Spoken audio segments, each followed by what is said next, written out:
The Best New Horror, Volume 6. Edited by Stephen Jones. DB 107493. Copyright 1995, Stephen Jones, Robinson Publishing Limited. Read by Jared Zak.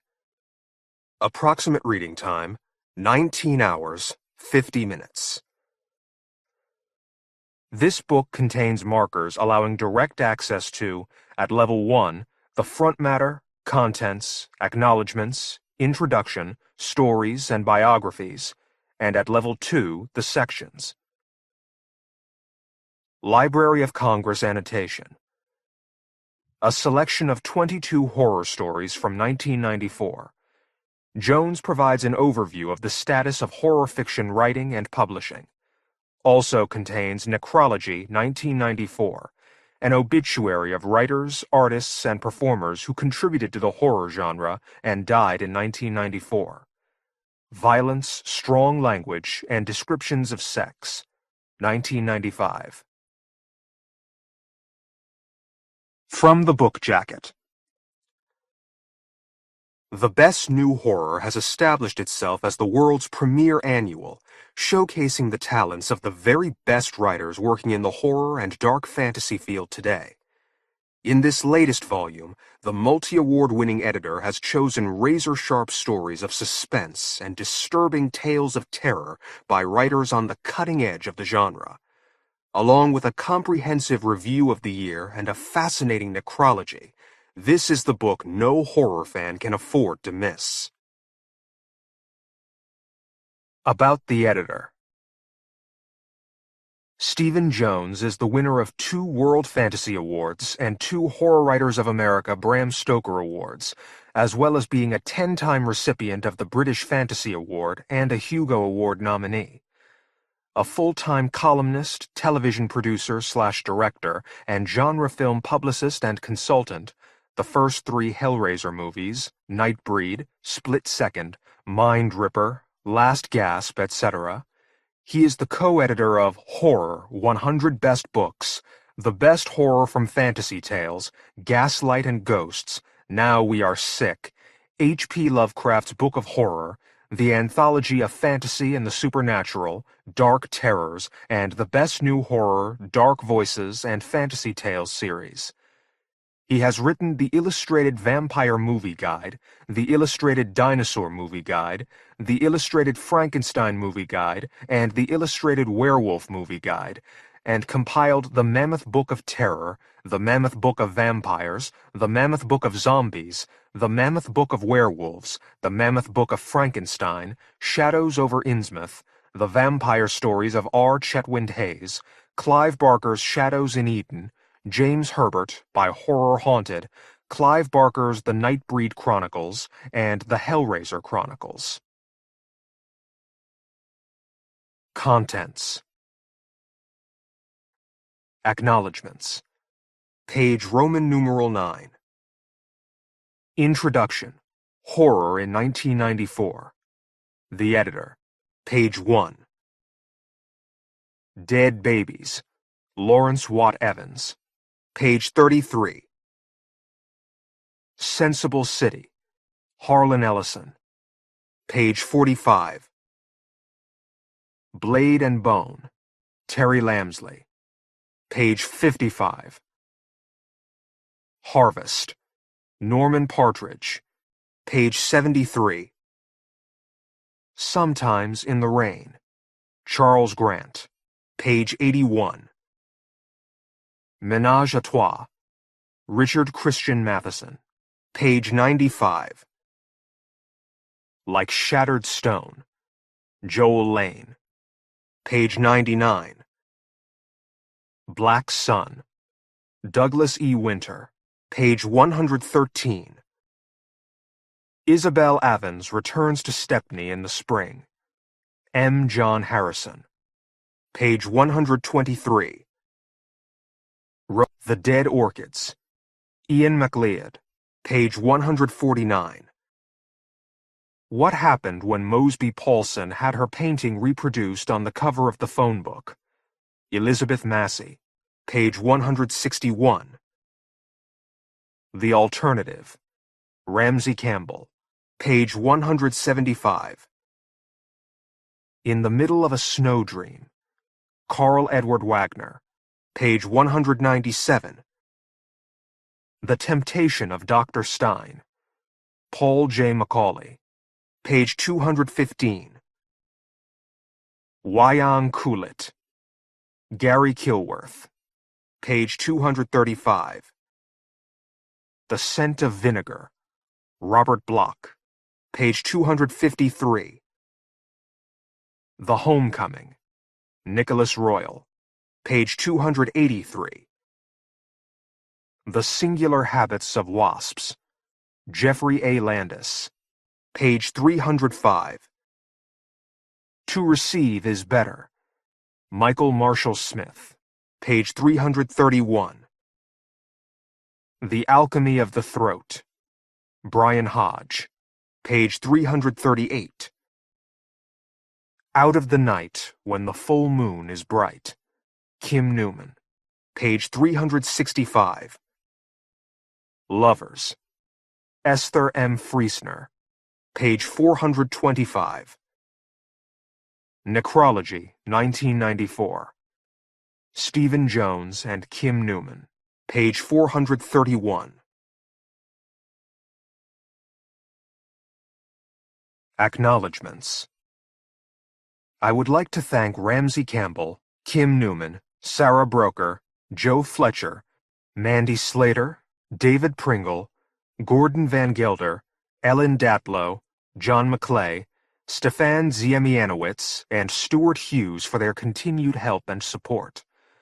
Special thanks are also due to Locus, Science Fiction Chronicle, Interzone, Variety, Screen International, and all the other sources that were used for reference in the introduction and the necrology. Introduction. Horror in 1994. Copyright 1995 by Stephen Jones. Dead Babies. Copyright 1994 by Lawrence Watt Evans. Originally published in South from Midnight. Reprinted by permission of the author. Sensible City by Harlan Ellison. Copyright 1994 by the Kilimanjaro Corporation. Originally published in Dark Destiny. Reprinted by arrangement with and permission of the author and the author's agent, Richard Curtis Associates, Inc., New York, USA. All rights reserved. Blade and Bone. Copyright 1994 by Terry Lamsley. Originally published in Ghosts and Scholars 17. Reprinted by permission of the author. Harvest. Copyright 1994 by Norman Partridge. Originally published in The Earth Strikes Back. Reprinted by permission of the author. Sometimes in the Rain. Copyright 1994 by Charles Grant. Originally published in Northern Frights 2. Reprinted by permission of the author. Ménage à trois. Copyright 1994 by Richard Christian Matheson. Originally published in Little Deaths. Reprinted by permission of the author. Like Shattered Stone. Copyright 1994 by Joel Lane. Originally published in The Science of Sadness. Reprinted by permission of the author. Black Sun. Copyright 1994 by Douglas E. Winter. Originally published in Black Sun. Reprinted by permission of the author. Isabel Avens returns to Stepney in the spring. Copyright 1994 by M. John Harrison. Originally published in Little Deaths. Reprinted by permission of the author. The Dead Orchards. Copyright 1993 by Terminus Publishing Company, Inc. Originally published in Weird Tales No. 308, Spring 1994. Reprinted by permission of the author. What Happened When Mosby Paulson Had Her Painting Reproduced on the Cover of the Phone Book. Copyright 1994 by Elizabeth Massie. Originally published in Voices from the Night. Reprinted by permission of the author. The Alternative. Copyright 1994 by Ramsey Campbell. Originally published in Darklands 2. Reprinted by permission of the author. In the Middle of a Snow Dream. Copyright 1994 by Karl Edward Wagner. Originally published in South from Midnight. Reprinted by permission of the author's estate. The Temptation of Dr. Stein. Copyright 1994 by Paul J. McAuley. Originally published in The Mammoth Book of Frankenstein. Reprinted by permission of the author. Wayang Kulit. Copyright 1994 by Gary Kilworth. Originally published in Interzone No. 90, December 1994. Reprinted by permission of the author. The Scent of Vinegar. Copyright 1994 by Robert Bloch. Originally published in Dark Destiny. Reprinted by permission of the author's estate and the author's agent, Risha Mainhart, New York, USA. The Homecoming. Copyright 1994 by Nicholas Royal. Originally published in Shadows over Innsmouth. Reprinted by permission of the author. The Singular Habits of Wasps. Copyright 1994 by Jeffrey A. Landis. Originally published in Analog Science Fiction and Fact, April 1994. Reprinted by permission of the author. To Receive is Better. Copyright 1994 by Michael Marshall Smith. Originally published in The Mammoth Book of Frankenstein. Reprinted by permission of the author. The Alchemy of the Throat. Copyright 1994 by Brian Hodge. Originally published in Love in Vain. Reprinted by permission of the author. Out of the Night, When the Full Moon is Bright. Copyright 1994 by Kim Newman. Originally published in The Mammoth Book of Werewolves. Reprinted by permission of the author. Lovers. Copyright 1994 by Esther M. Friesner. Originally published in South from Midnight. Reprinted by permission of the author. Necrology, 1994. Copyright 1995 by Stephen Jones and Kim Newman. In Memory of Karl. I hope they have pubs in heaven. And Bob, who is probably telling jokes at the bar. Introduction. Horror in 1994. Although in 1994 the number of original science fiction and fantasy novels dropped quite significantly from the previous year, horror remained fairly constant. The number of new anthologies being published even increased very slightly, and the market for role-playing, game, and media-related books also continued to grow significantly. However, it was once again in the young adult horror category that the biggest increase occurred, with the number of books published up more than a third on 1993, itself a record year, the majority of those being series titles. There were new titles from all the big names of horror in 1994. In October, Stephen King undertook his first nationwide tour in a decade, visiting independent bookstores in 10 American cities on his Harley-Davidson motorcycle to promote his latest novel, Insomnia. James Herbert's The Ghosts of Sleeth was a sequel to his 1988 novel Haunted, in which psychic investigator David Ash once again encountered the supernatural. Clive Barker returned to the Sea of Quiddity, the world he first explored in The Great and Secret Show 5 years earlier, with another hefty fantasy opus, Everville, the second book of the art.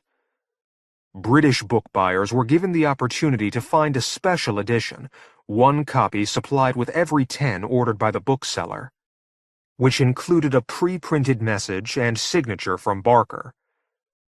Winter Moon by Dean Koontz was a completely rewritten version of his 1974 novel Invasion, originally published under the pseudonym Aaron Wolfe.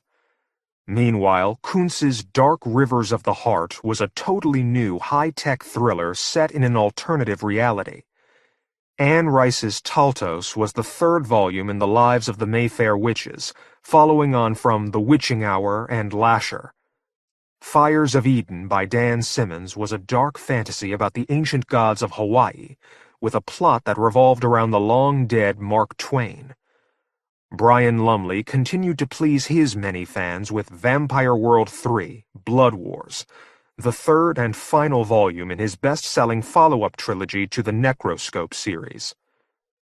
Another bestseller, the young adult author Christopher Pike, moved over to the adult horror market with two new novels, The Cold One and The Listeners. The Quorum was Kim Newman's unexpected follow-up to Anno Dracula. It was a highly individual reworking of the Faust legend, set in contemporary London. Meanwhile, under his Jack Yeovil pseudonym, Newman offered more pulpy thrills with Orgy of the Blood Parasites, about an escaped virus which resulted in physical mutations. Night Relics by James P. Blaylock was a fever dream ghost story set in the Southern Californian wilderness, and although basically a crime thriller, Joe R. Lansdale's Mucho Mojo had enough Southern weirdness to please those fans of the author's distinctive horror fiction. Darkness Eye by Tanith Lee was the third in her blood opera series chronicling the bizarre Scarabée family. The estate of the V.C. Andrews collected a tax refund of $500,000 from the IRS, while the late trademarked author published two new novels, Ruby and Pearl in the Mist, the first and second volumes respectively in the Landry series. These were probably still written by Andrew Niederman, who also published the medical horror thriller Duplicates under his own byline. Charles Grant's Jackals featured a less-than-human race preying upon highway travelers, while the author explored Ray Bradbury territory in The Black Carousel, about a dark carnival that arrived in the town of Ox Run Station. Brian Stableford's The Carnival of Destruction was the third in the trilogy he began with The Werewolves of London and The Angel of Pain. R. Chetwynd Hayes took his readers on a descent into a bizarre realm in the aptly titled Hell is What You Make It, while Thomas M. Dish looked into the personal hell of Father Bryce in The Priest. Gary D. Kilworth's Archangel, a sequel to the author's Angel, concerned the search for demons in London. There were plenty of other new novels by experienced hands, including In the Dark by Richard Lehman, Burial, the third in the Manitou series, and Flesh and Blood by Graham Masterton, The Homing by John Saul, Spanky by Christopher Fowler, The Plague Chronicles by Guy N. Smith, Evil Intent by Bernard Taylor, Skyscape by Michael Cadnam, The Ascending by T. M. Wright, Bride of the Rat God by Barbara Hambly, Blood Red Moon by Ed Gorman, and White Ghost, a thriller in the Renegade series by Sean Hudson. The Judas Cross by Charles Sheffield and David Bischoff was a chiller set during the First World War, and Peter Tremaine's 1984 novel Kiss of the Cobra appeared in a new hardcover edition with a specially commissioned final chapter. The popular superhuman serial killer Chain Gang Bunkowski was back in two new novels, Butcher and Savant by Rex Miller, while the combination of Canadian lawyers who comprise author Michael Slade came up with Ripper, in which the Vancouver Police Department's Special X Squad investigated a serial killer trying to resurrect Jack the Ripper. There were also impressive novels from the newer crop of writers, including Stephen Laws, Macabre, Douglas Clegg, Dark of the Eye, Ben Leach, The Bidden, Joe Donnelly, Shrike, Chaz Brenchley, Paradise, Melanie Tem, Revenant, Mark Morris, The Secret of Anatomy, Nancy Holder, Dead in the Water, and Phil Rickman, The Man in the Moss and December. Downlist, there was the usual melange of small-town serial killers, curses, reincarnation, possession, ghosts, voodoo, and zombies, with such titles as The Night School by Bentley Little, Prank Night by David Robbins, Night Mask by William W. Johnstone, Let There Be Dark by Alan Lee Harris, Sleep, Pale Sister by Joanne Harris, The Moons of Summer by S.K. Epperson, Lorelei by Mark A. Clements, Fear by Ronald Kelly, Creakers by Edward Lee, Fiend by C. Dean Anderson, Torment by Stephen R. George, The Beast by Marie Ardell White and James Gordon White, The Presence by David B. Silva, The Calling by Catherine Meyer, Evil Reincarnate by Lee Clark, Dead Voices and The Uprising by Abigail McDaniels, Grave Markings by Michael Arnzen, Sacred Ground by Mercedes Lackey, Shadow Dance by Jessica Palmer, Shadows Fall by Simon R. Green, Tower of Evil by Martin James, A Room for the Dead by Noel Hind, The Asylum by John Edward Ames, The Haunting by Ruby Jean Jensen, Ghost Boy by Gene Simon, Roadkill by Jack Ketchum, The Black Mariah by screenwriter J.R. Bonansinga, 65mm by Dale Hoover, and Red Ball by John Gideon, a.k.a. Lon Hocklin. For those who preferred a more romantic feel to their chills, there was always Ghostly Enchantment by Angie Ray, Deborah Nicholas's Silent Sonata, and Midnight is a Lonely Place by Barbara Erskine. The only thing to fear was the 5th volume in the series about occult private investigator Teddy London by Robert Morgan, a.k.a. C.J. Henderson. Ron D. published Succumb and, under his David Dark alias, Horror Show, about a TV horror host who returned from the dead for revenge. In Vincent Courtney's Goblins, a filmmaker's wife gave birth to one of the title creatures, while Michael Green's wonderfully titled The Jim Jams boasted flesh-eating gremlins. Bloodsuckers continued to take on a life of their own, with almost a fifth of all new horror fiction published in 1994 featuring vampires. Fred Saberhagen's Seance for a Vampire was the 8th in his popular Dracula series, which also featured the inimitable Sherlock Holmes. Covenant with the Vampire, The Diaries of the Family Drackle, was the first in a proposed trilogy by Gene Calogridis, while Earl Lee's Draculia retold Bram Stoker's Dracula in the form of a lost journal of Merci Draculia, Lord of the Dead. Mina, by Marie Curley, was another retelling/sequel of Dracula, this time told from the viewpoint of Mina Harker. Meanwhile, Masquerade Books' The Darker Passions, Dracula, by Amarantha Knight, a.k.a. Nancy Kilpatrick, was a pornographic retelling of Stoker's original and the first in a series of sexually explicit reworkings of classic horror tales. Published under her own byline, Near Death by Nancy Kilpatrick was the first in a new series, as was Night's Immortal Kiss by Sherlyn Jack, set on a southern plantation.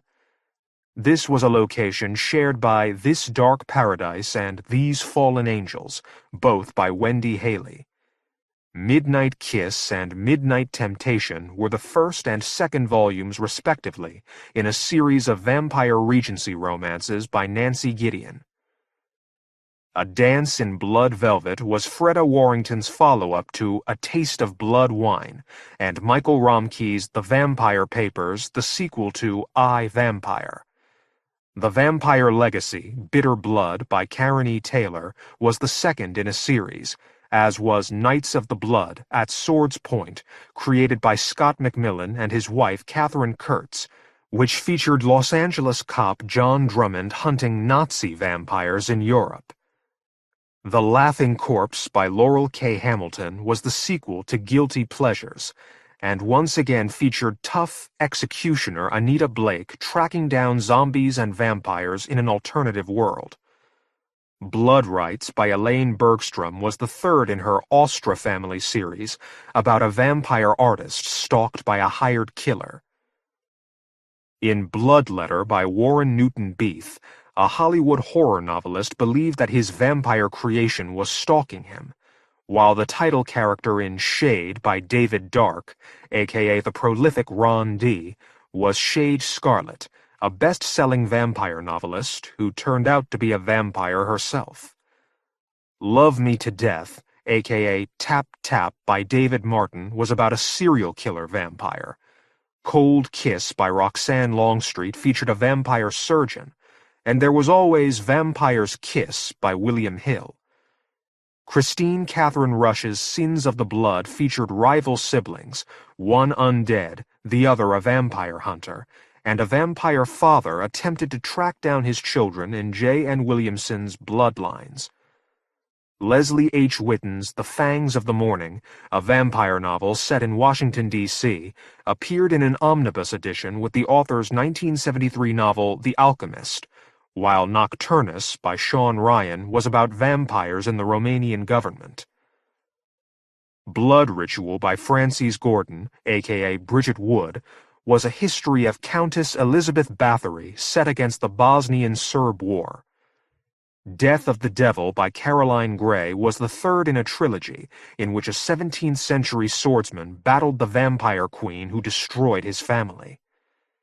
Death and the Maiden by P. N. Elrod was the second volume in the Jonathan Barrett series about a Tory vampire during the American Revolution, and For All Eternity by Linda Lael Miller was a vampire romance set during the American Civil War. Among the Immortals, a first novel by poet Paul Lake, used the premise that Percy Bysshe Shelley survived until the present day as a vampire in Berkeley's academic community. Another first novel, Of Saints and Shadows by Christopher Golden, featured holy warriors battling a race of vampires, and former bookstore owner Sherry Gottlieb made her publishing debut with Love Bite, about a Los Angeles vampire searching for a mate through the personal columns. The Secret Life of Laszlo, Count Dracula by Roderick Anscombe was another first novel which treated the vampire as a flesh-eating, non-supernatural killer. Werewolves also remained popular in 1994, at least amongst readers of romantic fiction. Women fell in love with werewolves in both The Volan Curse by Jane Toombs and Prince of Wolves by Susan Crinard, while The Werewolf's Sin was the third volume in the soap opera series by Cherry Scotch.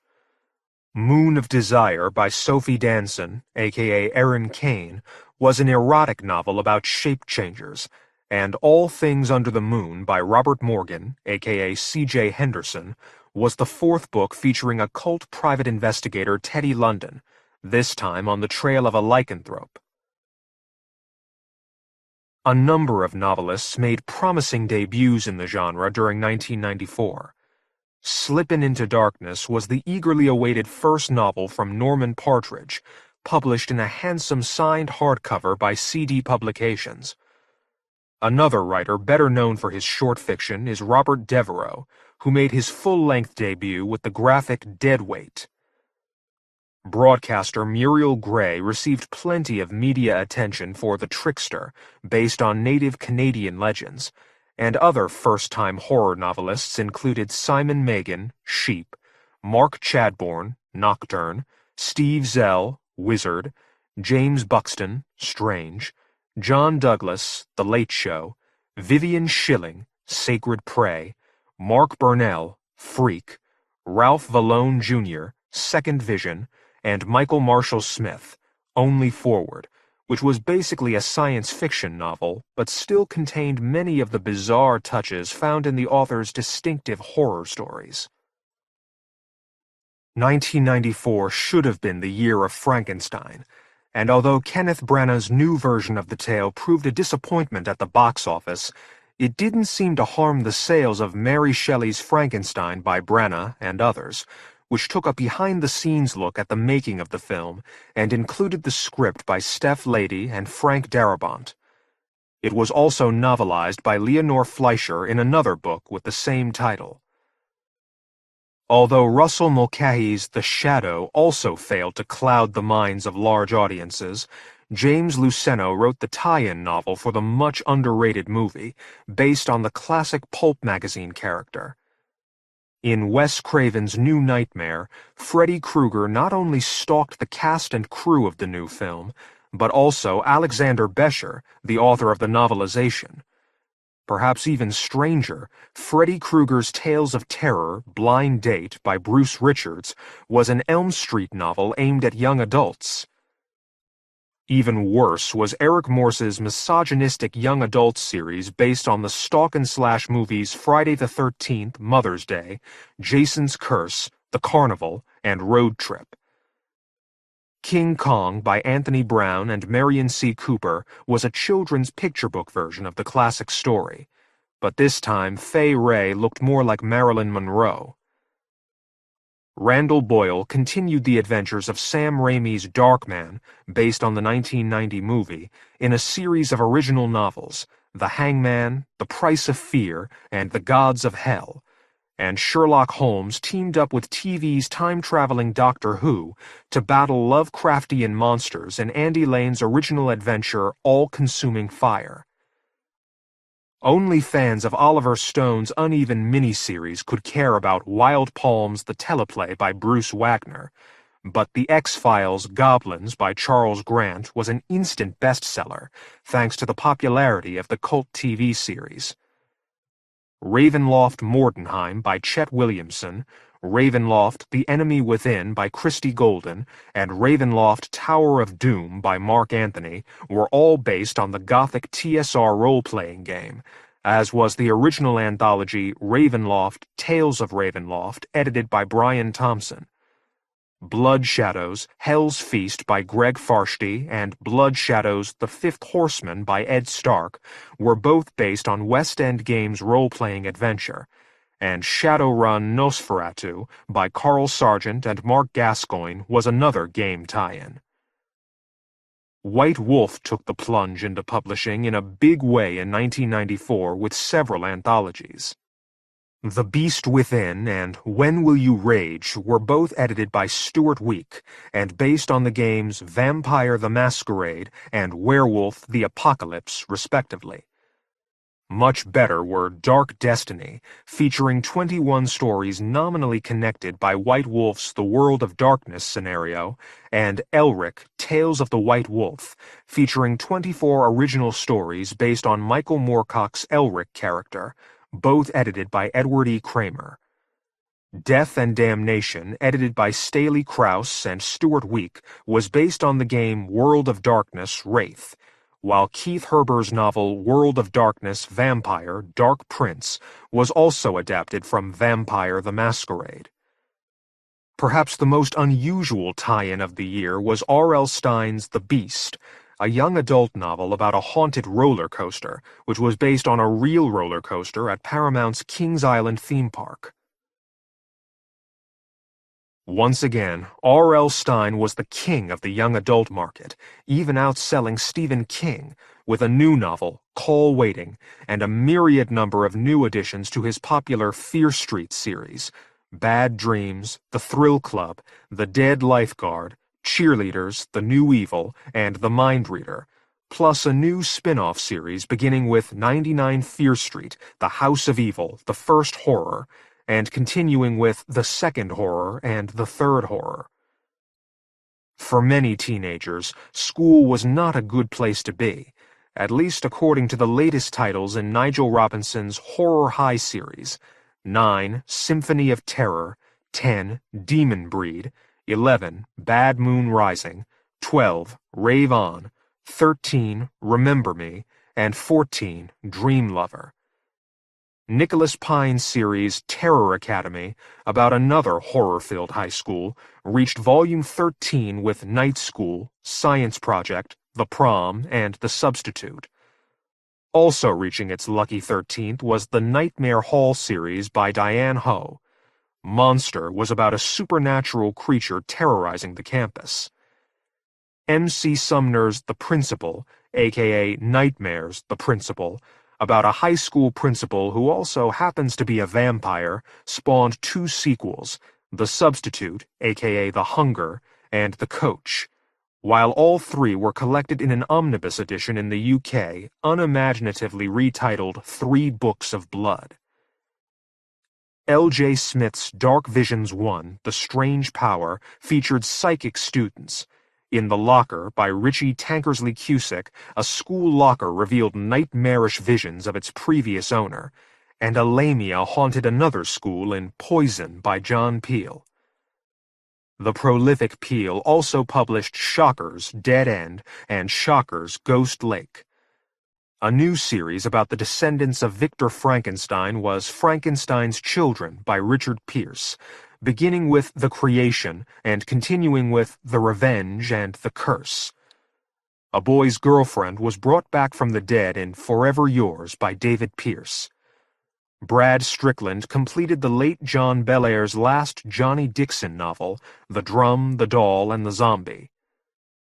Teenagers with psychic or precognitive powers used their gifts in Just Pretend by J.V. Luton, Overkill by Timothy Findley, The Warnings by Margaret Buffy, and Night Terrors by Nicole Davidson.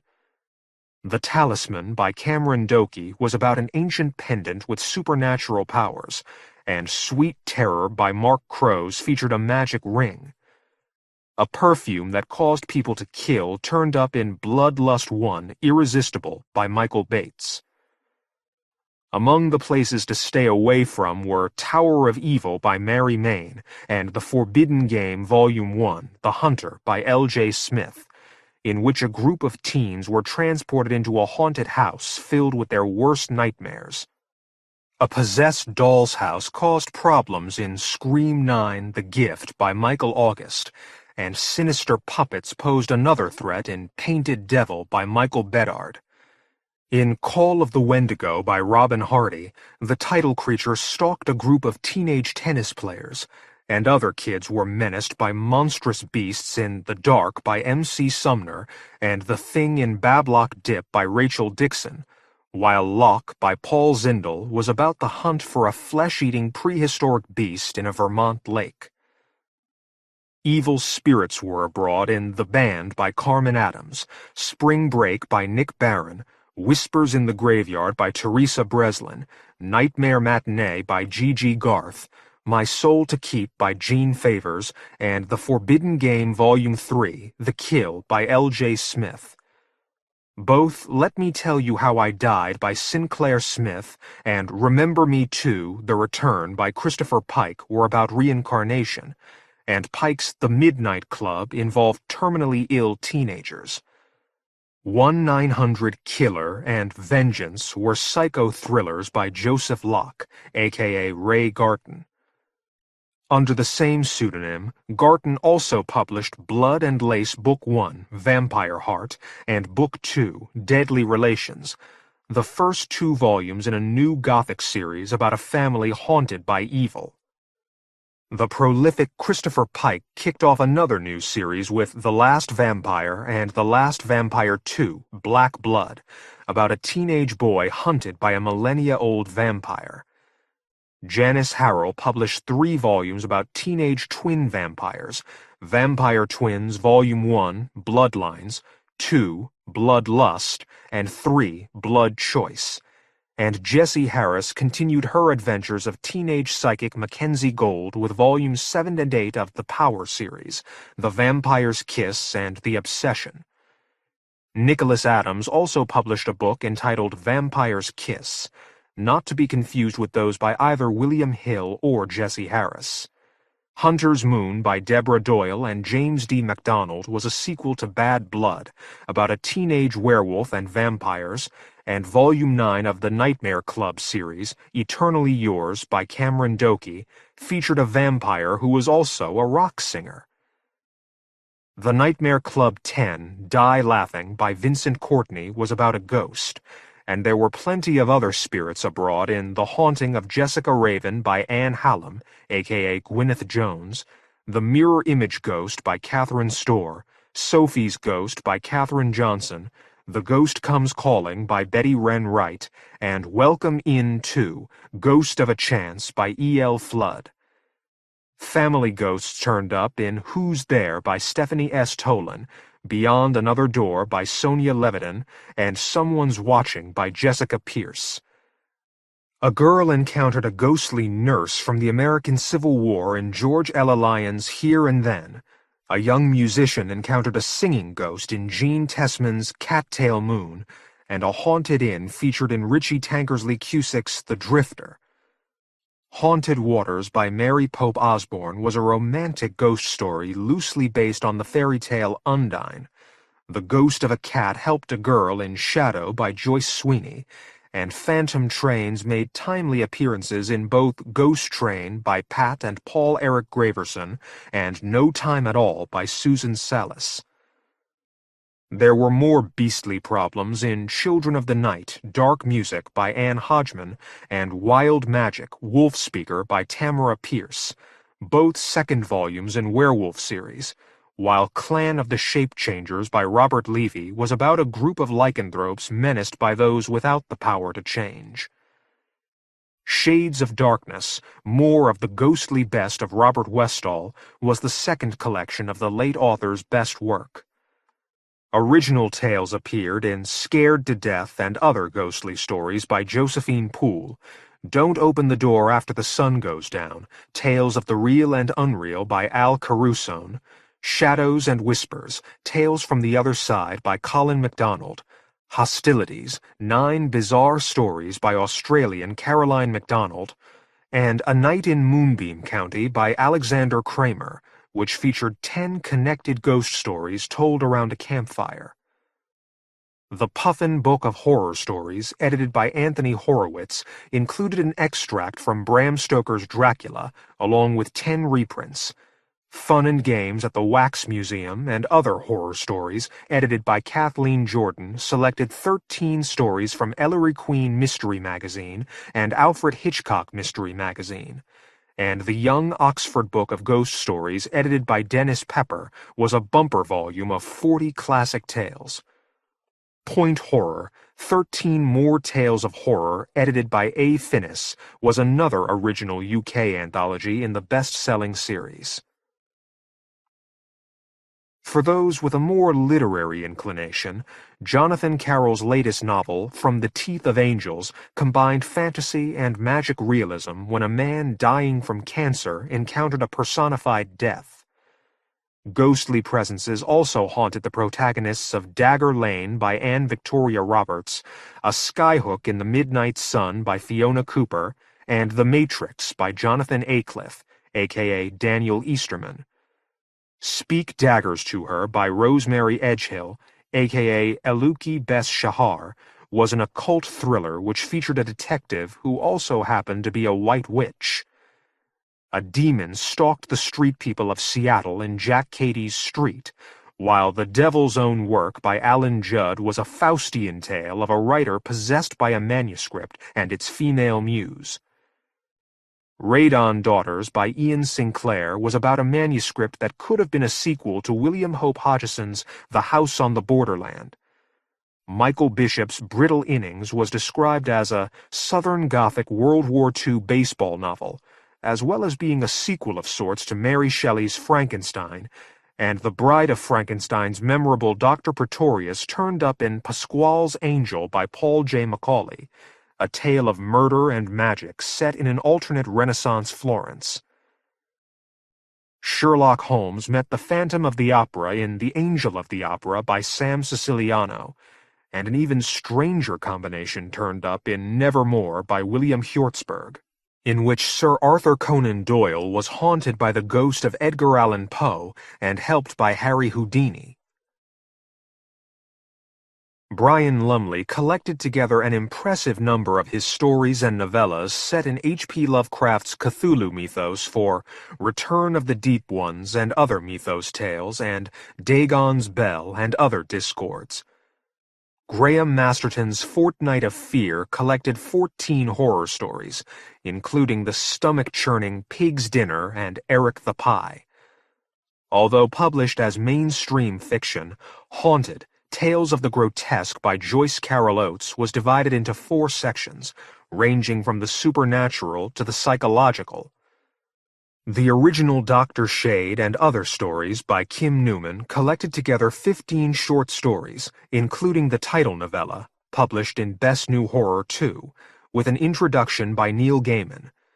Gaiman also supplied the afterword to Nameless Sins by Nancy Collins, a collection of 24 stories published by Gauntlet Press, with an introduction by Joe R. Lansdale. Unconquered Countries, 4 novellas by Jeff Ryman, introduced by Samuel R. Delany, included the previously unpublished A Fall of Angels, or On the Possibility of Life Under Extreme Conditions. Born Bad was the first collection by Andrew Vachis, and British-born Australian author Andrew Derrett made his debut with the collection Black Angels from Janus Publishing. Irish Ghosts and Hauntings by Michael Scott was an original collection based upon the myths of Ireland, while A Darker Shade of Pale by German author Sabine Buesing was based on traditional horror concepts. Peter Haining edited The Real Opera Ghost and Other Tales by Gaston Leroux, and Women and Ghosts collected 9 original stories by Alison Lurie. 9 of Lucy Taylor's somewhat overrated erotic horror stories appeared together in Unnatural Acts and Other Stories, published by Masquerade Books' Richard Cassock imprint, and Out There by Perry Brass was a collection of 7 gay occult dark fantasy stories, published by the Bellevue Press. Billed on the cover as America's new best-selling dark fantasy author, Poppy Z. Bright teamed up with Martin H. Greenberg to edit one of the best anthologies of the year, Love in Vain, featuring 20 original tales of vampire erotica. The undead were also given a science-fictional treatment in the 11 reprint stories included in Tomorrow Sucks, edited by Greg Cox and T.K.F. Weiskopf. The hefty Little Deaths, from always dependable editor Ellen Datlow, contain 24 mostly original tales of horror and sex by Clive Barker, Lucius Shepard, Joyce Carol Oates, Ruth Rendell, and others. Published first in the UK, the subsequent American edition did not include all the stories. The third volume in Peter Crowther's Narrow Houses series, Blue Motel, also featured an impressive lineup of contributors, including Brian W. Aldiss, Storm Constantine, James Lovegrove, Ursula K. Le Guin, Jonathan A. Cliff, Michael Moorcock, and Mark Morris, but the stories were more fantasy than horror this time. Borderlands 4, edited by Elizabeth Monteleone and Thomas Monteleone, only appeared as a costly hardcover from Borderlands Press, limited to 500 signed copies, and included stories by Peter Straub, Ramsey Campbell, and Dennis Etchison. Another expensive hardcover from the same publisher was The Best of Whispers, edited by Stuart David Schiff, featuring both original and reprint stories from the influential Small Press magazine. Borderlands also published From Hell, Book 1 by Alan Moore, which included the writer's script, notes, and annotations for his graphic collaboration with Eddie Campbell about the conspiracy surrounding Jack the Ripper. The Best from Fantasy and Science Fiction marked the 45th anniversary of the magazine, edited by Edward L. Furman and Christine Catherine Rush. It included 19 stories published between 1988 and 1993. Long after the movement was gone and justifiably forgotten, came Paul M. Salmon's Splatterpunks 2, Over the Edge, containing new and reprint fiction by Clive Barker, Poppy Z. Bright, Kathy Koya, and Karl Edward Wagner, as well as a profile of movie director Brian De Palma by Martin Amis. Salmon also edited The King is Dead, Tales of Elvis Post-Mortem, with contributions by Harlan Ellison, Joe R. Lansdale, and Joyce Carol Oates. Alien, Pregnant by Elvis featured 36 tabloid tales edited by Esther M. Friesner and Martin H. Greenberg, including The Bride of Bigfoot, My Husband Became a Zombie and It Saved Our Marriage, Loch Ness Monster Found, in the Bermuda Triangle, and Frozen Hitler Found in Atlantean Love Nest. The ever-busy Greenberg also co-edited Witch Fantastic with Mike Resnick, Deals with the Devil with Resnick and Lauren D. Estelman, Weird Tales from Shakespeare with Catherine Kerr, and Return to the Twilight Zone with Carol Serling. Jeff Gelb's Shock Rock 2 featured 21 rock and roll horror stories, including a collaboration by Lost in Space's Bill Mumy and a foreword by Rip's Lon Friend. Gelb also teamed up with Michael Garrett to edit the Hot Blood series, Deadly After Dark, the fourth in the erotic horror series featuring 14 stories and a somewhat surprising introduction by Forrest J. Ackerman. Young Blood, edited by Mike Baker, contained 29 mostly original stories written when the authors were less than 30 years old, including the young at heart Stephen King, Ramsey Campbell, Robert E. Howard, Robert Bloch, and Edgar Allan Poe. Nicholas Royle's British Fantasy Award-winning Darklands 2, originally published in a small press edition, received a welcome mass-market paperback printing with a new introduction by the editor and a new story by Ramsey Campbell. The Mammoth Book of Werewolves was a mostly original collection of stories and one poem edited by Stephen Jones, as was Jones's The Mammoth Book of Frankenstein, which, like Peter Haining's The Frankenstein Omnibus, coincided with the release of Kenneth Branagh's big-budget movie. Jones also teamed up with David Sutton to edit the annual Dark Voices 6, the Pan Book of Horror. Bizarre Dreams, edited by Caro Soles and Stanislaus Tal, featured 18 gay erotic stories and one poem, and was published by Masquerade/Richard Cassock Books, as was Bizarre Sex and Other Crimes of Passion, which included 21 erotic stories edited by Tal alone. Also worth noting was the fourth, and possibly last in this incarnation, edition of New Worlds edited by David Garnett, who did a remarkable job of reinventing the series for the 1990s. Well-known poet D.J. Enright edited the Oxford Book of the Supernatural, a miscellany of fact and fiction from the Oxford University Press.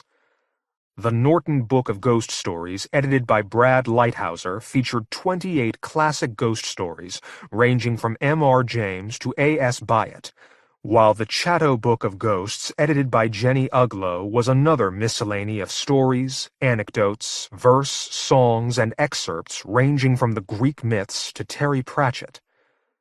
Leonard Woolf's Complete Book of Terror included 36 classic tales, and the Daedalus Book of German Decadence, Voices from the Abyss, edited by Ray Furness, included obscure tales by Hans Heinz Ewers, Georg Heim, and Thomas Mann, amongst others.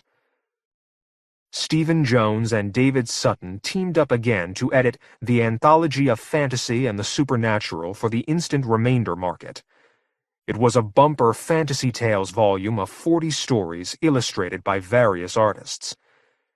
H.P. Lovecraft's Book of Horror, edited by Jones and Dave Carson for Barnes & Noble, included 21 stories recommended by Lovecraft in his essay Supernatural Horror in Literature, illustrated by Carson. Also published for the bargain section by Barnes & Noble was Sea Cursed, 30 nautical horror stories edited by T. Liam MacDonald, Stefan Ziemianowicz, and Martin H. Greenberg, and Ziemianowicz and Greenberg teamed up with Robert Weinberg for 100 Wild Little Weird Tales and 100 Creepy Little Creatures.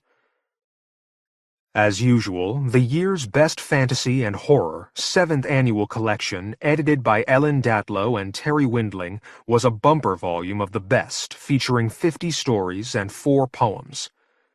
With his untimely death, Karl Edward Wagner's The Year's Best Horror Stories 22 became the last volume in that groundbreaking series. The Best New Horror Volume 5, edited by Stephen Jones and Ramsey Campbell, got a new look on both sides of the Atlantic, and an omnibus of stories from Volumes 3 and 4 was published as The Giant Book of Terror with a new introduction. One of the first and best small press imprints, Donald M. Grant, published The Totem, complete and unaltered, by David Morrell. This significantly longer version of the novel, with illustrations by Thomas Canty, finally appeared as the author intended after 15 years. Meanwhile, Gauntlet Publications celebrated the 35th anniversary of Robert Bloch's classic Psycho with a signed, slip-cased, limited hardcover edition, boasting an introduction by Richard Matheson, an afterword by Ray Bradbury, and a special preface by Bloch. The guide was a bilingual German/English hardcover edition of Ramsey Campbell's short story, published by Edition Fantasia. It featured new illustrations by J.K. Potter and Herbert Brandmeier and was limited to 250 signed copies. From W. Paul Ganley came the first hardcover edition of The Clock of Dreams by Brian Lumley, the third in the Titus Crow series, illustrated by Dave Carson. Vampire Junkies was a novella by Norman Spinrad, illustrated by Alan Kozrowski and published by Gryphon Books. Deus Ex by Joseph Citro, subtitled A Novel of Spiritual Terror, appeared from Twilight Publishing. The Ragbone Man by Charlotte Lawrence was a New Age occult mystery, the first in a projected trilogy from Llewellyn Publications. Dorrance Publishing's Heart of Stone by Angie Lukaszewski was about a town where people were turned to stone, while The Serpent Slayers by Adam Niswander was the second book in the Shaman cycle of Southwestern horror from Integra Press. The Risen, a holographic novel by underground filmmaker Peter Whitehead, was published by Hathor Publishing. Nicholas Royal's Egerton Press produced a beautiful trade paperback collection of Joel Lane's tales of sex and despair, The Earthwire, and other stories. Barrington Books once again published another excellent anthology of so-called slipstream fiction, The Science of Sadness, edited by Chris Kenworthy, and Voices of the Night, edited by John McAuley, included 27 original stories of horror and suspense from McAuley and Associates. Another of the best small press books of the year was South from Midnight, a handsome hardcover anthology from Southern Fried Press, edited by Richard Gilliam, Martin H. Greenberg, and Thomas R. Hanlon. Given away to members of the 1994 World Fantasy Convention in New Orleans, this hefty volume contained a very impressive mix of fantasy and horror fiction. Continuing its bid to become the Arkham House of the 1990s, Fedogan and Bremer published The Early Fears by Robert Bloch, an omnibus of the author's first two collections, The Opener of the Way and Pleasant Dreams, plus 3 more recent stories. Smoke of the Snake by Karl Jacobi included 15 stories edited by the author and R. Dixon Smith, illustrated by Roger Gerberding, and Shadows over Innsmouth, edited by Stephen Jones, presented 16 British writers who contributed to the history of H.P. Lovecraft's fear-haunted town, illustrated by Dave Carson, Jim Pitts, and Martin McKenna. J.G. Ballard, William S. Burroughs, Alan Moore, and Grant Morrison were among some of the more unusual contributors to The Starry Wisdom, a tribute to H.P. Lovecraft. It was a Creation Books anthology, edited by D.M. Mitchell with an introduction by Ramsey Campbell. From Chaosium, publishers of the Cthulhu role-playing game, came the anthologies The Shub-Niggurath Cycle, edited by Robert M. Price, and Cthulhu's Heirs, edited by Thomas M. K. Stratman, with the latter somewhat bizarrely claiming to be the first new collection of Cthulhu mythos fiction in many years. P. H. Cannon's Scream for Jeeves was a delightful parody of P. G. Wodehouse, H. P. Lovecraft, and Arthur Conan Doyle. Published by Woodcraft Press and nicely illustrated by J. C. Eckhart, it featured 3 stories: Cats, Rats, and Bertie Wooster, Something Fetid, and The Rummy Affair of Young Charlie, plus a fascinating afterword by the author. The Agonizing Resurrection of Victor Frankenstein and Other Gothic Tales by Thomas Ligotti was a hardcover collection from Silver Salamander Press, with an introduction in the form of a poem by Michael Shea. Robert 18 Besang's Transylvania Press, as the title implies, is devoted to vampire fiction. It made an impressive debut with a handsome 500-copy slip-cased edition of Dracula, the rare text of 1901, abridged by Bram Stoker, and followed it up with the collection The Vampire Stories of Chelsea Quinn Yarbrough, introduced by Gay and Wilson, and a 300-copy hardcover edition of Sherry Gottlieb's novel Love Bite.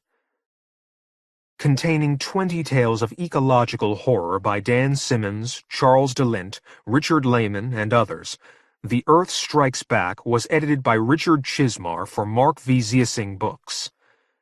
David Shaw's latest collection, Black Leather Required, also appeared from the same publisher, with an introduction by John Farris. Joe R. Lansdale's most recent collection, Writer of the Purple Rage, appeared from CD Publications, along with a signed, limited hardcover of Lansdale's new novel, Mucho Mojo. Fred Olin Ray's Weird Menace was edited by the low-budget movie director for American Independent Press. It included 13 pastiches of the Weird Menace pulps of the 1930s, and featured Hugh B. Cave amongst the contributors. Ghost Story Press published Fear Walks the Night, the complete ghost stories of Frederick Cowles, an omnibus of 3 previous collections in a limited edition of 250 hardcovers. Tales of the Grotesque by L.A. Lewis, a reprint of a 1934 collection, plus 1 new story in a 300-copy edition, and Those Whom the Gods Love by Harvey Peter Sucksmith, a collection of 10 stories as a 200-copy hardcover.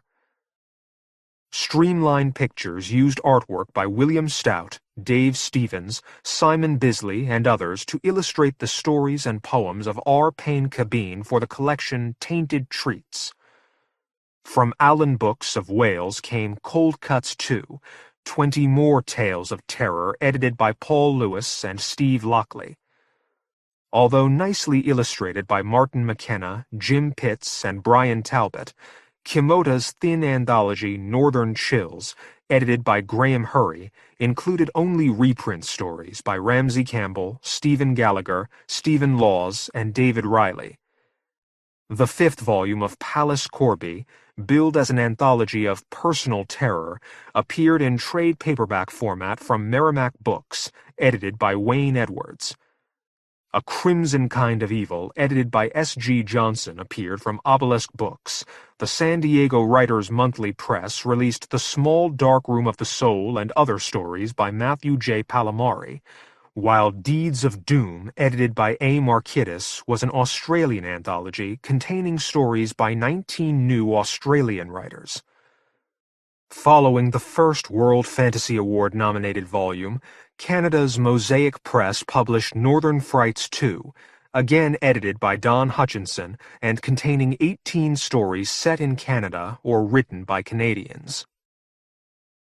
New chapbooks from Roadkill Press included Not Broken, Not Belonging by Randy Fox, limited to 300 signed copies and based on 6 paintings and a number of sketches by Alan M. Clark, and Geckos by Carrie Richardson, also illustrated by Clark. The Flesh Artist by Lucy Taylor contained 6 original erotic horror stories with an introduction by Norman Partridge, and was the author's 2nd collection from Silver Salamander Press. From One-Eyed Dog came Douglas E. Winter's homage to Italian westerns Black Sun, a futuristic horror story illustrated by Stephen R. Bissett and available in a signed and numbered edition. Another critic who turned his hand to fiction was Stanley Weatter, whose Lovecraftian short story Mysteries of the Word was published by Crossroads Press, with illustrations by Gay and Wilson and an introduction by Jack Ketchum. Three Stones Publications published S. Darnbrook Colson's collection of 3 interrelated stories, People of the Night, with a brief introduction by Wayne Allen Sally. The Greater Arcana by Ron Whale, containing 3 occult stories, appeared from the Haunted Library. Morgan Publications / The Dog Factory published We Murder by Tim Ferret, a surreal story illustrated by the author. Gardenias Where There Are None by Maureen Zanger was a lesbian ghost story published by Naiad Press. Edgar Allan Poe and Arthur Machen, an anthology limited to 100 copies and edited by an uncredited Ray B. Russell, appeared from Tartarus Press, as did Zelucha and the Primate of the Rose by M.P. Scheel, also in a 100-copy edition. From Tall Publications came Shrines and Desecrations by Brian Hodge, 3 stories introduced by Poppy Z. Bright, and Sex and the Single Vampire by Nancy Kilpatrick, a trio of erotic tales introduced by Nancy Holder. James Lees Milne's Ruthenshaw was a short ghost story booklet printed in hot metal type by Robinson Publishing and illustrated with wood engravings by Ian Stevens. The Gothic Society reprinted H.P. Lovecraft's essay Supernatural Horror in Literature in an illustrated edition. Voices from Shadow was a welcome collection of critical articles and essays, revised and updated from Shadow Fantasy Literature Review, edited by David Sutton for Shadow Publishing. After producing a single issue in 1994, Weird Tales changed its title to Worlds of Fantasy and Horror when the publisher lost the license to the name, once again plunging the world's oldest genre magazine back into limbo. Contributors to both incarnations included Tanith Lee, Hugh B. Cave, David J. Shaw, William F. Nolan, Ramsey Campbell, Joyce Carol Oates, and Lord Dunsany. Although it didn't feature much horror or dark fantasy in 1994, Interzone continued to publish some of the best short fiction around on a monthly basis, and issues included interviews with Poppy Z. Bright, Peter Atkins, Alan Moore, and an article by Brian Stableford on Bram Stoker's Dracula. Having previously incorporated its sister publication, Million, in October the magazine also absorbed Paul Brazier's semi-pro zine Nexus, but resulting attempts by editor and publisher David Pringle to improve the design of the magazine met with mixed results. One of Interzone's reviewers also managed to upset a number of readers by describing the small press magazine Peeping Tom as bad shit for sad little horror wankers, and refusing to publish the subscription address. The magazine of fantasy and science fiction, under the editorship of Christine Catherine Rush, continued to publish a wide range of fiction. Some fine writers turned up in Omni as well, including Kathy Koya, Edward Bryant, and Michael Marshall Smith. David Bischoff took a look behind the scenes at TV's cult series The X-Files, and Robert Bloch contributed a memorable and moving essay on living and dying to the October issue. At more than 100 pages, the 3rd annual issue of Expressions of Dread, edited by Spencer Lamb and others out of New York, was a handsome, perfect-bound magazine featuring artwork, interviews, and fiction by Marshall Arisman, Clive Barker, Poppy Z. Bright, Bruce Campbell, John Wayne Gacy, Richard Lehman, Elizabeth Massie, Richard Christian Matheson, Harry O. Morris, J.K. Potter, and many others. Richard T. Chismar's Cemetery Dance remained the closest title America has to a professional horror magazine. It only managed 3 issues in 1994 because of publisher/editor Chismar's illness, but these included fiction by Gary Razor, Douglas Clegg, Richard Lehman, Joe R. Lansdale, William F. Nolan, and Norman Partridge. Mark Rainey's Death Realm also published 3 issues, with columns by Karl Edward Wagner and Gene Cavellos. The 4 issues of The Scream Factory, edited by Bob Morrish, Peter Infantino, and John Scoleri, included some excellent articles, and number 15 was a special werewolf issue. J.F. Gonzalez, one of the editors behind the late and lamented Iniquities magazine, teamed up with writer Debbie Smith to publish a new horror fiction title, Phantasm. Although a lot less flashy than its predecessor, the first 2 issues included fiction by Hugh B. Cave, Mick Garris, Norman Partridge, Ramsey Campbell, William F. Nolan, Brian Hodge, and others. Mike Baker's Skull, the magazine of dark fiction, was a new bi-monthly magazine that included stories by Graham Masterton, Peter Atkins, Roberta Lannis, and D.F. Lewis. For goths, there was the premiere issue of Heliophobe, billed as the only health and beauty journal devoted exclusively to pale-skinned women. Edited by Forrest Jackson, the premiere issue included a reprint of Poppy Z. Bright's story The Sixth Sentinel. The third alternative, edited by Andy Cox, was a new literary small press magazine exploring slipstream fiction and poetry. It published 4 issues in 1994, with stories by Nicholas Royal, Joel Lane, Conrad Williams, Peter Crowther, and Paul DiFilippo, amongst others. The Preston SF Group published the first issue of Kimota, edited by Graham Hurry, and billed as a magazine of SF, horror, comics, and fantasy.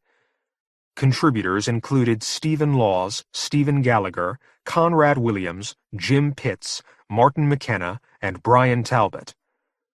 The first issue of editor Kirk S. King's Night Dreams, subtitled Tales of the Weird, the Frightening, the Gruesome, also included the inescapable D.F. Lewis and Conrad Williams, while the debut issue of David G. Barnett's Into the Darkness came complete with a parental warning on the cover.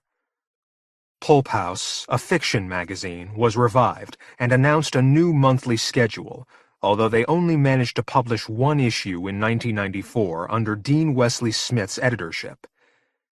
Dead of Night, edited by Lynn Stein, was also back, apparently on a new quarterly schedule with 2 issues that featured fiction by John McClay and J. N. Williamson, and novel excerpts from Nancy Kilpatrick and Jean Calogridis.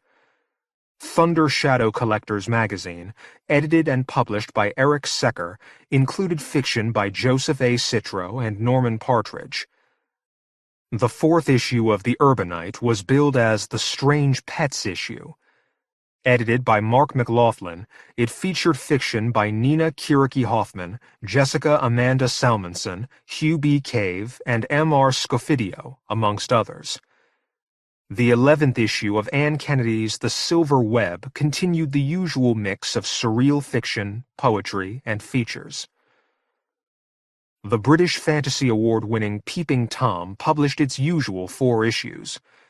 Despite the ugly layout and cover design, editor Stuart Hughes still managed to attract stories by Brian Stableford, Nancy Kilpatrick, Conrad Williams, Mark Chadbourne, D.F. Lewis, Ben Leach, Jessica Palmer, Michael Marshall Smith, and others. There were also new issues of Peggy Nadramia's Gru, Crispin Burnham's Eldritch Tales, Gordon Linsner's Space and Time, Adam Bradley's Black Tears, with fiction by Guy N. Smith, Chris Reed's Black Brain Recluse, and Margaret L. Carter's The Vampire's Crypt, featuring interviews with Nancy Kilpatrick and Elaine Bergstrom. Charles Overbeck's Forbidden Lines ceased publication with its 16th issue. The British Fantasy Society continued to turn out a regular bi-monthly newsletter, ably edited by David J. Howe. There was an 8th issue of Peter Colborne and Simon McCulloch's Chills, including stories by Joel Lane, Norman Partridge, and the ubiquitous Conrad Williams and D.F. Lewis, and Dark Horizons reached number 35, edited by Phil Williams. The BFS also launched a new series of paperbacks with the attractively designed Clive Barker, Mythmaker for the Millennium, Suzanne J. Barbieri's reappraisal of Barker's work, with an introduction by Peter Atkins.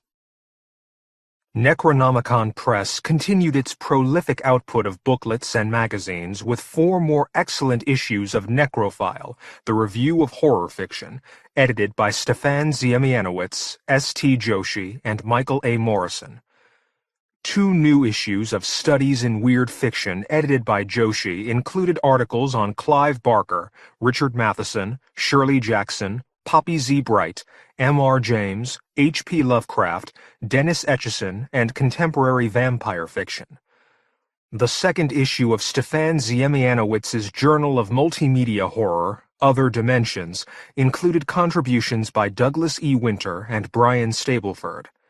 The 3 new issues of Necronomicon's Crypt of Cthulhu, edited by Robert M. Price, included a Richard L. Tierney special.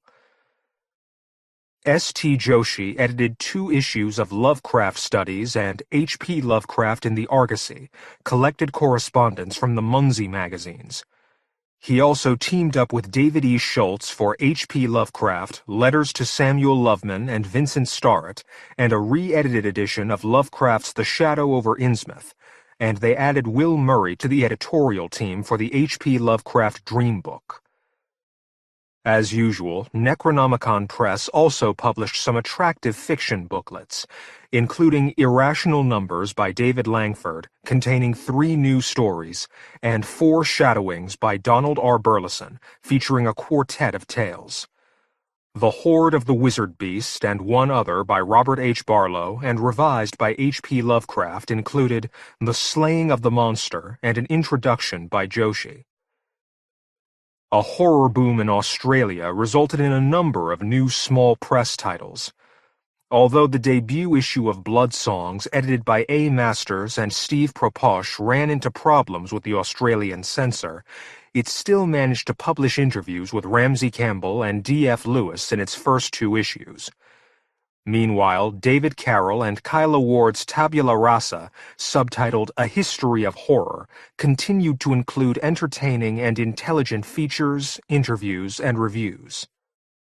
Frederick S. Clark's Cinefantastique published special features on Batman, The Shadow, and Tim Burton's Ed Wood, and its sister magazines Imagine Movies and Femmes Fatales continued to thrive. Tim Lucas's Video Watchdog described itself as the perfectionist's guide to fantastic video, and it certainly lived up to that claim with some excellent retrospective articles, including tributes to the late Peter Cushing and Cameron Mitchell. Stephen Payne's Starburst continued to concentrate on Star Trek and other TV fare such as The X-Files and Babylon 5, while its sister magazine Shivers got a new look and a new editor with David Miller. To kick off its summer fiction series, the June 24 to 26th issue of the Chicago Sun-Times USA Weekend magazine included a new short story by Clive Barker, Animal Life. The New York Review of Science Fiction kept to its monthly schedule and featured a study of Peter Straub's fiction.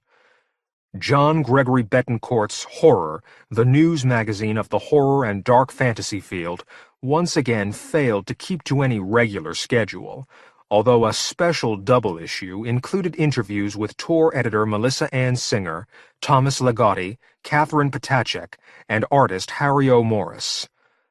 Although smaller in scope, Afraid, the newsletter for the horror professional, appeared somewhat more regularly from editor Mike Baker. However, the only certain way to keep up with what was happening in genre publishing was still to subscribe to either Locus or Science Fiction Chronicle. Magazines I Remember was a personal memoir about writing for the pulp magazines by Hugh B. Cave, taken from his prolific correspondence with fellow writer Karl Jacobi, published in trade paperback by Tattered Pages Press. Arthur Machen and Montgomery Evans, Letters of a Literary Friendship, 1923 to 1947, was an associational collection of letters between the author and book collector Evans, edited by Sue Strong Hassler and Donald M. Hassler, and published by Kent State University Press.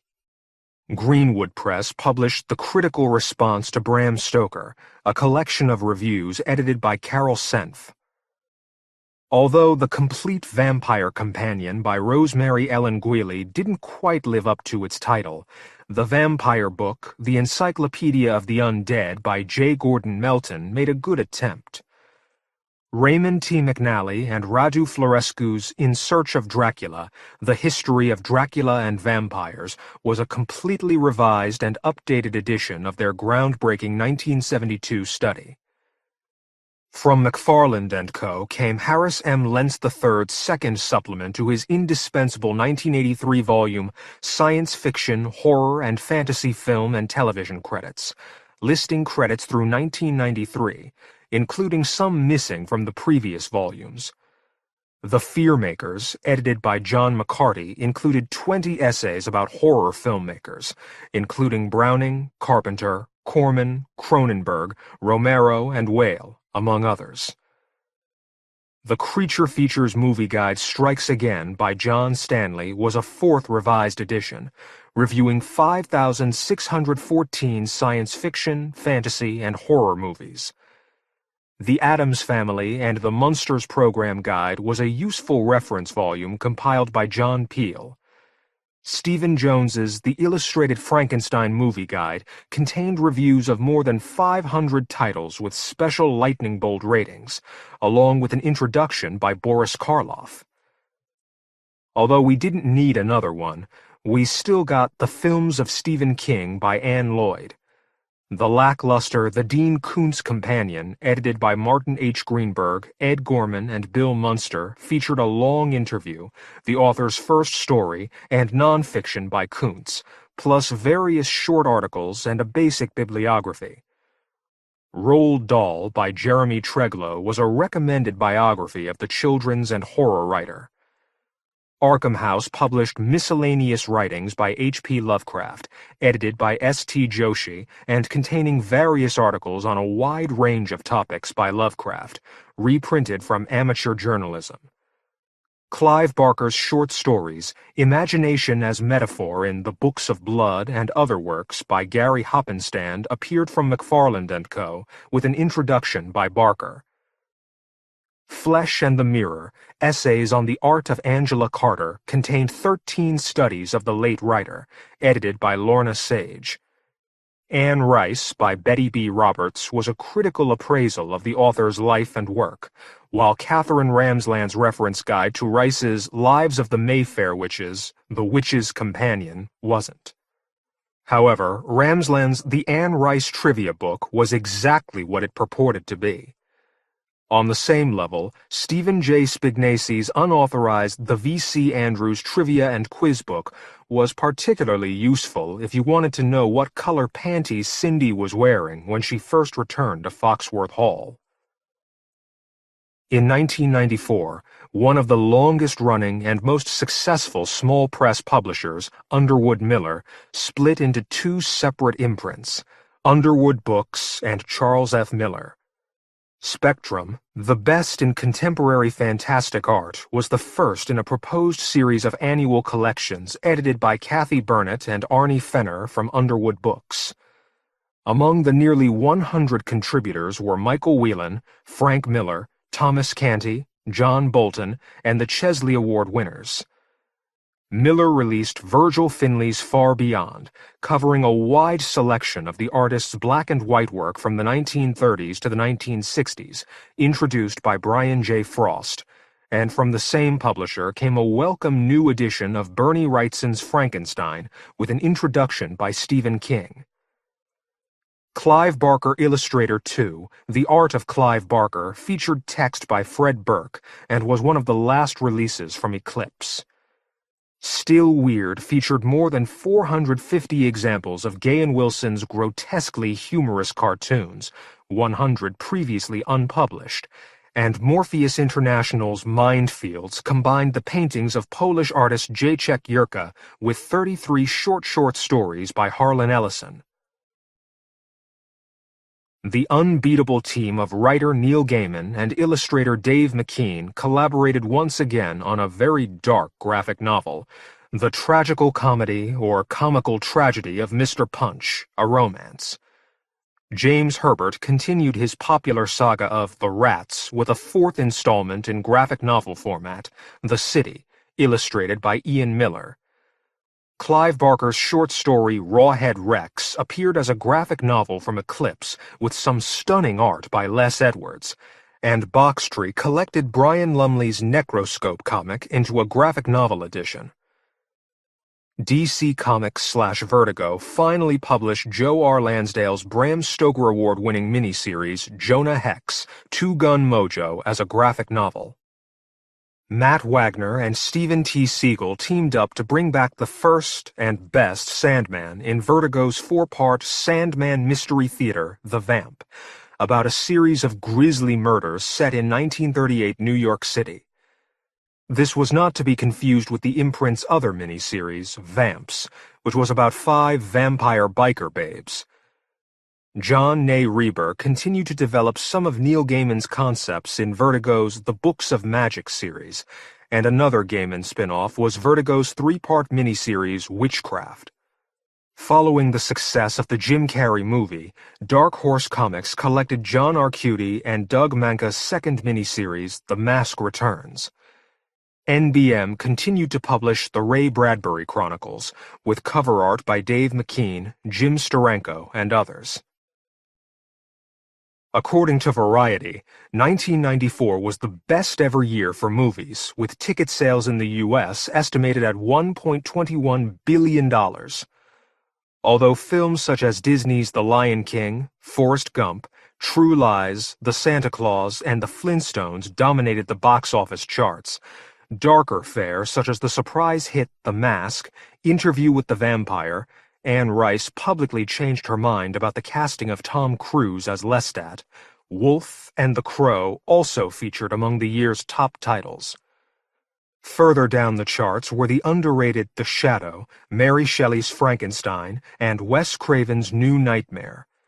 The animated Batman, Mask of the Phantasm, Addams Family Values, and Nightmare Before Christmas all added to their 1993 totals, while hanging around the lower depths were Brain Scan, Leprechaun 2, imaginatively retitled One Wedding and Lots of Funerals in the UK, Kronos, and Abel Ferraro's remake of Body Snatchers. Among the year's more interesting releases were Tim Burton's delightful Ed Wood, a look at one of the worst film directors ever, Michel Soavi's Della Morte, and Robert A. Heinlein's The Puppet Masters. John Carpenter's In the Mouth of Madness owed quite a debt to both H.P. Lovecraft and Jonathan Carroll. Brian Yuzna's Necronomicon was also loosely based on Lovecraft's fiction, as was Lurking Fear.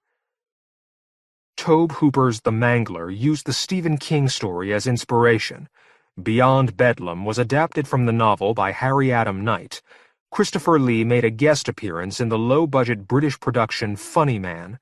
Big bugs were back in Ticks and Skeeter. Body Melt and Shrunken Heads managed to disgust. Boy Meets Girl managed to disturb.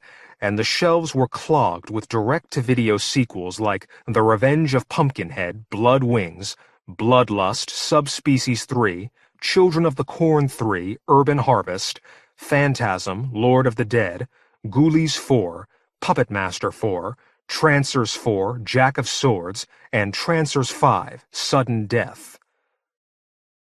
On television, The X-Files proved to be the year's biggest hit on both sides of the Atlantic, but such shows as Tales from the Crypt, RoboCop, Highlander, Forever Knight, and the revamped Babylon 5, with its Lovecraftian subplots, all had their darker moments.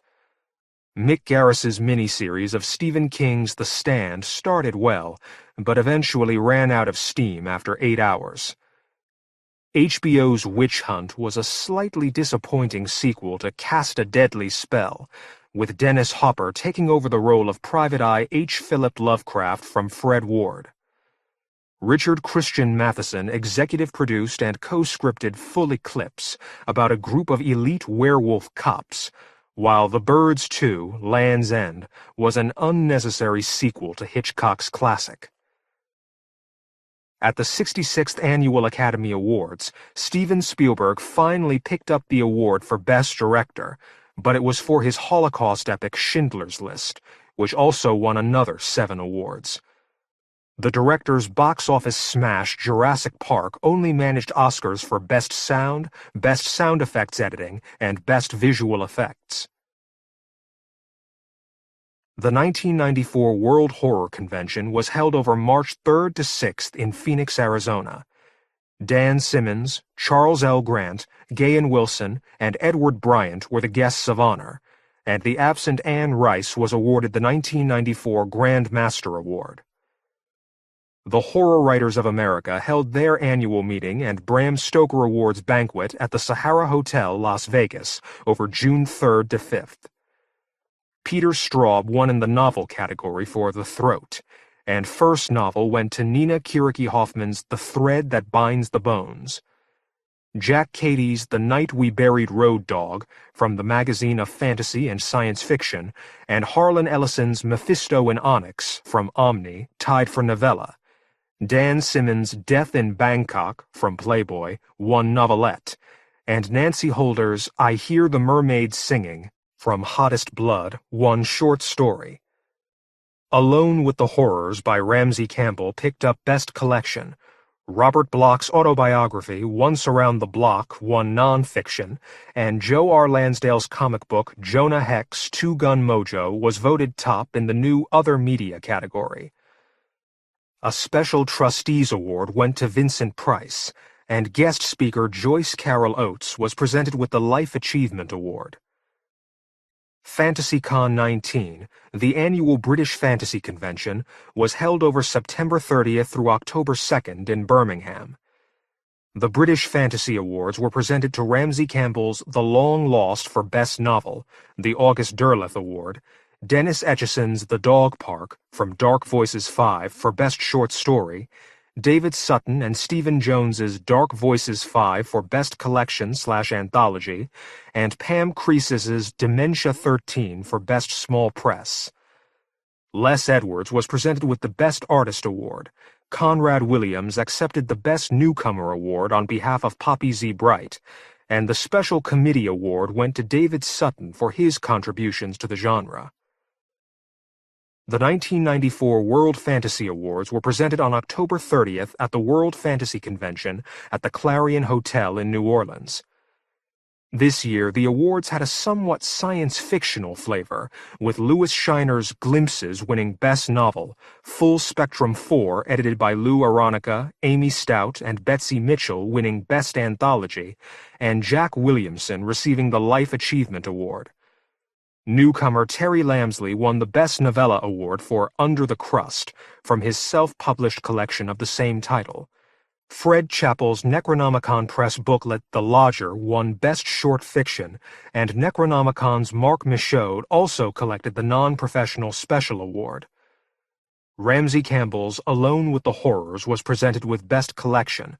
The Best Artist was a tie between Alan Clark and J.K. Potter, and in their last year of publishing together, Underwood Miller received the special award Professional. Californian book dealer Barry R. Levin announced that Anne Rice won his firm's Collectors Award for 1994 for Most Collectible Author of the Year. The limited first edition of Stephen King's Insomnia, published by Mark V. Ziesing Books, was voted Most Collectible Book of the Year, and Jack L. Chalker was awarded the Special Lifetime Collectors Award for his important contributions to the collectability of fantastic literature as author and bibliographer. Despite the apparent stabilization of the number of titles being published in the horror market, there is little doubt that the genre is in for a rough ride over the next few years.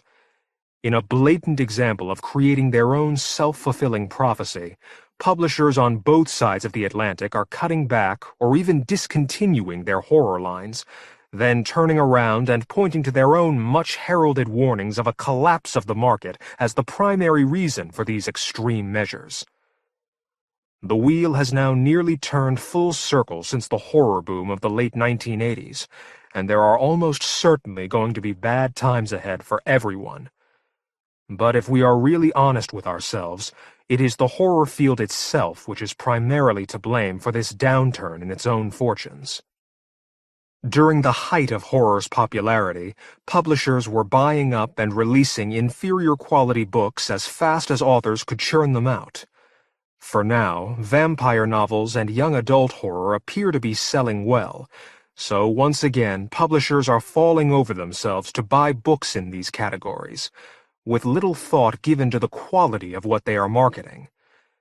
In much the same way as Hollywood's reaction to the latest trend in blockbuster movies, most publishers are jumping on the bandwagon far too late, and as soon as the market for these types of books reaches saturation point, then they will start looking around for some other area to exploit.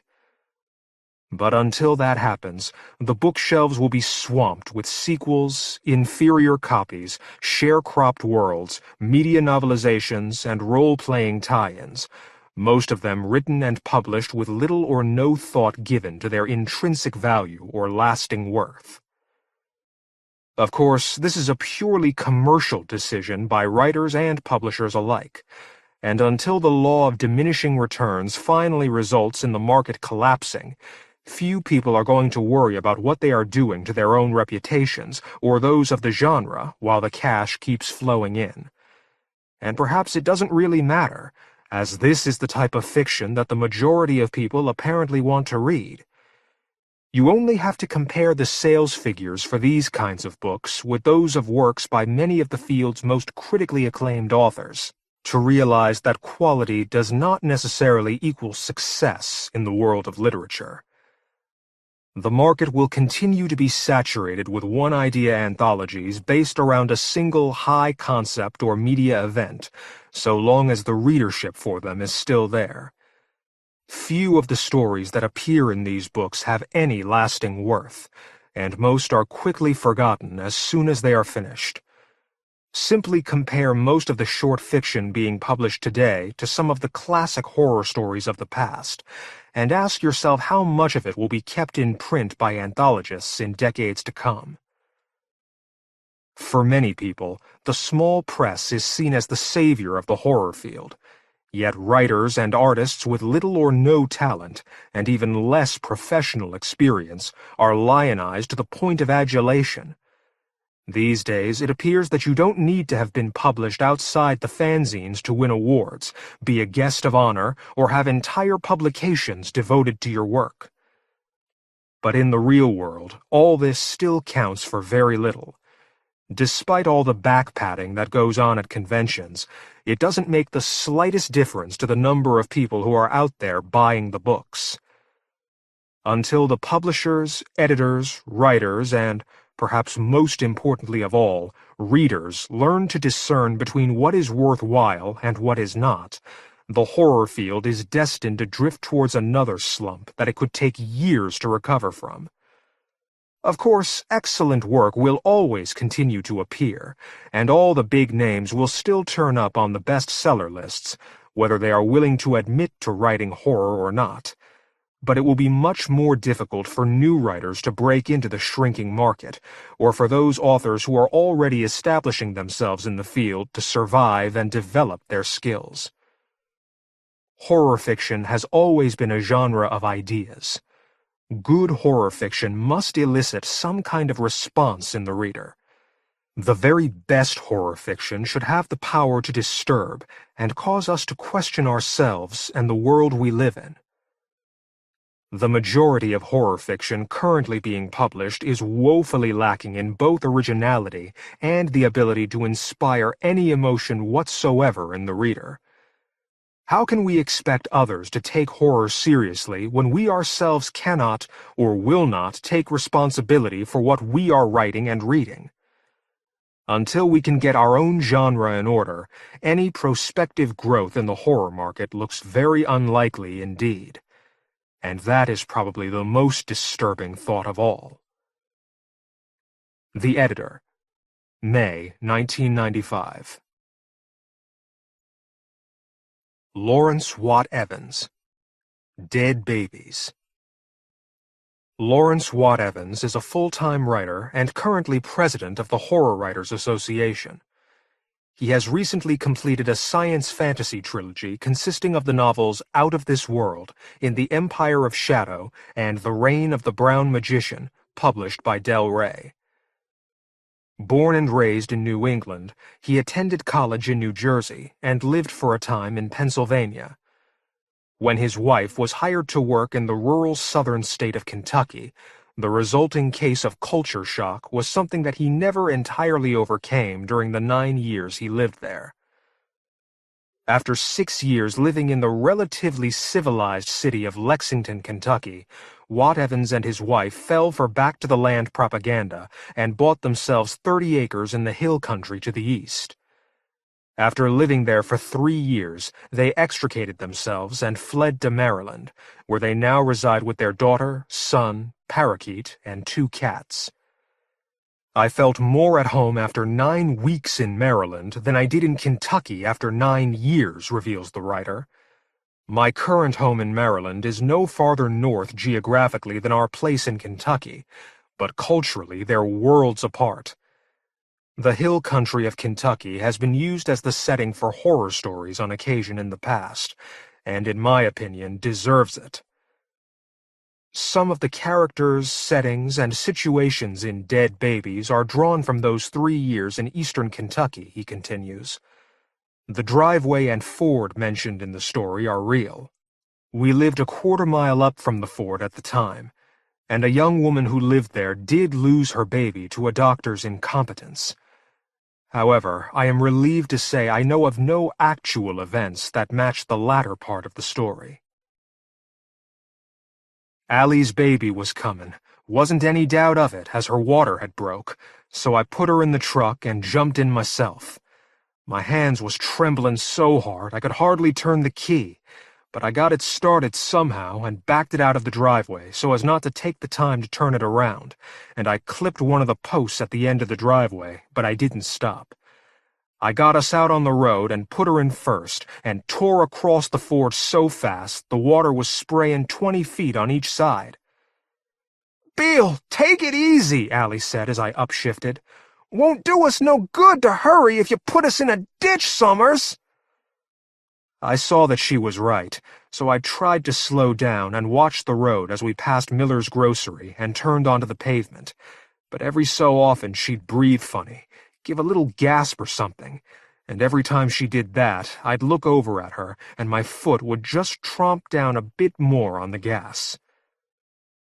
About halfway to town, I remembered that I should have called the doctor and told him to meet us at the hospital in Lexington, but I wasn't about to go back to do that, and there weren't exactly a lot of payphones on Beckett's Fork Road, so I figured I'd stop by Doc Everett's house in Dawsonville and tell him in person, as it wasn't more than a mile or two out of our way. But by the time we hit the blinker at the south end of Main Street in Dawsonville, Allie was gasping and sort of heaving up from the seat every minute or so, and I wasn't any too sure we were going to make it to the hospital anyways. That was a good 25 miles yet, and the interstate didn't cover but half of it. So when we stopped in front of the Everett's house, I went around to her side and got her down out of the truck, and I walked her up to the door of the house and rung the bell. A woman answered, and I asked her where the doc was, and she said, "Why, he's still in bed." It was gone 7 by then, but some folks do sleep in late, so I didn't wonder too much. I just asked, polite as I could, "Could you wake him, please? I think it's an emergency." "Of course," she said. "Wait right here." And she closed the door. Allie sat down right there on the porch, gasping. A moment later, the door opened again, and the woman said, "You just come right on in." She showed us in and turned us sharp right in the foyer there, into a smallish room like an old-fashioned parlor, and sat us down on a fancy couch, then went to fetch the doctor. We sat there, and I noticed this weird, nasty smell, and I hoped it was from the house, all the medicines and stuff, and not from something wrong with the baby. A minute later, Doc Everett came in his bathrobe with his doctor's bag. He took one look at Allie and shooed the woman and me out and closed the door behind us. So there we were in the foyer, and I looked around and saw a telephone on a little table and a big fancy mirror on the wall, but there wasn't nowhere to sit except maybe the stairs. There was a big sliding door across from that little parlor, and I sort of looked at it hopefully, I guess, because the woman looked at it too and said, "We can't go in there, I'm afraid. The baby's asleep, and I don't want to wake him." Well, right then I wouldn't have minded playing with the baby, what with our own about to be born by the look of it, but I didn't want to be rude, and besides, the woman seemed a little on edge, sorta, so I didn't say that. I said, "How old is he, Mrs. Everett?" "Oh, it's Miss Everett," she said, all flustered. "Laura Everett. I'm Dr. Everett's sister." "Bill Sellers," I said, holding out a hand. I figured it might not be a real good idea to inquire as to just whose baby it was that was sleeping, if Miss Everett weren't married. And besides, there was something about her made me think I didn't want to have too much to do with her. So after we shook, I just leaned against the wall a little and waited. I waited for what seemed like hours. We didn't talk. Miss Everett seemed sort of caught up in herself, the way some people get, and not much interested in me, and I didn't see any call to bother her. That nasty smell was still there, so I knew it was the house. I wondered what it was, but I didn't ask. I figured it wouldn't be polite to mention it. I could hear Doc Everett's voice from the parlor, too low to make out the words, and sometimes I could hear Allie answering him or making sounds. I waited for the sound of the baby crying. It didn't come. Instead, finally, I heard Allie scream. I jumped up off that wall and took a look at Miss Everett, but she wasn't doing a thing. She was just standing there. I knocked on the door. "What's going on in there?" I called. I could hear Allie crying, and I opened the door without waiting for any by your leave. Allie was sitting on the couch with her dress all rucked up, and there were bloody towels piled on the floor, and other things. Before I got a good look, Allie wailed, "The baby's dead! Bill, our baby's dead!" "I'm afraid so," Doc Everett said. "Listen, I really think we had better get your wife to the hospital. Would you tell my sister to call an ambulance?" I sort of froze for a moment, trying to take it in, but then I turned and went back out to the foyer, and there was Miss Everett dialing the phone. "I heard what he said," she told me. And then it was just waiting, and trying to comfort Allie, and not to look at the poor little dead thing there on the towels, until the ambulance came. I rode in the back with Allie, and Doc Everett followed in his car. They kept Allie for observation, they called it, and sent her home with me the next morning. Somewhere in there, I don't remember when, I asked Doc Everett what had happened, and he told me that the baby had got tangled in the cord and strangled while it was being born, that it happens sometimes, and there wasn't anything he could do. It was too late by the time he saw what was happening. It wasn't until after I brought Allie home that she asked what had happened to the baby's body, and I realized I didn't know. Wasn't an easy question to ask anyone, neither. Finally, though, I called Doc Everett, and he told me he'd sent the body to Tuckman's funeral home, seeing as that's the only one in town, and he didn't figure we'd be wanting to go to Lexington for it.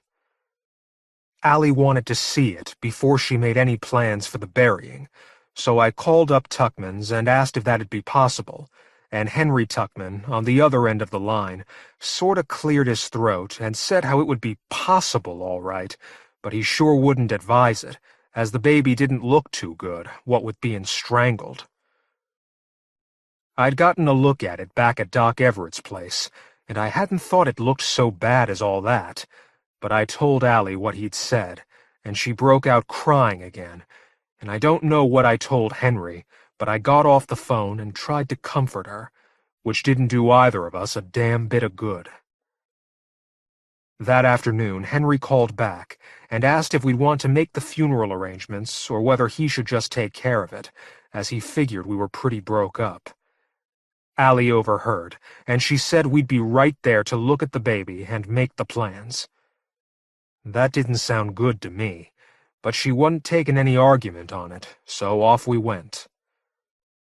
At the funeral home, there was Henry Tuckman with his mourning face on, which made him look more like a pompous asshole of a salesman than like anything decent, and he showed us to a room where this little coffin was set up on a table that Henry called a bier, and there were a few flowers around it. I asked Henry who picked it, 'cause I'd always heard that funeral homes are practically like auto showrooms, with a dozen different models of coffins and all that shit. "Doc Everett chose it. He's volunteered to cover some of the costs for you, seeing as he knows the two of you han't got all that much set aside." Now, I knew I ought to be grateful at that, but I wa'n't, as it seemed damn pushy to have put up that money and picked out that box without asking us first. I was trying to think of something to say about it that wouldn't sound too bad when Allie said, "Open it." Henry blinked at us and said, like some goddamn Englishman on TV, "I beg your pardon?" "Open the box, Henry," I said. "We want to see our baby." Henry got all upset at that. "You really don't want to, Bill," he said.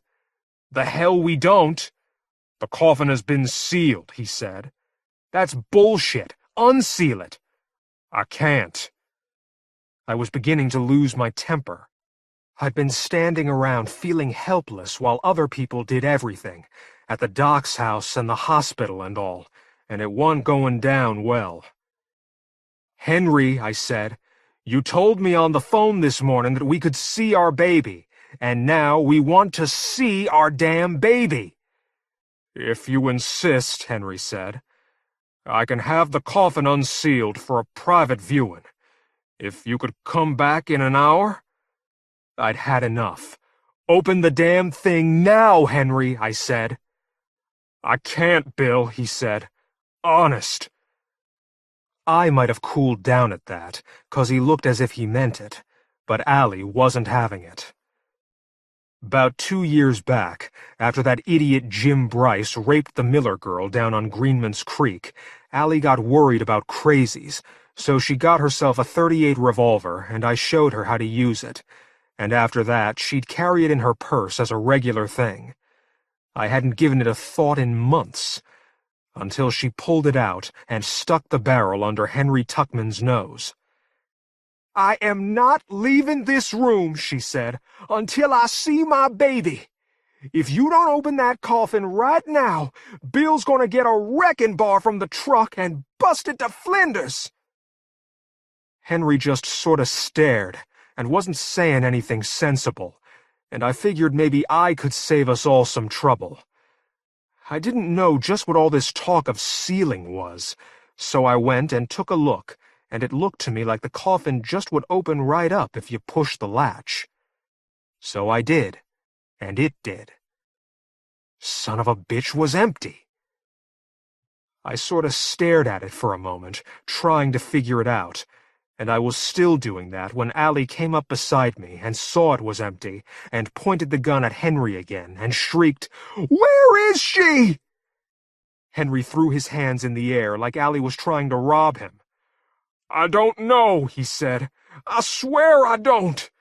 Doc Everett never brought her, told me to fake it, same as he does any time a baby dies." I stared at him and said, "And you do it?" "He pays me," Henry said. "Pays good." "Jesus God, Henry," I said. "You mean Doc Everett's been stealing dead babies?" Henry nodded. "Been doing it for years." "What for?" I asked. Henry shrugged and started to say he didn't know, but he didn't have the words out when Allie asked, "Did he kill my baby so we could take her?" Henry blinked at her like a startled owl. "I don't know," he said. "I never thought about it." I hadn't thought about it either, never would have thought of it. But once Allie asked that, I saw how it might be. The doc wanting dead babies for God knows what. And there's our baby right in his own house, no one around to see if he just loops the cord over and tugs. I felt sick. "Come on," I told Allie. "We're gonna go see the sheriff." "No, we aren't," she said. "Why the hell not?" I wanted to know. "Stealing dead babies is a crime." "Of course it is," she said. "But who do you think the sheriff's going to believe? A 19-year-old farm kid and his hysterical wife? Or the doctor who's been looking after this town for the past 20 years? I could see how she had a point, but I wasn't too sure it was that important. There'd be evidence, wouldn't there? "So what do you want to do about it?" I asked. "We're going to Doc Everett's house, and we're going to get our baby back," she said.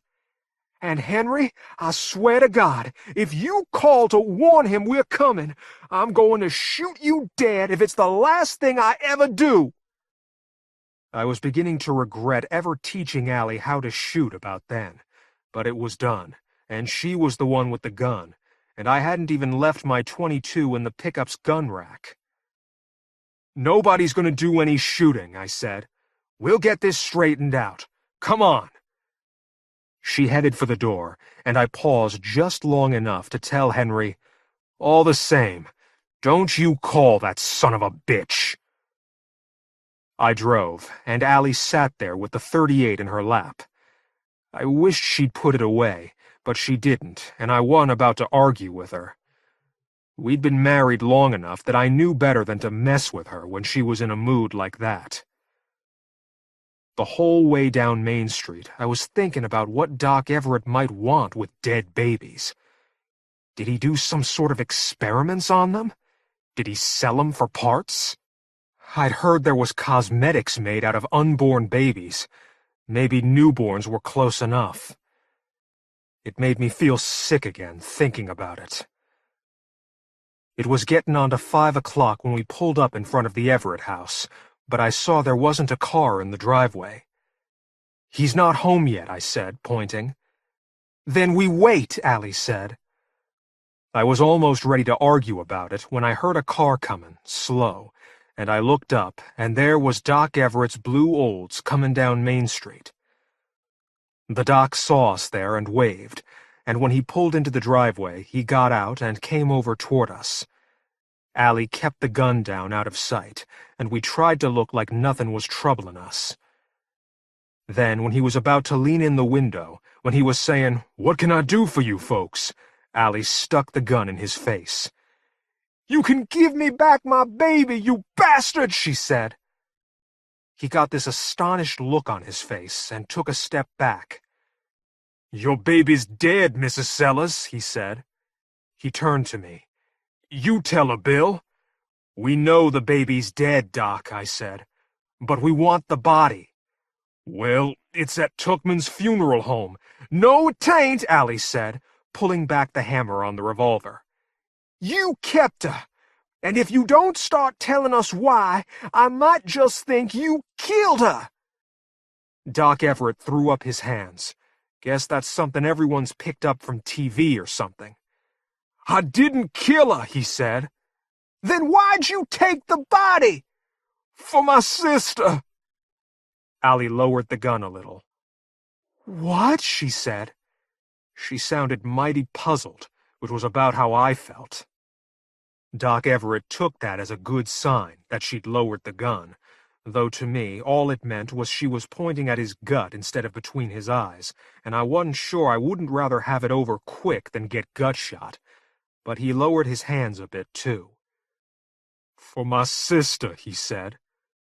"What the hell are you talking about?" I asked. "What the hell would your sister want with our baby? She's got her own, don't she? And alive." Allie threw me a surprised glance at that, and the doc shook his head. "No," he said. "She don't. Doesn't." "Bill, Miss Everett ain't married," Allie said, "and I never heard tell she had a baby." I was beginning to wonder if I was going crazy. This was all so weird. "She said she did," I insisted. Doc Everett nodded. "She thinks she does," he said. Laura's not right." "First I've heard of it," Allie said.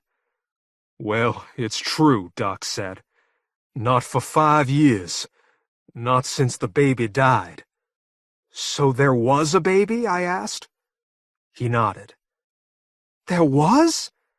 Allie was pretty startled by that.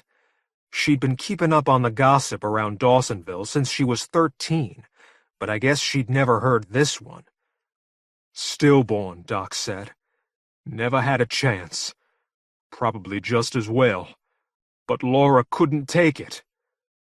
I glanced at Allie, but if she thought Doc was saying anything about her, she didn't pay any mind to it.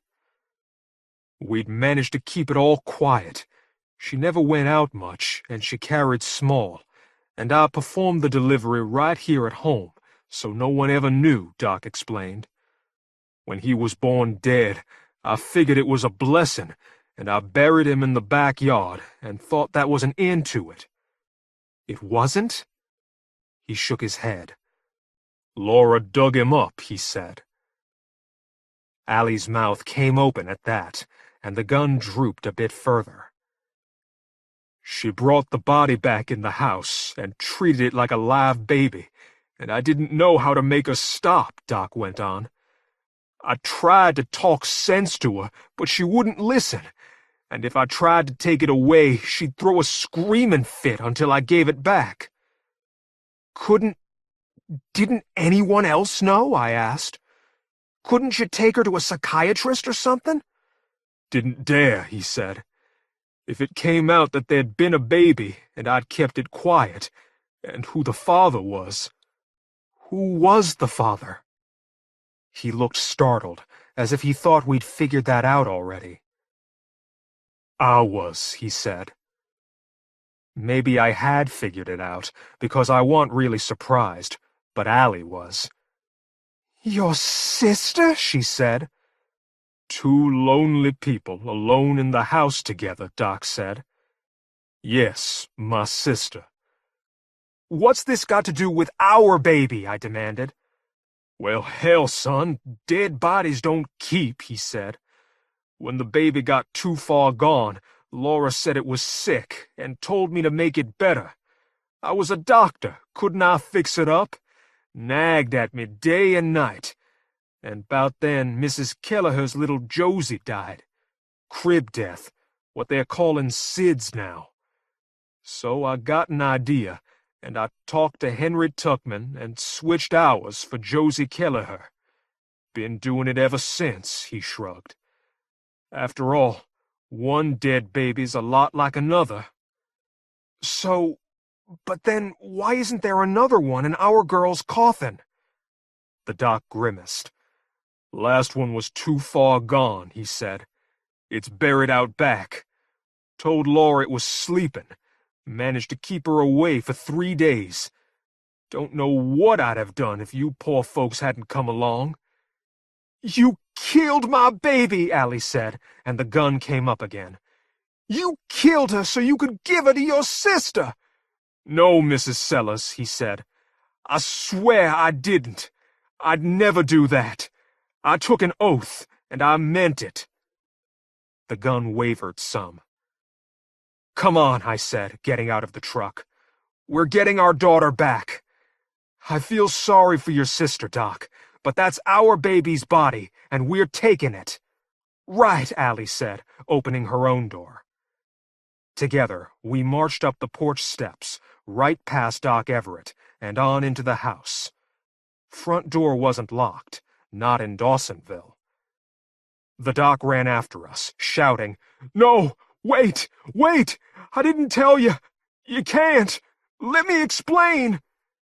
I reckoned we'd heard enough. We didn't stop, marched right into the house. I pointed to the big sliding door.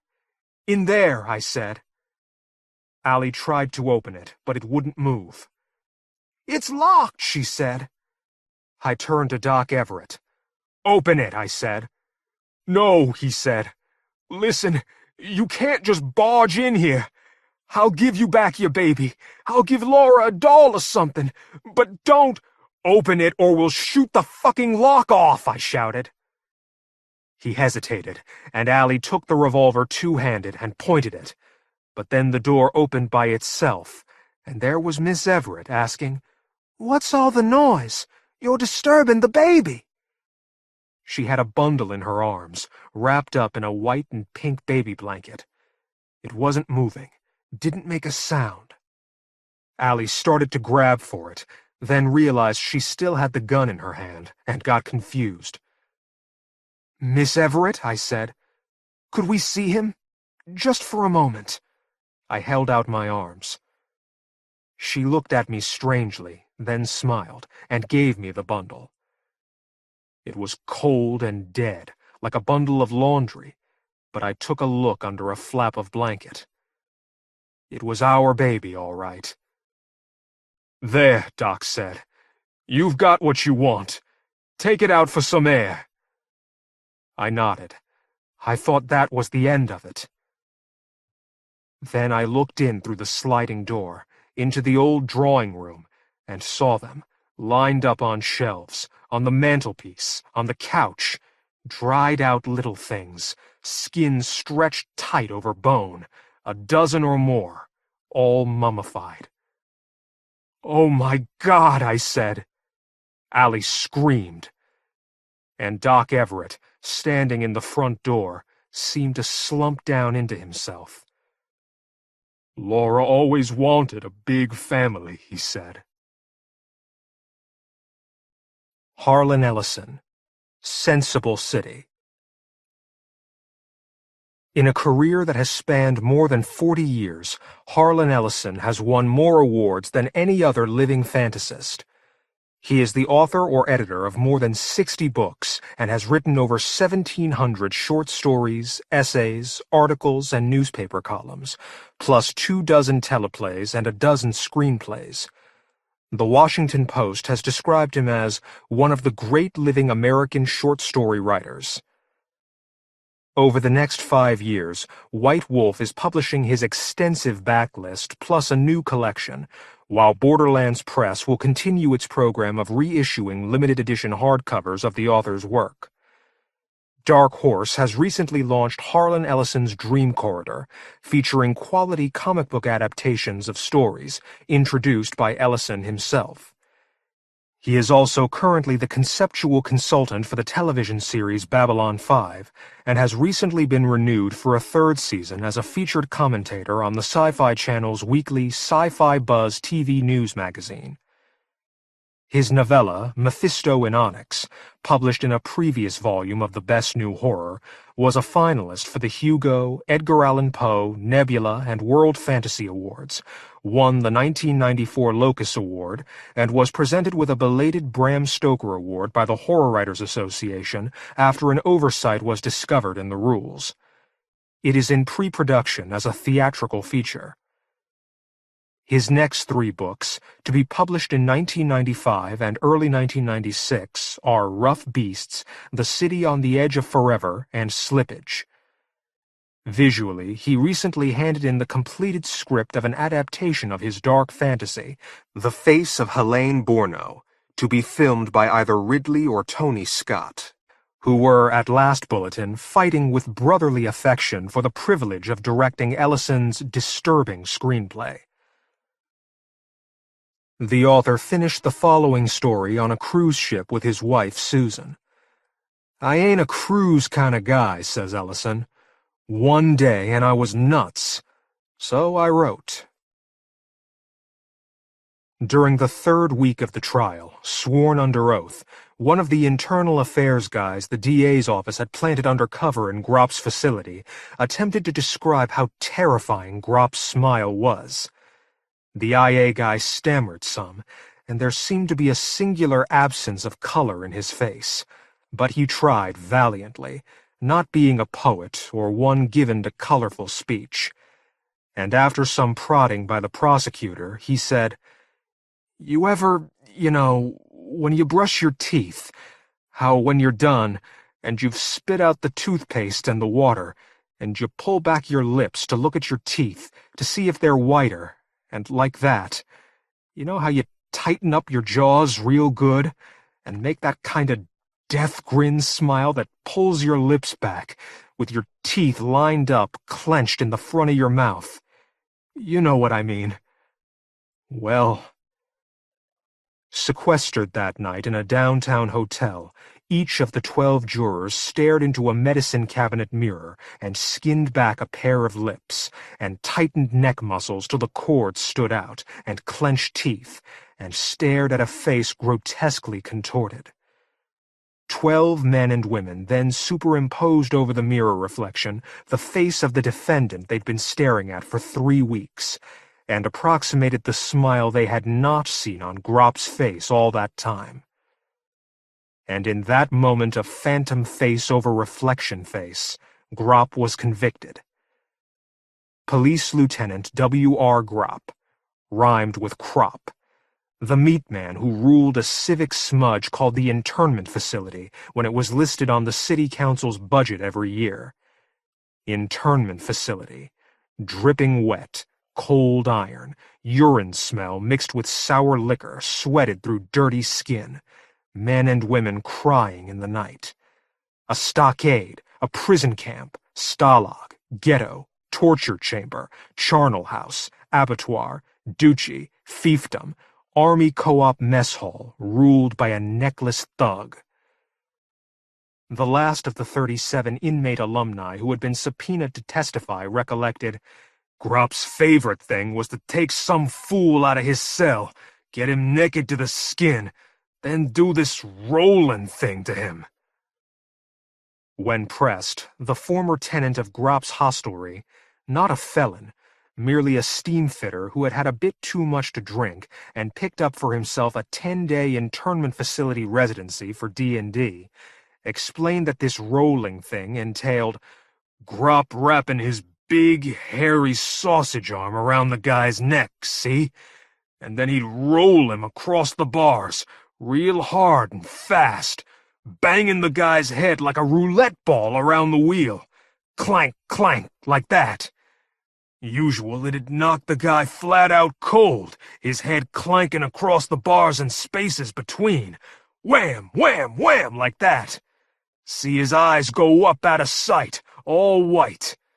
But Gropp, he'd hang on with that sausage around the guy's neck, whamming and banging him, and taking some goddamn kind of pleasure mentioning how much bigger this criminal bastard was than he was. Yeah, for sure.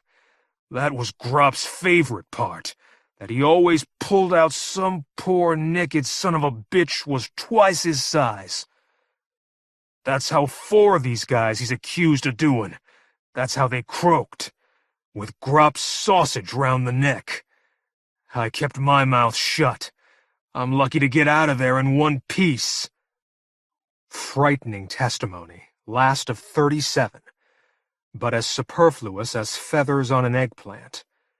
From the moment of superimposition of phantom face over reflection face, Police Lieutenant W.R. Gropp was on greased rails to spend his declining years for brutality while under color of service, a serious offense, in a maxi galleria stuffed chock-a-block with felons whose spiritual brethren he had maimed, crushed, debased, blinded, butchered, and killed. Similarly destined was Gropp's gigantic Magog, Deputy Sergeant Michael Mickey Rizzo, all 340 pounds of him, brainless malevolence stacked 6 feet 4 inches high in his steel-toed, highly polished service boots. Mickey had only been indicted on 70 counts, as opposed to Gropp's 84 ironclad atrocities. But if he managed to avoid sentence of lethal injection for having crushed men's heads underfoot, he would certainly go to the Maxi Galleria Mall of felonious behavior for the rest of his simian life. Mickey had, after all, pulled a guy up against the inside of the bars and kept bouncing him till he ripped the left arm loose from its socket. Ripped it off, and later dropped it on the mess hall steam table just before dinner assembly. Squat, bullet-headed troll, Lieutenant W.R. Gropp, and the mindless killing machine, Mickey Rizzo, on greased rails. So they jumped bail together during the second hour of jury deliberation. Why wait? Gropp could see which way it was going, even counting on blue loyalty. The city was putting the abyss between the department and him and Mickey. So why wait? Gropp was a sensible guy, very pragmatic, no bullshit. So they jumped bail together, having made arrangements weeks before, as any sensible felon keen to flee would have done. Gropp knew a chop shop that owed him a favor.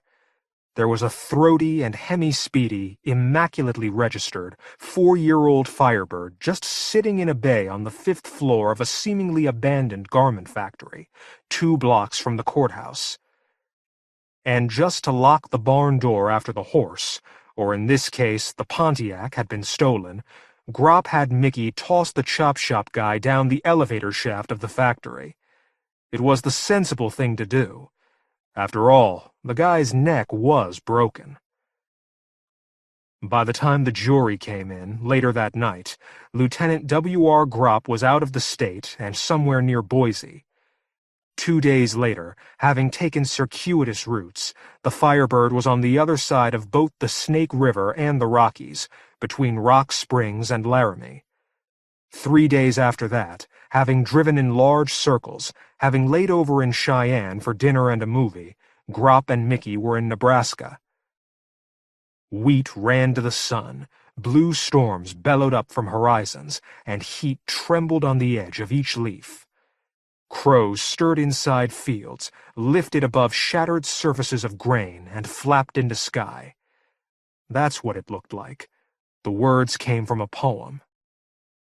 They were smack in the middle of the Plain State, above Grand Island, below Norfolk, somewhere out in the middle of nowhere, just tooling along, leaving no trail, deciding to go that way to Canada or the other way to Mexico. Gropp had heard there were business opportunities in Mazatlan. It was a week after the jury had been denied the pleasure of seeing Gropp's face as they said, "Stick the needle in the brutal son of a bitch.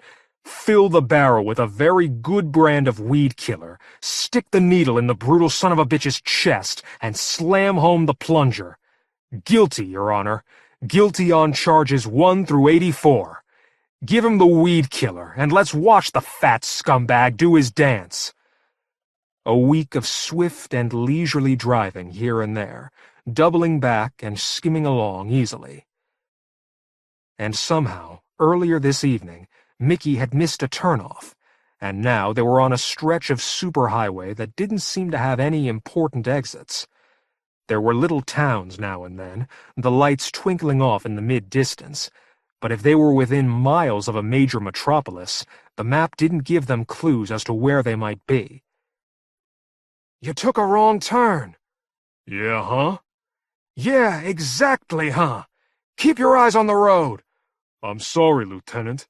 "No, not Lieutenant. I told you." "Oh, yeah, right. Sorry, Mr. Gropp." "Not Gropp. Jensen. Mr. Jensen. You're also Jensen, my kid brother. Your name is Daniel." "I got it. I remember. Harold and Daniel Jensen is us." "You know what I'd like?" "No, what would you like?" "A box of grape nuts. I could have 'em here in the car, and when I got a mite peckish, I could just dip my hand in and have a mouthful. I'd like that." "Keep your eyes on the road." "So what do you think?" "About what?" "About maybe I swing off next time, and we go into one of these little towns, and maybe a 7-Eleven'll be open, and I can get a box of grape nuts. We'll need some gas after a while, too. See the little arrow there?" "I see it. We've still got half a tank. Keep driving." Mickey pouted. Gropp paid no attention. There were drawbacks to forced traveling companionship, but there were many cul-de-sacs and landfills between this stretch of dark turnpike and New Brunswick, Canada, or Mazatlan, state of Sinaloa. "What is this, the Southwest?" Gropp asked, looking out the side window into utter darkness. "The Midwest? What?" Mickey looked around too. "I don't know. Pretty out here, though. Real quiet and pretty." "It's pitch dark." "Yeah, huh?" "Just drive, for God's sake. Pretty. Jesus." They rode in silence for another 27 miles. Then Mickey said, "I gotta go take a piss." Gropp exhaled mightily. Where were the cul-de-sacs? Where were the landfills? "Okay. Next town of any size, we can take the exit and see if there's decent accommodations. You can get a box of grape nuts and use the toilet. I can have a cup of coffee and study the map in better light. Does that sound like a good idea to you, Daniel?" "Yes, Harold. See? I remembered." "The world is a fine place." They drove for another 16 miles and came nowhere in sight of a throughway exit sign, but the green glow had begun to creep up from the horizon. "What the hell is that?" Grop asked, running down his power window. "Is that some kind of a forest fire or something? What's that look like to you?" "Like green in the sky." "Have you ever thought how lucky you are that your mother abandoned you, Mickey?" Grop said wearily. "Because if she hadn't, and if they hadn't brought you to the county jail for temporary housing till they could put you in a foster home, and I hadn't taken an interest in you, and hadn't arranged for you to live with the Rizzos, and hadn't let you work around the lockup, and hadn't made you my deputy, do you have any idea where you'd be today?" He paused for a moment, waiting for an answer, realized the entire thing was rhetorical, not to mention pointless, and said, "Yes, it's green in the sky, pal, but it's also something odd. Have you ever seen green in the sky before? Anywhere? Anytime?" "No, I guess I haven't." Grop sighed and closed his eyes. They drove in silence another 19 miles, and the green miasma in the air enveloped them. It hung above and around them like sea fog, chill and with tiny droplets of moisture that Mickey fanned away with the windshield wipers. It made the landscape on either side of the superhighway faintly visible, cutting the impenetrable darkness, but it also induced a wavering, ghostly quality to the terrain. Grop turned on the map light in the dome of the Firebird and studied the map of Nebraska. He murmured, "I haven't got a rat's fang of any idea where the hell we are. There isn't even a freeway like this indicated here. You took some hell of a wrong turn way back there, pal." Dome light out. "I'm sorry, Harold." A large, reflective advisement marker, green and white, came up on their right. It said, "Food, gas, lodging, 10 miles." The next sign said, "Exit, 7 miles." The next sign said, "Obedience, 3 miles." Grop turned the map light on again. He studied the venue. "Obedience? What the hell kind of obedience? There's nothing like that anywhere. What is this, an old map? Where did you get this map?" "Gas station." "Where?" "I don't know. Back a long ways. That place we stopped with the root beer stand next to it." Grop shook his head, bit his lip, murmured nothing in particular. "Obedience," he said. "Yeah, huh?" They began to see the town off to their right before they hit the exit turnoff. Grop swallowed hard and made a sound that caused Mickey to look over at him. Grop's eyes were large, and Mickey could see the whites. "What's the matter, Harold?" "You see that town out there?" His voice was trembling. Mickey looked to his right. Yeah, he saw it. Horrible. Many years ago, when Grop was briefly a college student, he had taken a warm-body course in art appreciation. 101 it was, something basic and easy to ace, a snap. All you had to do was show up. Everything you wanted to know about art, from Aboriginal cave drawings to Diego Rivera. One of the paintings that had been flashed on the big screen for the class, a sleepy 8 a.m. class, had been The Nymph Echo by Max Ernst. A green and smoldering painting of an ancient ruin overgrown with writhing plants that seemed to have eyes and purpose and a malevolently jolly life of their own, as they swarmed and slithered and overran the stone vaults and altars of the twisted, disturbingly resonant sepulchre. Like a sebaceous cyst, something corrupt lay beneath the emerald fronds and hungry black soil. Mickey looked to his right at the town. Yeah, he saw it. Horrible. "Keep driving," Grop yelled, as his partner in flight started to slow for the exit ramp. Mickey heard, but his reflexes were slow. They continued to drift to the right, toward the rising egress lane. Gropp reached across and jerked the wheel hard to the left. "I said, keep driving!" The Firebird slewed, but Mickey got it back under control in a moment, and in another moment they were abaft the ramp, then past it, and speeding away from the nightmarish sight beyond and slightly below the superhighway. Gropp stared mesmerized as they swept past. He could see buildings that leaned at obscene angles, the green fog that rolled through the haunted streets, the shadowy forms of misshapen things that skulked at every dark opening. "That was a real scary-looking place, Lieutenant Harold. I don't think I'd have wanted to go down there even for the grape nuts. But maybe if we'd have gone real fast—" Gropp twisted in the seat toward Mickey as much as his muscle-fat body would permit. "Listen to me.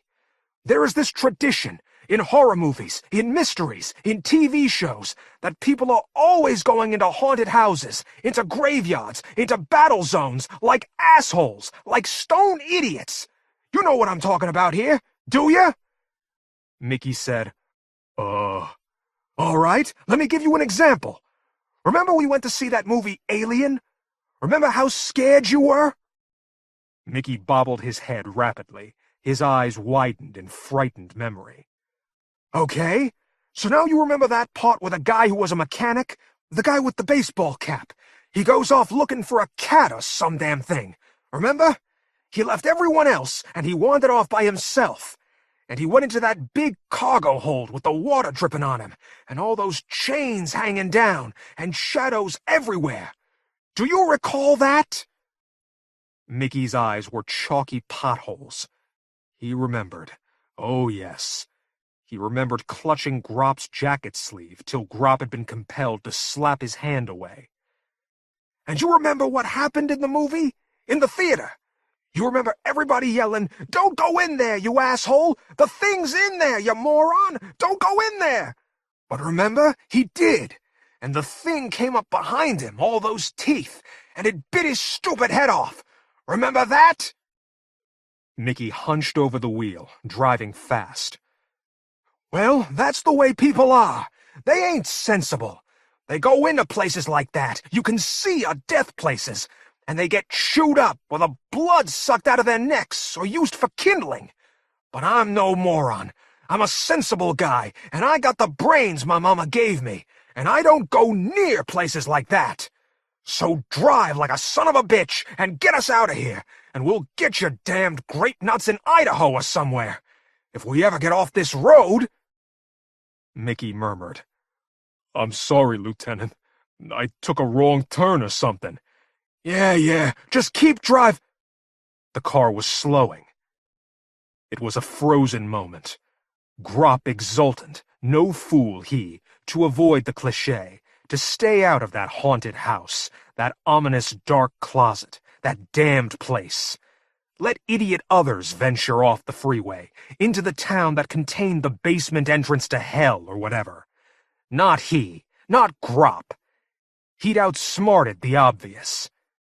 In that frozen moment, as the car slowed in the poisonous green mist. And on their right, the obscenely frightening town of Obedience that they had left in their dust 5 minutes before was coming up again on the superhighway. "Did you take another turnoff?" No, I've been just driving fast." The sign read, "Next right, 50 yards, Obedience." The car was slowing. Gropp craned his neckless neck to get a proper perspective on the fuel gauge. He was a pragmatic kind of a guy, no nonsense and very practical. But they were out of gas. The Firebird slowed and finally rolled to a stop. In the rearview mirror, Gropp saw the green fog rolling up thicker onto the roadway, and emerging over the berm in a jostling, slavering horde clacking and drooling, dropping decayed body parts and leaving glistening trails of worm ooze as they dragged their deformed, pulpy bodies across the blacktop, their snake-slit eyes gleaming green and yellow in the mist. The residents of obedience clawed and slithered and crimped toward the car. It was common sense any Better Business Bureau would have applauded. If the tourist trade won't come to your town, take your town to the tourists, particularly if the freeway has forced commerce to pass you by, particularly if your town needs fresh blood to prosper, particularly if you have the civic need to share. Green fog shrouded the Pontiac, and the peculiar sounds that came from within. Don't go into that dark room is a sensible attitude, particularly in a sensible city. Terry Lamsley, Blade and Bone. It's been a good year for Terry Lamsley. His novella Under the Crust, from his first self-published collection of the same name, won the 1994 World Fantasy Award and was chosen by editor Karl Edward Wagner for the year's Best Horror Stories 22, while another story from the same collection, Two Returns, appeared in last year's volume of The Best New Horror.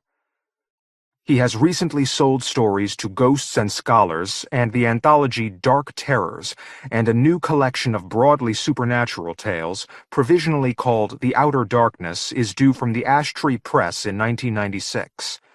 He is also currently working on a novel. Wormhill is an almost unpopulated village, explains the author, obviously haunted in summer and spooky as hell on a misty day in winter. Most of the details in the story, including the quote from J. Turner at the head, are authentic. Blade and Bone was inspired by an actual visit to Wormhill about 10 years ago. It started raining hard, and I took shelter in a hut in overgrown gardens behind some deserted cottages that was exactly like the one in the story, right down to the old copies of Radio Times from 1952. All the tools there were as described, except the ones made from the relic. I believe the hut must have been closed up for 30 years or more. God knows why. Wormhill. Within this manor were held the courts for the jurisdiction of the forest laws. Within its boundaries were the lairs of those wolves so destructive to the forest animals. But which were the most ferocious, the wolves or the forest laws, is a matter of opinion. Animals sacred to the Norman monarchs were the hart, hind, boar, and wolf. To destroy one of them, William I punished with loss of eyesight, Henry II with loss of limb. Rufus had made it a capital offense, while Richard I devised a torture too barbarous for description. Old Halls, Manors, and Families of Derbyshire. J. Turner, 1892. With a feeling of release, like a slave casting off his chains, Ogden Minter flung his useless mountain bike against a low, dry stone wall and shrugged his head and arms out of his gaudy, child-sized pink and purple backpack. Though there was little weight in this burden, the thin, tight straps had cut notches into the sides of his neck. A pool of sweat had formed under the bag between his shoulder blades, seeped down his spine, amassed in a trench round the line of his belt, and drained away into his shorts. He felt flooded. He gave the punctured back tire of his hired machine a jaundiced glare. He remembered putting a repair kit into the pocket of his linen jacket before breakfast that morning and, an hour later, deciding a jacket would not be necessary that day after all. Ogden began to wonder where he was. The countryside around looked particularly lush and succulent. To his left, a line of cottage-like dwellings stretched away at a right angle to the road. A few hundred yards further on, he could see a couple of larger buildings, typical, in their austerity of design and structure, of hundreds he had seen in the Peak District during the last week. He pulled the bunch of documents his wife had insisted he take with him out of his backpack and extracted a tattered, yellow-covered OS map of the Peak District.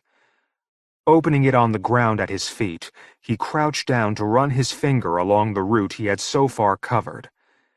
It appeared that the long, steep hill up which he had recently pushed his crippled bike had brought him to the edge of an area marked Worm Hill. His wife, he recalled, had suggested that the village may be of interest. He could not recall why exactly, but he thought she had mentioned the Domesday Book. Carefully, he established his exact position from the map and peered into the landscape towards a quantity of trees, in itself an unusual sight in that particular area of the high peak, among which the heart of the village supposedly lay concealed.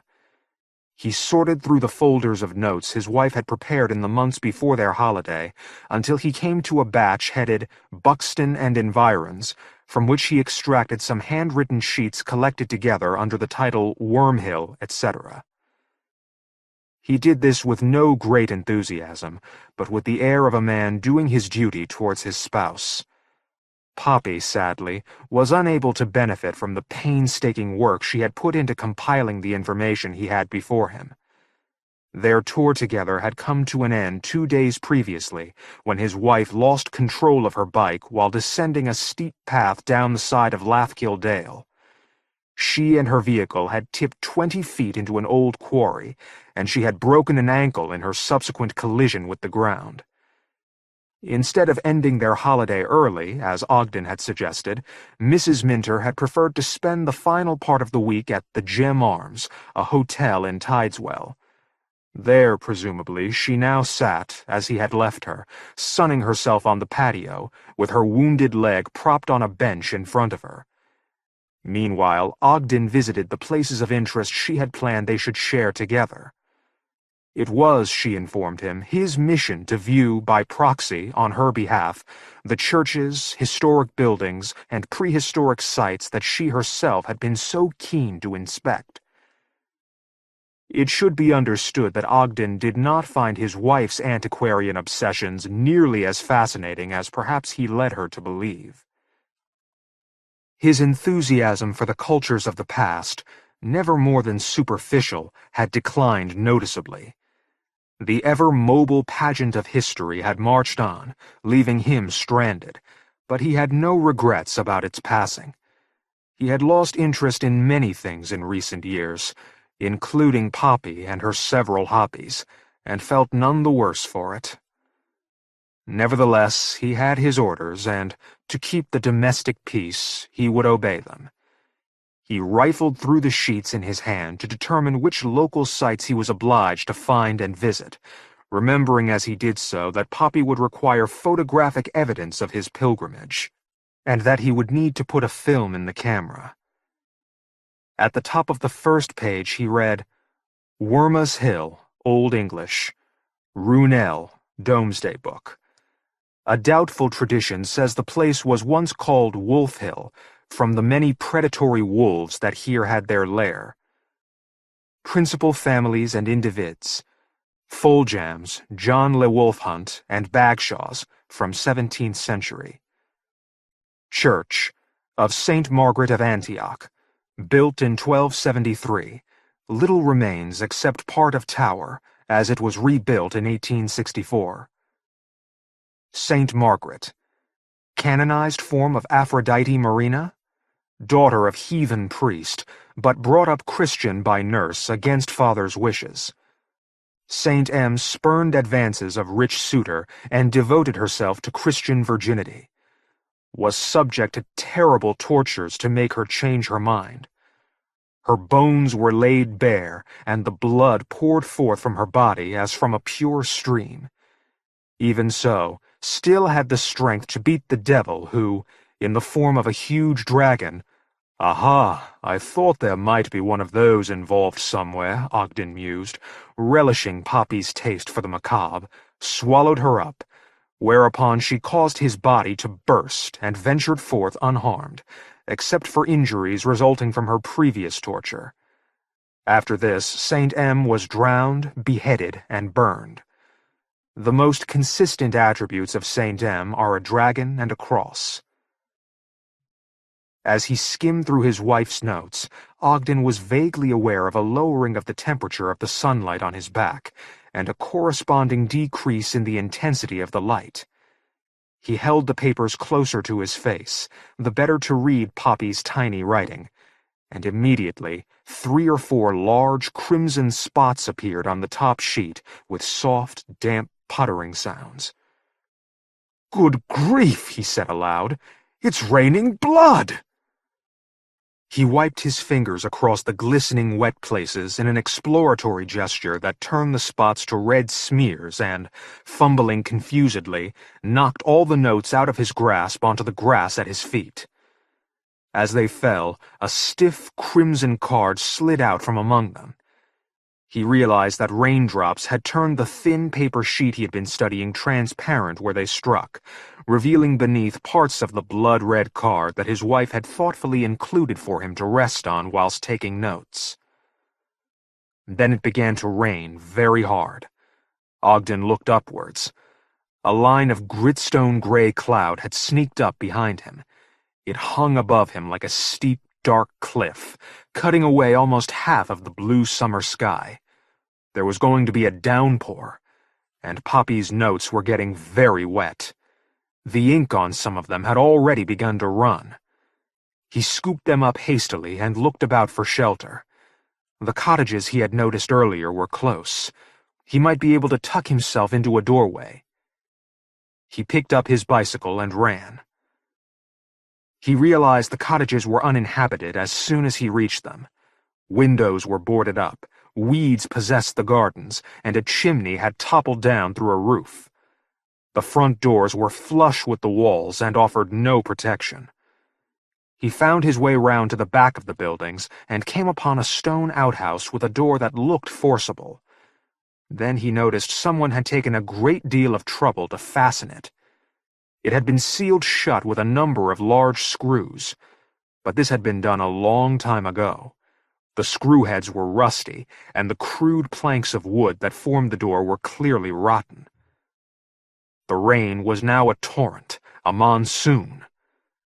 Ogden kicked the door at what he judged to be its weakest point, and had the satisfaction of seeing the whole thing tear free of the batons that held it in place and swing round into the room beyond. He leapt in after it, and received a powerful impression as he entered that simultaneously something made its exit, something slender, sharp, and oddly jointed that burst free in a great hurry. Nothing had passed him through the door, he was sure of that. Even so, the little room he found himself in had an air of having been recently, instantly vacated. He was as sure of this as he would have been if he had glimpsed a pair of heels vanishing in front of him. But in fact, he had detected no actual movement other than that of a swirl of ochre wood dust in the air around his feet, caused by the sudden implosion of the door. He had experienced a vaguely unpleasant sensation, but one that left him more confused than alarmed, since it was over almost before it registered on his consciousness. A window in the roof gave ample light for him to see that all the evidence indicated he was the first person to enter the place for a long time, however. The walls on 3 sides were covered with a wide variety of tools for wood and garden work, held in place by hooks and positioned with scrupulous neatness. Many of their metal parts were edged with a scale of rust, suggesting they had once been infected with damp, though the air was now sharp and dry. All were cowled with ancient spider webs, but it was obvious that they had been kept in prime condition by the craftsmen who had employed them, right up to the time of their disuse. They were not so much stored as displayed, and Ogden smiled to think of the obvious pride of their owner.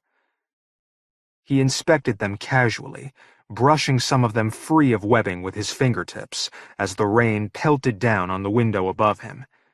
He wondered about the craftsmen who had used them. Dead now, no doubt, he thought. But it occurred to him that it was peculiar they had been left to spoil. Taken together, they could be quite valuable, and some of them looked rather old. He came up short then, because he suddenly found himself contemplating some very strange tools indeed, if they were tools in the normal sense.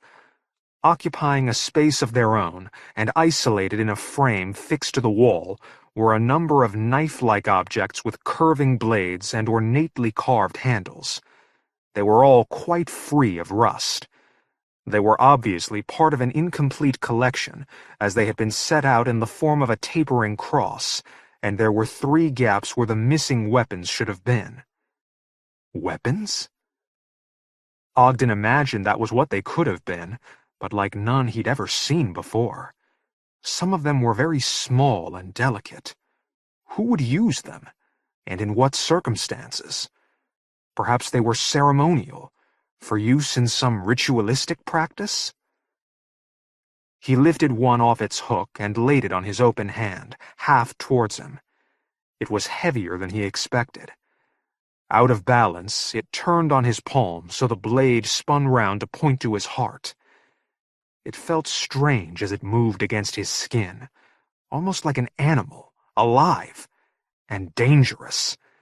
The cutting edge was terribly fine and, he was sure, razor-sharp. After hastily replacing it among the others and looking at them all together, it occurred to him that they could be fragments of some quite large object that had somehow come to pieces. He shook his head. It seemed a fanciful notion. Turning his attention to other items stored in the shed, some piles of old magazines caught his eye. Something to read to pass the time until the rain stopped. He took an ancient, flaking periodical from the top of the nearest heap. It was a Radio Times from September 1952. Has this place been shut up that long, he wondered? Almost 40 years. He found an article about Thomas Beecham, who was to conduct Delius on the 3rd program that week, and started to read. He didn't notice when the rain stopped, but sunshine suddenly beamed half-heartedly down on him from the window and reached across the floor towards him through the gaping door. Scrambling up, he retrieved Poppy's notes from a bench where he had dropped them and sorted through them. They were stuck together with damp. Whole paragraphs were illegible where the ink had run, and the rain had trickled along the creases he had made when he clumsily grabbed the sheets up after dropping them, obliterating odd words and lines here and there. The page on top, detailing facts about Wormhill Parish Church, looked as though it had been wiped with a sponge. He read, smudge, here the rectory garden and churchyard blend, smear. Rarely does a modern village church possess that air of repose which often broods over an ancient sanctuary, but Wormhill possesses it. 3 lines missing. Voices of rooks calling in the trees surrounding Wormhill Hall. Frith, etc., writing as recently as 1920. Not much to go on. Obviously, Poppy had copied descriptive passages from old books to compare with contemporary reality, something that gave her particular pleasure when visiting new places. Such fragments of her notes as remained were next to useless now, however. Ogden stuffed them in his backpack and decided to explore without their guidance. As, pushing his bike, he descended towards the trees that concealed the church, a handful of farm buildings became visible, including one quite substantial dwelling set behind what could once have been a village green. A self-important dog ran out and barked at him twice. It seemed disillusioned by the sight of him and slunk away with a disappointed air. He saw no human inhabitant. Opposite an old farmhouse, a sign indicated that St. Margaret's Church could be found at the end of a wide path to his left. This brought him to a tiny wrought-iron gate that, closed, stood next to an open and much wider wooden one. Ogden took the trouble to negotiate the first of these entries, since the other, for some strange reason, looked much less inviting, even in the slovenly way it gaped, like a hungry maw, sinister. The sun slipped free of the thickening clouds for a few seconds as he stepped into the churchyard, stretching black shadows out from the trees around him. A breeze, the first of the day, troubled the trees and gave them gooseflesh. They shivered, sighed, and then went still. Ogden closed the gate behind him and, as he did so, saw and heard movement in the undergrowth that grew to the edge of the path ahead of him. "That damned inquisitive dog," he thought, "come to take a second look." This time the creature must have gone shy.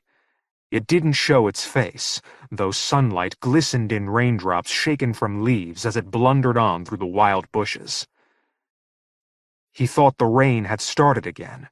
The trees above him were dripping with sullen deliberation. The dampness they deposited had a sticky feel and was slightly malodorous.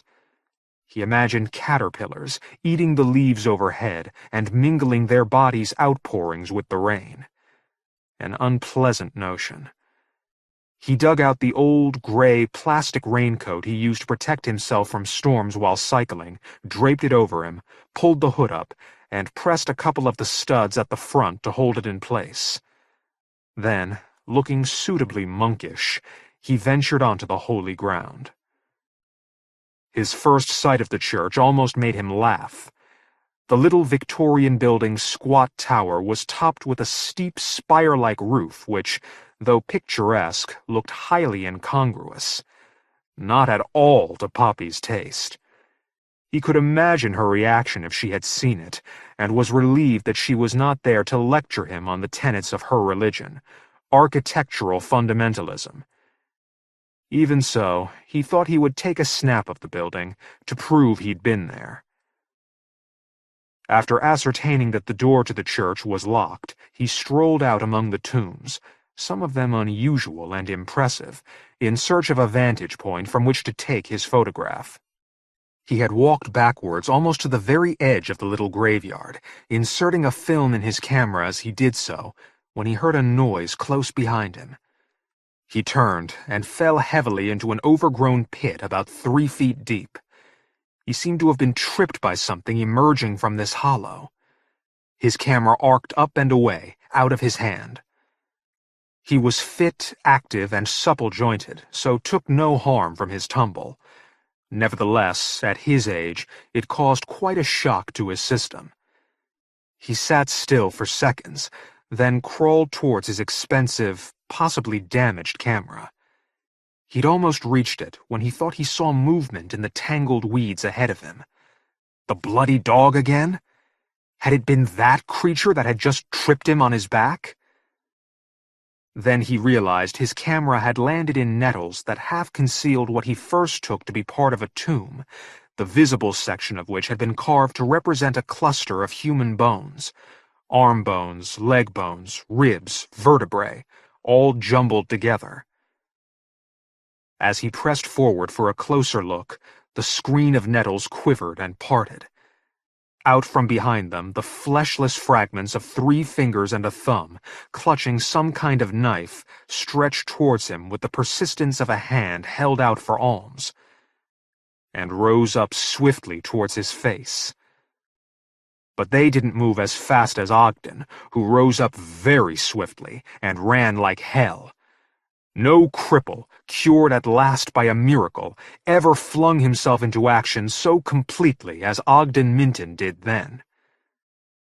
His mind blanked out briefly, and consciousness only returned when, mere seconds later, he found himself racing out of the path that led from St. Margaret's and onto the road that led out of Wormhill. Opposite, a man was walking towards him through a garden at the front of a large house. The fellow was watching him with alarm and concern. Suddenly, aware that he was making a spectacle of himself, Ogden stopped running and tried to calm down. He was drenched with sweat in his plastic coat. He pulled the hood back off his head and, as he did so, the clouds above him burst and rain machine-gunned down around him. The man who had been observing him took fright at the downpour and retreated into the building behind him. As he went, he pointed to a sign on the path outside an open door. Tea, coffee, snacks, homemade food. Hardly able to believe his luck, Ogden ran into the house and found himself in a comfortable, well-appointed tea room.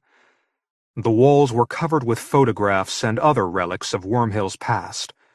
The old farmhouse had been partly converted into a cozy museum. A large, smiling woman, who seemed the personification of kindly concern, took his dripping coat and hung it to dry. From the menu she handed him, he selected tea, an egg and bacon sandwich, comfort food. He secretly lusted after cholesterol, and cake, which the beaming woman went to fetch. So sudden had been his transference from a plane of terror to one of deep domestic peace that Ogden sat gaping gawkishly for some time, like a toddler in a toffee shop. Then someone said, "You gave me a bit of a shock just now." Ogden turned and saw, sitting in a dark corner, the man who had been in the front garden. "I did? I'm very sorry." The man shrugged. "Not your fault. Reminded me of something, that's all." Ogden said, "Ah," not too encouragingly. "Took me back a few years," the man observed. "Seeing you running towards me in that coat did it." Ogden felt he had been offered bait, but did not rise to it. He hoped the man wasn't an obsessive chatterbox. People who dwell in tiny villages tend to be. "Been having a look at the church, have you?" the man persisted. "Nice spot. Peaceful. Got a charm of its own." Unable to concur, Ogden felt obliged to say something. "Peculiar place. I've never seen anything quite like it." "It's a one-off, that's for sure. Interested in churches, are you? I could tell you stories about St. Margaret's that never got written down in books, and for very good reasons, too."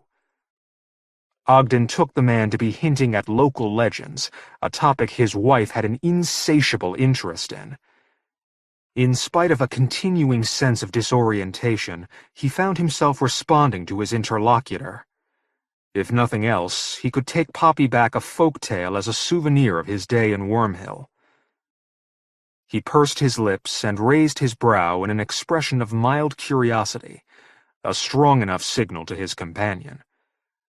"For instance, there's a tale that back in the 13th century, someone brought a relic of St. Margaret of Antioch here to Wormhill. Some say it was a cross, some say a sword. You know about our saint, perhaps?" Ogden nodded. "A little. Had a nasty boyfriend who cut her up because she wouldn't relinquish her religion and her virginity. Eaten by a dragon, wasn't she? By the devil himself in that form, yes.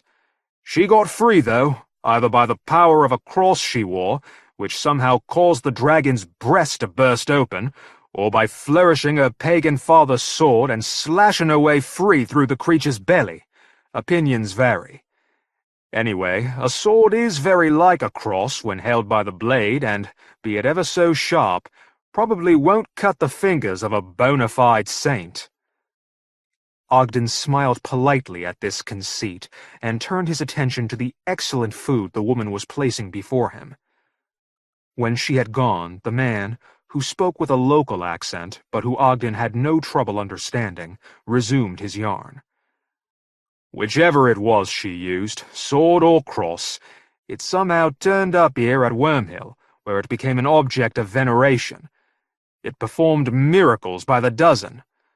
Under its influence, the community prospered, became influential, and, inevitably, corrupt. People abused the power of the relic to such an extent that, in the end, on a name day, when the population were gathered on the village green to celebrate, in an inappropriately riotous way, St. Margaret herself stepped down out of the sky onto the street, in full view of everyone. She strode into the church, took up the relic, held it high above her head, and smashed it to pieces on a stone gatepost at the entrance of the graveyard. Then she vanished. She hasn't been back since." The man fell silent for a while. Leaning back, with his eyes almost shut, He had the air of one recollecting distant events in present tranquillity. Then he stirred himself and continued. The fragments of the relic were gathered up by one Peter Comfrey, who had served old Sir Godfrey Foljambe, the last in line of the most powerful family in the district at that time. Those fragments had their uses. Whatever the cross or sword had been made of, the fragments, sharpened, provided fine blades that did not ever blunt. Peter Comfrey and his son, Howard, earned a reputation locally for chirurgery, and made a poor living plying these tools. But they never thrived so well in later years as they had done in the service of the Foljambe family. At that time Wormhill was part of the royal forest, and governed by harsh laws going back to the time of Richard. The preservation of the royal game for hunting was paramount. Punishments for poaching, or even harming the creatures of the forest, were terrible beyond description. The wolves were culled annually after their young were born, but were treated as almost sacred for the rest of the year. One day a man, a forester himself, was found by his companions standing over the dead body of a male wolf. There was blood on his shirt, and the point of his hunting knife was in the beast's heart. He told some tale about coming across an intruder who he suspected was out poaching. When challenged, the felon tried to run off, but the forester, after shouting to his fellows for help, soon caught him. There was a short, hard fight that ended when the king's man drove his knife into the breast of the interloper, who was savagely biting his upper arm. It was then, according to the forester, that he looked down and discovered the corpse of a huge wolf at his feet, with his blade between its ribs. The body of the poacher had vanished. Those the forester had summoned to his assistance heard his story, then took him to their master, John Le Wolfhunt, who, after questioning him, had the man's shirt torn off to reveal, on his arm, the unmistakable tooth marks of a wolf. The forester was declared guilty of the willful slaughter of the king's game, and sentenced to death by torture.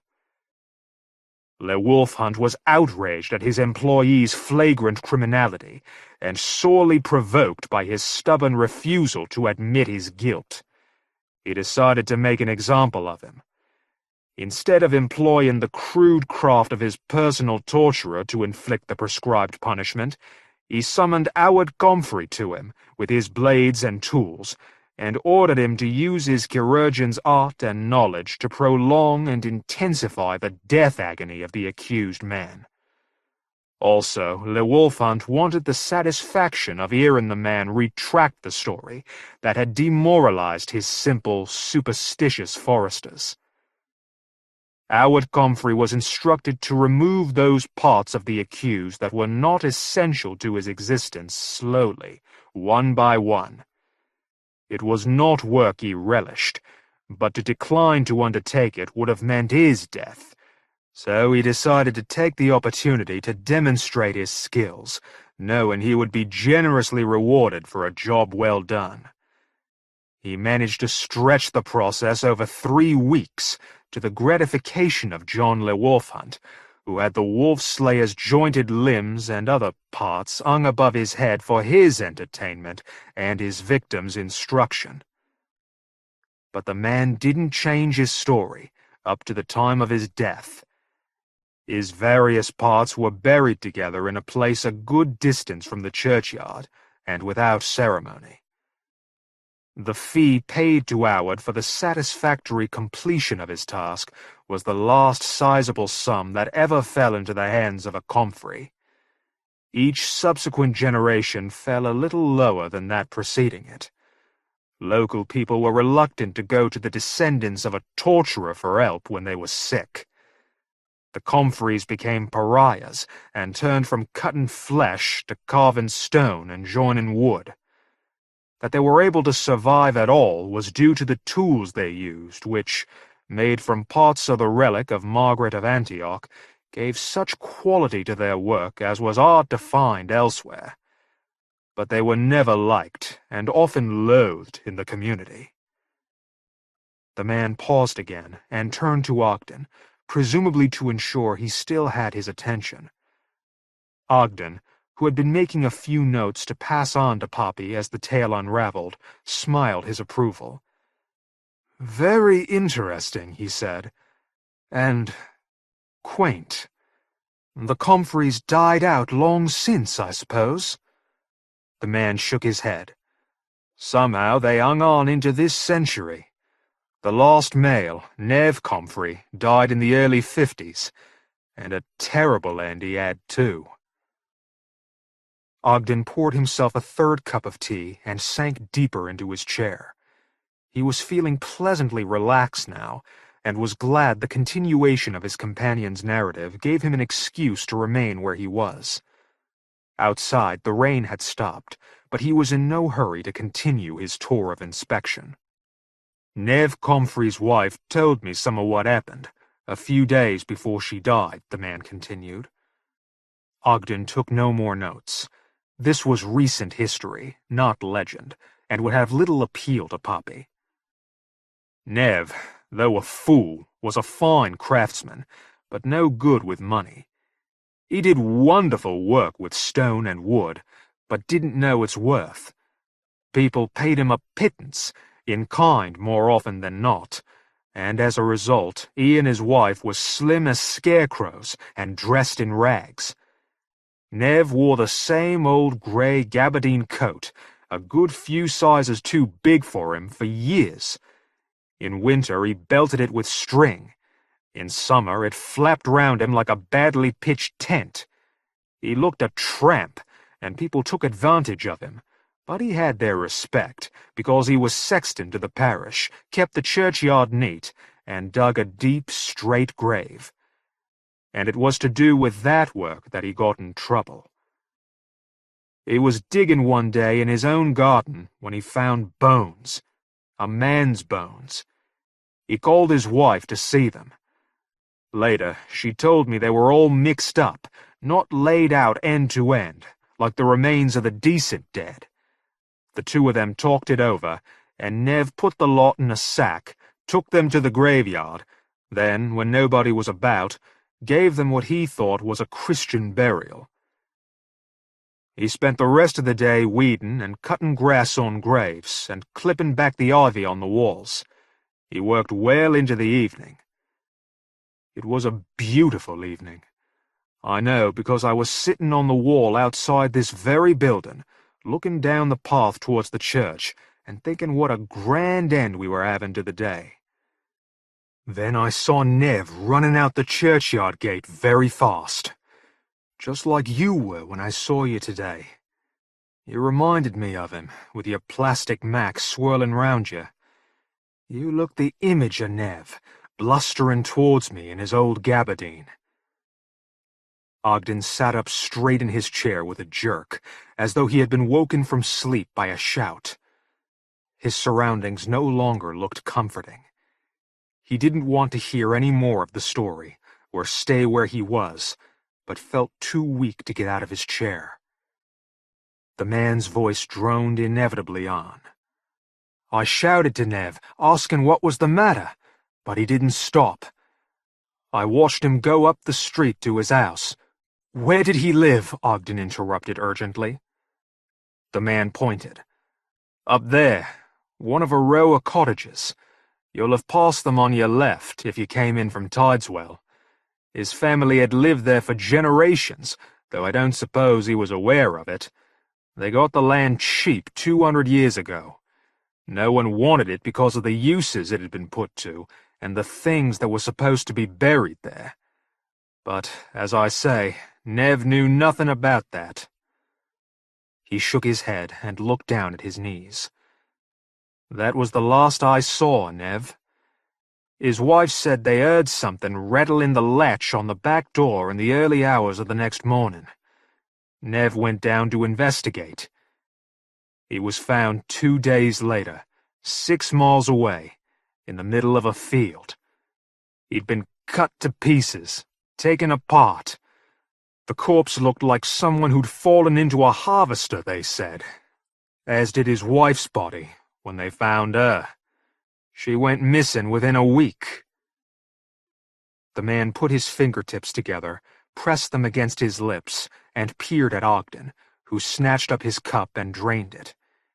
He managed to get to his feet. He realized he had not paid for what he had eaten and shouted for his bill. "Going," the man observed, rather than asked, and continued. "Those cottages were a bad place to live from then on. Bad things happened to anyone who lived there. One by one, the inhabitants moved out, and nobody else fancied taking them over. And there were incidents in the village, some quite nasty. I don't know whose idea it was, but one day the local men went to the cottages and boarded them up, after smashing the insides to make them uninhabitable. They took particular care to shut up a stone shed in old Nev's back garden for some reason. Since then we've had no trouble," the man said. "Not for 40 years we haven't," he added wistfully. Ogden could think of nothing to say. He put his hand over his eyes and shook his head. The woman returned, and Ogden paid her. She looked around the room. "Are you on your own?" she said.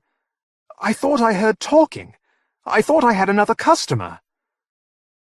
Ogden glanced round and realized the storyteller had gone.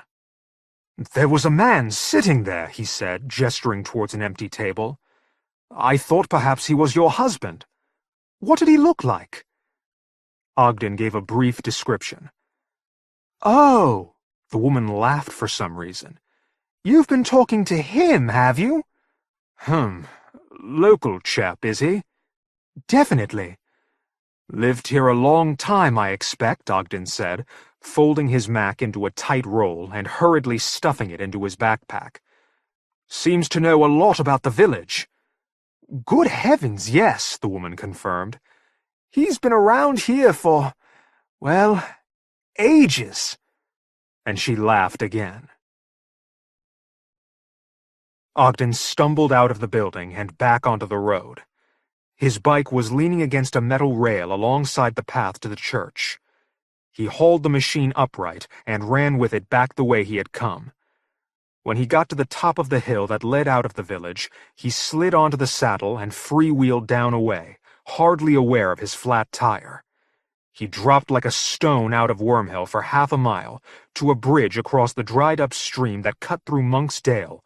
Then he hurtled onto the hill that ramped up to the back edge of Tideswell.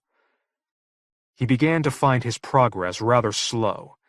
The ascent to his destination was, he remembered, long and steep, and the condition of his bike made pedaling remarkably difficult. The sun was blazing down again out of a cloudless sky, and he felt the heat like an added burden on his back. In spite of his best efforts, the machine almost came to a standstill on a sharp incline after climbing a couple of 100 yards. Although he had come a long way in a short time, something nagged at his mind, telling him he had not put enough space between himself and Wormhill. He had a sensation that something was reaching out to him from that village, something that was gaining on him. He jumped off the bike, looked behind him down the empty road, then started to run, pushing the machine along by his side. Ogden was a healthy man, the fittest 63-year-old he knew, who had run marathons in recent years, but even so, his energy soon began to flag. He wasn't able to choose his pace to preserve his strength and felt himself burning up inside.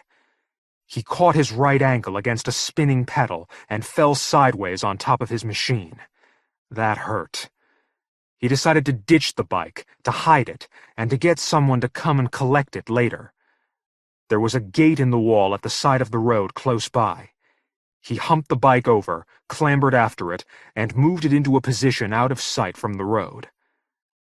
Again he looked back, this time across Monk's Dale to where he imagined Wormhill lay, and saw, at the far side of the field he was in, some creature loping towards him. It was a dirty, off-white color, and moved with a peculiar, disjointed gait. Ogden tried to think it was a dog, but part of his mind insisted on seeing whatever it was as a thin, almost human shape, running on all fours. Though awkward in motion, it was making good progress. Sunlight flashed on some bright objects it held in its jaws. Ogden blundered backwards and somehow got himself over the gate and onto the road again. He ran the mile or more up the hill to Tideswell remarkably quickly. Poppy Minton, out sunning herself again since the rain had stopped, was wearing her reading glasses when Ogden burst through the gate at the rear of the Gem Arms and slammed it shut behind him. She closed her book, rested it on her knee, and squinted at her husband. She knew it was him from his shape and the color of his shirt, but she could not see his expression. Nevertheless, she was immediately aware that something was not quite right with her spouse, if only because he was moving with uncharacteristic speed. He fairly pelted across the lawn towards her. "Augie," she said, "I didn't expect you back for hours. Was your expedition a success? Did you bring back anything interesting?" But to Poppy's surprise, Ogden didn't stop to chat.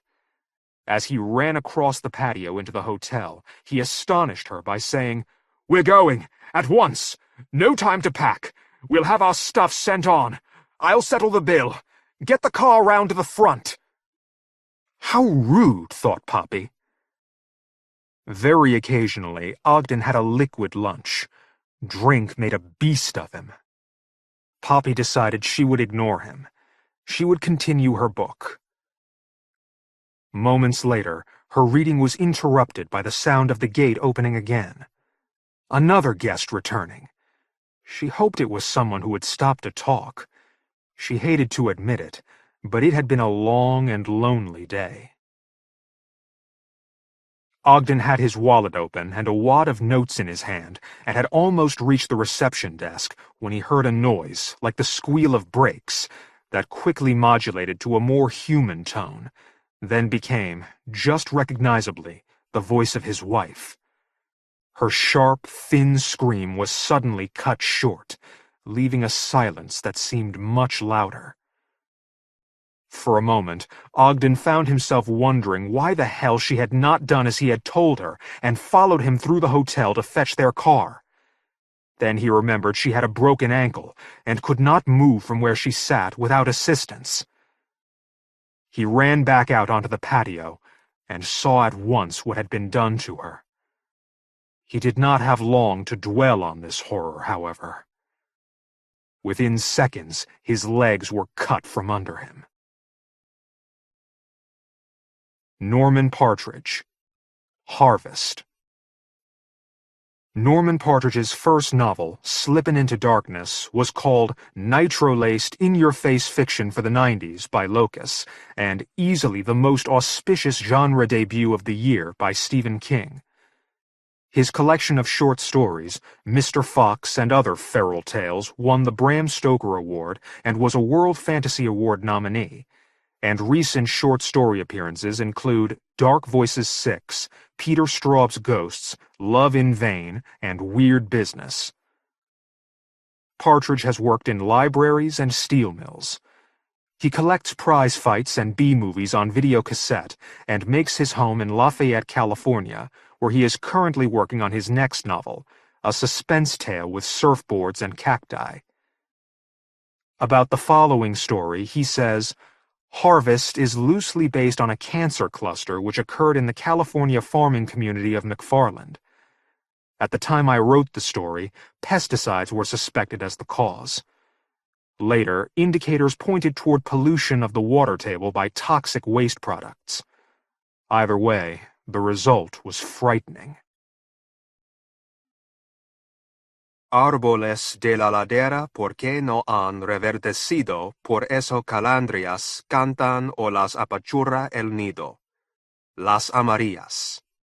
Traditional folk song. Raphael Baca split the skin, weeping as he uncovered the skull beneath. He slipped his fingers under a fleshy flap and tugged. The skin peeled off in one piece, and he dropped it to the floor, a limp, bloody husk. He threw the skull into a corner and kicked the skin after it. How many times would it happen? How many seasons would pass before he peeled an orange and found only fruit? Through the winter, through the spring, he had prayed that things would be different this year. And just this morning, his hopes had swelled when he discovered the first orange of the new season, for the fruit had not screamed when he chopped it from the dead branch with his machete. But in the end, it had all been the same as the year before.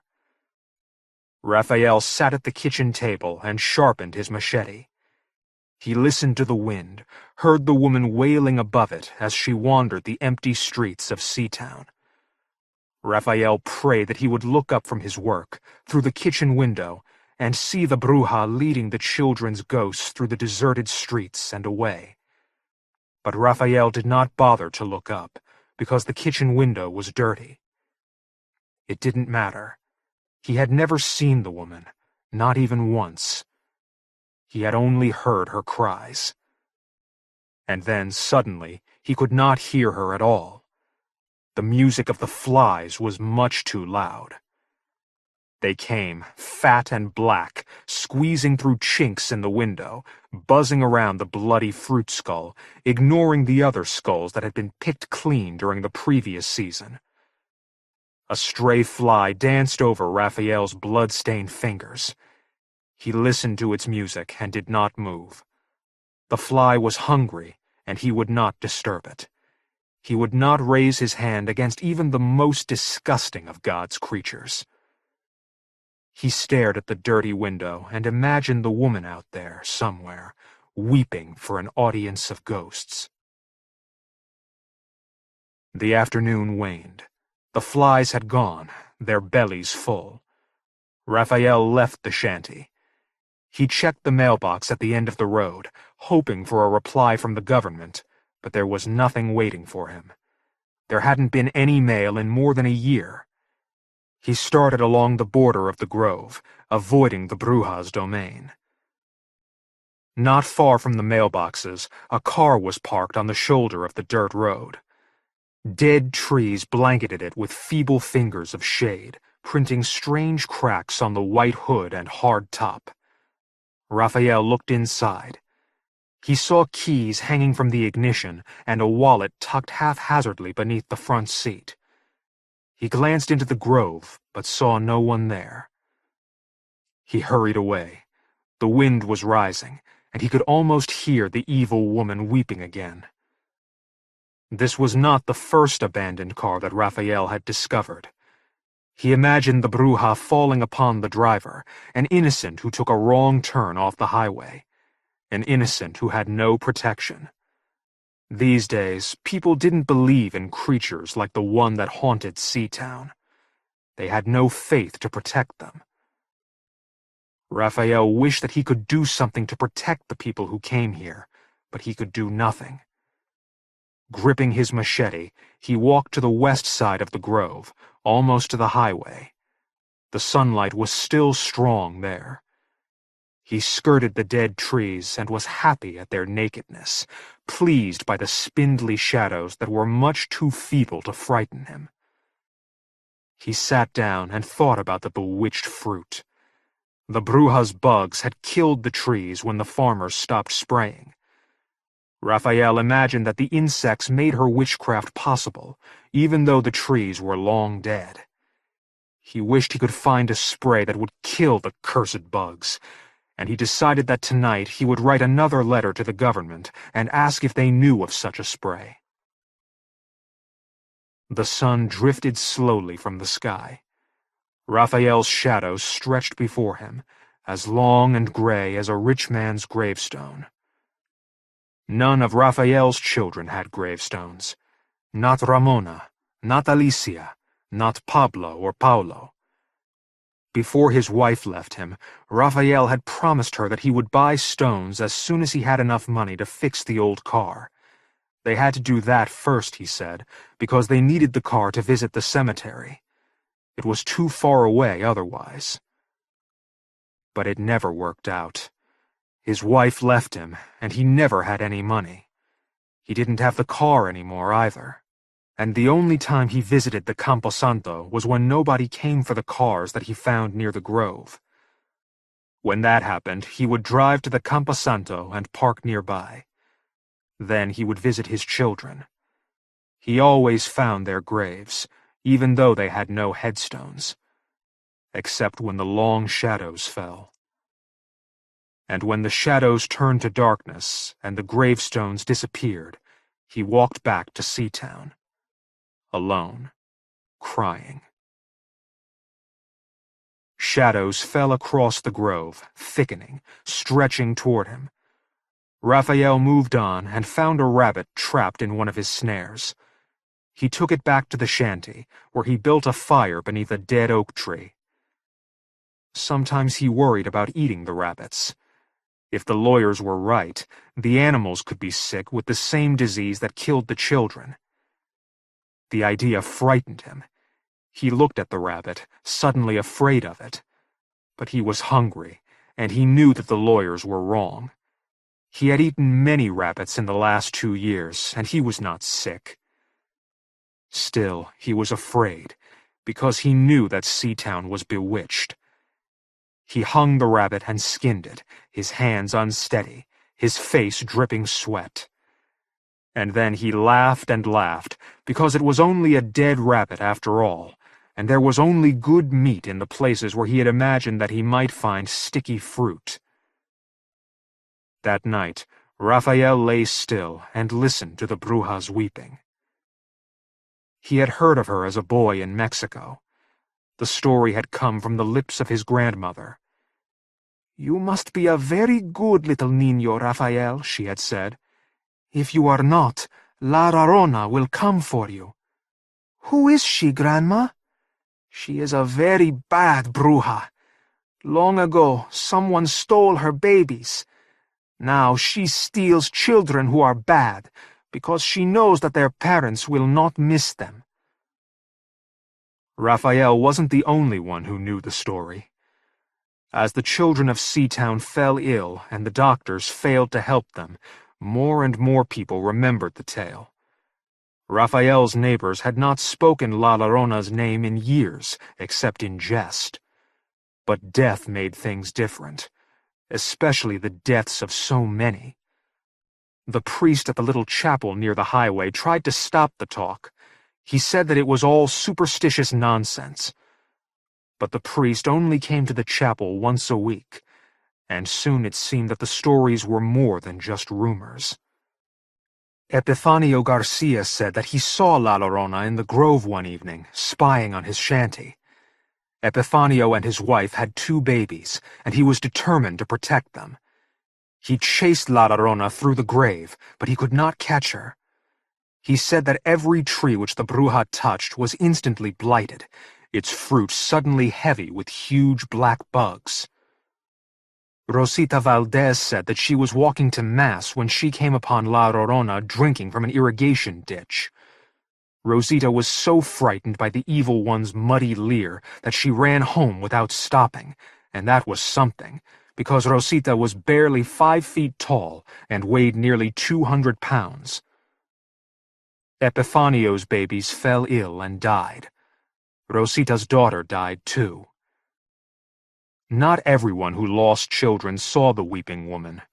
Raphael never saw her, but everyone heard her, even over the children's cries.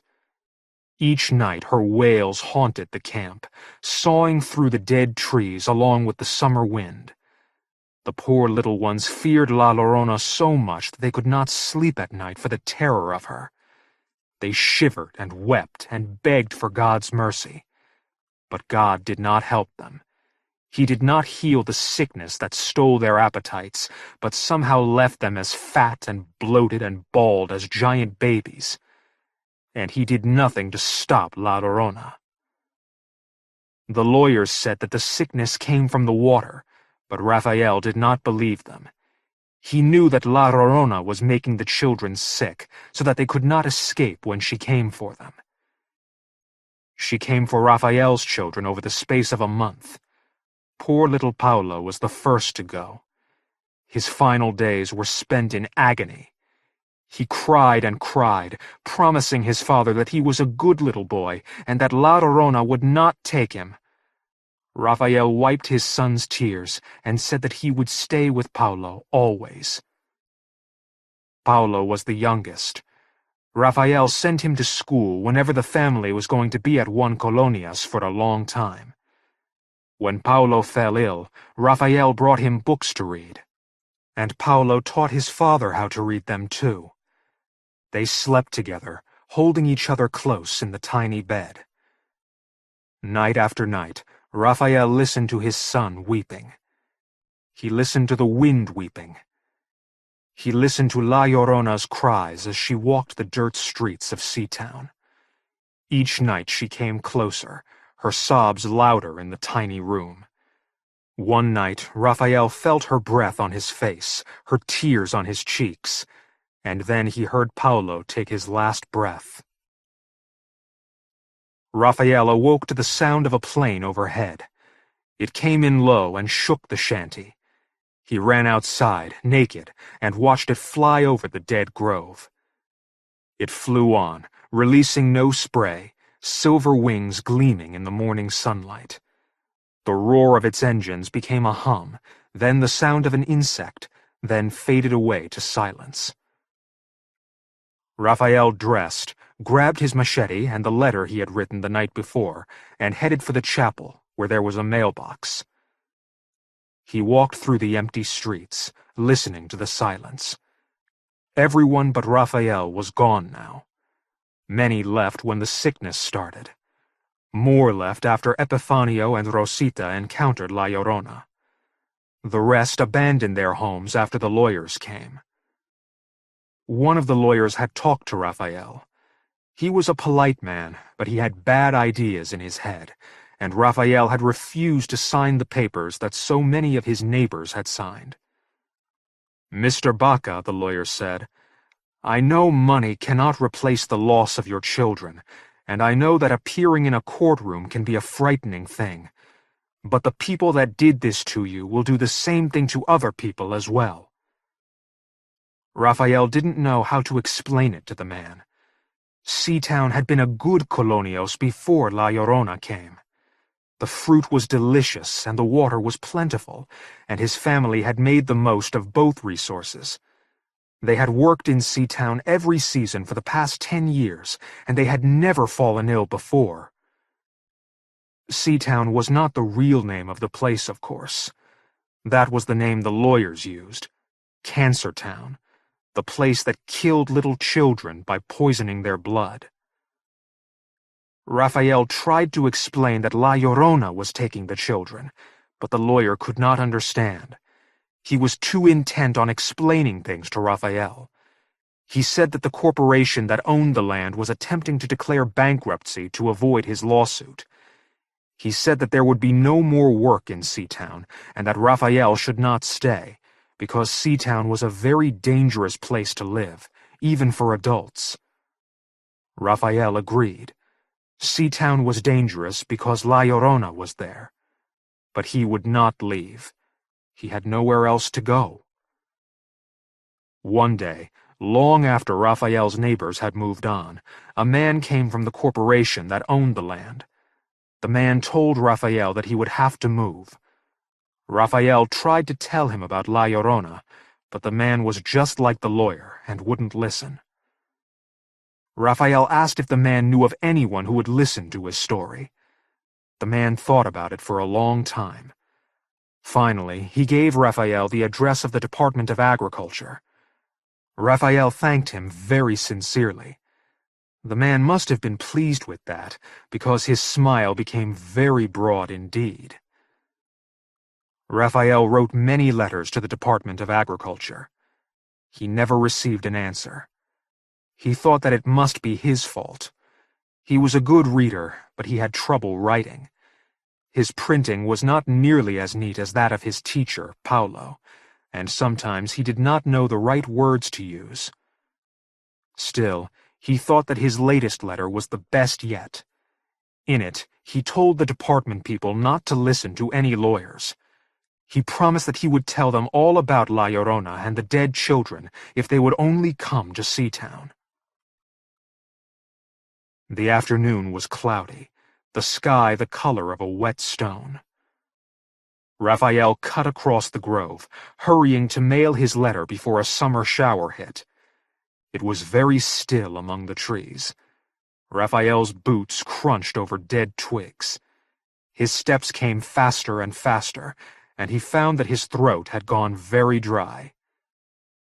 "Thirsty, Raphael? My fruit is so good. Sweet and juicy, Raphael. Come and taste." The Brujas seemed to be standing next to him. Raphael's gaze darted through the grove. He saw nothing, but heard everything. A ripping sound, flesh being rended from bone.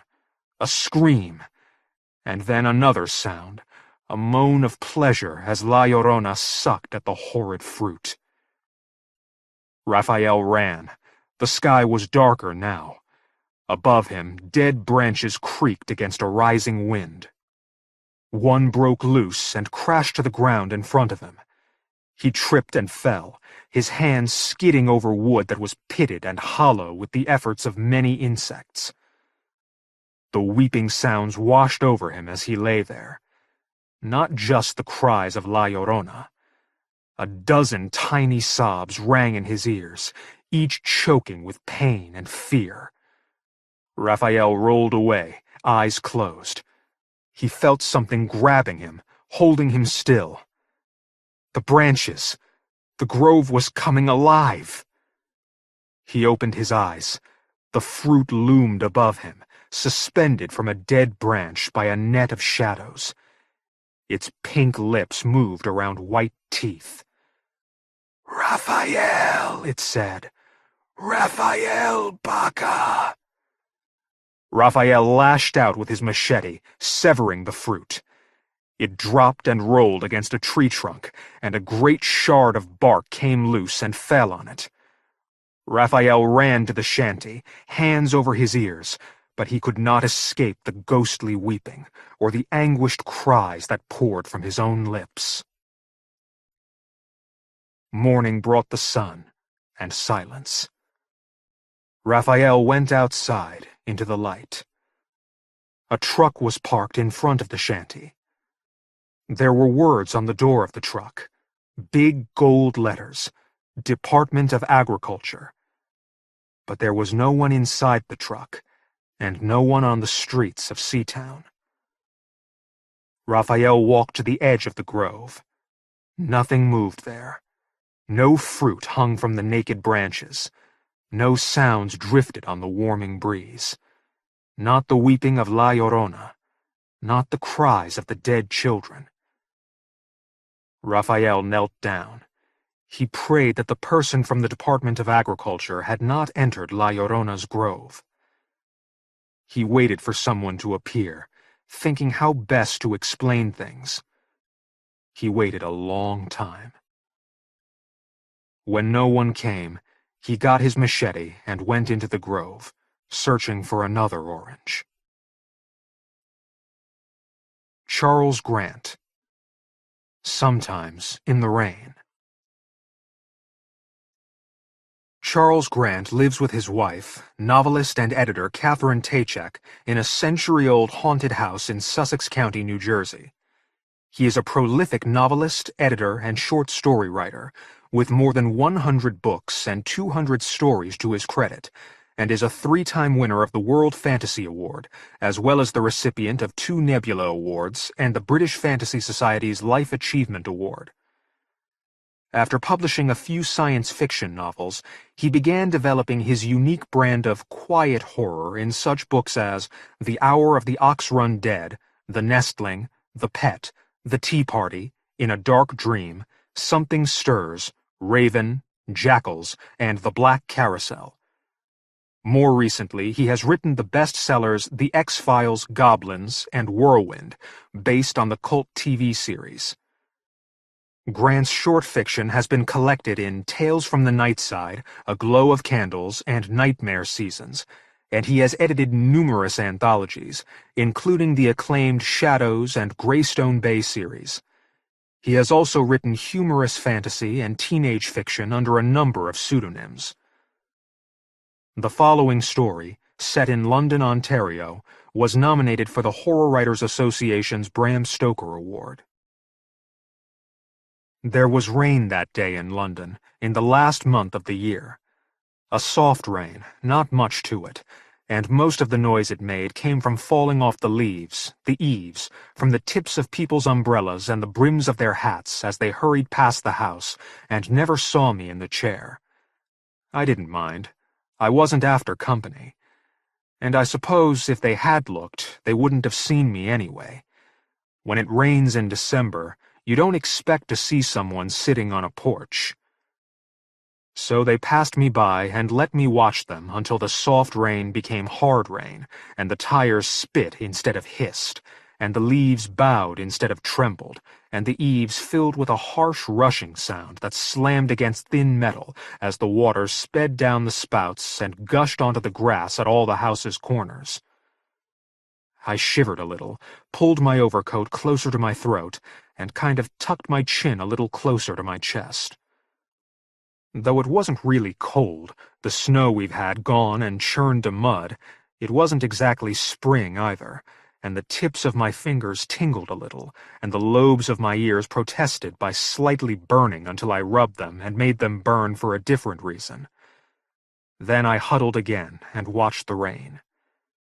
Sometimes, but only sometimes, you can see things out there. When everything and everyone has been washed of color, when edges blur and perspective distorts and light catches a raindrop and makes it flare silver, you can see things. I waited. The footstep a few minutes later didn't startle me, nor did the creak of the railing when she sat on it, one foot firm on the floorboard, the other swinging ever so slightly in time to the breeze that had decided to sweep down the tarmac and drag the rain with it. I watched her without moving my head, didn't say anything, finally let my gaze drift back to the sidewalk, the street, the houses across the way that had no lights yet in any of the windows. "If you catch pneumonia out here," she said at last, not looking at me, "I'm not going to be responsible." I shrugged. I didn't much care one way or the other about her feelings of responsibility. "I mean it, Len. I'm tired of it. I've had enough." The dangling foot kicked lightly at the rail spindles. A man walked by, hunched over in a pea coat, baseball cap yanked down to his Clark Gable ears. He had an old pipe in his mouth, the kind whose stem curves down and away, and up again to the bowl. He stopped at the foot of the walk and squinted at the house. "Oh, swell," she said. The foot stabbed now. "Just what I need." I sniffed, loudly. She wore a cardigan over what they used to call a spinster blouse, and she tucked her hands into its pockets, bulging them as she pushed her fists together for warmth. Her profile was half shadow, half rainlight, enough magic there to take away most of the wrinkles and most of the years. With her short hair and the fact that she'd been lean since the first day out of the womb, she could have been any age from 30 to 60. In half shadow, in the rainlight. It was the voice that gave her away. It had been used for too many years for too many things that seldom made her laugh. The man with the pipe saw me, nodded a greeting, and trudged up the walk. She rolled her eyes, stared at the roof to search for the strength to keep her from killing him before he reached the steps. Me too, probably. Me too. "Afternoon, Gracie," Youngman Stevens said politely. His right hand made a tipping his cap gesture, which she acknowledged by nodding, just barely. He grinned. "Len, you trying to kill yourself or what?" "I like the rain," I said flatly, still watching the street. "Well," Gracie said, angry that I'd spoken to an old man like Youngman and not to my own sister. But she didn't move except to kick the spindles again. The breeze finally reached me, fussed with my hair until I slapped at it to keep it down. Youngman grinned again. Hell, he was always grinning. He grinned at the funerals of our enemies and our friends. He grinned when we took our table up at the Aberdeen. He grinned when his wife died in his arms 3 summers ago down at the river in Labatt Park. He leaned against the post and pulled off his cap, slapped the rain off it, and jammed it on again. Then he took the pipe from his mouth and dropped it into his coat pocket. Shadow or no shadow, there was no mistaking his age. He wore it like a mask he intended to take off any day now, to reveal that, by damn, he was only 17. His cheeks used to be chipmunk-puffed, his nose round instead of a bulb, his eyes deep-set instead of sinking into his skull. He had a habit of pulling at the corner of his upper lip, as if he were pulling at the mustache he used to have. He pulled it now. It drove Gracie crazy. "So listen," he said to me. "You thirsty or what?" I almost laughed. "It's pouring, you old fart, or hadn't you noticed? How the hell can I be thirsty?" Youngman stared at the rain from around the post. "You ain't drinking it, are you?"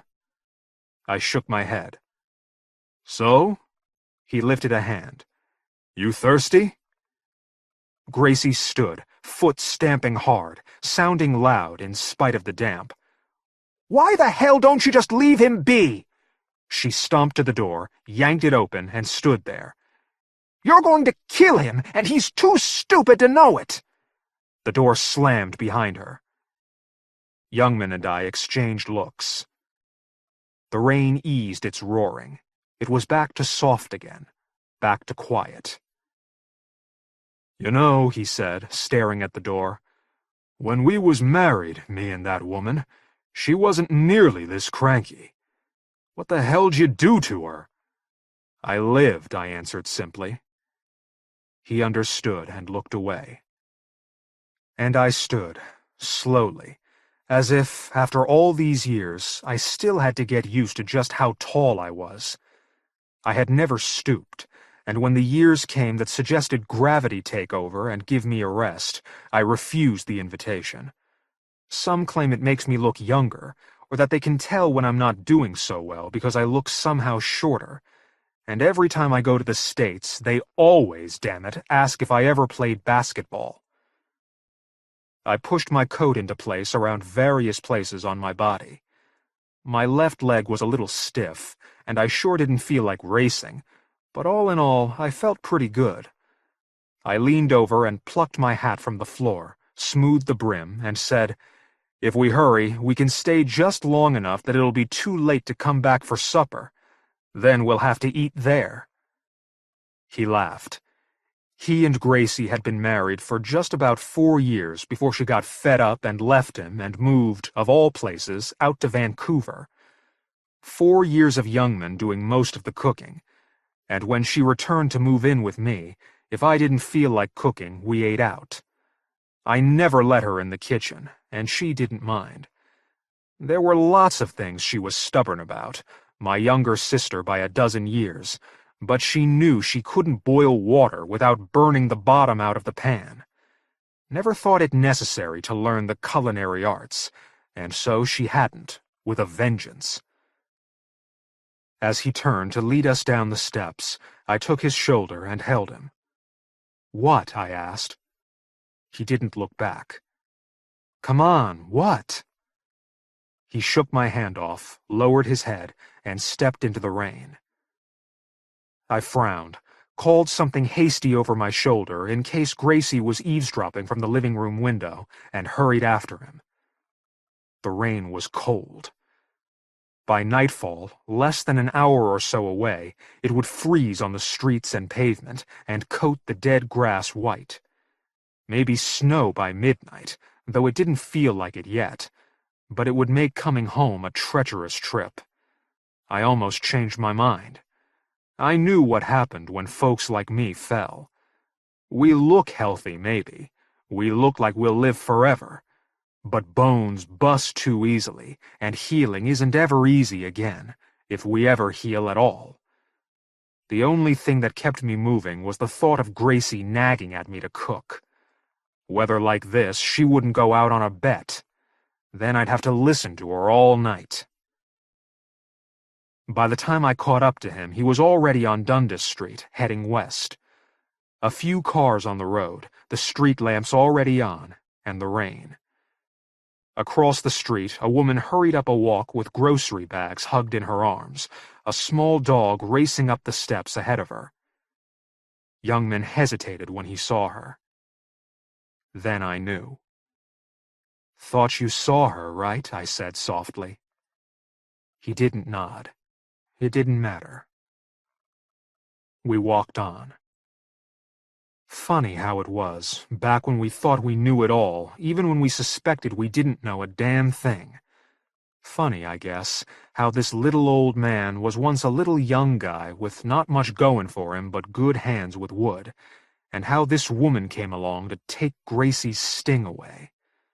Funny how it happens, just when you think you've used it all up, and there's nothing left but empty, and having drinks with your friends. Funny. A drop exploded on the back of my neck, like being stabbed with melting ice, and I shuddered, twisted my shoulders, and knew that when I got back, my sister would give me hell about not taking an umbrella. "She was at the park," Youngman said, as we reached a corner, and habit forced us to check for traffic that was seldom there. I made a sound, neither believing nor disbelieving. "Not very clear," he went on, taking his time stepping up the next curb. His right hip was bad, but not as bad as his heart. Or mine. "I don't know if she saw me." "You go up to her?" He looked at me, astonished. "You kiddin'? Scared the hell out of me, Len. You've seen her before. Scared the hell out of me then, too." We walked on. Finally, I couldn't stop the asking. "What do you think she wants?" He didn't know, didn't have a clue, and we debated the possibilities over a couple of drinks, over supper, over a couple of drinks more. We talked about it to Maggie McClure, theoretically, of course, and the Aberdeen's owner had no opinion one way or the other except that she was getting tired of hearing Youngman asking everybody in creation about seeing his wife, what the meaning was, or if he was really crazy. "Christ, Youngman," she said, "don't you ever watch hockey or anything? Give it a rest, for God's sake. Ask me about the weather."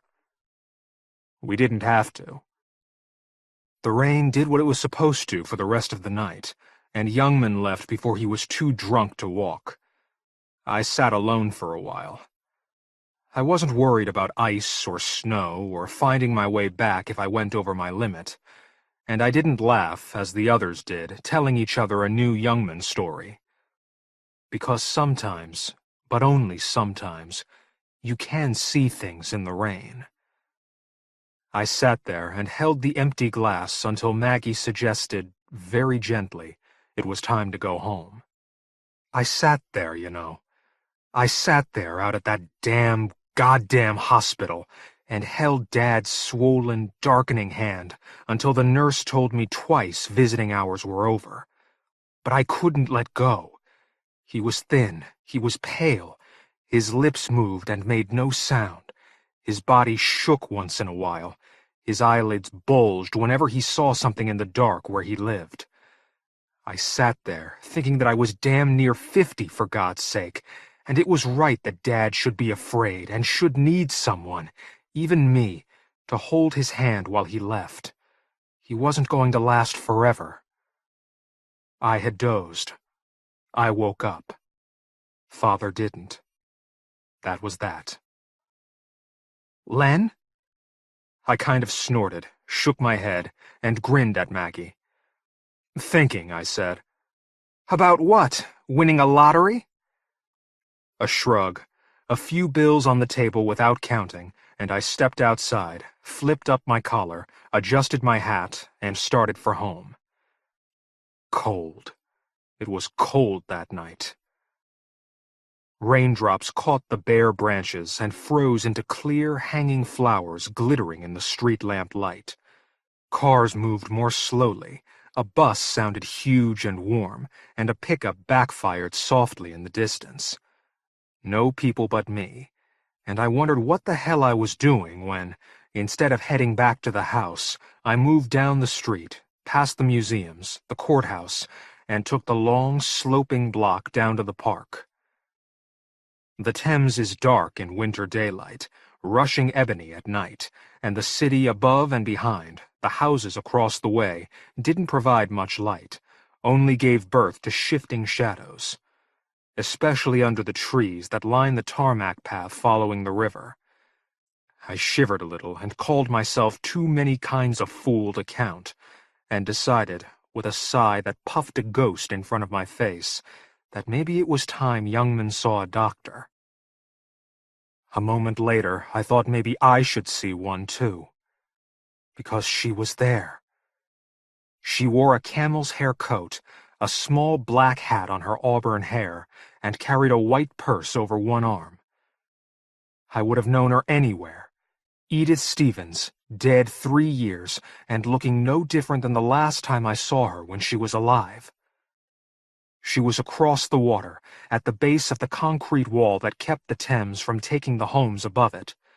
Barely seen in mist and shadow, but it was her, no question about it, and as my left hand reached out to grab the nearest bowl to keep me standing, the rain came back and washed her away. Just like that. I stood there. I waited. I looked around slowly when someone touched my arm, and Gracie took my elbow, tugged a little, and led me away. She didn't say a word until we were nearly home, but I could feel it, and it bothered me. My sister was afraid. She asked me if I was drunk, and I told her I didn't think so, and told her what I'd seen. A little moan, a disgusted sigh, and we were finally inside. Coat and hat hung in the closet, shoes off, socks off, me in my living room chair while she fussed in the kitchen. Tea, a tray of cookies, napkins, sugar, and spoons. She set them on a coffee table that separated our chairs, sat and looked at me. I smiled. I couldn't help it. When we were young, or at least younger than we were, I was round and she was angles, but age had swapped our features. And for her age, though I'd never told her, she wasn't at all bad-looking. It was the bile that made her ugly. The front window was at my right shoulder, and as I sipped, I looked out. Not much to see when the inside lights are on, only my reflection floating beneath black glass, and a faint cloud of white from the street lamp down the block. "What do you think she wants?" Gracie asked. I couldn't believe it. No scolding, no sarcasm, no verbal whipping for the bad boy who walked around in the middle of a January night, courting pneumonia when he ought to damn well know better. It took me a while to find an answer. "Gracie, I've had a few drinks, you know, and not a hell of a lot to eat. Edith is dead. She wasn't there. It was just the stories. You know how Youngman is." She glanced out the window. The rain had turned to sleet and was scraping at the pane. For a minute there, I didn't think she was breathing. "Gracie?" 2 breaths. 2 slow breaths. "Do you know why I came back?" I grinned. "Sure, to devil me into my grave." Still looking out the window. "Because I thought you might need me. I don't know why. It wasn't much fun out there. You had Dad, and I had a couple of husbands after him. But when they were all gone, I thought maybe you'd need me." It wasn't in her face, that was as expressionless as one could get without wearing a mask. It was in the tone beneath the monotone, and I nearly choked. I think she hated me. She put her cup down, brushed some crumbs from her lap, and left the room. I didn't say anything because I couldn't think of anything to say. I suppose I could have protested that I did in fact need her, despite her carping and belligerence, if only because it was nice to have another person in the house to keep away the hours when the hours were all empty. She wouldn't have believed me, though. I sat there for another hour, staring blindly out the window, and when I tried the tea again, it was cold enough to make me shudder. So I cleaned up, went to bed, and barely slept. When I did, it was frightening.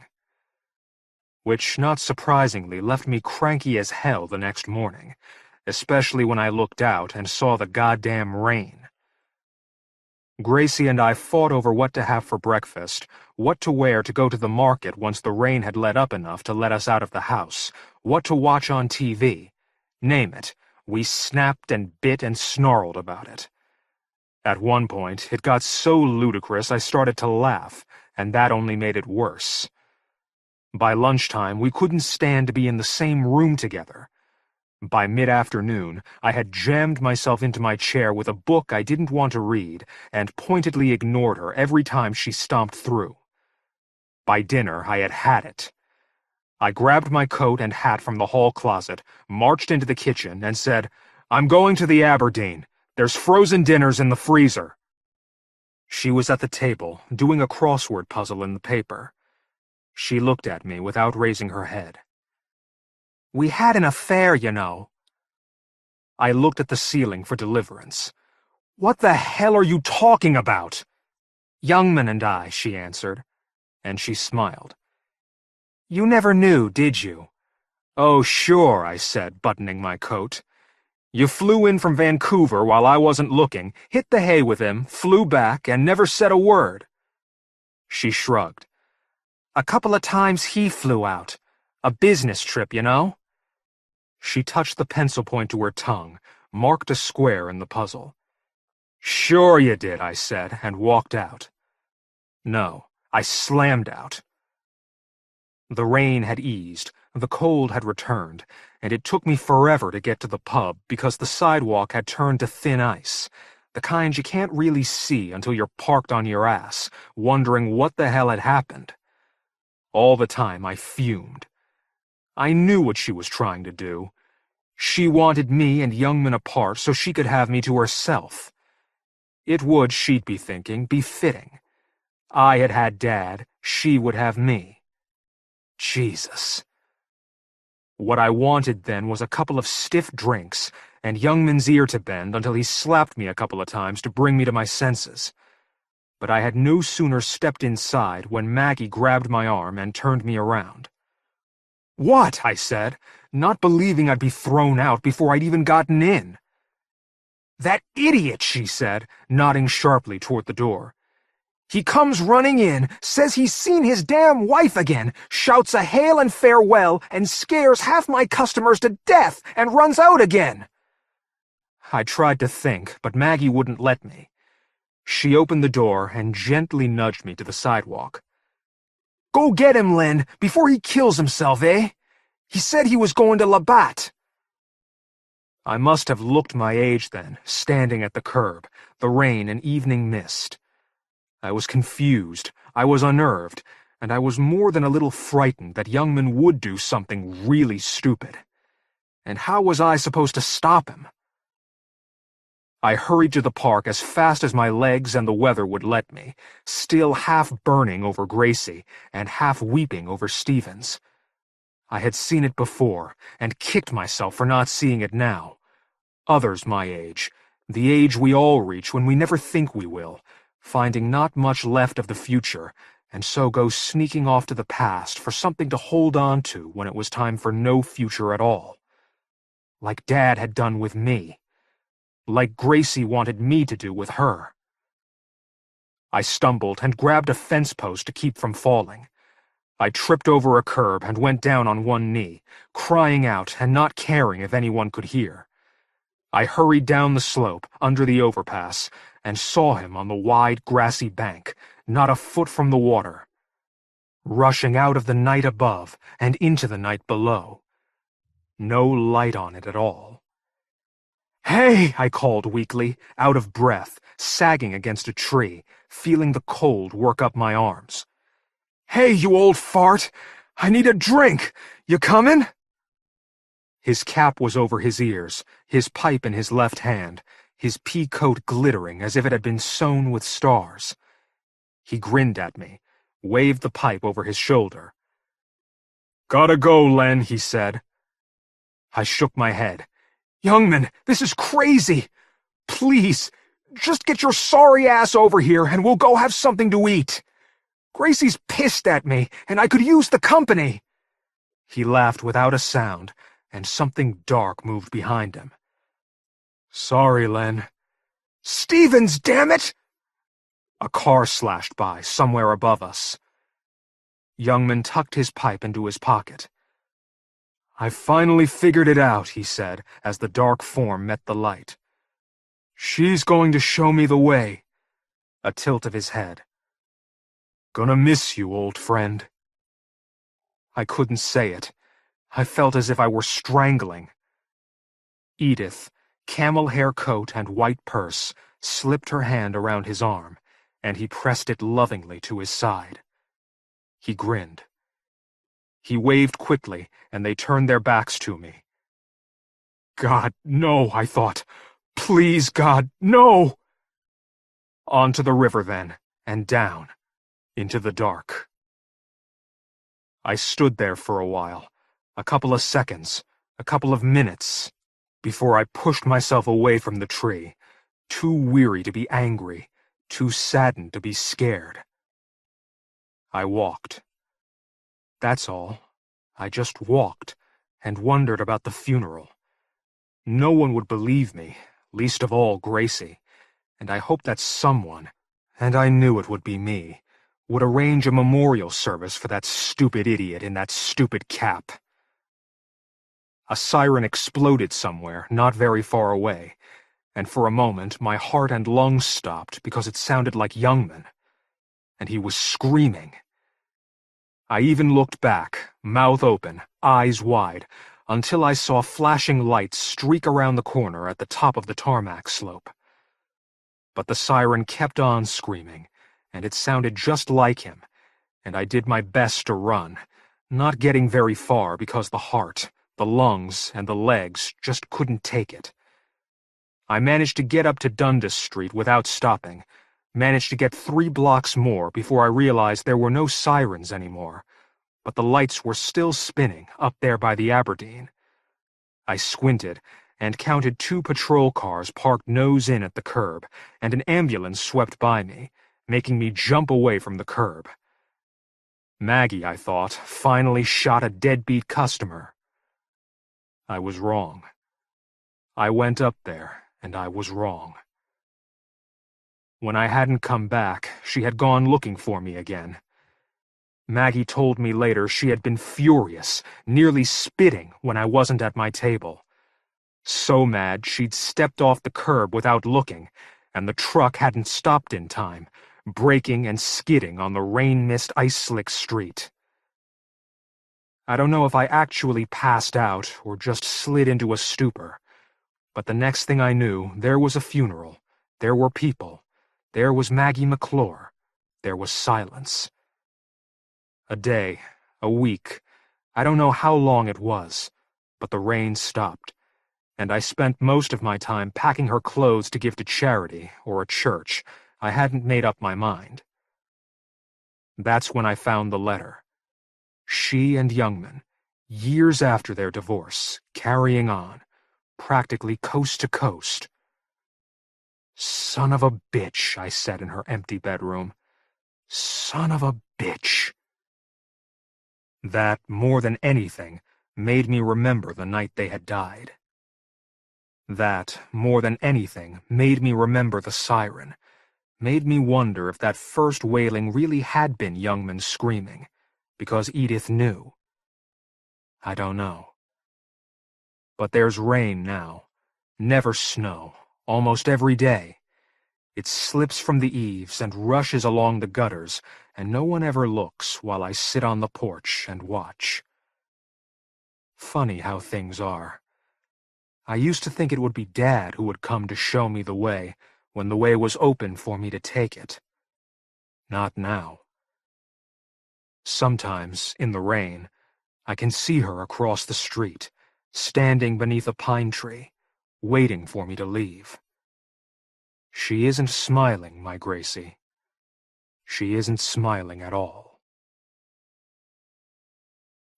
Richard Christian Matheson, Ménage à trois. The son of famed science fiction writer Richard Matheson, Richard Christian Matheson has been an advertising copywriter, parapsychologist, rock and roll drummer, songwriter, and is currently one of Hollywood's most successful producer/scriptwriters. He recently sold his 12th original spec screenplay in 5 years, entitled Hooky, to Interscope.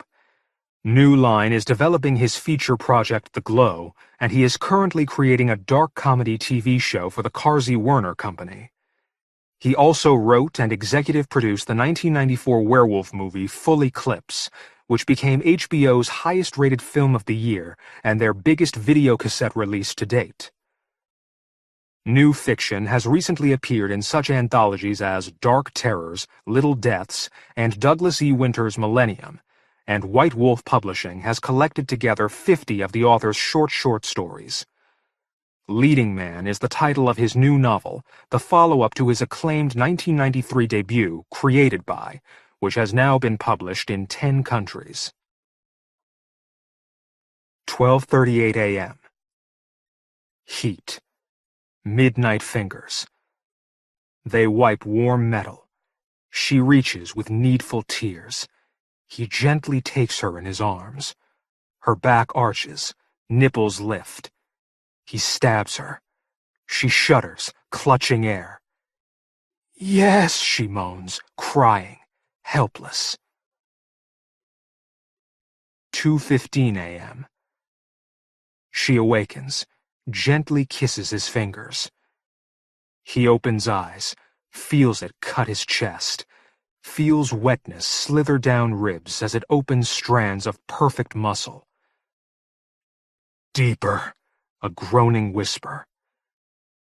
She pushes it harder, placing her ear to his skin, listening to it tear open, more. They hold hands, smile softly. The two bodies braid, sleep, bleed. 3:40 a.m. He wants to watch, just the two, doing it for him. She lowers eyes, lips a vulgar bow. He waits, fixed. She spreads, runs the bevel along her inner thigh, makes ghastly red licorice. Again, illegible, running onto sheet. Legs an obscene note written with private ink. He kneels, gripping himself, breath speeding. Her teeth part, tongue reaching. His eyes close in soundless convulsion. He collapses. She strokes his hair, holds him close, cuts his face open. "I love you." He clings like a baby, soaking her breasts red. 4:14 a.m. They hold each other in candlelight, sweet body oils, their personal sea, seeped into sheets. The knife rests between them. They take it together, run lips over it, faces touching. Lick mirror sharpness, kiss thick stem, ecstatic slowness. Their tongues spread open and bleed. They giggle. 6:35. The candle burns. They moan, turn to face each other. Both want more. He begs with sounds, eyes. She sits on his chest, raises it over him, and his eyes close, letting it happen. Hot red freckles them, and he smiles up at her as she slices him. 6:50. They sleep, huddled, bloody blade nestled between his stomach, her back. She stirs, can't sleep. Something is wrong. a feeling. She begins to resent them as three. The rivalry. It's become ugly, obscene. She quietly turns, takes the knife lover, moves it to his throat. Joel Lane, like shattered stone. Joel Lane was born in 1963 in Exeter. He was raised in Birmingham, where he currently lives and works in educational publishing as a freelance editor and writer.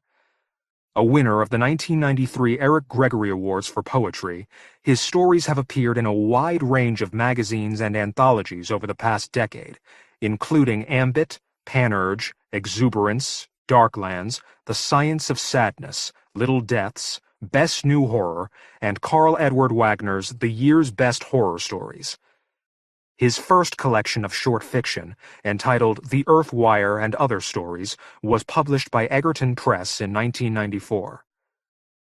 According to the author, Like Shattered Stone takes its title from a line in a Scott Walker song. Its key incident, the pub/street violence episode, is based on something that actually happened when author Graham Joyce gave a talk to the Birmingham Science Fiction Group. He was talking about his novel, Dark Sister, when he was interrupted by the sound of screaming. The juxtaposition of fictional and actual horror struck me forcibly at the time, and I wanted to write something about how creativity functions in a destructive environment. It happened in the early hours of the morning, after he'd gone to bed. He'd spent a frustrating evening in his studio, chiseling nervously at a new block of granite. The shape he wanted was fairly well defined in his head, but the stone wouldn't listen to him. And it was too expensive to waste, so as usual he'd chipped away without committing himself. When his hands had begun to seem as strange and difficult as the stone, he'd given up and gone through to the next room, his bedsit. It was nearly midnight. 2 or 3 hours later, he'd woken up in the dark. He was naked and shivering with cold. There was a hammer in one of his hands and a chisel in the other. His elbows were resting on the table in his studio. A vague light from the street outlined the curtained window on the far side of the room. Peter hesitated, trying to remember where the door was. This was worse than being alone in bed. He rubbed his arms together, trying to warm himself. Then he stood up and walked away from the table, groping almost randomly for the light switch. There was a click, and the room became familiar again. He rubbed his eyes. The block of stone on the table had been intended to represent a collapsing building.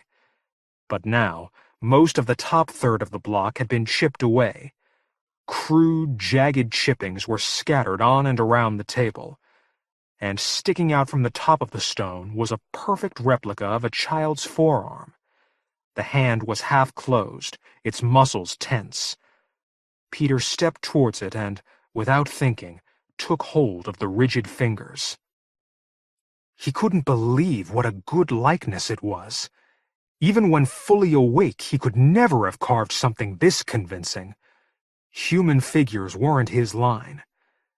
The arm ended between the wrist and elbow in a rippled surface of granite.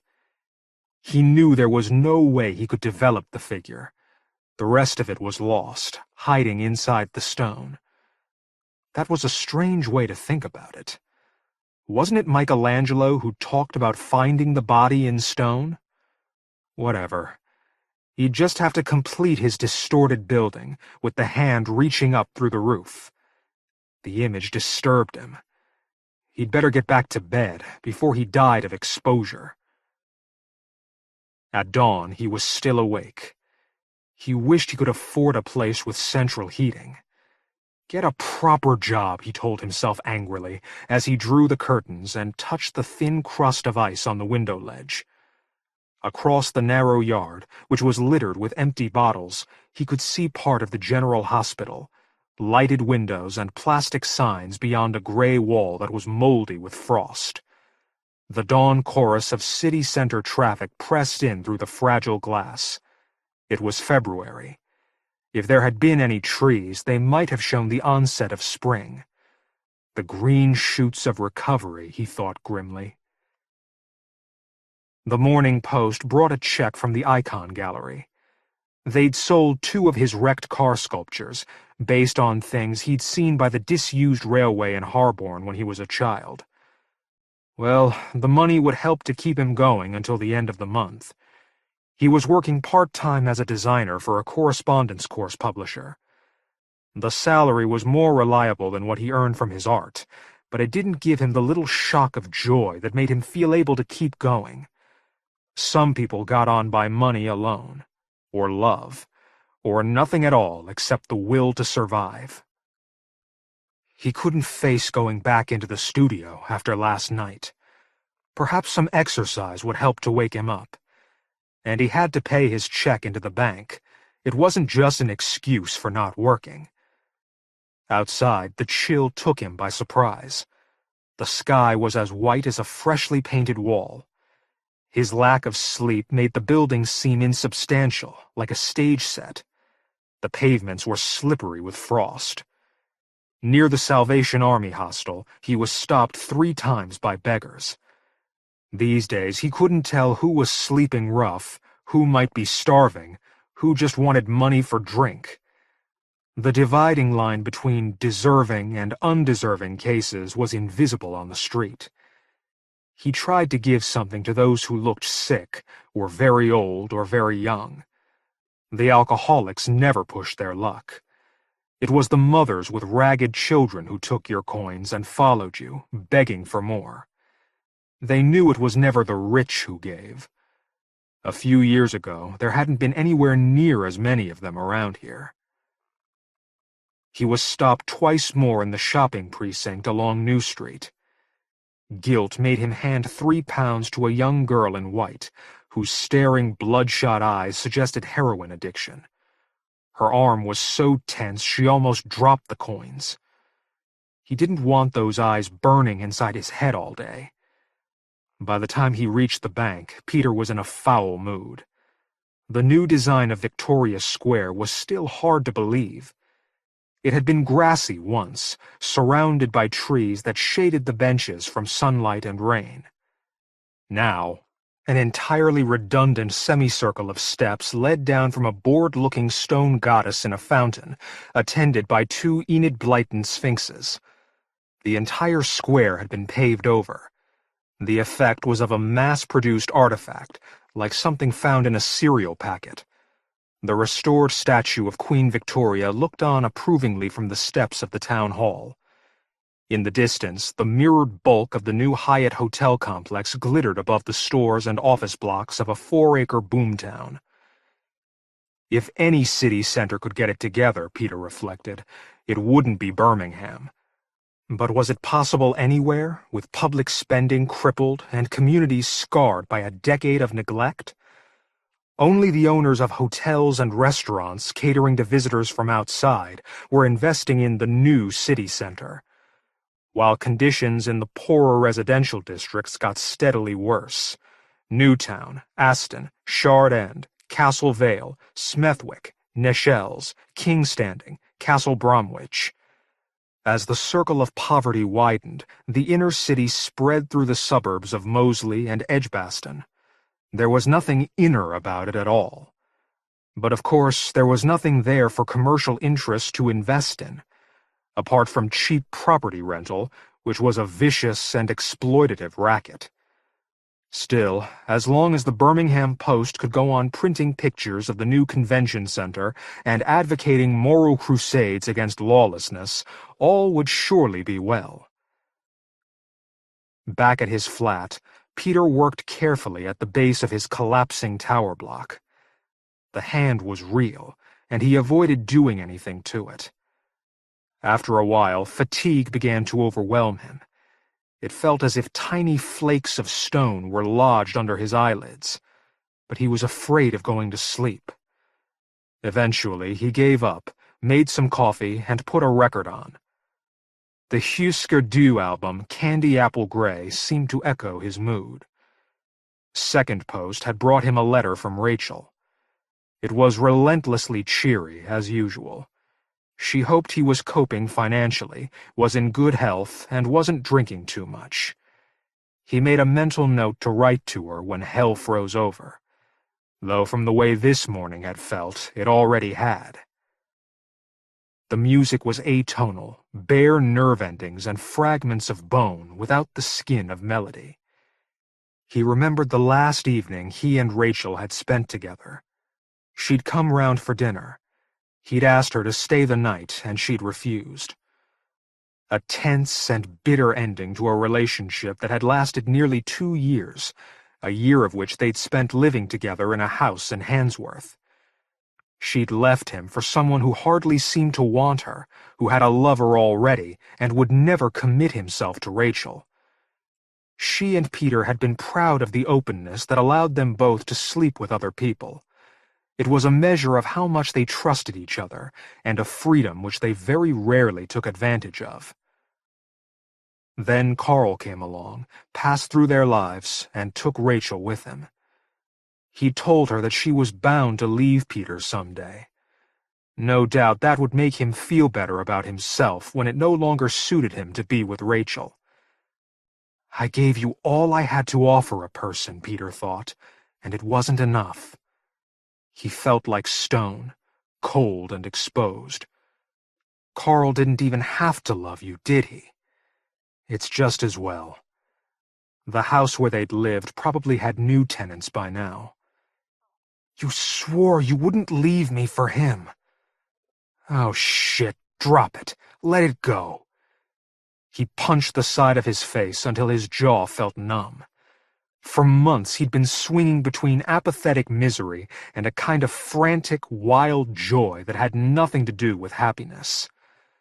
The few women he'd tried to get close to since Rachel had sensed his lack of balance.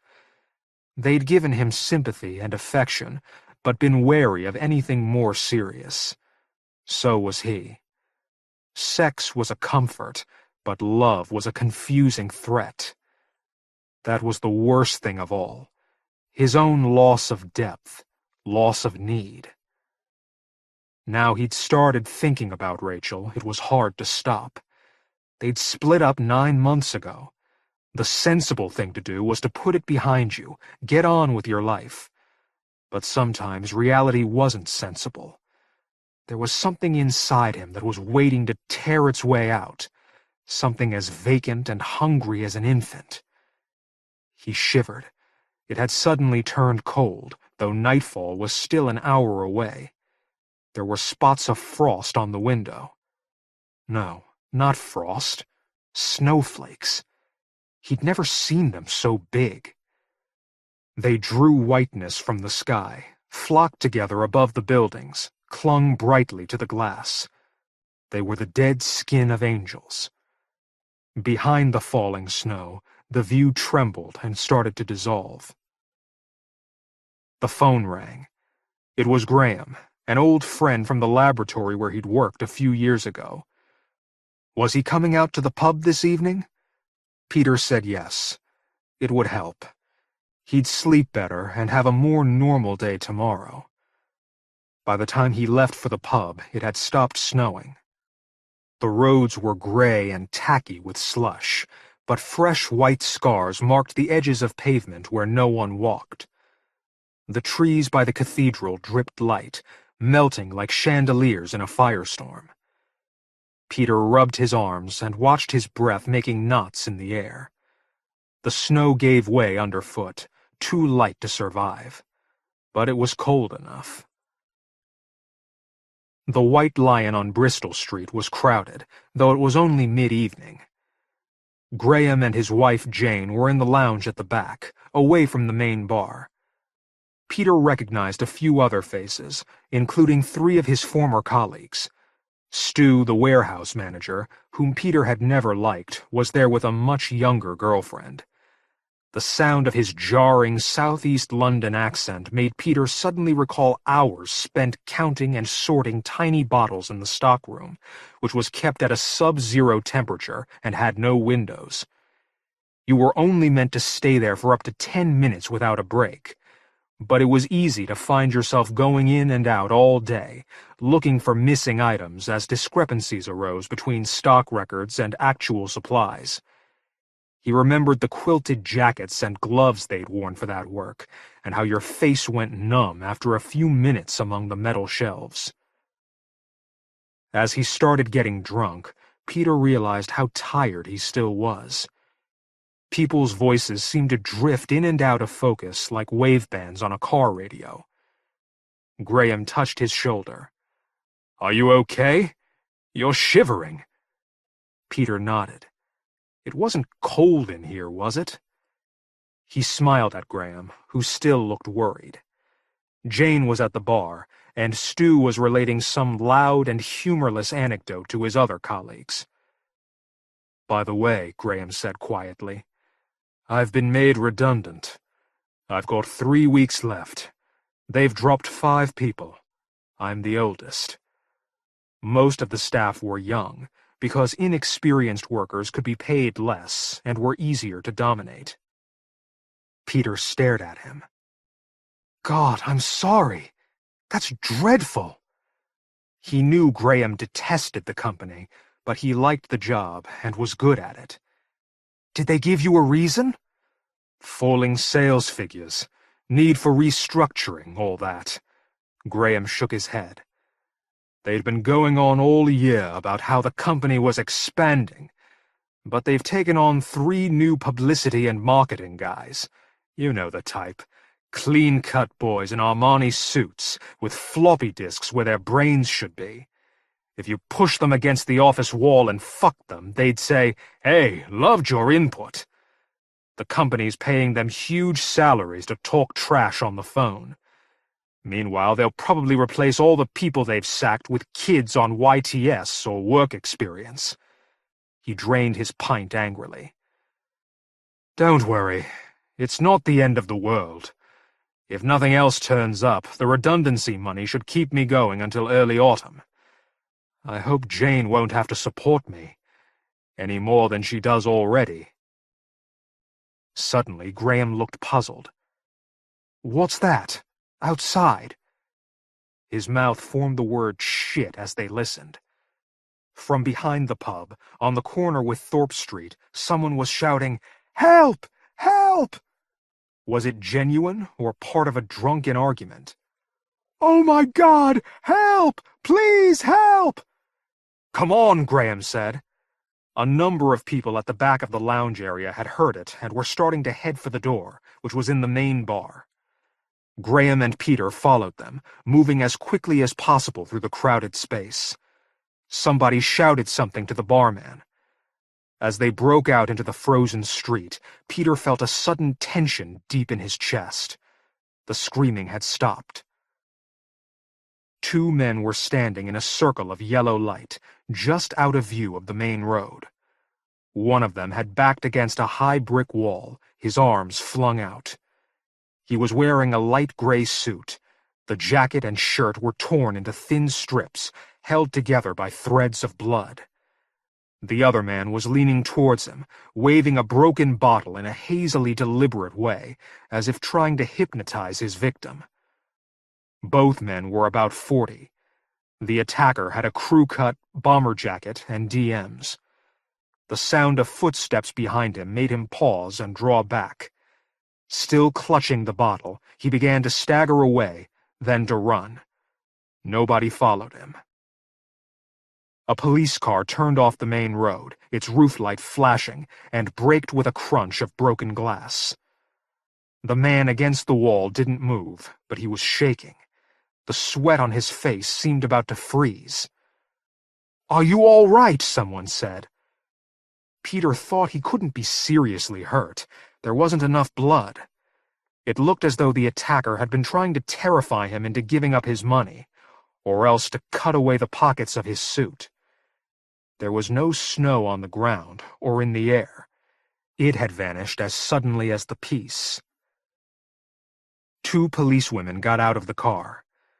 One took the injured man's arm and helped him forward. After a few steps, he fell to his knees. "The wall held me," he said clearly. "The wall." holding me. He was evidently in shock. The other police officer asked the group from the pub what they'd seen. By now, the attacker had disappeared into the back streets of the Chinese quarter. He followed me from the pub, the injured man said. The policewomen exchanged looks.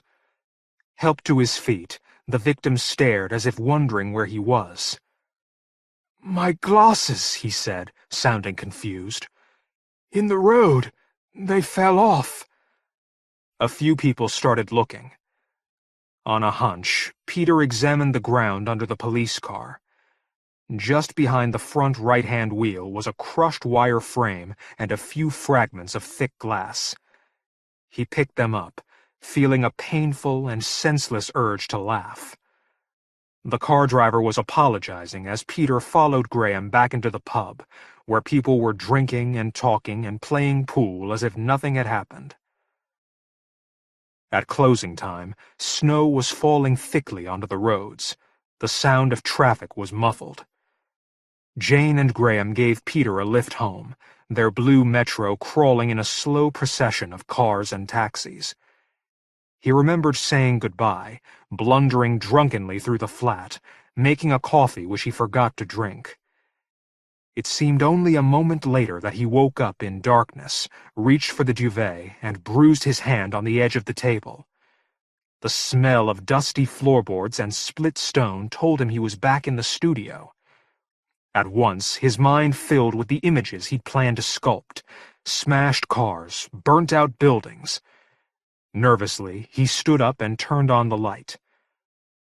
On the table, cut from a fresh block of stone, was the head of a child. He sat looking at it until the morning, unable again to believe how perfect it was. He'd never been that good at representational sculpture, hadn't really seen the point in an era when computer design and synthetic fibers made it possible to replicate any shape you wanted. His sculptures were symbolic in an obvious, external way. But this head was different. There was something within it that made it a symbol, not just an imitation of life. The eyes were shut. The short hair could belong to either a boy or a girl. Hair that looked soft, even though it was made of stone. Outside, everything was white. It was like being still asleep. He walked to the office in Hockley where the correspondence course publisher was based, and spent a few hours designing the pages for a new booklet. The computer was an old IBM, and its software was both pirated and out of date. He left the proof pages on the production editor's desk. One of the subscriptions people asked him how his sculptures were going.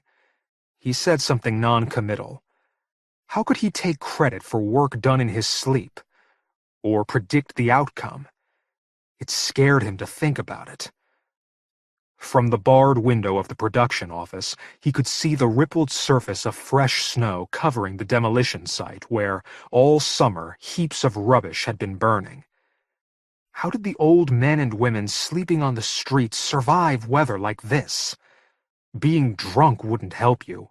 It only stopped you feeling the cold. It couldn't protect you.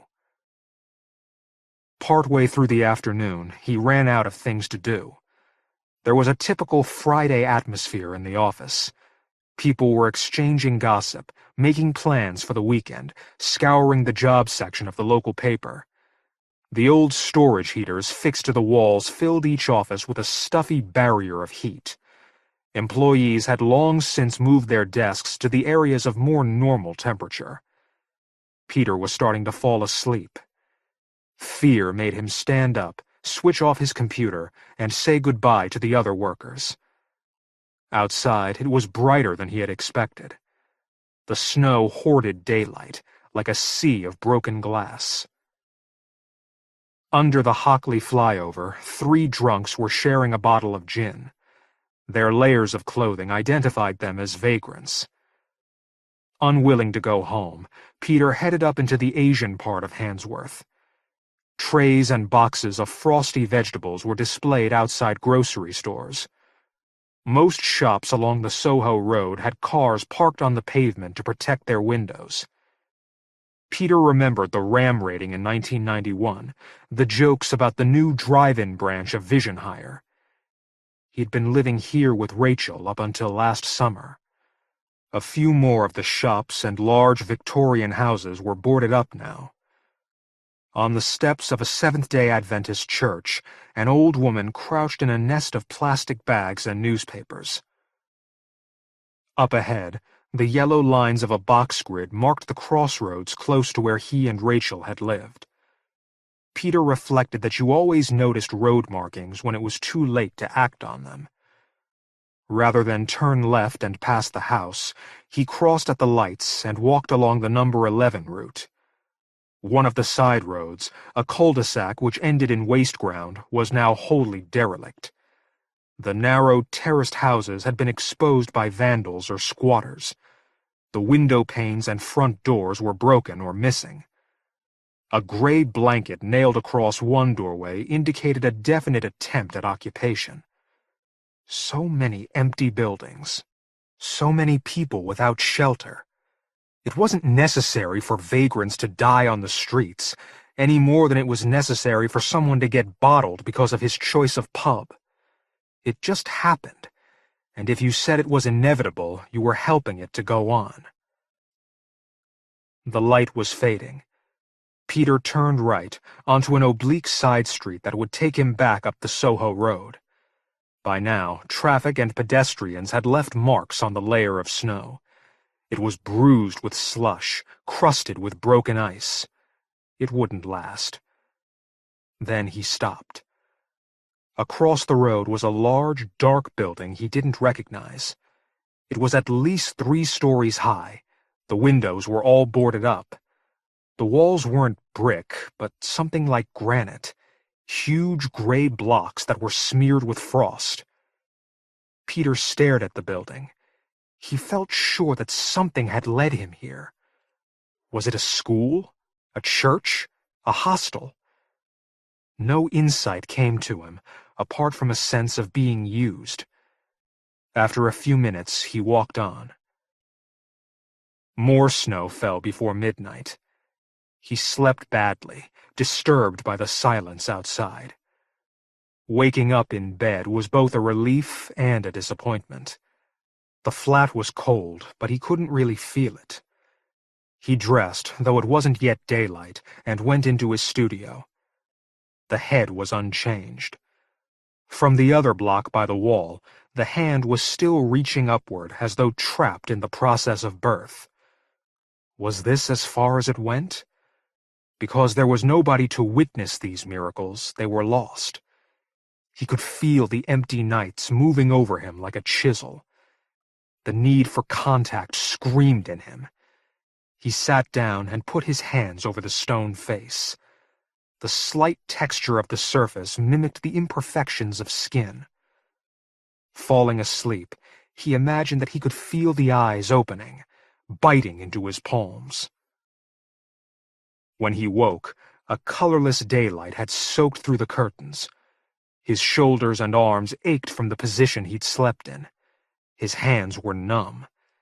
There was blood all over the stone face.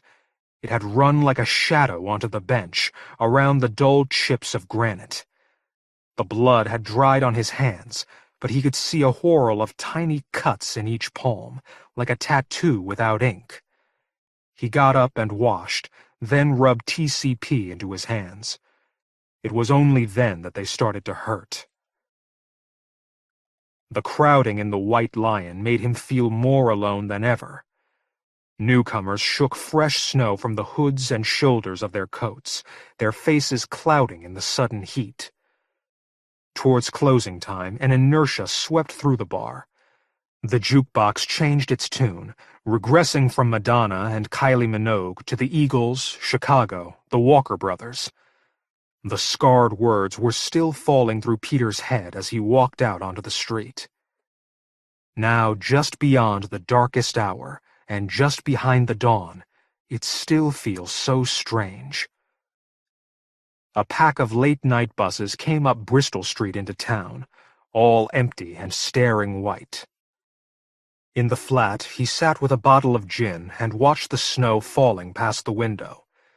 The drifting flakes seemed to cohere into a pattern just before they reached the glass.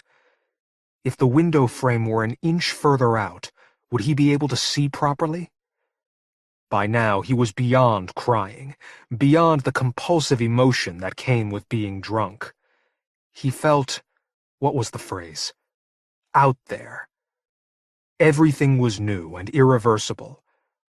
The bottle was empty, but he knew he wouldn't sleep. Stumbling a little, he pulled his coat back on and went out into the night. Invisible lips brushed against his face. On the Soho Road, most of the shops had metal shields. It was like a row of garage doors on a housing estate. Someone had sprayed "You're dead" on one of the gray screens. He wondered if it could be the end of a message, "Bring out your dead." Outside a pub, a few aging drunks were slumped against the wall. The snow painted their faces. Two were fighting in a slow, confused way, pulling at each other's coats. Peter carried on towards the crossroads. The image of his own footprints weaving from side to side occurred to him, making him smile. Lamplight glistened on boarded windows and edges of broken glass. But the snow had cleaned the district as easily as correction fluid. No more hedging of bets, he thought. No more going from winter to spring and back again. It was going to be winter. When he reached the sealed building, his exhaustion caught up with him. The only movement was in the snow that made a blurred thumbprint across each street lamp. And something on the steps, in the shadow of the doorway. A pile of rags and newspapers, shaking, trying to form. It was the same old woman he'd seen outside the church. Flakes of torn paper fell from her shoulders. She stood up, growing as she moved forward into the light.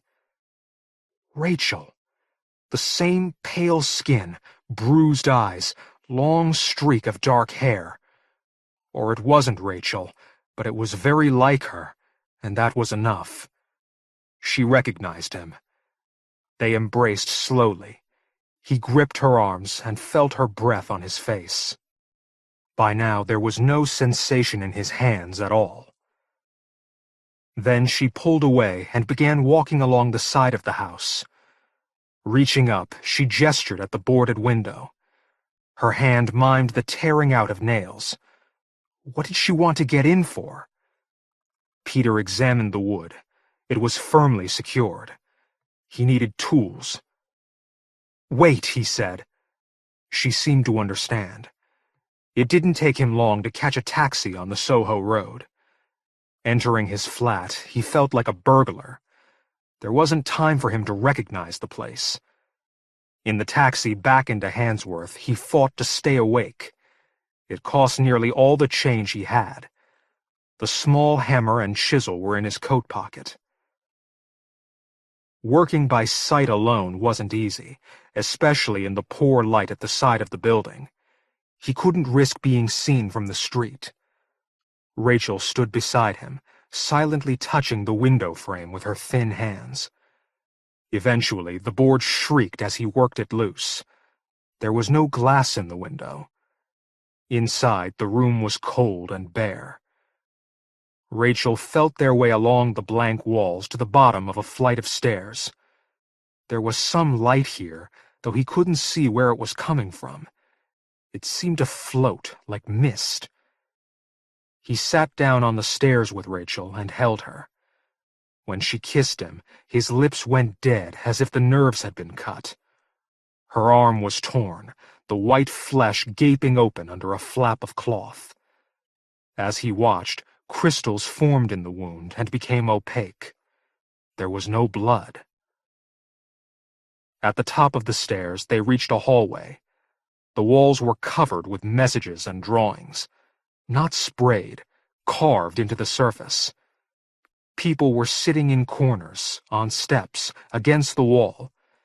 They pressed themselves to the stone, as if for warmth. Nobody moved or spoke. The faint light from the walls shone through them and made their faces seem alive. Peter stopped and tried to speak, but the words wouldn't come. He was thinking about the things people did to keep their feelings warm, how the senses came to life when imagination died, and vice versa sometimes. Rachel stumbled and fell against him. They sat down together, holding each other as if unable to let go. Though he couldn't feel it, Peter saw Rachel begin to come apart. When all the flesh had melted, it refroze over his jacket and hands like a white skin. He looked upward and saw more people huddled on the next staircase and landing. Briefly, he wondered why they had all come here. Perhaps they were just looking for shelter. Perhaps they believed this was a place where they would be looked after, where they would find comfort. Or perhaps, he thought with a growing sense of calm, it was the city itself, trying to restore the balance between flesh and stone. Douglas E. Winter, Black Sun. Douglas E. Winter is a partner in the internationally based law firm of Brian Cave. He is the leading critic of horror fiction and film, and he has been called the conscience of horror and dark fantasy. He has written more than 200 published articles, reviews, and short stories, which have appeared in such diverse newspapers and magazines as Washington Post, Philadelphia Inquirer, Harper's Bazaar, Gallery, Twilight Zone, Cemetery Dance, and Worlds of Fantasy and Horror, and he is the music and soundtrack columnist for the excellent Video Watchdog.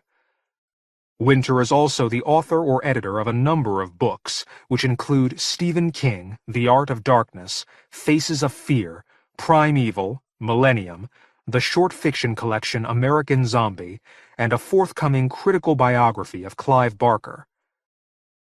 As the author reveals, a vague precursor of Black Sun was written in 1978-79 while listening to the music of Joy Division and trying, as I have tried for many years, without success, to make sense of my mother's death. Such is the stuff that grim fables are made of. I put the manuscript away, preferring not to think about it for nearly 15 years. Then Steve Bissett and I started talking, as friends often do, about collaborating, and in considering which of my stories seemed to match his artist's pen, my thoughts turned with a curious sense of inevitability to that exiled manuscript. What I found tucked into an old file folder was an awkward fragment, but its spirit still moved me, and at last I had the maturity to find the right words to express my despair. A few of those words belong to Ian Curtis, who took his life 15 years ago. His music, like this story, lives on. For Ian Curtis. I did everything I wanted to. I let them use you for their own ends, to the center of the city in the night, waiting for you. Joy Division. Night had wounded time. Minutes bled into hours, hours into days, and after a while there was only this dark country, wet with gray. Somewhere in the distance was the city. Somewhere in the distance was the dawn. But here and now was night, and the stranger, and the coffin that he carried, and here and now, and forever, were the dead. The stranger knew them all, not by name or date or place of birth, but by the stories that their broken bodies told. The first of them had been crucified, his limbs pierced and twisted in an ecstasy of pain. Crowned not with thorns, but needles and nails, he cried silently to the science that had forsaken him. At his feet lay his mourners, wrists and ankles bound, heads caved in with bricks and rifle butts. To each side hung those most innocent of thieves, slender and fresh-faced girls with hair the color of flax, their naked torsos wrapped in wire and skewered on splintered stakes. He knew the dead and their makeshift Golgotha, just as he knew the city that shone on brightly somewhere in this darkness, the next destination on the long, low road from the deluge to Jericho, Carthage to Calcutta, Auschwitz to Babi Yar, My Lai to Jonestown, the stations of the cross of human suffering, parent and child, brother and sister, husband and wife, the martyrs gathered like flies on the shadowed corpse of history. The stranger knew them and believed in them, not the God in whose image they had been made. A lank scarecrow cloaked in black hat and coat and boots, he seemed to have walked this road for eternity. His face was blistered and unshaven, his eyes parched furrows, the eyes of one who has seen and not forgotten. Dust swam in vague circles around him. The fading wind whipped the long coat like a cape, showed the holsters at his hips. A rope coiled in his gloved right fist, the noose by which he dragged the wooden coffin, its lid scarred with a childlike cross and the name of no one. Now that the dead had spoken, his journey was complete. He loosed the rope from his grip, took the shovel from his pack. By the time he finished digging, the man from the city had come for him, just as he had promised, alone. A flashlight beamed from his left hand.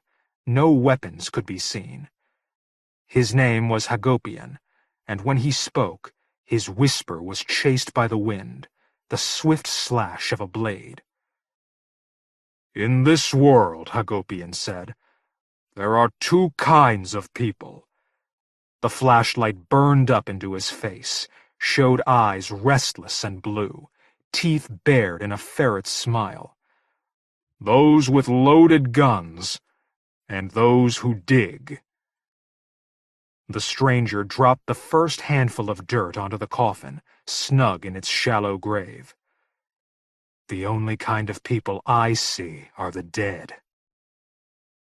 This is the room, the start of it all. A confessional of concrete and steel, lit in the unholy silver of halogen. Glass shards were scattered like diamonds underfoot.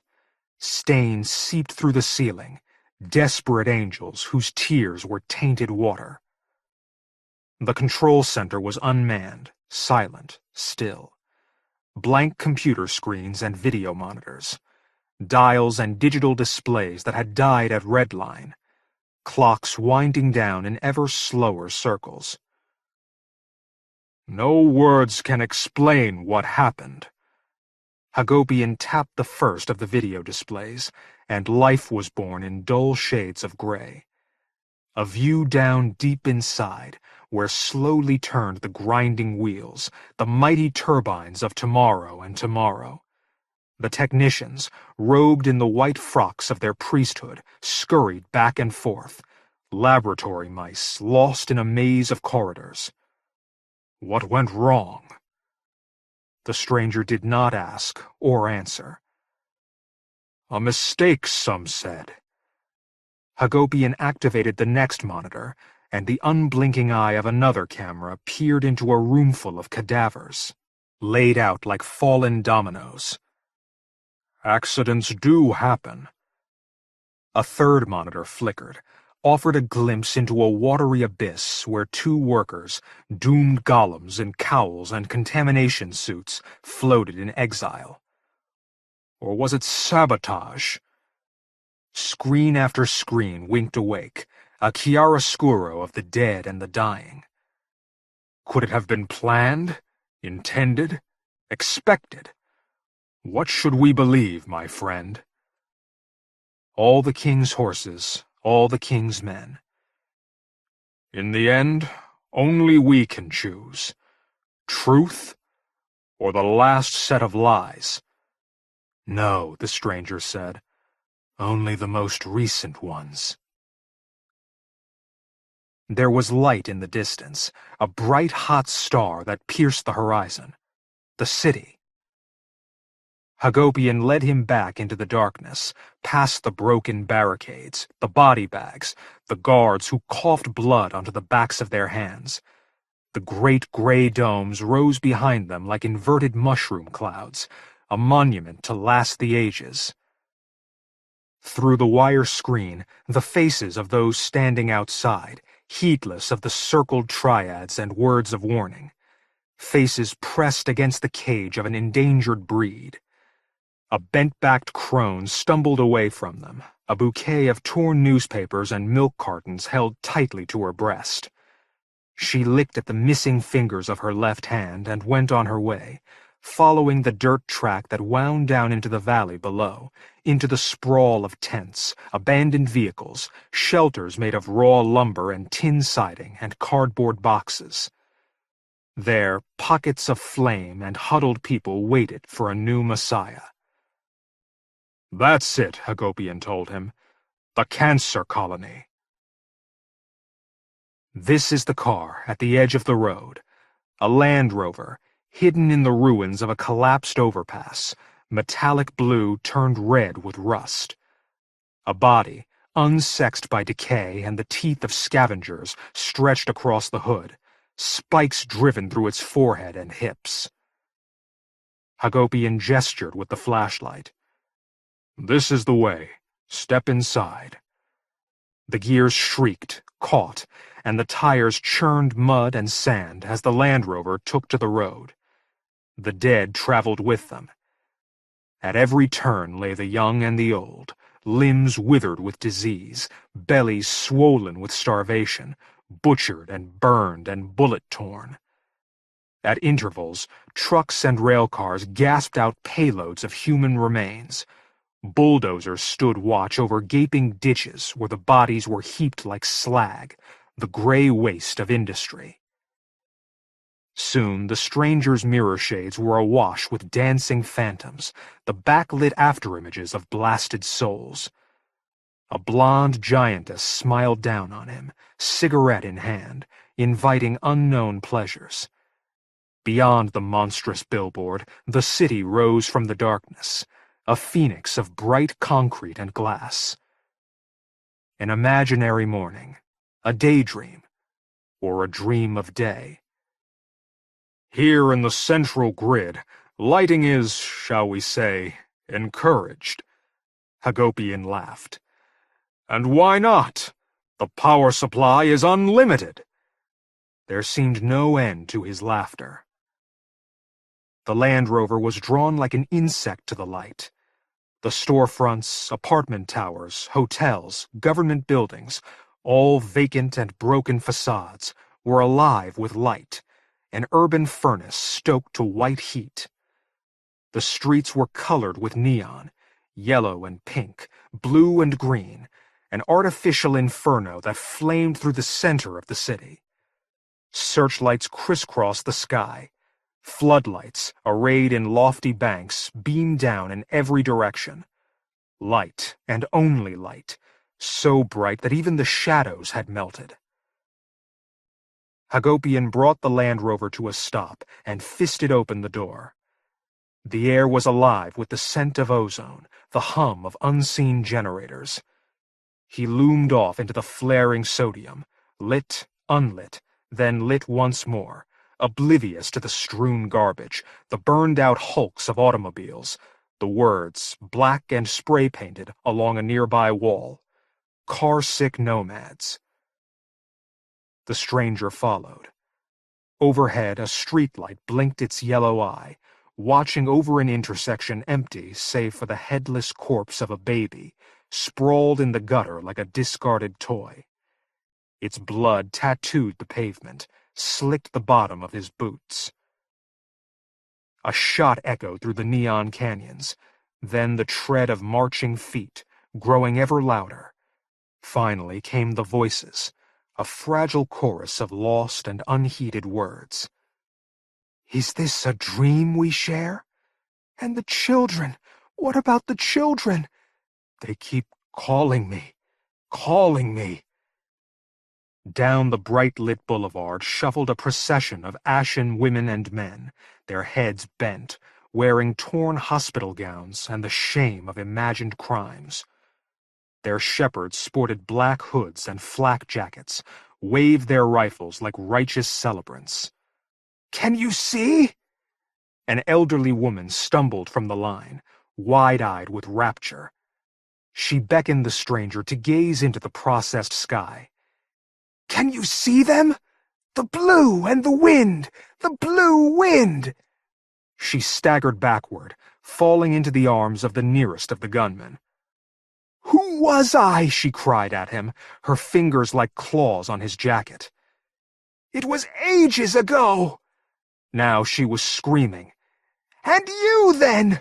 Who were you?" The gunman pushed her away, brought the barrel of his rifle into her stomach. Then he backed her against a wall and shot her. Another red stain. The procession moved on, burned scraps of paper carried on the wind, on, toward the edge of the city. "Her name is Karen," the stranger said. "We know that, too." Hagopian stepped past the latest body, gesturing down the boulevard and into the high noon of night. In a room on the third floor of a shattered, nameless hotel, the stranger drank schnapps from a dirty soup bowl. Neon pulsed its peacock flare against the walls, the mirror, the straight-backed chair on which he sat. Although his eyes were closed, he felt the relentless pattern of light, the cold and the warm, against his face. An uncovered mattress lay in the middle of the room, its only other furnishing. On the mattress he had placed his 2 pistols, countless clips of ammunition, a flare gun, and a stack of wrinkled photographs and news clippings. After a time he dealt the pictures onto the floor, in the crux of the tarot. The happy family, smiling child, Detroit, Chelyabinsk, Idaho Falls, Bielolarsk, Leningrad, 3 Mile Island, Weber's Falls, Chernobyl. The city, where the dream, brighter than 1,000 stars, had never ended. At the knock on the door, his pictures were forgotten. In their place were memories, sketched in fading colors, gone gray. "Yes." The word was barely spoken. Then she was inside. Her face was masked in shadow, but her body, tall and frail, burned with the bright pulse of neon. A silk blouse, tattered and torn, hung in loose folds from her bent shoulders. The black vinyl skirt was slit high on her lips. Her stockings, fishnet black, were holed and held to her emaciated legs by rubber bands. One shoe was white, scuffed and unhealed, the other red. She looked like a lost gypsy child playing dress-up. The stranger saw her, saw the other her, raven hair dancing in the sun, her golden skin and coral lips and emerald eyes, now faded, nearly gone. "Karen." She came out of the shadows and to his side. Face averted, arms rigid, bone-thin poles that fell to clenched and shaking fists. Her head seemed too heavy for her to raise. She looked up at him from the corners of her fugitive eyes. A snake of pain burrowed in her cheek. His hands reached out, took her, steadied her. "Karen." She recoiled from his touch, and his hands fell away. He watched as she unbuttoned the torn blouse, let it slide from her sunken shoulders and onto the floor. She wore no bra. The chipped ruby nail of her index finger traced the pale scars of her dual mastectomy. He brushed back her thinning hair, saw the skull so close beneath the skin, the indecipherable scrawl of sutures at her brow and throat and neck. She sighed as he raised her head, looked into her eyes, lips parting expectantly. Then she tried to speak, nothing more than a gasp, her eyes tightening into slits, fighting tears as again her head dropped. "Karen," he said, louder this time. He lifted her head with both hands, leaning in and kissing her, lips gently opening her tongueless mouth. In time, he drew her down onto the mattress. The neon flickered and flared, casting imaginary days and nights across them as they made love in the heart of the city. Black wing on white sky. A bird of prey taking flight, then falling, blurred, gone in a wave of hands. His fists tightened into a chrysalis, fingers opening to spawn a butterfly, closing again to crush it. A stickman struggled into focus, stood and walked, only to fall, to stand, to fall again. Shadow play, the light and the dark, and his hands in between, slowly moving in the air, creating life and then destroying it, with his hands, his own hands. She's gone. Clouds fell, faces changed. His hands clutched at empty air. The wall of the vandalized lobby went black as the night outside, the shadow of the stranger. Back to where she belongs. Hagopian's fingers bent into legs, mimed a fractured dance. Somewhere over the rainbow. He brought the keys to the Land Rover from his back pocket, shook them once, twice, as if taunting a sleepy cat. It's time, isn't it? Time for one last ride. The shadow walked across the ceiling, black hat and coat and boots, and then there was no light, no shadow at all. The stranger took the keys and went out into the night. When at last the light returned to the white wall, whose cracks were ever widening, the black wings took flight again. Hagopian called after him, a statement, not a question. You know what to do. Through the countless corridors, a pistol in each hand, the stranger walked and killed, reloaded, then walked and killed again. The guards died first, then the white-coated technicians and the laborers and anyone else who stood in his way. Once he was shot, through the flesh of the arm. He tied the wound off with a rag and kept on walking and killing. His bullets were spent in ones and twos, finding chests and heads and anointing them in red. Soon there was no one left to kill. Outside, in the valley beyond the great gray domes, the flames coursed hungrily over the cancer colony. The stranger returned there, promises to keep. When finally his pistols were emptied, he cast them aside, and walked on until he found the last of the ragged tents, the final offering to the fires born of his hand. She lay there on a blanketed tabletop, as shrunken and silent as a stillborn child. Above her, the canvas roof had been torn away, and her eyes, frozen in agony, dared the starless sky. The stranger watched as her lips, as if on cue, moved in a halting effort to form the words he had whispered to her an hour before. At dawn. At dawn. The stranger kissed her one last time and returned to the Land Rover, knowing, as he had known with his first glimpse of the city, that it would not end here. Another room, its door unlocked, where Hagopian sat in silent contemplation before a mirror circled with brass sun signs. In time, his reflected eyes met those of the stranger. I was not expecting you so soon. He tapped his forearm, found the vein, his face sharpening as he plunged the needle in. A sigh, a loss of focus, then strangeness so hard to reflect.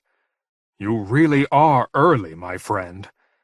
The spent hypodermic rolled along the tabletop, past the vials, the bottles, the pills, the hollow hope of AD-20 and Laetril.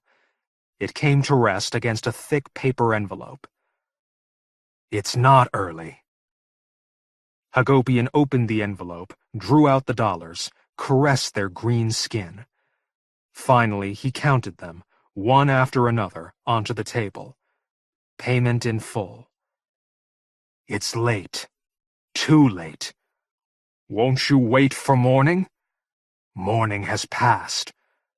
The stranger reached for the dollars, clutched a fistful in his right hand. Then he let them drop back onto the table, fallen leaves beneath a warm red rain. And noon. He brushed the long coat from his hip. And now it is night for the city. And the assassin is also a poet, Hagopian laughed. Had I known that when I hired you. The laughter was done. Hagopian looked at himself, not the stranger in the mirror. Tell me one thing, stranger. He spun the chair around. Is there death after life? The stranger's left hand rose in slow motion. The mirror shone back a rainbow arc, blue steel.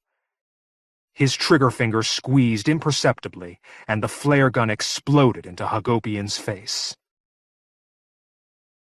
This is the tomb, the end of it all, the place of the skull, the passion of another savior, the Alpha and the Omega, the beginning and the end, and the stranger. The long night was nearly over. Fires raged in the east, a false aurora, at a place where no one would go to extinguish them. Beyond them, the city shone on brightly, quite insane. His shovel bit into dirt, bit again, until at last he struck wood. Soon the coffin was freed from its resting place.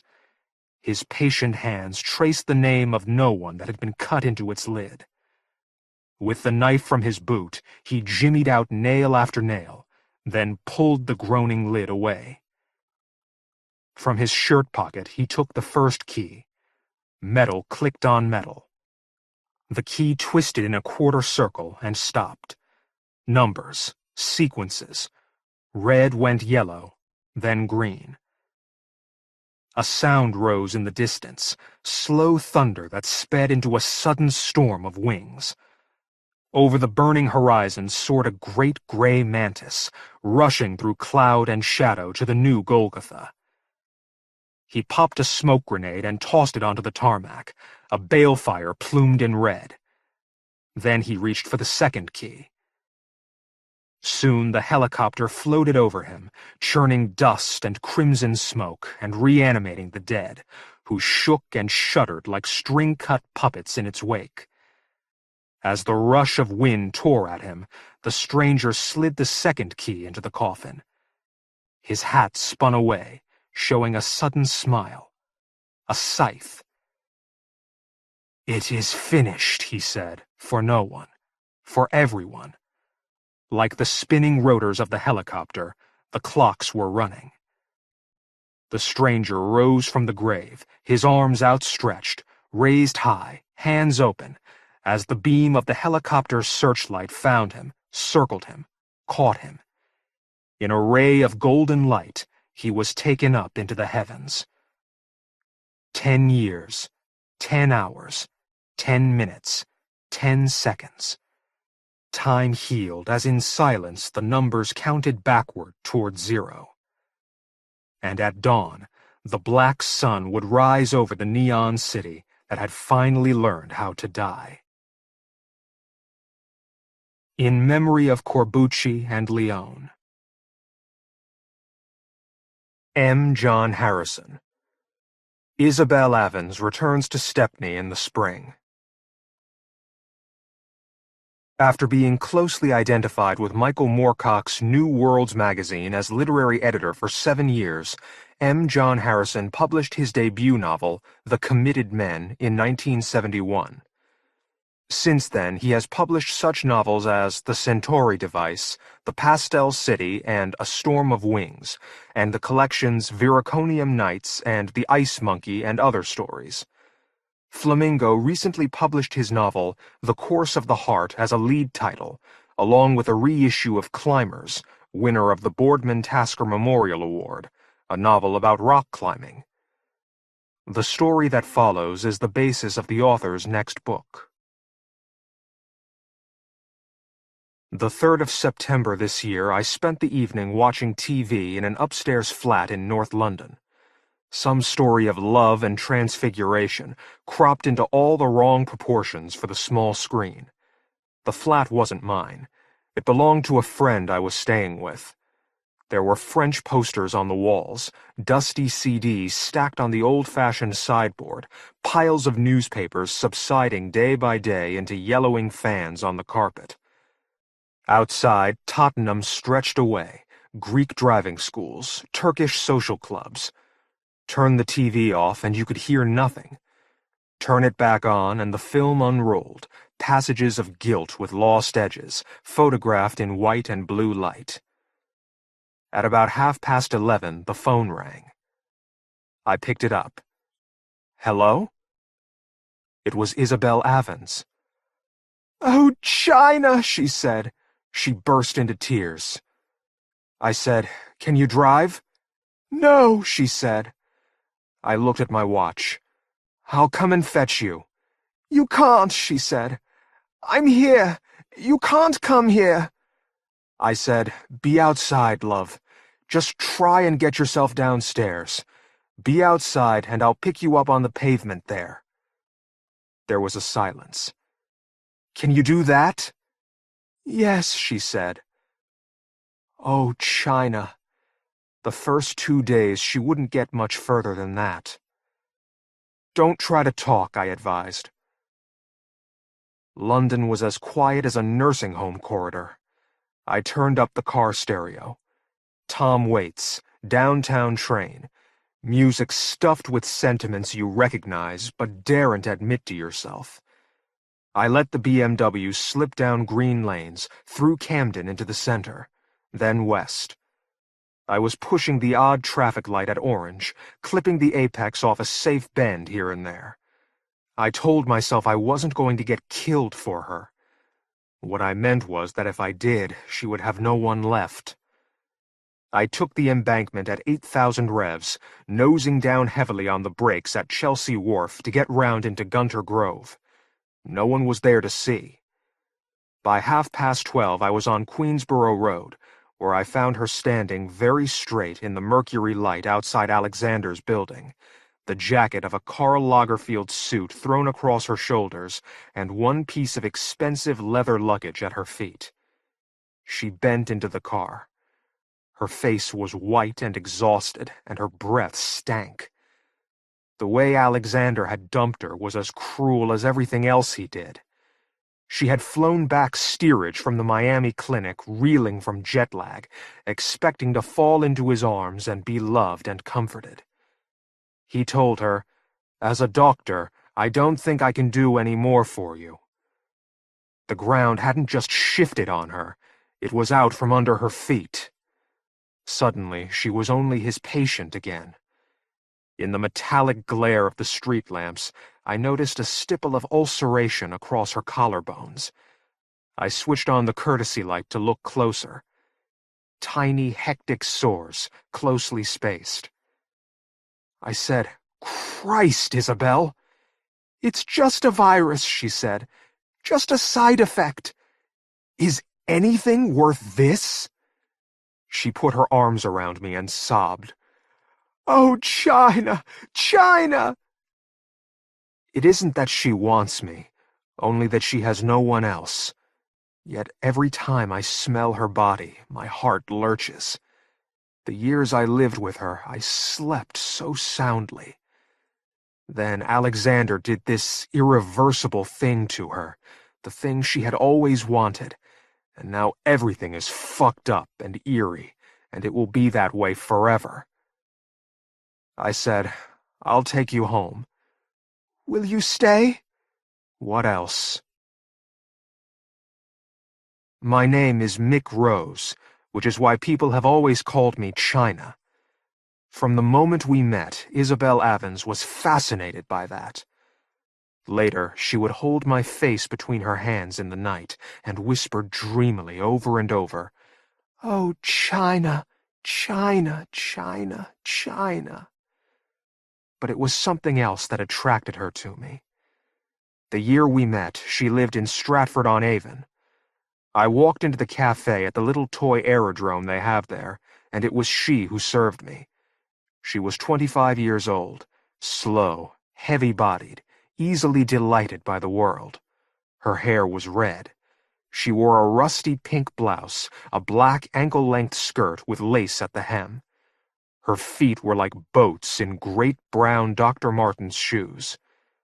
When she saw me looking down at them in amusement, she said, "Oh, these aren't my real docks. These are my cheap imitation ones." She showed me how the left one was coming apart at the seams. "Brilliant, eh?"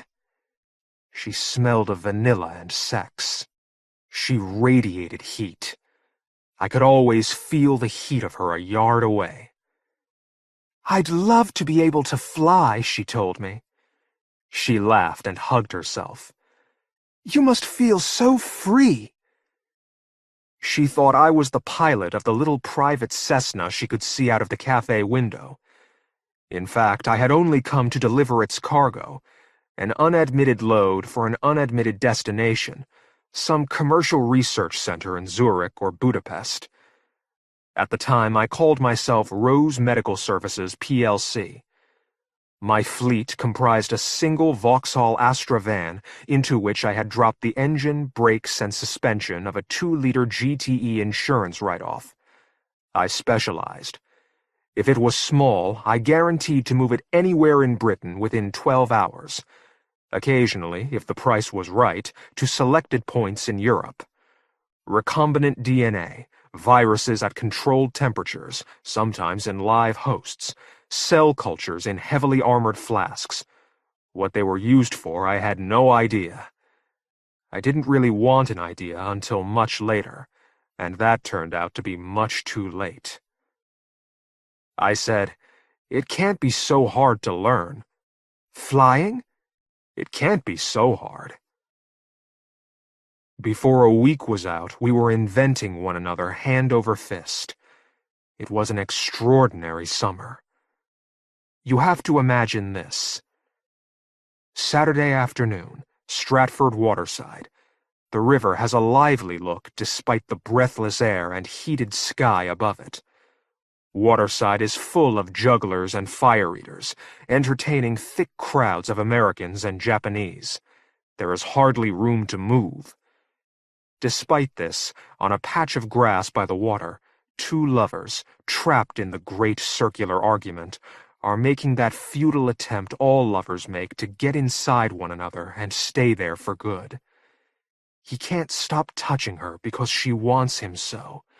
She wants him so because he can't stop touching her.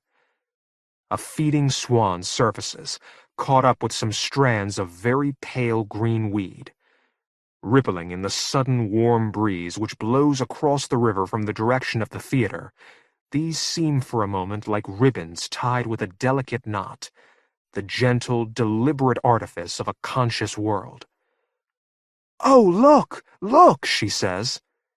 He says, "Would you like to be a swan?" "I'd have to leave the aerodrome." He says, "Come and live with me and be a swan." Neither of them have the slightest idea what they are talking about. Business was good. Within 3 months, I had bought a second van. I persuaded Isabel Avens to leave Stratford and throw in with me. On the morning of her last day at the aerodrome, she woke up early and shook me until I was awake too. "China," she said. "What?" "China!" I said, "What?" "I flew!" It was a dream of praxis. It was a hint of what she might have. It was her first step on the escalator up to Alexander's clinic. "I was in a huge computer room. Everyone's work was displayed on one screen like a wall. I couldn't find my A prompt." People laughed at her, but nicely. "It was all good fun, and they were very helpful." Suddenly, she had learned what she had to know, and she was floating up and flying into the screen, and through it, out of the room, into the air above the world. The sky was crowded with other people, she said, but I just went swooping past and around and between them.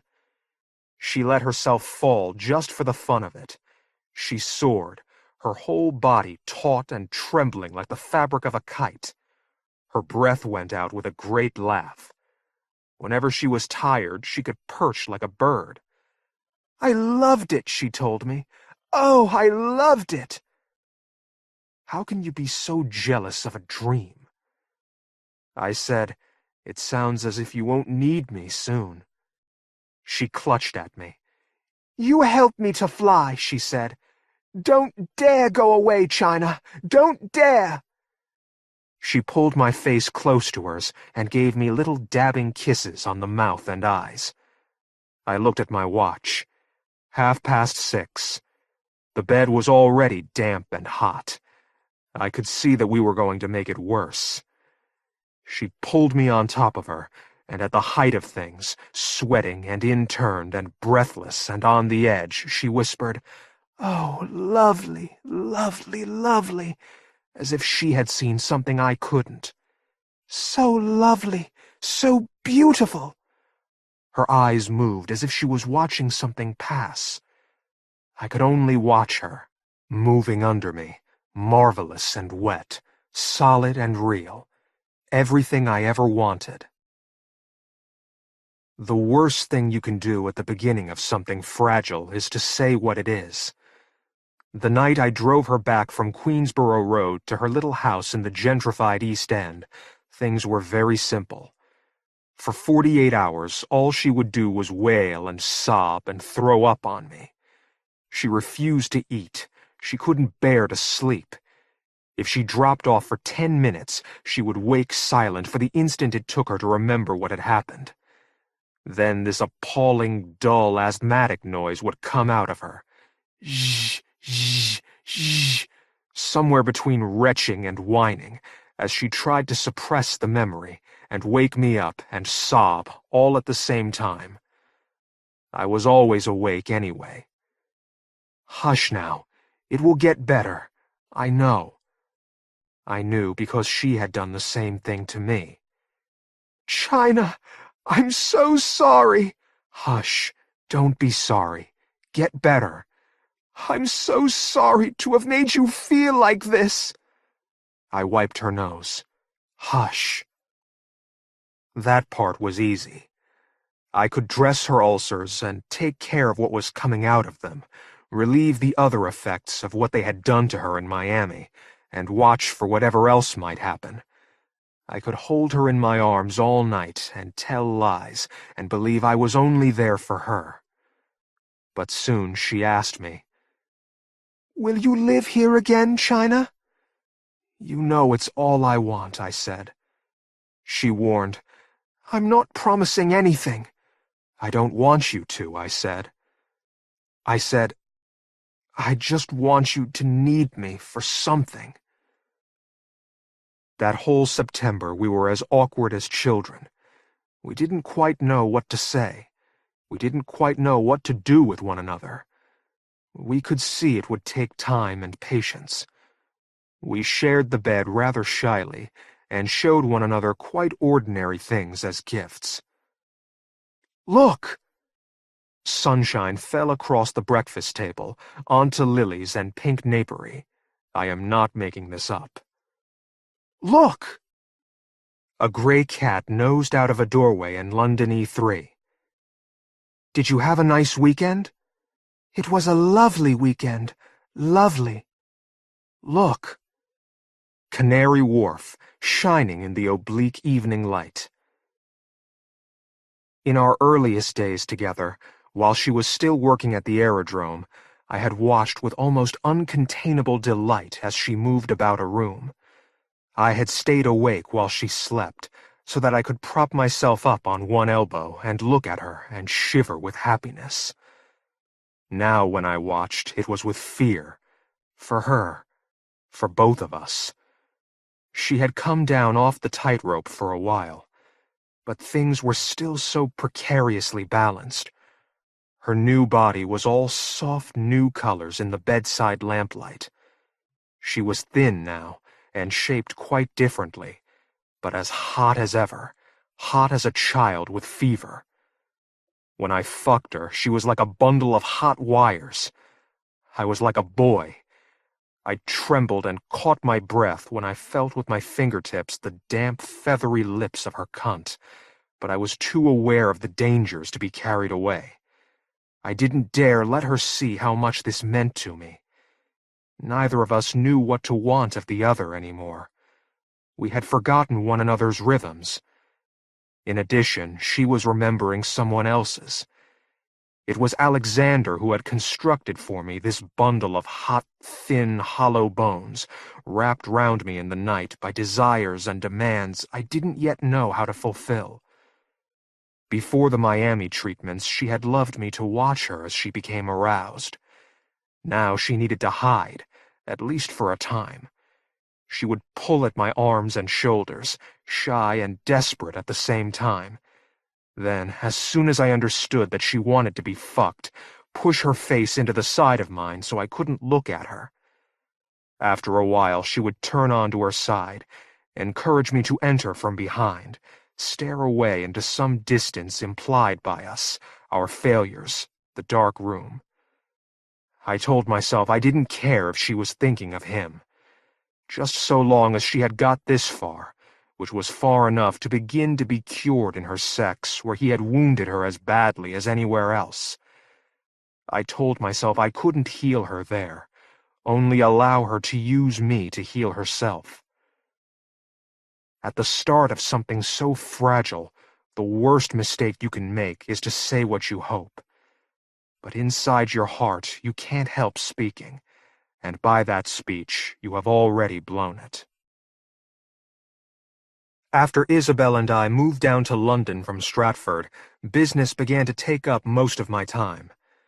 Out of an instinctive caution, I dropped the word medical from the company description and called myself simply Rose Services. Rose Services soon became 20 quick vans, some low-cost storage space, and a license to carry the products of new genetic research to and from Eastern Europe. If I was to take advantage of the expanding markets there, I decided, I would need an office. "Let's go to Budapest," I said to Isabel. She hugged my arm. "Will there be ice on the Danube?" she said. "There will." There was. "China! We came all the way to Hungary!" She had never been out of Britain. She had never flown in an aeroplane. She was delighted even by the hotel. I had booked us into a place called the Palace on Rákóczi Street. Like the city itself, the Palace had once been something. Now it was a dump. Bare flecks hung out of the light switches on the fourth-floor corridors. The wallpaper had charred in elegant spirals above the corners of the radiators. Every morning in the famous Jugendstil restaurant, they served us watery orange squash. The rooms were too hot. Everything else, coffee, food, water from the cold tap, was lukewarm. It was never quiet, even very late at night. Ambulances and police cars warbled past. Drunks screamed suddenly or made noises like animals. But our room had French windows opening onto a balcony with wrought iron railings. From there, in the freezing air, we could look across a sort of high courtyard with one or two flakes of snow falling into it, at the other balconies and their lighted windows. That first evening, Isabel loved it. "China, isn't it fantastic? Isn't it?" Then something happened to her in her sleep. I wouldn't have known, but I woke up unbearably hot at 3 a.m., sweating and dry-mouthed beneath the peculiar fawn fur blanket they gave you to sleep under at the Palace. The bathroom was even hotter than the bedroom and smelled faintly of very old piss. When I turned the tap on to splash my face, nothing came out of it. I stood there in the dark for a moment, swaying, while I waited for it to run. I heard Isabel say reasonably, "It's a system fault." After a moment, she said, "Oh no, oh no," in such a quiet, sad voice that I went back to the bed and touched her gently. "Isabel, wake up." She began to whimper and throw herself about. "The system's down," she tried to explain to someone. "Isabel! Isabel! The system! Isabel!" She woke up and clutched at me. She pushed her face blindly into my chest. She trembled. "China!" It was February, a year or two after we had met. I didn't know it, but things were already going wrong for her. Her dreams had begun to waste her from the inside. She said indistinctly, "I want to go back home. Isabel, it was only a dream. I couldn't fly," she said. She stared up at me in astonishment. "China, I couldn't fly." At breakfast, she hardly spoke. All morning she was thoughtful and withdrawn. But when I suggested that we walk down to the Danube via the Basilica at St. Stephen's, cross over to Buda and eat lunch, she seemed delighted. The air was cold and clear. The trees were distinct and photographic in the bright, pale February light. We stared out across the new city from the Disney-white battlements of Fisherman's Bastion. "Those bridges," Isabel said. "Look at them in the sun." She had bought a new camera for the trip, a Pentax with a motor wind and zoom. "I'm going to take a panorama." She eyed the distorted reflection of the bastion in the mirror-glass windows of the Hilton Hotel. "Stand over there, China. I want one of you, too." "No, there, you idiot!" Snow began to fall, in flakes the size of 5 foreign pieces. "China!" For the rest of the day, for the rest of the holiday, she was as delighted by things as ever. We visited the zoo. Look, owls! We caught a train to Sesentandra. We photographed one another beneath the huge winged woman at the top of the Gellert Hill. We translated the titles of the newsstand paperbacks. "What does this mean, Nagy sex?" "You know very well what it means, Isabel." I looked at my watch. I said, "It's time to eat." "Oh no, must we?" Isabel hated Hungarian food. "China," she would complain, "why has everything got cream on it?" But she loved the red and gray buses. She loved the street signs, Toto Lotto, Herlap, Traffic. She loved old Buda, redeemed by the snow, white, clean, properly picturesque. And she couldn't get enough of the Danube. "Look, China, it's fucking huge! Isn't it fucking huge?" I said, "Look at the speed of it."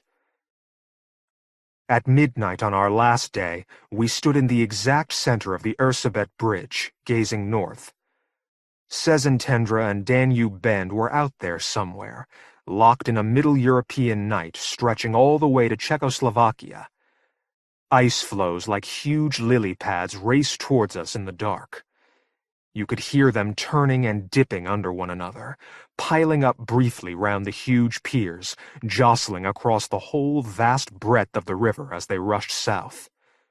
No river is ugly after dark, but the Danube doesn't care for anyone. Without warning, the medieval cold came up off the water and reached onto the bridge for us. It was as if we had seen something move. We stepped back, straight into the traffic which grinds all night across the bridge from Buda into Pest. "China! Be careful." You have to imagine this. Two naive and happy middle-class people embracing on a bridge. Caught between the river and the road, they grin and shiver at one another, unable to distinguish between identity and geography, love and the need to keep warm. "Look at the speed of it! Oh, China, the Danube!" Suddenly she turned away. She said, "I'm cold now." She thought for a moment. "I don't want to go on the aeroplane," she said. "They're not the real thing after all." I took her hands between mine. "It will be okay when you get home," I promised. But London didn't seem to help. For months I woke in the night to find she was awake too, staring emptily up at the ceiling in the darkness. Unable to comprehend her despair, I would consult my watch and ask her, "Do you want anything?" She would shake her head and advise patiently, "Go to sleep now, love," as if she was being kept awake by a bad period. I bought the house in Stepney at about that time. It was in a prettily renovated terrace with reproduction Victorian street lamps. There were wrought iron security grids over every other front door, and someone had planted the extensive shared gardens at the back with ilex, ornamental rowan, even a fig. Isabel loved it. She decorated the rooms herself, then filled them with the sound of her favorite music. The Blue Aeroplanes, Your Own World, Tom Petty, Learning to Fly. For our bedroom, she bought 2 big blanket chests and polished them to a deep buttery color. "Come and look, China. Aren't they beautiful?" Inside, they smelled of new wood. The whole house smelled of new wood for days after we moved in. Beeswax, new wood, dried roses. I said, "I want it to be yours." It had to be in her name anyway, I admitted, for accounting purposes. But also in case anything happens. She laughed. "China, what could happen?" What happened was that one of my local drivers went sick, and I asked her to deliver something for me. I said, "It's not far, just across to Brook Green, some clinic." I passed her the details. "A Dr. Alexander. You could make it in an hour, there and back." She stared at me. "You could make it in an hour," she said. She read the job sheet. "What do they do there?" she asked. I said irritably, "How would I know? Cosmetic medicine, fantasy factory stuff. Does it matter?" She put her arms round me. "China, I was only trying to be interested." "Never ask them what they do with the stuff," I warned her. "Will you do it?" She said, "If you kiss me properly." "How was it?" I asked when she got back. She laughed. "At first they thought I was a patient." Running upstairs to change, she called down, "I quite like West London." Isabel's new body delighted her, but she seemed bemused, too, as if it had been given to someone else. How much had Alexander promised her? How much had she expected from the Miami treatments? All I knew was that she had flown out obsessed and returned ill. When she talked, she would talk only about the flight home. "I could see a sunrise over the wing of the airliner, red and gold. I was trying hard to read a book, but I couldn't stop looking out at this cold, wintry sunrise above the clouds. It seemed to last for hours." She stared at me as if she had just thought of something. "How could I see a sunrise, China? It was dark when we landed." Her dreams had always drawn her from ordinary things. All that gentle, warm September she was trying to get back. "Do you like me again?" she would ask shyly. It was hard for her to say what she meant. Standing in front of the mirror in the morning in the soft, gray, slanting light from the bedroom window, dazed and sidetracked by her own narcissism, she could only repeat, "Do you like me this way?" Or at night in bed, "Is it good this way? Is it good? What does it feel like? Isabel." In the end, it was always easier to let her evade the issue. "I never stopped liking you," I would lie, and she would reply absently, as if I hadn't spoken, "Because I want us to like each other again." And then add, presenting her back to the mirror and looking at herself over one shoulder, "I wish I'd had more done. My legs are still too fat." If part of her was still trying to fly back from Miami and all Miami entailed, Much of the rest was in Brook Green with Alexander. As September died into October, and then the first few cold days of November, I found that increasingly hard to bear. She cried in the night, but no longer woke me up for comfort. Her gaze would come unfocused in the afternoons.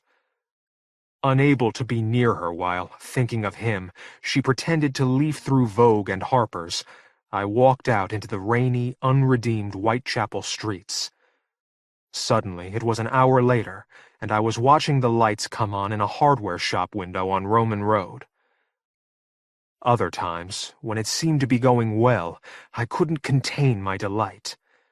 I got up in the night and thrashed the BMW to Sheffield and back, parked outside the house and slept an hour in the rear seat, crossed the river in the morning to queue for croissants at Ayres Bakery in Peckham, playing Empire Burlesque so loud that if I touched the windscreen gently, I could feel it tremble, much as she used to do, beneath my fingertips. I was trying to get back, too. "I'll take you to the theater," I said. "Waiting for Godot. Do you want to see the fireworks?" I said, "I brought you a present. A monsoon dress, 2 small stone birds for the garden, anemones, and a cheap Boots nail brush shaped like a pig." "Don't try to get so close, China," she said. "Please." I said, "I just want to be something to you." She touched my arm. She said, "China, it's too soon. We're here together, after all. Isn't that enough for now?" She said, "And anyway, how could you ever be anything else?" She said, "I love you. But you're not in love with me. I told you I couldn't promise you that." By Christmas, we were shouting at one another again, late into the night, every night. I slept on the futon in the spare room. There I dreamed of Isabel and woke sweating. You have to imagine this. The Pavilion, quite a good Thai restaurant on Wardour Street. Isabel has just given me the most beautiful jacket, wrapped in birthday paper. She leans across the table. "French connection, China. Very smart." The waitresses, who believe we are lovers, laugh delightedly as I try it on. But later, when I buy a red rose and offer it to Isabel, she says, "What use would I have for that?" in a voice of such contempt I begin to cry. In the dream, I am 50 years old that day. I wake thinking everything is finished. Or this. Budapest, summer, Rákóczi Street. Each night, Isabel waits for me to fall asleep before she leaves the hotel. Once outside, she walks restlessly up and down Rákóczi with all the other women. Beneath her beige linen suit, she has on gray silk underwear. She cannot explain what is missing from her life, but will later write in a letter, "When sex fails for you, when it ceases to be central in your life, you enter middle age, a zone of the most unclear exits from which some of us never escape." I wake and follow her. All night it feels like dawn. Next morning, in the half-abandoned Jugendstil dining room, a paper doily drifts to the floor like a leaf, while Isabel whispers urgently in someone else's voice, "It was never what you thought it was." Appalled by their directness, astonished to find myself so passive, I would struggle awake from dreams like this, thinking, "What am I going to do? What am I going to do?" It was always early. It was always cold. Gray light silhouetted a vase of dried flowers on the dresser in front of the uncurtained window, but the room itself was still dark. I would look at my watch, turn over, and go back to sleep. One morning, in the week before Christmas, I got up and packed a bag instead. I made myself some coffee and drank it by the kitchen window, listening to the inbound city traffic build-up half a mile away. When I switched the radio on, it was playing Billy Joel's "She's Always a Woman." I turned it off quickly, and at 8 o'clock woke Isabel. She smiled up at me. "Hello," she said. "I'm sorry about last night." I said, "I'm sick of it all. I can't do it. I thought I could, but I can't." "China, what is this?" I said, "You were so fucking sure he'd have you. 3 months later, it was you crying, not me." "China, "It's time you helped," I said. I said, "I helped you. And when you bought me things out of gratitude, I never once said, 'What use would I have for that?'" She rubbed her hands over her eyes. "China, what are you talking about?" I shouted, "What a fool you made of yourself!" Then I said, "I only want to be something to you again." "I won't stand for this," Isabel whispered. "I can't stand for this." I said, "Neither can I. That's why I'm going." "I still love him, China." I was on my way to the door. I said, "You can have him then." "China, I don't want you to go." "Make up your mind." "I won't say what you want me to." "Fuck off, then." "It's you who's fucking off, China." It's easy to see now that when we stood on the Ursabet Bridge, the dream had already failed her. But at the time, and for some time afterwards, I was still too close to her to see anything. It was still one long arc of delight for me, Stratford through Budapest, all the way to Stepney. So I could only watch puzzledly as she began to do pointless, increasingly spoiled things to herself. She caught the tube to Camden Lock and had her hair cut into the shape of a pigeon's wing. She had her ankles tattooed with feathers. She starved herself, as if her own body were holding her down. She was going to revenge herself on it. She lost 20 pounds in a month. Out went everything she owned, to be replaced by size 9 jeans, little black lycra skirts, expensively tailored jackets which hung from their own ludicrous shoulder pads like washing. "You don't look like you anymore," I said. "Good. I always hated myself anyway." "I loved your bottom the way it was," I said. She laughed. "You'll look haggard if you lose any more," I said. "Piss off, China. I won't be a cow just so you can fuck a fat bottom." I was hurt by that, so I said, "You'll look old.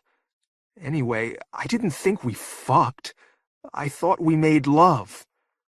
Something caused me to add, "I'm losing you."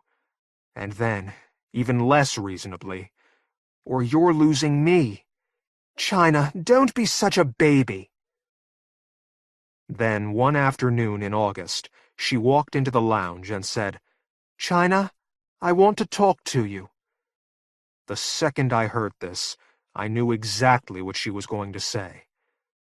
I looked away from her quickly and down into the book I was pretending to read, but it was too late.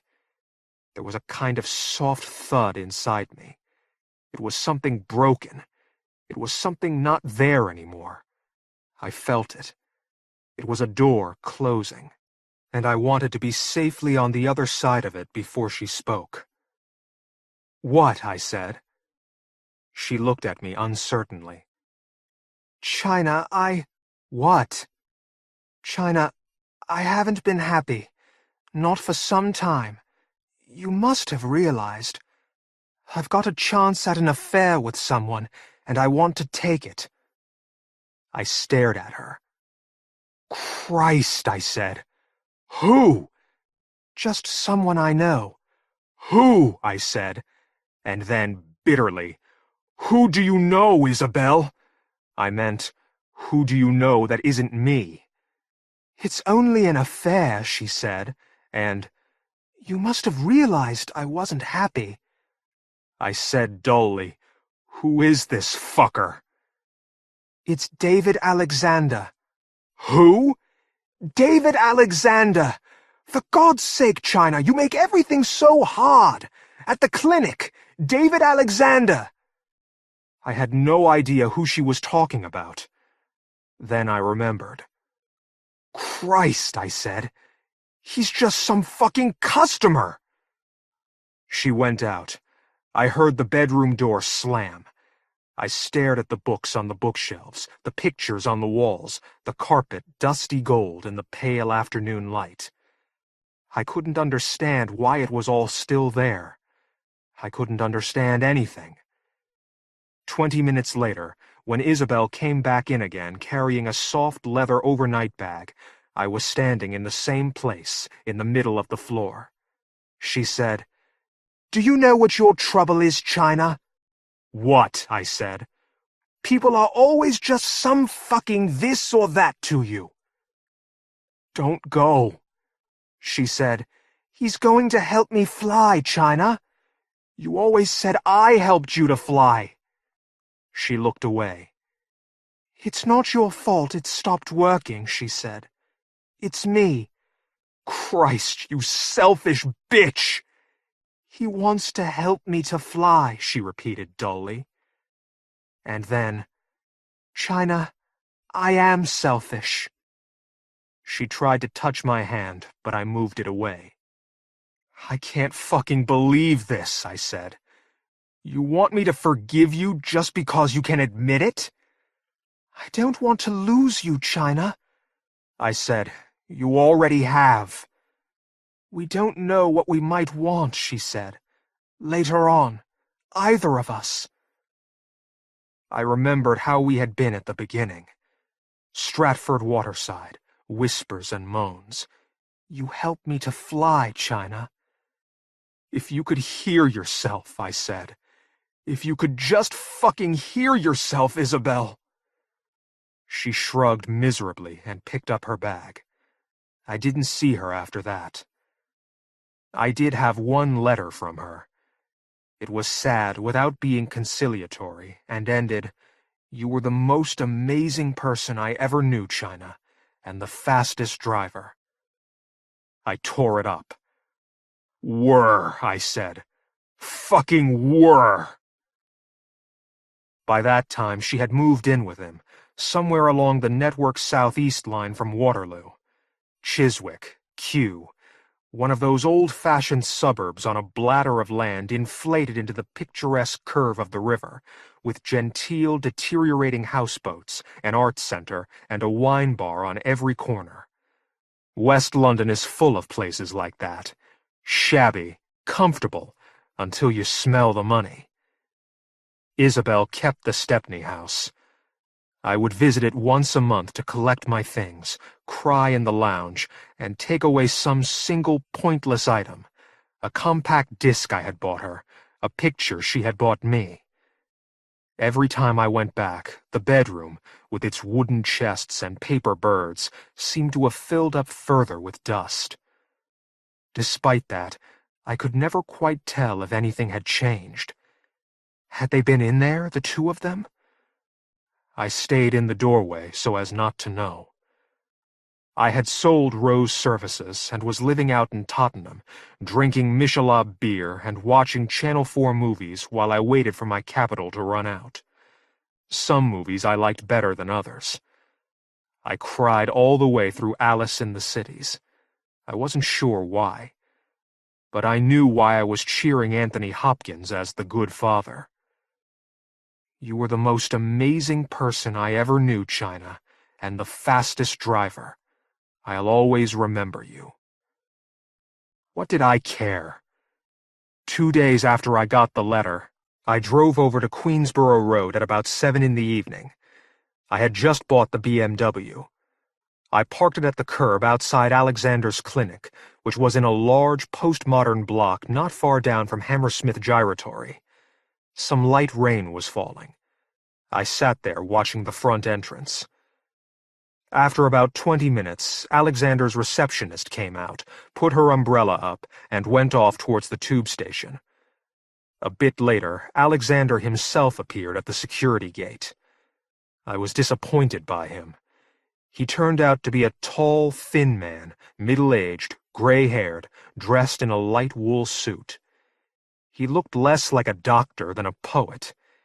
He had that kind of fragile elegance some people maintain on the edge of panic, the energy of tensions unresolved, glassy, never very far from the surface.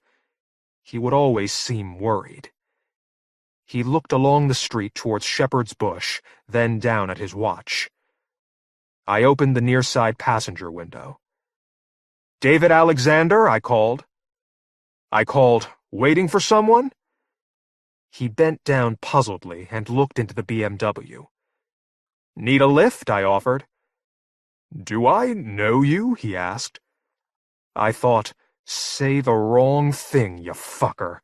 You're that close." I said, "Not exactly." "Then, forget it." He stood back from the car suddenly, and I drove off. Christmas, central London. Traffic locked solid every late afternoon. Light in the shop windows in the rain. Light in the puddles. Light splashing up round your feet. I couldn't keep still. Once I'd walked away from Isabel, I couldn't stop walking. Everywhere I went, "She's Always a Woman" was on the radio. Harrods, Habitat, Hamleys. Billy Joel drove me out onto the wet pavement with another armful of children's toys. I even wrapped some of them. A wooden penguin with rubber feet, 2 packs of cards, a miniature jigsaw puzzle in the shape of her name. Every time I saw something I liked, it went home with me. "I bought you a present," I imagined myself saying.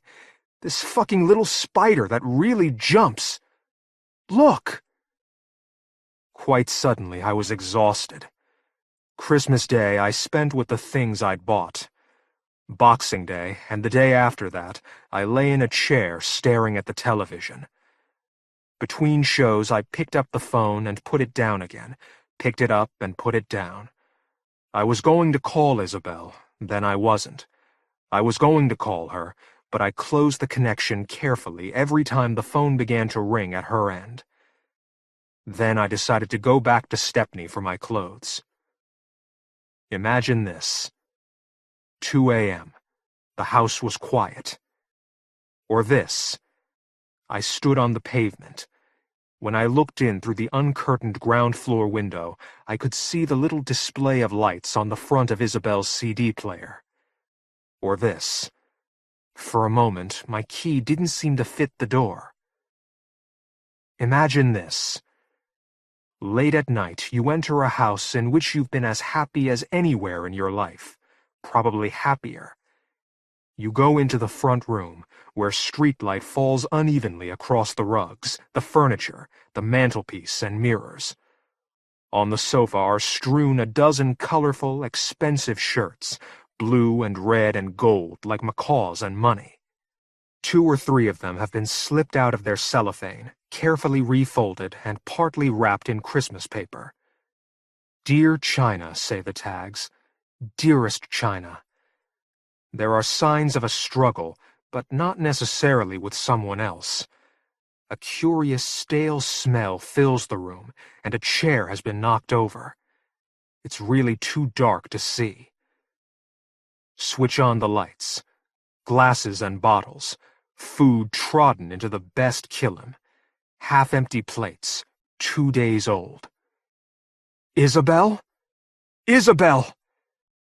The bathroom was damp with condensation, the bath itself full of cold water smelling strongly of rose oil. Wet towels were underfoot, there and in the drafty bedroom, where the light was already on, and Isabel's pink velvet curtains, half drawn, let a faint yellow triangle of light into the garden below. The lower sash was open. When I pulled it down, a cat looked up from the empty flower bed, ran off. I shivered. Isabel had pulled all her favorite underclothes out onto the floor and trodden mascara into them.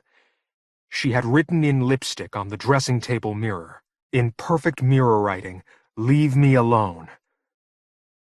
I found her in one of the big blanket boxes. When I opened the lid, a strange smell, beeswax, dried roses, vomit, whiskey, filled the room. In there with her she had an empty bottle of Jameson's, an old safety razor of mine, and 2 or 3 blades. She had slit her wrists. But first she had tried to shave all the downy, half-grown feathers from her upper arms and breasts. When I reached into the box, they whirled up round us both, soft blue and gray, the palest rose pink. Miami. In some confused attempt to placate me, she had tried to get out of the dream the way you get out of a coat. She was still alive. "China," she said. Sleepily, she held her arms up to me. She whispered, "China." Alexander had made her look like a bird. But underneath the cosmetic trick, she was still Isabel Avens. Whatever he had promised her, she could never have flown. I picked her up and carried her carefully down the stairs. Then I was crossing the pavement towards the BMW, throwing the near-side front door open and trying to get her into the passenger seat. Her arms and legs were everywhere, pivoting loose and awkward from the hips and elbows. "Christ, Isabel, you'll have to help!" I didn't panic until then. "China," whispered Isabel. Blood ran into my shirt where she had put her arms round my neck. I slammed the door. "China? What, love? What?" "China." She could talk, but she couldn't hear. "Hold on," I said. I switched on the radio. Some station I didn't know was playing the first 10 bars of a Joe Satriani track. Always with you, always with me. I felt as if I was outside myself. I thought, now's the time to drive, China, you fucker. The BMW seemed to fishtail out of the parking space of its own accord, into the empty arcade game of Whitechapel. The city loomed up, then fell back from us at odd angles, as if it had achieved the topological values of a vorticist painting. I could hear the engine distantly, making that curious harsh whine as I held the revs up against the red line. Revs and brakes, revs and brakes. If you want to go fast in the city, you hold it all the time between the engine and the brakes. Taxis, hoardings, white faces of pedestrians on traffic islands splashed with halogen pink, rushed up and were snatched away. "Isabel?" I had too much to do to look directly at her. I kept catching glimpses of her in weird neon shoplight from Wallace or Next or What She Wants, lolling against the seatbelt with her mouth half open. She knew how bad she was. She kept trying to smile across at me. Then she would drift off, or cornering forces would roll her head to one side as if she had no control of the muscles in her neck, and she would end up staring and smiling out of the side window, whispering, "China, China, China, China." "Isabel!" She passed out again and didn't wake up. "Shit, Isabel," I said. We were on Hammersmith Gyratory, deep in the shadow of the flyover. It was 20 minutes since I had found her. We were nearly there. I could almost see the clinic. I said, "Shit, Isabel, I've lost it." The piers of the flyover loomed above us, stained gray concrete plastered with anarchist graffiti and torn posters. Free and ballistic, the car waltzed sideways towards them, glad to be out of China Rose's hands at last. "Fuck," I said. "Fuck, fuck, fuck!" We touched the curb, tripped over our own feet, and began a long, slow roll, like an airliner banking to starboard. We hit a postbox. The BMW jumped in a startled way and righted itself. Its offside rear suspension had collapsed. Uncomfortable with the new layout, still trying to get away from me, it spun twice and banged itself repeatedly into the opposite curb, with a sound exactly like some housewife's metro running over the cat's eyes on a cold Friday morning. Something snapped the window post on that side, and broken glass blew in all over Isabel Avens' peaceful face. She opened her mouth. Thin vomit came out, the color of tea, but I don't think she was conscious. Hammersmith Broadway, 95 miles an hour. I dropped a gear, picked the car up between steering and accelerator, shot out into Queensboro Road on the wrong side of the road. The boot lid popped open and fell off. It was dragged along behind us for a moment, then it went backwards quickly and disappeared. China? Draped across my arms, Isabel was nothing but a lot of bones and heat. I carried her up the steps to Alexander's building and pressed for entry. The entry phone crackled, but no one spoke. "Hello?" I said. After a moment, the locks went back. Look into the atrium of a West London building at night, and everything is the same as it is in the day. Only the reception staff are missing, and that makes less difference than you would think. The contract furniture keeps working. The PX keeps working. The fax comes alive suddenly as you watch, with a query from Zurich, Singapore, LA. The air conditioning keeps on working.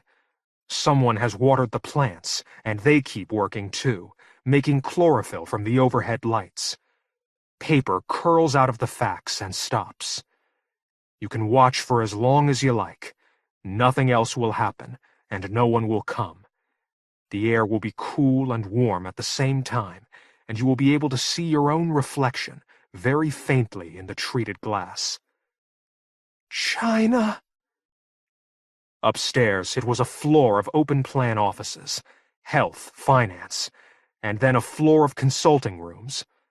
Up here, the lights were off, and you could no longer hear the light traffic on Queensboro Road. It was 2:50 in the morning. I got into the consulting rooms and then Alexander's office and walked up and down with Isabel in my arms, calling, "Alexander?" No one came. "Alexander!" Someone had let us in. "Alexander!" Among the stuff on his desk was a brochure for the clinic. "Modern Magic Wand," I read. "Brand new proteins." I swept everything off onto the floor and tried to make Isabel comfortable by folding my coat under her head.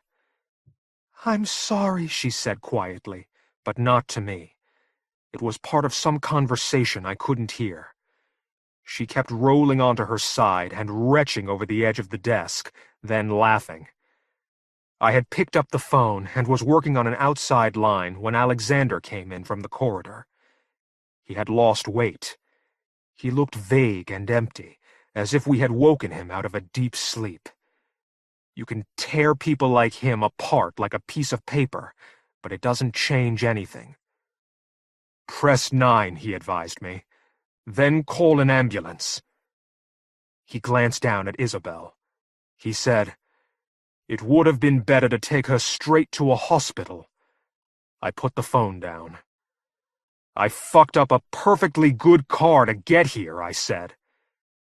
He kept looking puzzledly at me and then out of the window at the BMW, half up on the pavement with smoke coming out of it. I said, "That's a Partridge H2724. I said, "I could have afforded something in better taste, but I just haven't got any." "I know you," he said.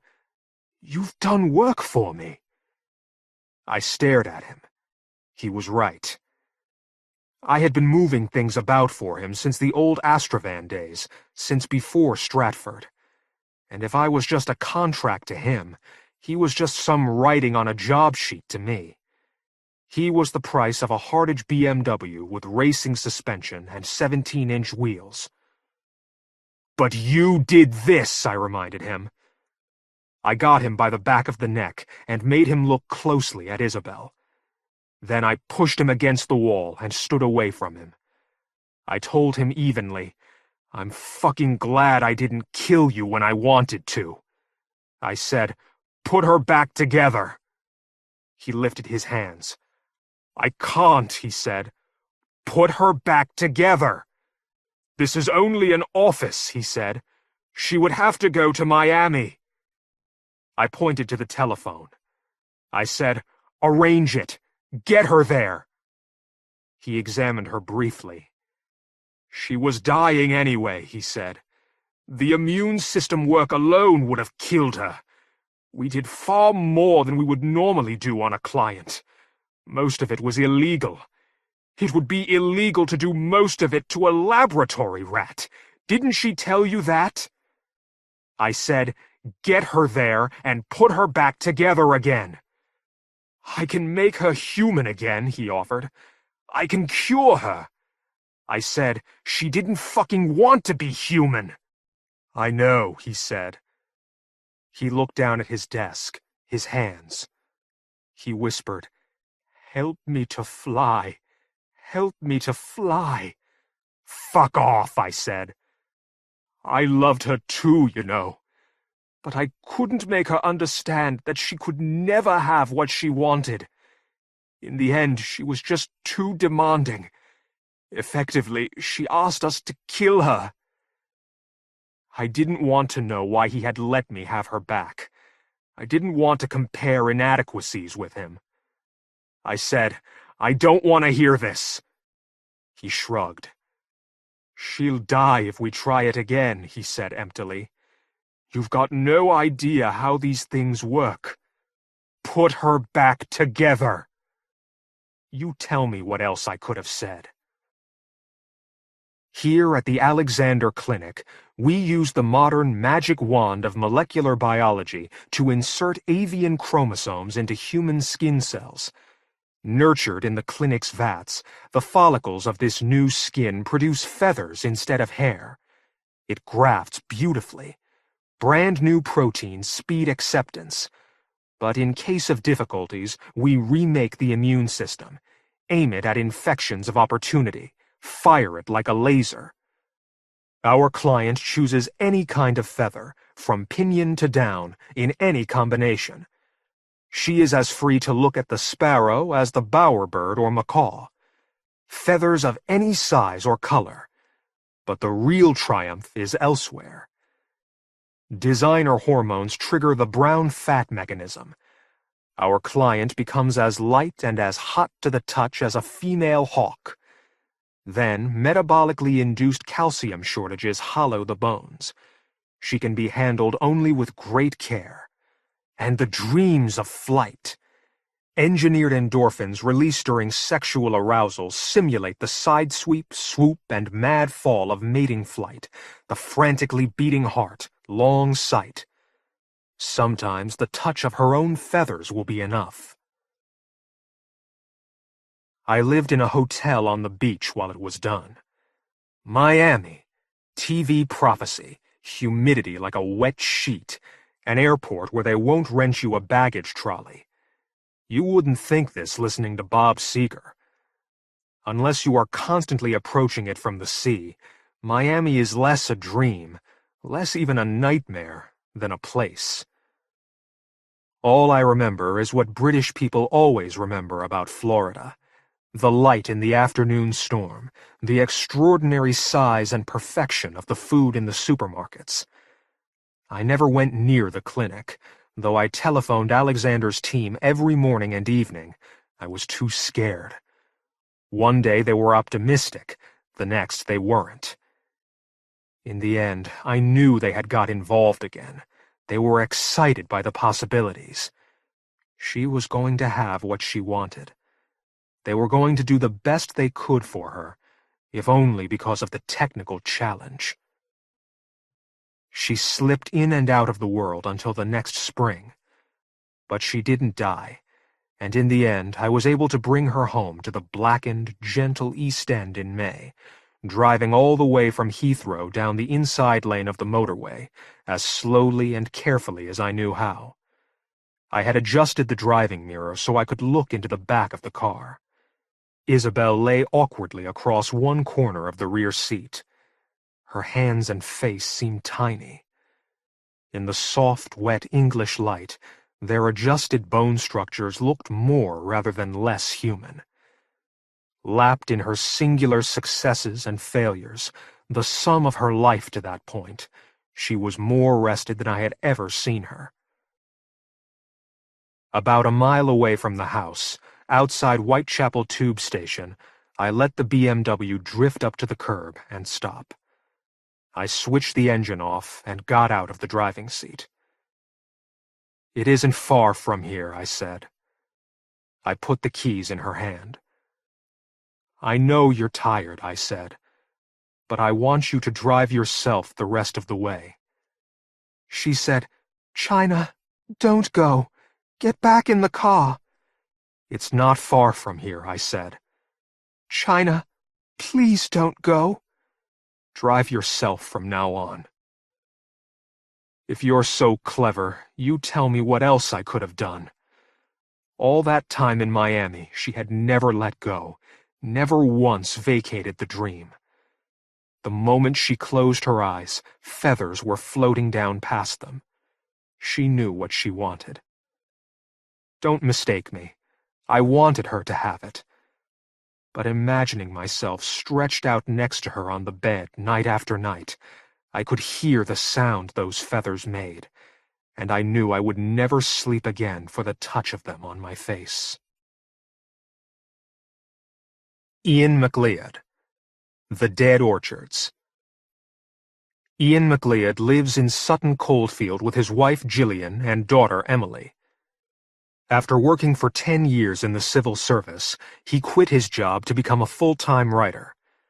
The first story he sold, 1/72nd Scale, published in Best New Horror 2, was nominated for a Nebula Award in 1990. Since then, he has written a science fiction novel, which the world, his publisher, and his horse don't seem to be leaping over each other to buy, and he is currently working on another one, set in past and present-day Scotland about the world's last witch. Recent stories have appeared in Weird Tales, Asimov's, and the Magazine of Fantasy and Science Fiction, and Arkham House is preparing a collection of his short fiction. I seem to be making reasonably regular appearances in Best New Horror, observes the writer, which surprises me a little because, although I occasionally write horror fiction, I never actually think of myself as a horror writer. I recall that I had H.P. Lovecraft broadly in mind when I wrote The Dead Orchards. Rereading it now, I think it comes across as a mix between his earlier, more fantastic work and the way the horror genre has developed since. There are visceral things in it that HPL would never have been able or wanted to include. So why, I find myself wondering, did I want to include them? Although I hadn't worked it out in my head at the time I wrote the story, the specific answer is probably that I've always found the Lovecraft/Clark Ashton Smith school of horror essentially reassuring, dealing as it often does with horrors from far-off, imagined places that are so weird that I at least end up thrilling and marveling at them rather than shivering. Having decided that I wanted to write a story of that ilk that actually aimed to be disturbing, I guess I was bound to try to go that little bit further. But as to why the story came out the way it did, and where the city and Caitlin and her captor came from, and where they have gone to since, I'm thankfully at a loss to explain. I used to live in a house made from the bones of the city. Stones plundered from the dreams of palaces peered from every wall. It was too big for me alone, yet I rarely sought any company other than that of my servants. Forgotten rooms reached into tunnels, doorways opened on rotting boards. But there was still a core where a tarnished kind of luxury flourished. This was my home, and the living was as easy as it could be in this city, which is to say that my suffering was less than that of many others. Sometimes, when my solitude became a burden, I used to wander the streets searching for some female from whom the city had yet to drain the last dregs of grace. A difficult quest, but I had my successes. I would draw my guest back to my house with the necessary threats or promises, filling it with the silvered clash of china, the fragile aromas of good food.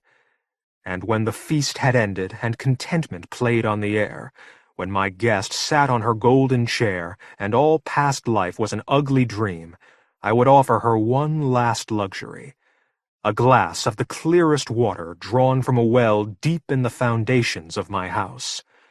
Pure water in this city, where the sewers foul the river and the river feeds the wells. crystalline water in a crystal glass. The goblet would rise in hands I had scented and cleansed. The water would tremble on the beveled rim. And after it had touched those delicate lips, after the shapely throat had moved to swallow, the hand would fall, the glass would shatter, the eyes would blink once, then widen forever. For the clear water was invisibly polluted by the mutterings of some ancient spell. It caused a living paralysis for which, in all my experiments, I could discover no release, least of all death.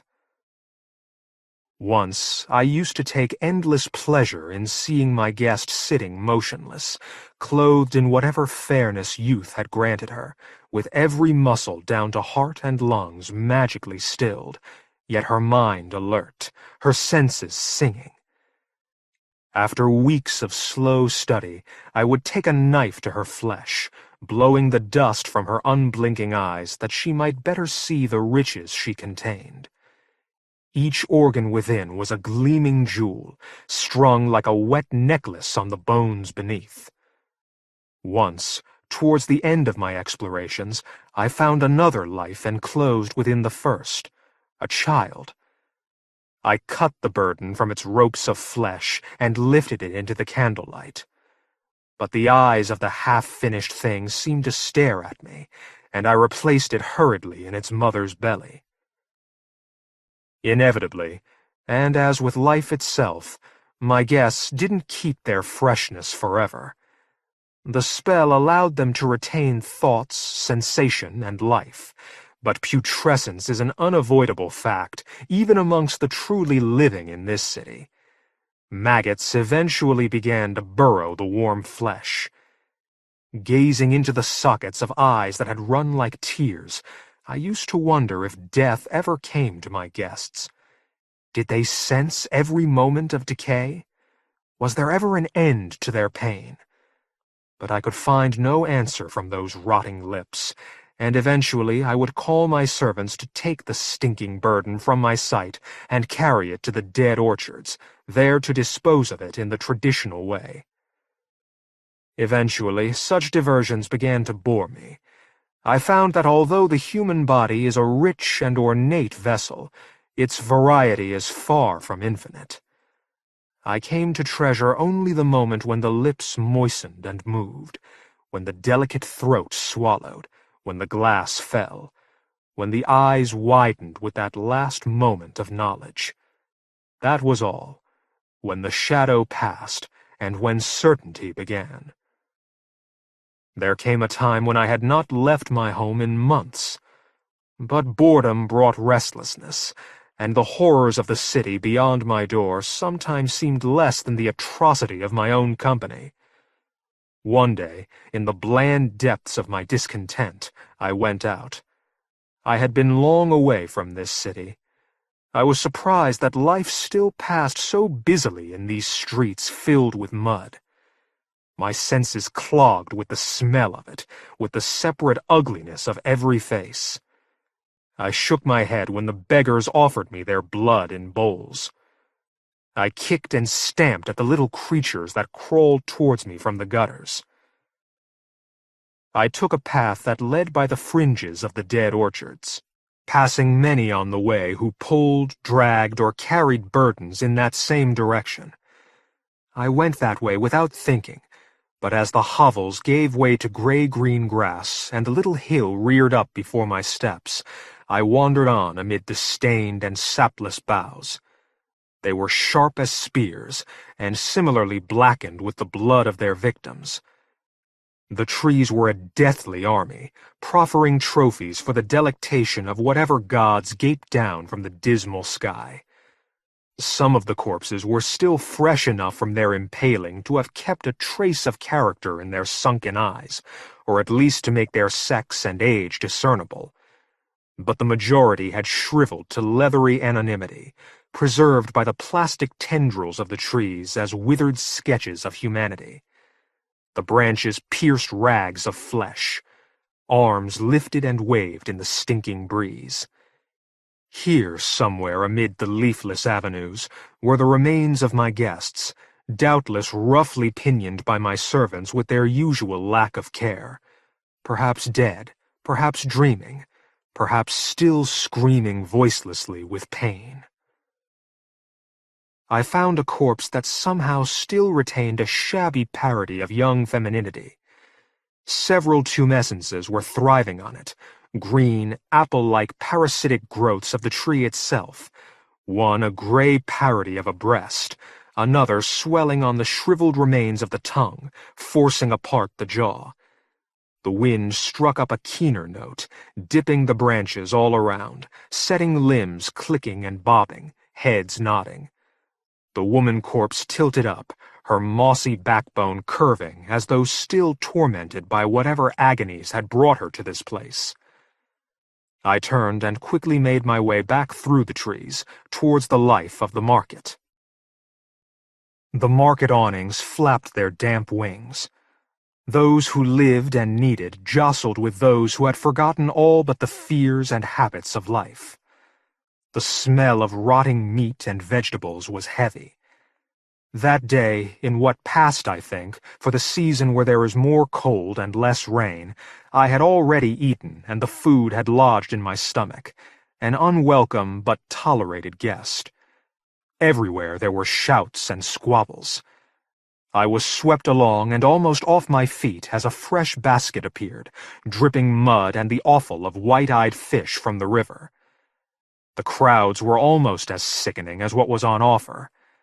I felt glad of my wealth, my gold, my servants. I smiled at the thought, remembering why I had come. And as I smiled, my eyes settled on a face that was part of the crowd, yet separate from everything. My shock was immediate and intense. Even under the grime and rags, I could hardly believe that chance had brought me this close to beauty. She had a basket wrapped around her filthy arm. In it, as I drew close, tumbling rickety stalls and people aside, I saw the remnants of a loaf of bread, gray-green with mold. She turned with slow and perfect wonder towards me. Heart-shaped face, eyes of tremulous green. She could almost have been a child, had the city not forgotten true childhood in the age before it remembered death. Determined that she would be my guest that night, I stopped her and offered money, grasping an oily sleeve that went slick through my fingers, grasping tighter and again. Her delicate arms scrabbled in fear, weak claws reaching for my face. I drew out coins and pushed them towards her fluttering palms, not caring how they fell. They fountained from my hands. Those around us began to scramble in the mud, raking the gold from the ooze. At last she caught a coin in her palm and drew it to her lips, touching it to her perfect teeth. "I offer this," I said, "and more." Her eyes widened and blinked, clear pools in a world of mud. She nodded. She understood. I kept my hand on her in case she should run, but in truth I sensed within her that fatalism that is part of this city. I never bothered to inquire about her background. No doubt others knew her, but were too blind or ignorant to see her beauty. So be it. This city has withered everything down to a single moment of need, endlessly repeating itself. I took her hand, and she let me lead her away under the leaning walls. Through the tunnel of a toppled tower where dark things whispered to the echo of our breath, to the place that was my home. My servants pointed and shivered excitedly as they gathered for a sight of my prize. I chased them away with curses and threats, and led her quickly up the wide stairs past rotting tapestries and green statues, along corridors streaked with decay. Some emotion caused her to cry.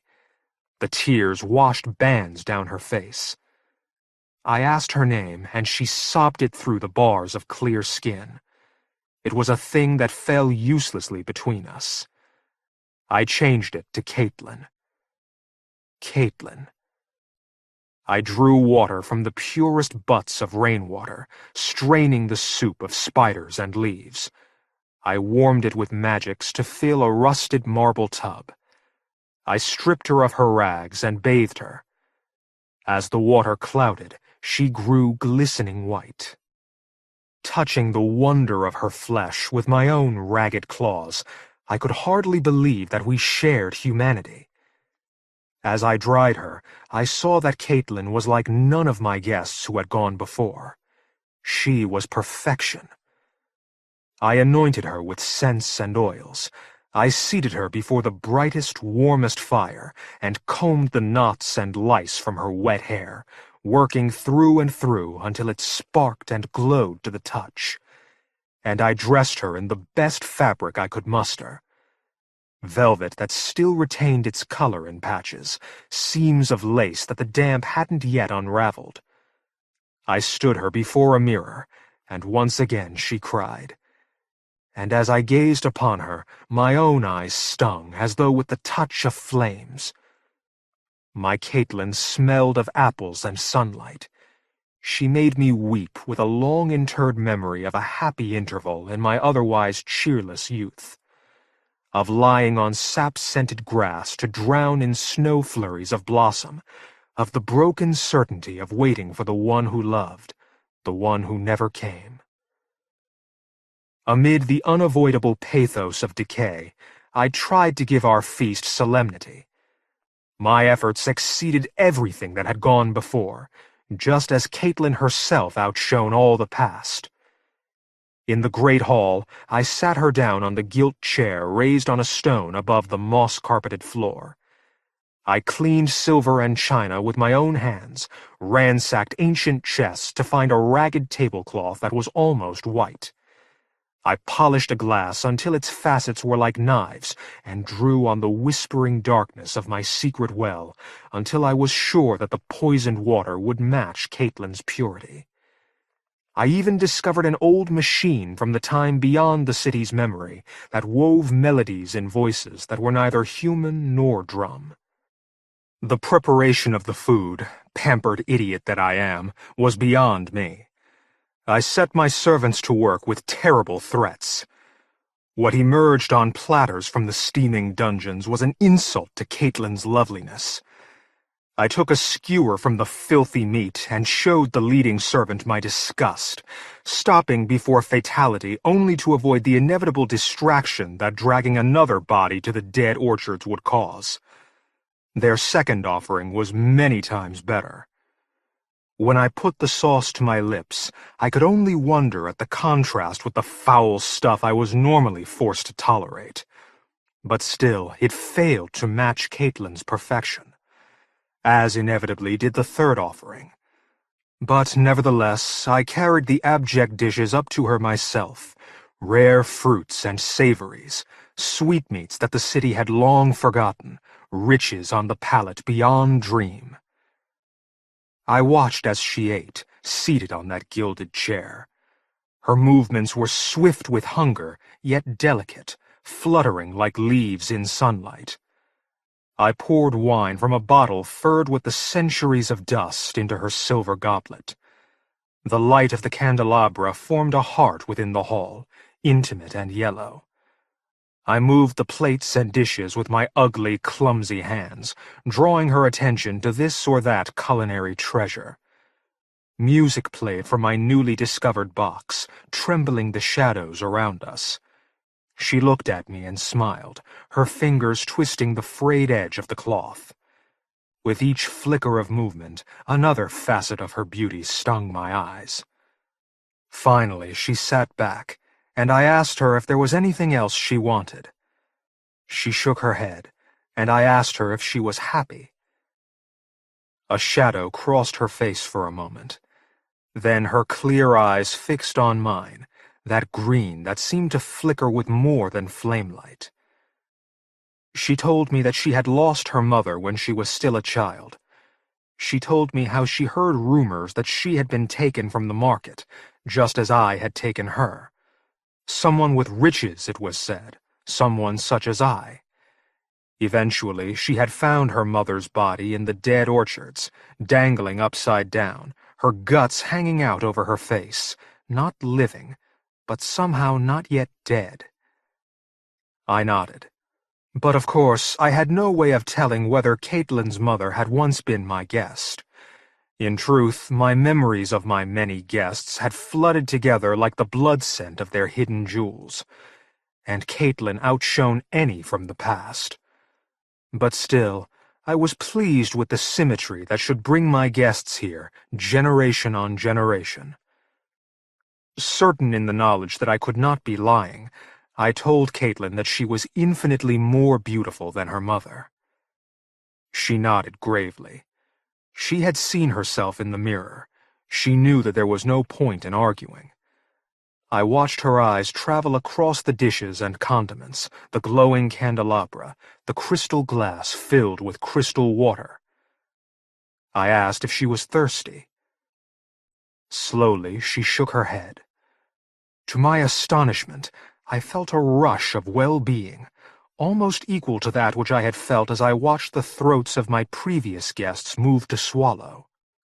My heart raced at the thought that here, at last, I had found something new, a guest who survived the feast. Weeks and months stretched before me in my delirious excitement. Caitlin and I together, her beauty and my power, king and queen of this city. Then what, she asked, what shall we do? My face must have betrayed my sudden confusion. I wanted us to become lovers. I wanted to drown in her blossom-honeyed scent. After I had stammered out some inadequate expression of this, Caitlin put her head back and began to laugh. Laughter. The sound rebounded from the wet walls. Laughter. Unheard in centuries. Laughter. Thick, ugly laughter. I gazed at Caitlin in disappointment as her lips twisted back with the cackle and bray, as knotted roots of tendon formed in her neck, as her face distorted beyond recall. She sniffed and gave a last bark. I was sickened, but I forced myself to shrug. So quickly the possibilities had faded. Her voice was smoothly solemn now, but it was only a sick parody of my memory of her beauty. Love is impossible in this city, she said. So what would you have me do? Knowing it was true, I lifted the glass. The words were easy now. I suggested that we could share the crystal water together, her and then me. Caitlin nodded.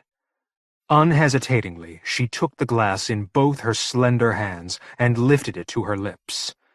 The facets danced light on her cheeks.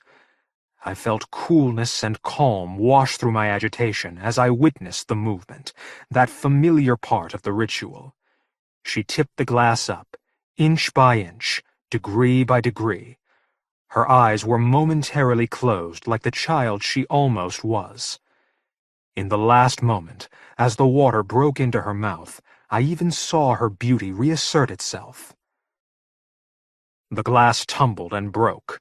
She slumped from the gilded chair, down into the filth below the table. It drew a black streak across her flaccid face, as though nature was reasserting itself.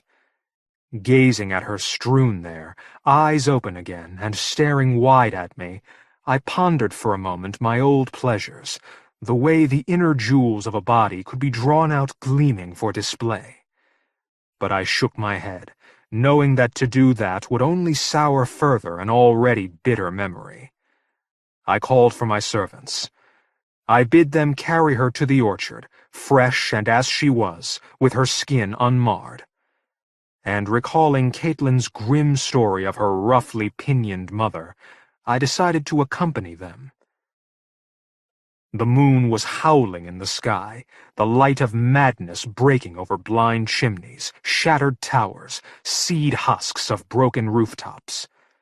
The city was still seething alive. The night people, gory rags of flesh and fabric, scuttled their trails in the solemn wake of our procession. My servants bore Caitlin on a stretcher of silk, albeit blackened with the stains of its previous occupants. Although motionless, her eyes stared unrelentingly at me as I walked beside her along ways where firelight bloodied the darkness, beyond the deep pools of sickness where the nightbirds fluttered, through the empty market itself ransacked by the day. Now that she was stilled by the water, I could see her in abstraction, the planes of flesh, the intersections of beauty and imperfection. We reached the dead orchards, gray boughs weaving the gray light. The wind was faint, but everywhere there was the scratchy sound of movement. We passed along the avenues of withered flesh and stopped at a tree that was tenanted only by chattering ancient bones. My servants put Caitlin down and hovered fretfully, awaiting their instructions. I waved them away and crouched down close to Caitlin, over her face. My shadow blocked the wild moon. Her eyes glittered. As I had done many times before, I wondered how it must feel to be trapped in a body that possesses every faculty but movement, that sensed my foul breath and the ripe smell of decay, that felt pain. I moved a fraction closer still and bit a piece from her nose. Just a small piece. I had already disciplined myself not to spoil this moment with petty disfigurement. I chewed it slowly. My Caitlin was bittersweet, unlike any human flesh I had tasted before, yet still resonant with memory. I closed my eyes momentarily, glimpsed dappled light, the moist white flesh of a golden-green fruit offered to me in the hand of a smiling child. I blinked and gazed lovingly down at Caitlin, at the sweetness she contained. When I took another small bite of her nose, a bead of moisture broke from her eye and ran down her cheek. A pretty cheek, yes, I could see that now. Still imperfect, but possibly less so than any other I had known. "You should never have laughed," I said. "Never." The eyes poured back at me, wet stones in the stillness of her face. I lifted her from the stretcher alone. My servants shivered around the distant trees, whinnying and muttering in pitiful excitement. Her flesh was warm and living, youthful and elastic. Pushing it onto the spears of the branches was difficult and messy work. My hands grew slickly black in the moonlight. Her sweet apple smell grew stronger. I licked my glistening fingers, expecting the salt taste of blood, but discovering instead a stronger, sappy sweetness. My Caitlin, I thought, you are so, so beautiful, so unlike the rest. The limbs of the tree skittered and creaked. Although there was little wind, the surrounding orchard grew agitated in sympathy. I felt a cold rising of fear, but forced myself through it. And soon, almost too soon, the job was done. I stood back, my Caitlin hanging there in the moonlight. In the orchard, the living amid the dead. She now possessed a different kind of beauty, something dark and impossible to explain. I shivered in anticipation, knowing that it would give me pleasure to visit this spot in the gray months and years to come. My Caitlin. As my servants gathered closer to see, I stretched up to her. Wetly stained branches projected through both of her arms. It was an inexpert job, but far better than my foolish servants could ever have managed. The sweetly scented blood was still flowing from the wounds, splattering the earth, betraying life. Somehow it spoiled the effect, but I didn't doubt that she and the tree would gain equilibrium as she began to wither and rot. I leaned forward to kiss her, and the howling moonlight softened to a glow around her, spinning green rainbow webs, filling my heart to the choking. Caitlin. My Caitlin. I touched her lips, breathed the apple scent of love and memory and childhood. But something was wrong. The tree shuddered movement, and her arms shook on the branches, breaking loose and spraying sappy petals of blood. She circled me with it and drew me in, her lips seeking mine, pressing, her tongue a strong root, inexorably parting my lips. Holding me like ivy, she spat the contents of her mouth out into mine. A flood of crystals soaked my lips and tongue. My throat contracted. I held the poison tight in my mouth, wanting to vomit it out with all the contents of my stomach, but held back by the knotted pressure of her lips. Then her other arm curved out from the tree and drew me deeper into the embrace. I felt the leafy fire of her beauty. I felt living branches clawing at my flesh. I felt my throat weaken and dissolve, the cool crystal flood of magic through my body. The sky span up. The earth thudded my back. Lying motionless, I heard the rasping scream of fresh wood on old bark as Caitlin pulled herself fully away from the barbed branches. I smelled her greenly resinous tang. She stood over me, the sap still dripping from the gleaming white rents in her limbs, revealing the knotted intricacies of grain within. She leaned over me with her leafy apple scent. I heard her voice like the whisper of spring, quiet and strong. "My lord," she said, "the story that I told you at our banquet is true. You did kill my mother, or at least bring her to hang in that frozen place which is worse than death. Yet when I said that I was a child, I revealed less than all of the truth." I gazed up at her, suddenly conscious of the huge silence of my heart and lungs. She said, "My lord, you lifted me from my mother's womb, and doubtless you toyed with me a while before eventually you grew disgusted or bored, and pushed me back in with the other entrails, bidding your servants take my mother to these dead orchards. But I was living too, and I did not drink your magic potion, for magic is not like poison or dream smoke or alcohol. It does not pass through the blood. I was not caught in your spell. So the boughs of the dead orchards received my poor mother, hanging upside down in much the way I described, and the trees found within her something untainted by that dreadful paralysis, a life that still lay on the brink of living. It was a life that the tubers and roots revived and nourished, tended, caused to grow and be brought out as a new fruit, half human and yet half of the wood. She blinked slowly, as though at a happy memory. But her beauty was terrible, and her hair was drifting like a forest in a storm. "My lord," she whispered, "do you understand what I am saying?"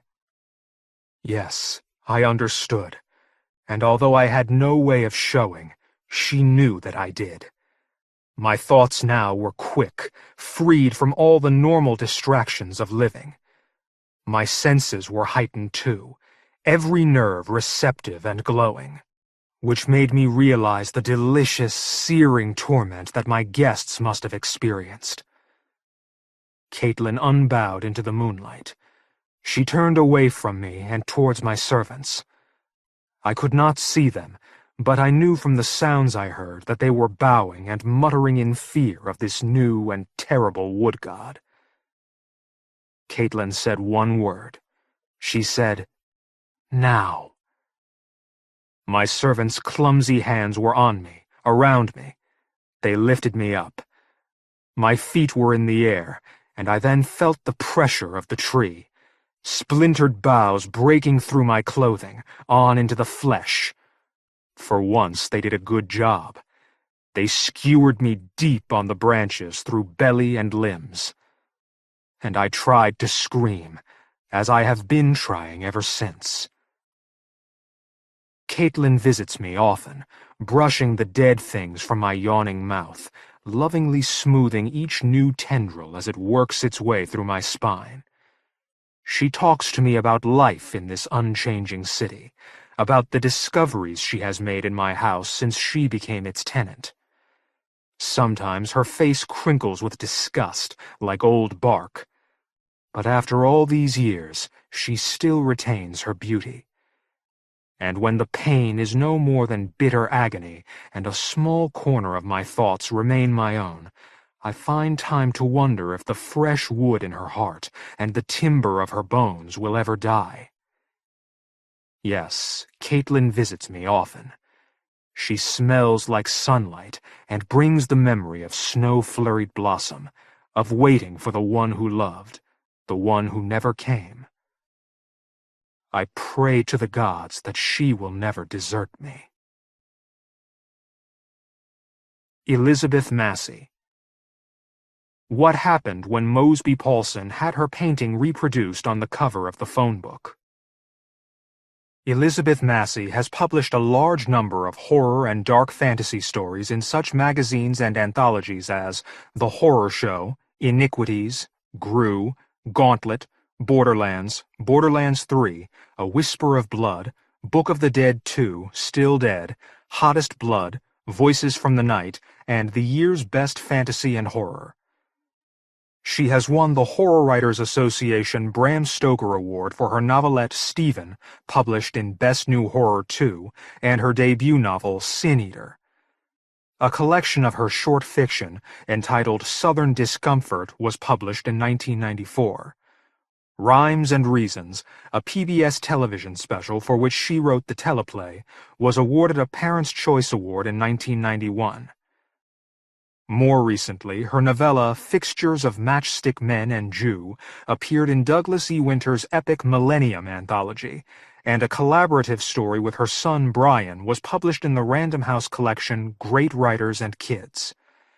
Silver Salamander Press has published another collection, Shadow Dreams, and she is currently working on a series of middle-grade horror novels. American Chills. A series of young adult historical fiction novels, Young Founders' Diaries, are due to appear in 1996, along with a new adult suspense novel, Wire Mesh Mothers. Like many of the stories in this year's volume, the following tale also has its basis in fact, as the author explains. Back when I was a middle school teacher, I had a student like Elliot, until he began to receive homebound instruction. We rarely heard from him after that. Mail was in. Elliot Mitchell stepped out onto the front stoop, pleased and shocked, as he usually was, at the cool roughness of the concrete beneath his bare feet.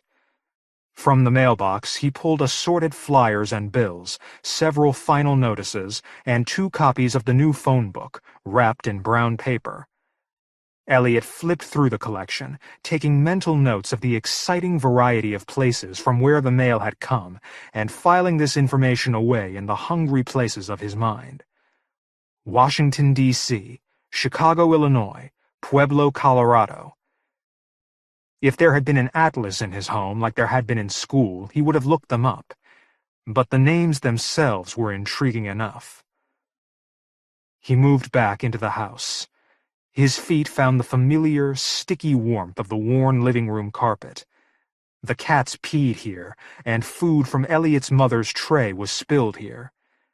Elliot couldn't keep up with it all anymore, and so the cats continued to pee, and his mother's trembling hands continued to knock portions of her dinners onto her lap and onto the floor. Elliot dropped the stack of mail onto the top of the console television. He moved into the small kitchen. The windows were closed and locked in defiance of the cool May air. Orange flowered curtains hung, dead weights against grease-iced window glass. There was a 2-liter Dr. Pepper in the refrigerator. Elliot took a long swig from the bottle. "Ellie?" Elliot's stomach fluttered. He turned toward the call. A drip of cola caught in the corner of his mouth, then slid to his chin. "What, Mom?" "Can't hear my set. Come turn it up, honey." Elliot put the drink back and closed the refrigerator door. On the door, held by an eclectic collection of magnets, were some of Elliot's best school papers from 7th grade. A spelling test, A+, a letter written in social studies to George Washington. 96, good job, Elliot. Numerous charcoal, pastel, and watercolor artworks, each praised in red ink on a post-it note by Mrs. Pugh, the middle school art teacher. He would have had Mrs. Pugh in 8th grade this year for advanced art if he had not been so sick. But he was on homebound now. He was sick. He knew it. Mom knew it. So very, very sick. Just like me, Ellie. If you go to school today, I might just be dead when you get home. Ellie? The set. I can't hear it, and I can't get up. My back's doing it again. Elliot went down the short, dark hall to his mother's room. The door was open. Smells of stale cigarettes, medicated vaporizer, and illness hung around the doorway, a heavy, eye-stinging, invisible fog. Set, baby. Fix it for me. He stepped into the bedroom. The floor here was bare linoleum.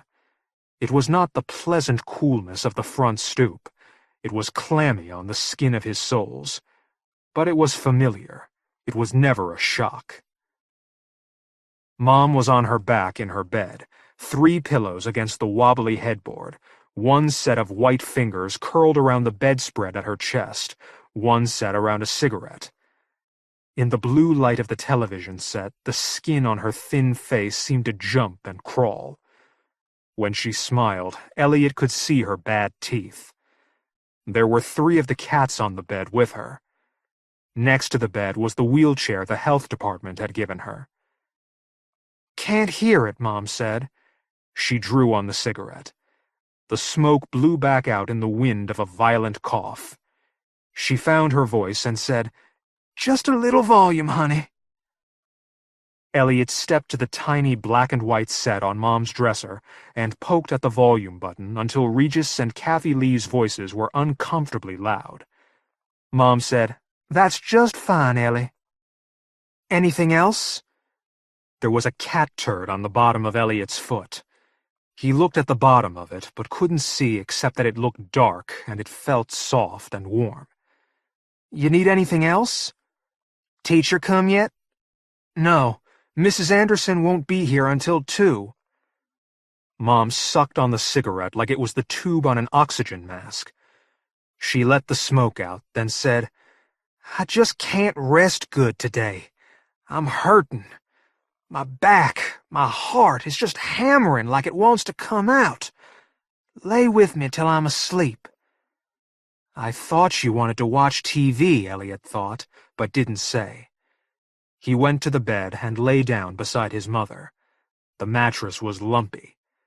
When his mother turned to him, her breath was familiar and strong. I feel a little better, honey. One side of her mouth went up in what might have been a resigned smile. It looked as if even her face hurt her. Mom always called Elliot honey. Never wee-wee boy or poop man like the kids at Jeb Stuart Middle School did. Elliot's mother loved him, even as she was dying. And she had been dying since Elliot had been in 4th grade. Her heart was bad, she told him. She couldn't breathe very well because she was born with bad lungs. Her stomach made juices that were poison. Her muscles were giving in, and her nerves had so many short circuits the doctors couldn't even find them all. Month after month, she begged him to stay with her and not go to school. Daddy had insisted, getting Elliot on the school bus when he could. But most of the time, Daddy left for work before the school bus came, and 3 days out of 5, Elliot would stay with his mother, because if she died when he was at school, what would he do then? Elliot awoke to the tune of All My Children. He had slept next to his mother for almost 2 hours. It was time to find something for them to eat for lunch. At 2 o'clock, the teacher, Mrs. Anderson, would come. Mom didn't eat much of the bean with bacon soup Elliot fixed. She let Elliot wheel her to the bathroom, but she would not eat with him in the living room. She insisted on a tray in bed, and then only sipped a couple of spoonfuls and ate the chips Elliot had put in a bowl for her. She didn't want the Dr. Pepper he'd poured for her. She wanted Sprite. There wasn't any Sprite, so Elliot told her he would make a list for Daddy when he came home. He could go into town and get Sprite for tomorrow. Mom settled down with another daytime show, and Elliot took the tray to the kitchen, ate his own soup and Dr. Pepper in the living room, and looked through the mail again. He opened the bills and put them back on top of the console television in a pile for his father. He slid the paper cover off of one of the telephone books and stopped. The cover was not the normal photograph of the mountains or a rolling cattle farm, as the phone company was prone to use. It was instead a painting, a reproduction of a childish watercolor, splashed in its brilliant colors across the book's broad cover. The painting was of a bright blue-green ocean and a sailboat with smiling people all lined up together on the deck. White sparks flashed in the water. The sky was pink and yellow. At the bottom of the painting was the title, The Adventure on the Sea, by Mosby Paulson. Elliot cleared his throat, feeling the raw pain of his own illness, his own poor blood and bad lungs and short-circuited nerves. Inside the front cover was a description of the painting. Mosby Paulson is a 6th grade student at Jeb Stuart Middle School. She is in Mrs. Connie Pugh's art class this year and entered the phone book competition along with over 100 middle school students throughout the county. All the entries were judged by a panel of artists in the area, and Mosby's work, The Adventure on the Sea, was selected as the winner for its lively depiction of movement, brave use of effective colors, and originality of shape. Elliot looked back at the cover. Happy people smiling, going somewhere on a silly sailboat in a bright sea. Going places that Elliot would never know. Places he would only see as return addresses on the mail that came daily to his dented mailbox. He could have done better. If he'd been in Mrs. Pugh's art class this year, he would have entered the contest, and he could have won.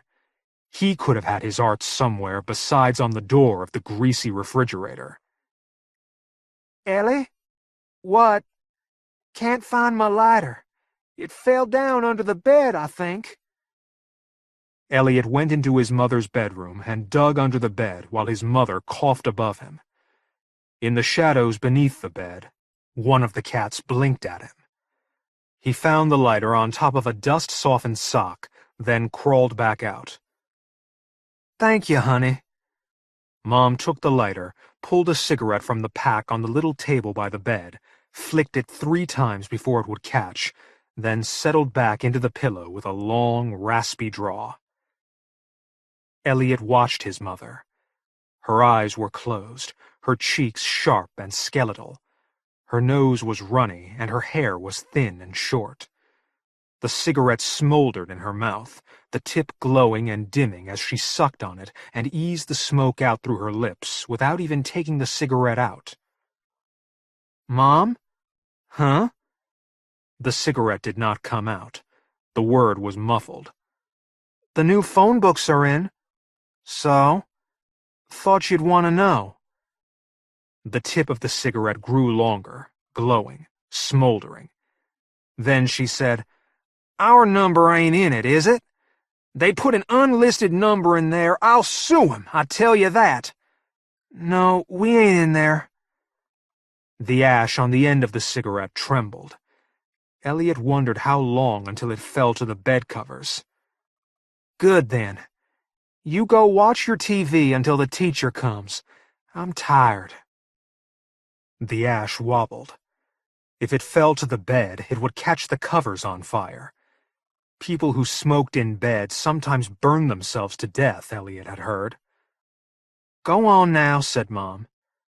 Elliot went on. Mrs. Anderson knocked on the door just after 2 o'clock. She was a young woman, hoping to get a permanent job with the county as a reading specialist. Now she was teaching 2 students on homebound, Elliot and a boy named Richard, who lived on the other side of the county and who had polio real bad because his parents never got him his vaccination. Elliot opened the door, and Mrs. Anderson put on her happy-to-see-you smile. Sometimes, when Elliot heard her car out front, he would watch her get out of her car and come up the walk. She never wore that smile when she thought he wasn't watching. "Elliot, how are you today?" Mrs. Anderson's eyebrows went up. They were funny eyebrows, drawn thin with a black pencil. Mrs. Anderson always smelled strongly of perfume, as if she didn't like the smells of Elliot's house. "Okay." Mrs. Anderson came into the living room, her huge, unbuttoned white spring coat billowing out when she moved. She removed the coat and hung it on the doorknob of the closet. She studied the sofa a moment, and then sat down with her briefcase in her lap. She said she liked cats, but Elliot knew better. Elliot sat on the lawn chair, the only other piece of furniture in the living room except the console television. His teeth found a loose piece of skin on his lower lip and began to chew.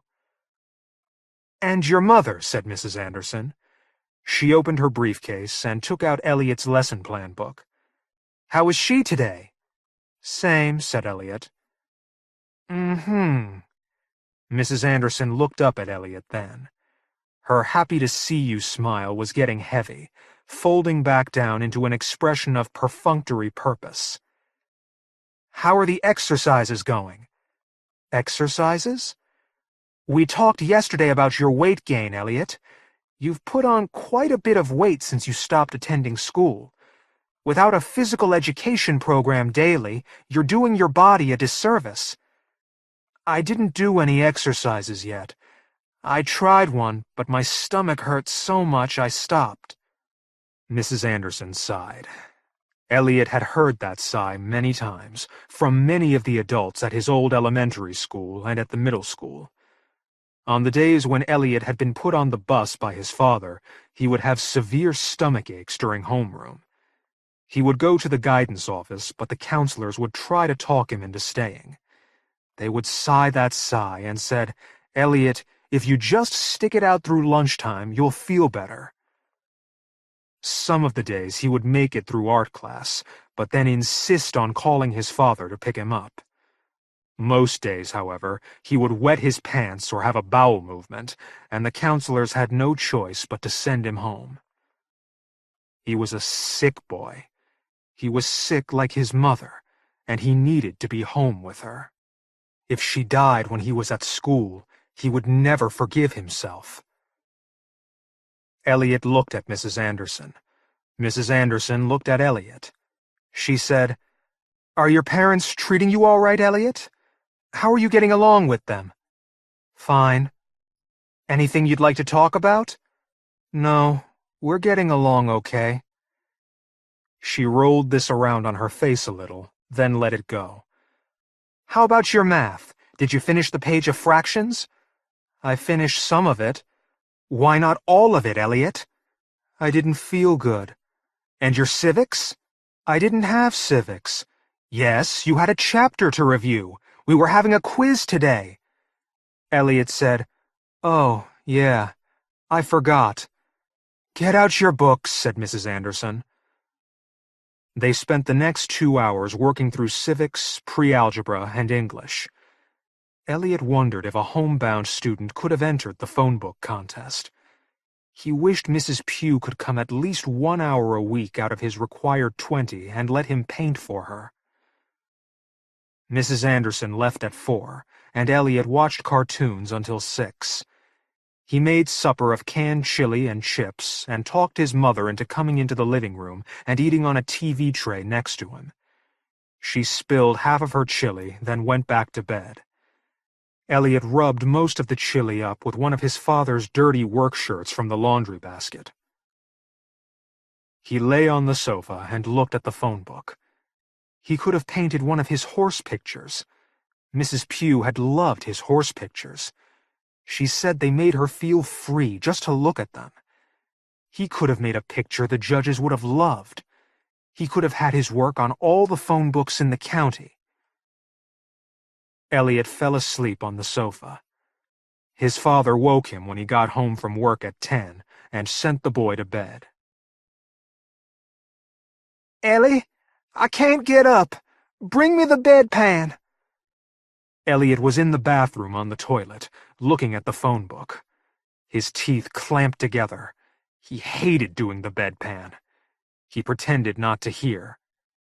Ellie, can you hear me? I need the pan for I make a mess in here. Elliot squeezed his eyes shut.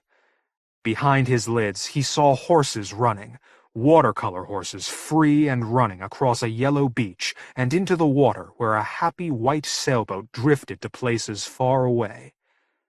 When he opened his eyes, he saw his pants down around his ankles, and the penis his mother said the boys would make fun of when he had to dress out in P.E. class when he went to the middle school.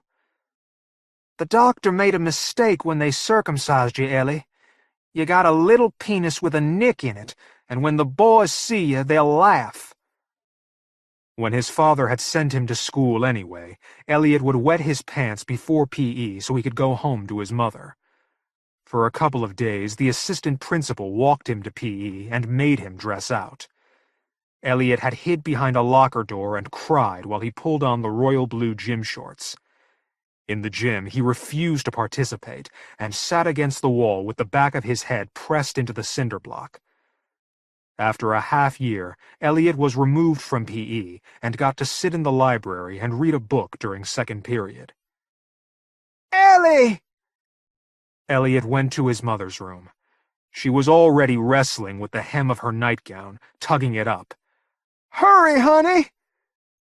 Elliot took the pan from the floor and slid it under his mother's rear end, then turned away. He could hear the water run into the aluminum, could hear his mother's airy whistle of relief around the cigarette in her mouth. Done, honey. Elliot took the pan into the bathroom and dumped the urine into the toilet. He glanced at the phone book on the bath mat. Mosby's painting lay face up, taunting. Elliot rinsed the pan and took it back to his mother. She was already drifting to sleep. You want some breakfast? He asked. My stomach hurts too much to eat. I don't got long, Ellie. I know that. This morning I'm in more pain than I've been in for a long time. What you gonna do when I'm dead? Elliot did not know what to say, and so he said, Do you know where my crayons are? Your what? Crayons. Crayons? Those things you had when you was little? Yeah.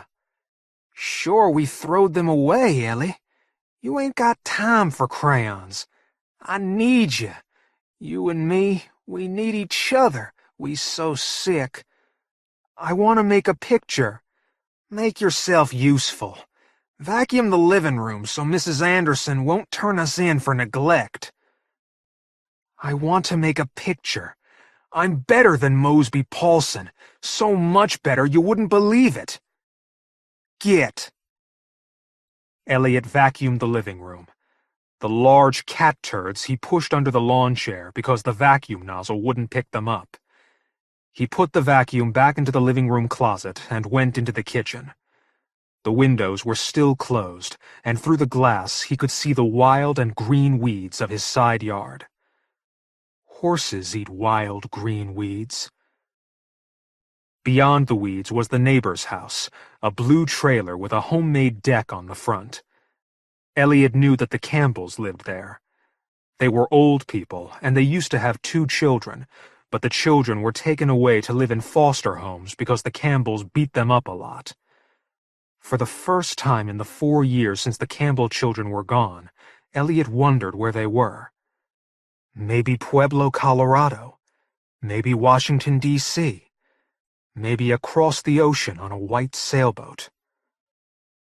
In a junk drawer, Elliot found several broken pencils and a knife. He sharpened the pencils with the knife and then drew a horse on a paper bag from under the sink. It wasn't as good a horse as one would have been had he had his crayons, but it was a fast horse. It ran with its mane and tail in the wind and its nostrils up to the air. He hid the picture in his bedroom. Then he watched TV until Mrs. Anderson came at 2 with her concrete smile and bright white coat and her chastisements and her nose that couldn't stop twitching at the smell of cat pee. Elliot's father woke him from his sleep on the sofa.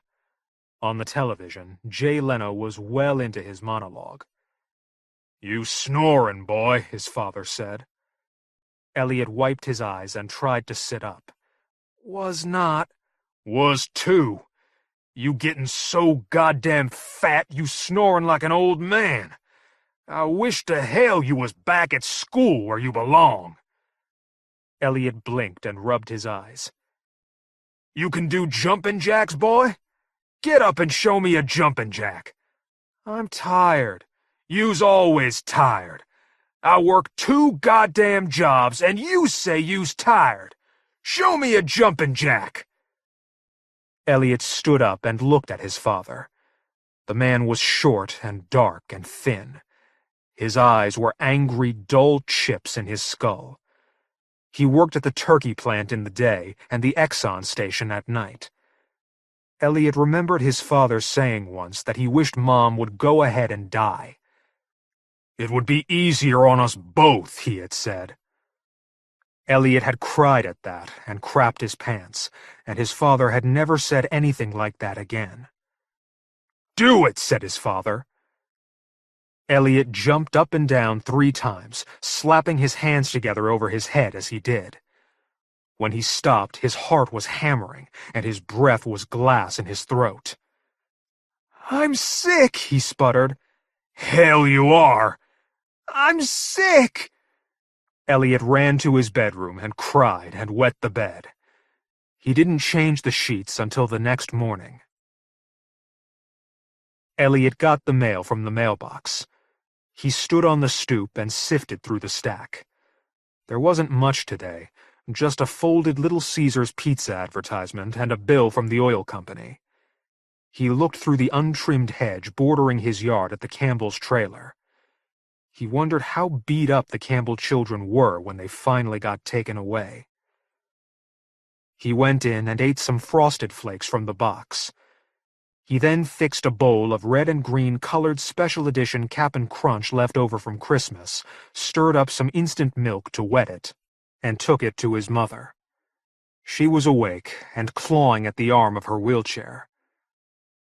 Elliot put the cereal on the bedstand. "Where you going, Mom?" "Got a cramp. Got to get up and get it out." "Want help?" "Course I do. I can't do it without you." Elliot watched for a moment. In his mind, he saw his mother falling onto her face and breaking her nose. He saw the blood bleeding down into the cracks of the old linoleum where her food scraps and her cat's pee and her own existence seemed to be drawn. "I know," he said. He helped his mother into the chair. "I got you breakfast." "Mixed it up with that shitty milk, I bet." Elliot watched as his mother struck a match on the side of the wheelchair and touched it to the tip of the cigarette in her mouth. "Well, yeah." "I don't like it." "I'll give it to the cats." Elliot's mother grunted and drove the heels of her hands against the wheels. The chair shuddered, then rumbled out of the bedroom. Elliot followed her. She went into the living room and, after tugging weakly at the curtains until Elliot pushed them back himself, settled before the window and looked out at the yard and the cracked walkway and the untrimmed brush and the county road. In the kitchen, Elliot picked up the phone book. Already, Mosby's picture was scuffed and bent. Elliot's father had used the phone book already, treating the artwork like he treated everything else around him, as something made for a purpose, a single purpose, and nothing else. Daddy's purpose was to work and sweat and be the head of the household. Elliot's job was to go to school like all the other boys his age, like the boys who weren't sick and didn't have a ruined penis, and boys whose mothers weren't dying. And Elliot's mother's job was to go on and die. The grimy, strawberry-shaped clock over the stove read 10:37. Mrs. Anderson wouldn't be there for another 3.5 hours. Elliot went into his bedroom and sat on his cot. He pulled the paper bag out from under his pillow and looked at it. Even with the dull pencil lines, the horses were good. He was a good artist. "Mom, you think I draw good?" From the living room. "Huh? You think I draw good? Whatever." Elliot put the horses back. He walked back through the living room into the kitchen, where, through the open door, he looked at the bony back of his mother's neck as she looked out the window. He turned on the stove. He filled a pan with water and set it down to boil. He wondered how badly scald burns would look. He wondered how they would feel. He felt around in the junk drawer and took out the little knife he'd used to sharpen his pencil. He wondered how hard someone would have to push if neck skin were to part.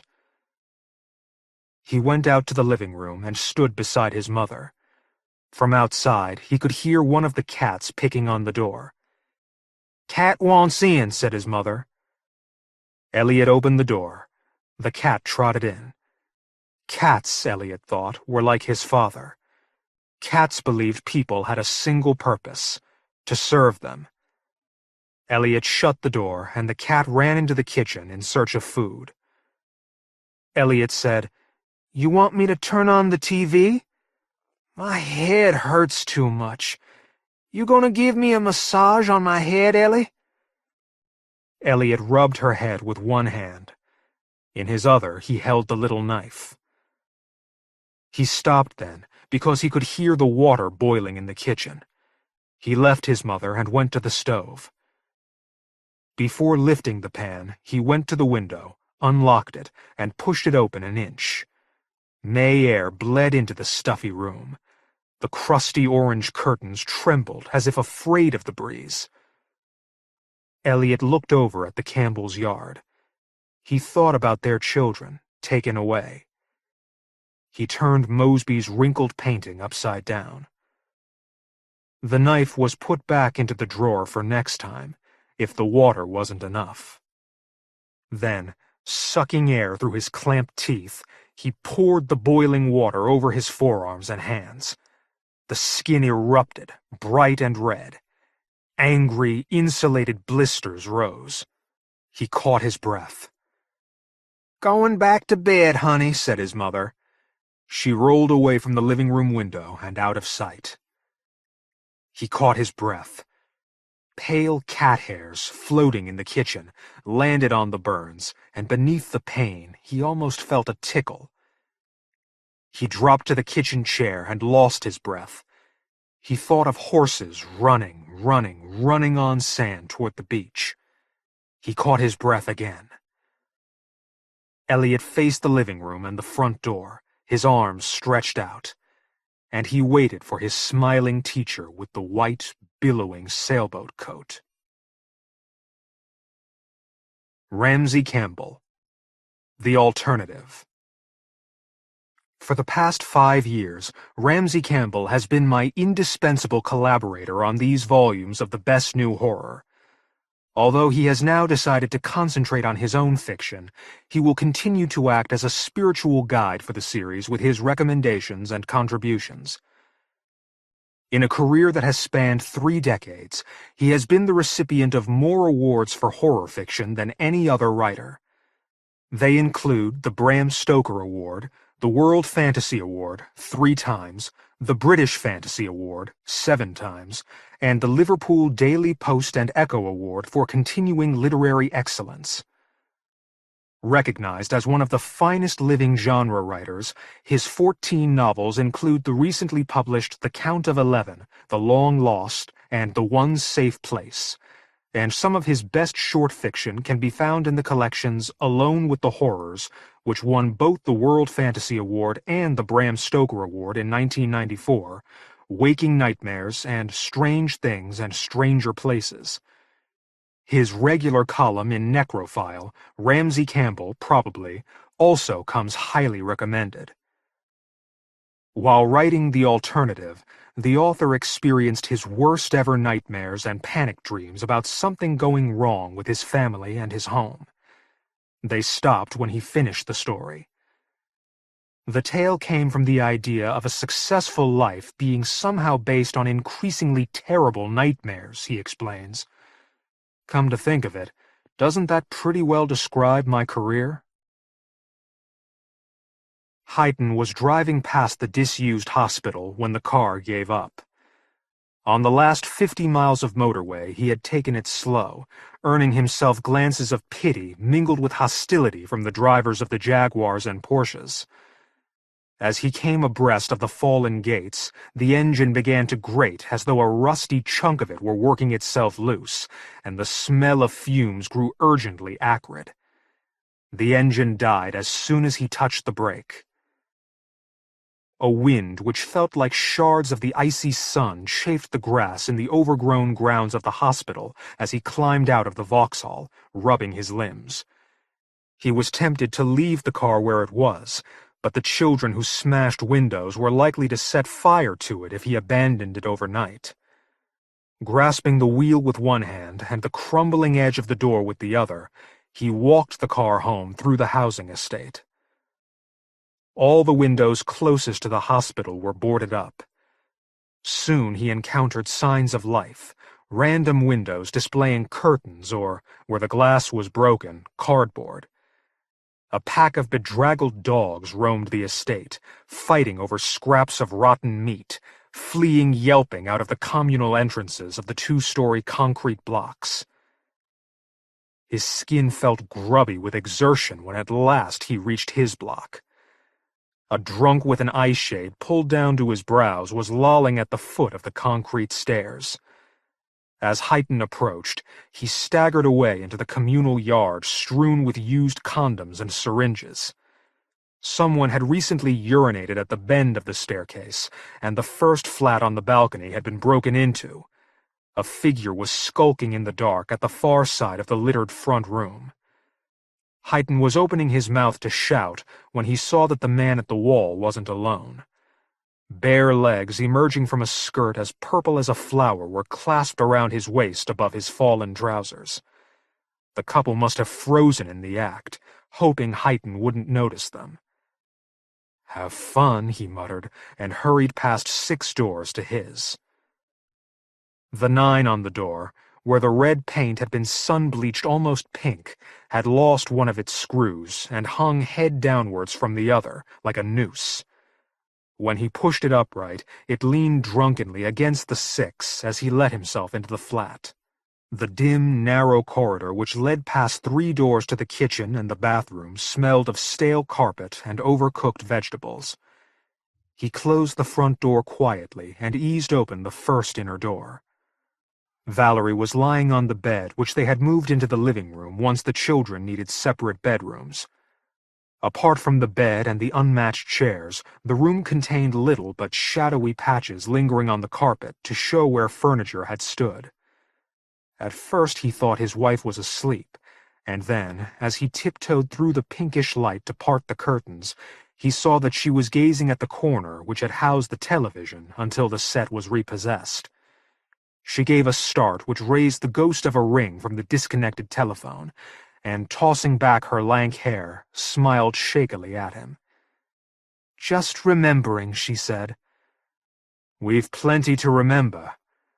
When her smile drooped, he added hastily, "And we'll have more." "You got the job?" "Almost." She sighed, as if letting go of the strength which had helped her to wait for him. As her shoulders sagged, she appeared to dwindle. "We'll have to manage." He lowered himself into a chair, which emitted a weary creak.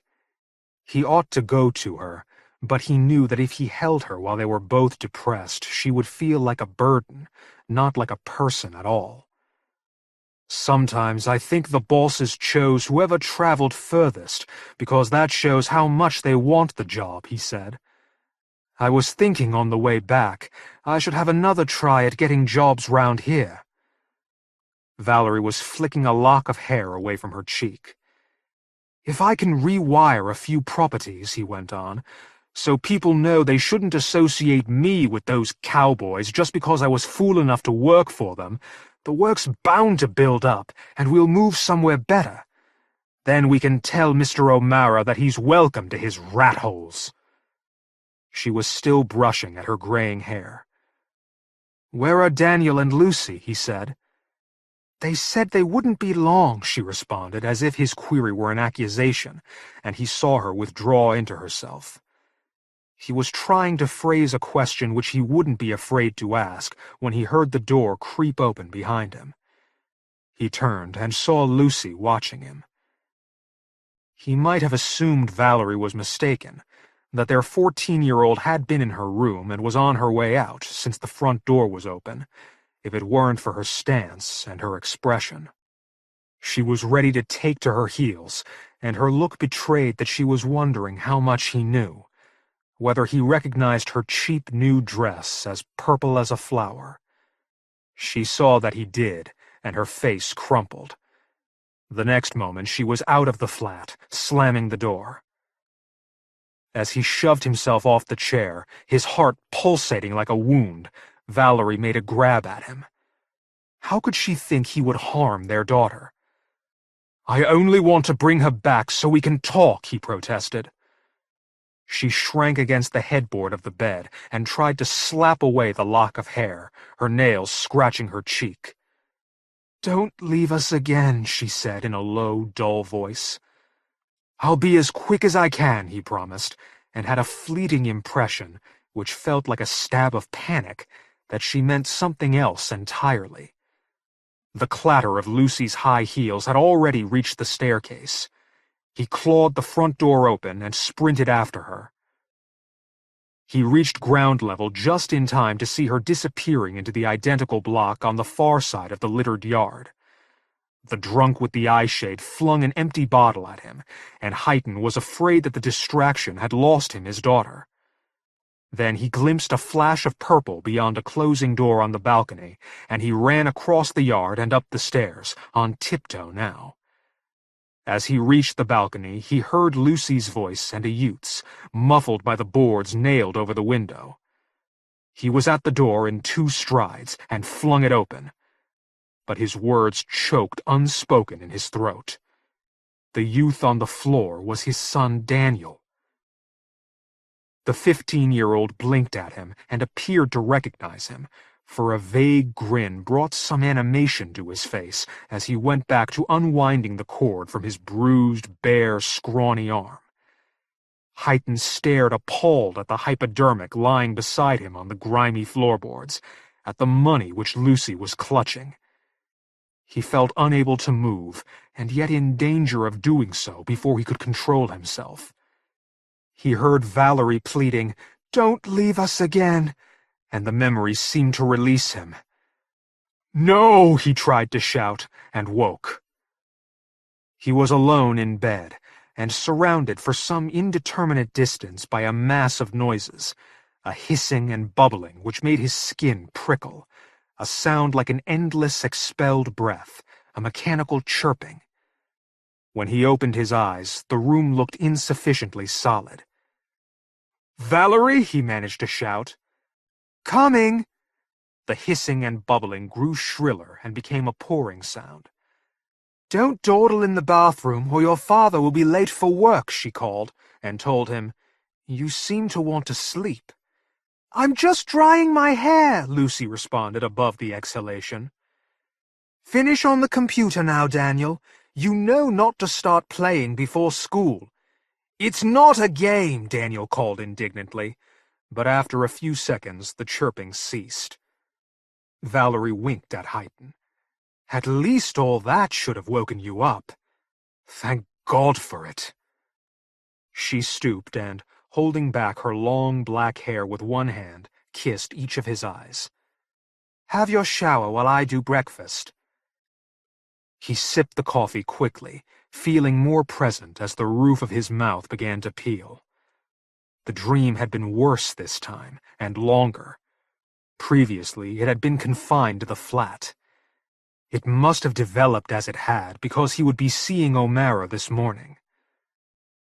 As usual, when Lucy had used it, the bath was full of foam. Heighton cleared the mirror and tidied away Daniel's premature electric razor before sluicing the foam down the plug hole with the shower. By the time he went downstairs, Valerie was waving the children off to school. When the microwave oven beeped, he grabbed his breakfast and wolfed it, though Valerie wagged a finger at him. "You'll be giving yourself indigestion and nightmares," she said, and he thought of telling her about his recurrent dream. Doing so seemed like inviting bad luck, and he gave her a long kiss to compensate for his secrecy as he left the house. All along the wide suburban street, the flowering cherry was in bloom. Heighton inhaled the scent before he drove the Jaguar out of the double garage. He had an uninterrupted run along the dual carriageway into town until the traffic lights halted him at the junction with the road which led to the disused hospital past the flats which O'Mara had bought from the council. When the lights released him, Heighton felt as if he were emerging from a trance. The only spaces in the car park were on the 9th floor. Beyond the architectural secrets which the top stories of the business district shared with the air, he saw the old council estate. He put the sight out of his mind as he headed for his office, mentally assembling issues for discussion with O'Mara. O'Mara was late as usual, and bustled into Heighton's office as if he had been kept waiting. He plumped himself on the chair in front of the desk, slung one leg over the other, rubbed his hands together loudly, and folded them over his waistcoated stomach, flashing a fat gold ring. Throughout this performance, he stared at Heighton's chair as if both men were on the wrong sides of the desk. "Tell me all the good news," he demanded, beginning to tap the carpet with the toe-caps of his brogues. "We've identified a few points you overlooked in your accounts." A hint of wariness disturbed the heavy blandness of O'Mara's round face. "So long as you'll be making me more than I'm paying you." "It depends whether you decide to follow our advice." Heighton picked up the sheet on which he'd made notes for discussion, and blurted out a thought which seemed just to have occurred to him. "You might consider a program of repairs and improvements to your properties as a tax expense." O'Mara's face reddened and appeared to puff up. "I can't afford to splash money around now I'm no longer on the council." "But surely," Heighton said, and heard his voice grow accusing. How could he forget himself like that? It wasn't his job to moralize, only to stay within the law. The dream must have disturbed him more than he knew for him to risk betraying to O'Mara his dislike of the man. "Let me guide you through your accounts," he said. Half an hour later, the landlord was better off by several £1,000s, but Heighton couldn't take much pleasure in it. He kept seeing how exorbitant the rents were. He showed O'Mara to the lift and made himself shake hands, and wiped off the man's sweat with his handkerchief as soon as the lift door closed. The sympathetic grins his partners and the secretaries gave him raised his spirits somewhat, and so did the rest of the day. He set up a company for a client, argued the case of another with the Inland Revenue, helped a third choose a pension plan. He had almost forgotten O'Mara until he returned to his car. He leaned on the Jaguar and gazed towards O'Mara's streets. Could they really be as bad as he'd dreamed? He felt as if he wasn't entitled to go home until he had seen for himself. When he reached the junction at the edge of the estate, he steered the car off the dual carriageway. Concrete surrounded him, identical streets branching from both sides of the road like a growth which had consumed miles of terraced streets. The late afternoon sky was the same dull white. From the air, the place must resemble a huge, ugly crystal of some chemical. Perhaps half the windows he passed were boarded up, but he didn't know if he was more disturbed by the spectacle of so many disused homes or the thought of tenants having to live among the abandoned flats. The few people he passed, children who looked starved or unhealthily overweight, teenagers with skin the color of concrete, older folk hugging bags tightly for fear of being mugged, either glared at him or dodged out of sight. They must take him for someone on O'Mara's payroll, since the landlord never visited his properties in person, and he was uncomfortably aware that his wallet contained £100 which he'd drawn from the bank at lunchtime. He'd seen enough to show him the district was all that he'd imagined it to be, but when he turned off the main road, it was to drive deeper into the maze. Why should he assume that he was following the street along which he'd turned in his dream? Apart from the numbers on the doors and over the communal entrances, there was little to distinguish one street from another. He was driving past the low 900s. The block on the far side of a junction scattered with broken glass should contain the flat whose number he had dreamed of.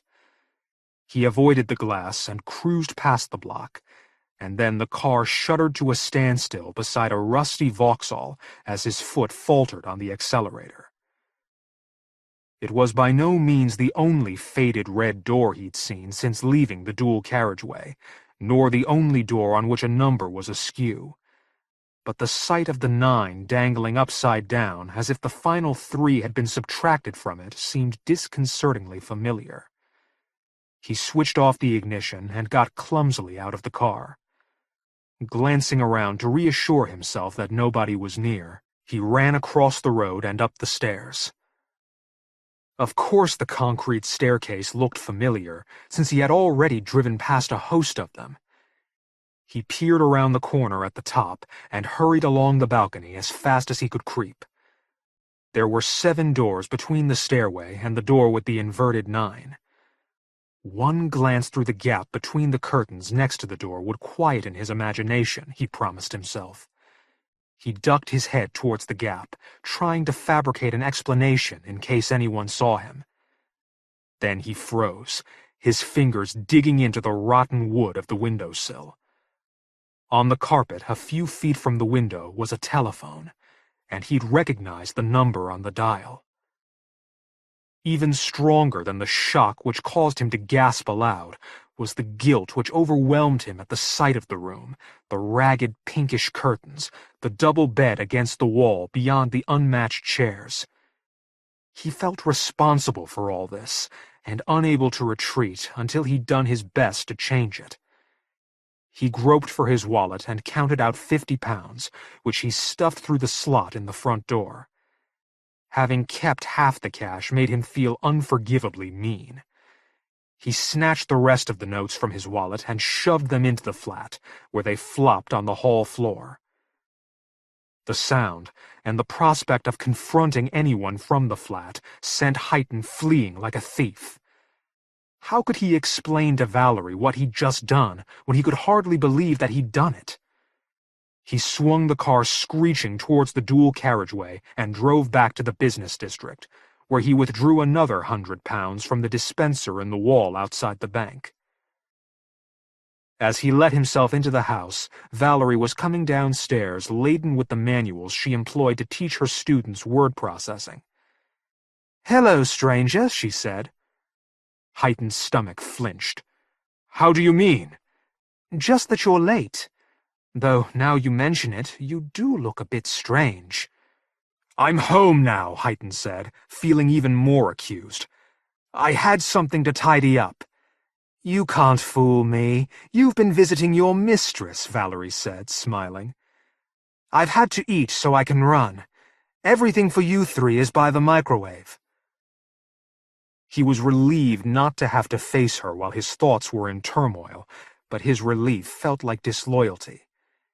He listened as the dreamy hum of her car receded, fading sooner than he was expecting. When the oven peeped, he called the children downstairs. Lucy came at once, her extravagant earrings jangling. Daniel had to be shouted for 3 times, and would have worn his personal stereo at the dinner table if Highton hadn't frowned at him. "Let's hear about your day instead," Highton appealed to both of them. Daniel had scored a goal in a football match against a rival school and been praised for his science project. Lucy's work on local history had been singled out to be shown to the headmistress. Now you have to tell us about your day, Lucy said. Just the usual, trying to balance the books. Feeling trapped, Heighton went on quickly. So are you both happy? Daniel looked puzzled, almost resentful. Expect so, he said, and shrugged. Of course we are. You and Mummy see that we are. Heighton smiled at her and wondered if she was being sensitive to his emotional needs rather than wholly honest. Perhaps it had been an unreasonably direct question to ask people of their ages. Once the dinner things were in the dishwasher, Daniel lay on his bed with his headphones on, while Lucy finished the homework her class had been set in advance to give them more time at the school disco, and Heighton poured himself a large scotch and put a compact disc of Mozart piano sonatas on the player. The stream of music and the buzzing in his skull only unsettled him. Had he really donated £100 to someone he didn't know, with as little thought as he might have dropped a coin beside any of the beggars who were becoming an everyday sight in the downtown streets? In retrospect, the gesture seemed so flamboyant as to be offensive. At least the money had been in old notes and couldn't be traced to him. The idea that whoever lived in the flat might come to the house in search of an explanation terrified him. Worse still was the thought of their asking Valerie or the children. His growing confusion exhausted him, and he would have gone to bed if that hadn't seemed like trying to avoid Valerie when she came home. He refilled his glass and switched on the television, which was more likely than the music to keep him awake, but he found all the programs uncomfortable. Newscasts and documentaries about poverty and famine and a millionaire who had never paid tax, a film in which a policeman had to hunt down a jewel thief who had been his best friend when they were children in the slums. He turned off the set and waited for the financial report on the radio, in case the broadcast contained information he should know. The program wasn't over when he fell asleep in the chair. The next he knew, Valerie was shaking him. Wake up! I want to talk to you. Why won't you wake up? He found himself clinging to the arms of the chair as if by staying immobile he could hold on to his slumber. One of his fingers poked through a tear in the fabric, into the spongy stuffing of the chair. The sensation was so disagreeable that it jerked his eyes open. Valerie was stooping to him, looking in danger of losing her balance and falling back on the bed. Don't keep going away from me, she begged. Heighton grabbed her wrist to steady her. What's wrong now? Is it the children? Lucy's in her room. I've spoken to her. Leave her alone, Alan, or she'll be running off again. She only wanted to give Daniel what she could because she can't bear to see him suffer. Heighton blinked at Valerie as she tried to toss back her graying hair. The light from the overhead bulb glared from the walls of the room, except where the shadow of the lampshade lay on them like grime, yet he felt as if they or he weren't fully present. Where is he? Gone. Where? Oh, where do you think?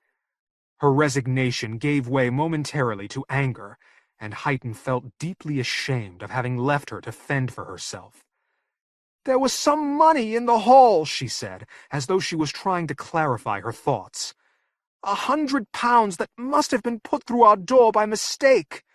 Whoever did that can't be up to any good, and they'll turn nasty if they don't get it back. But Daniel wouldn't listen. He was away with it before we could stop him.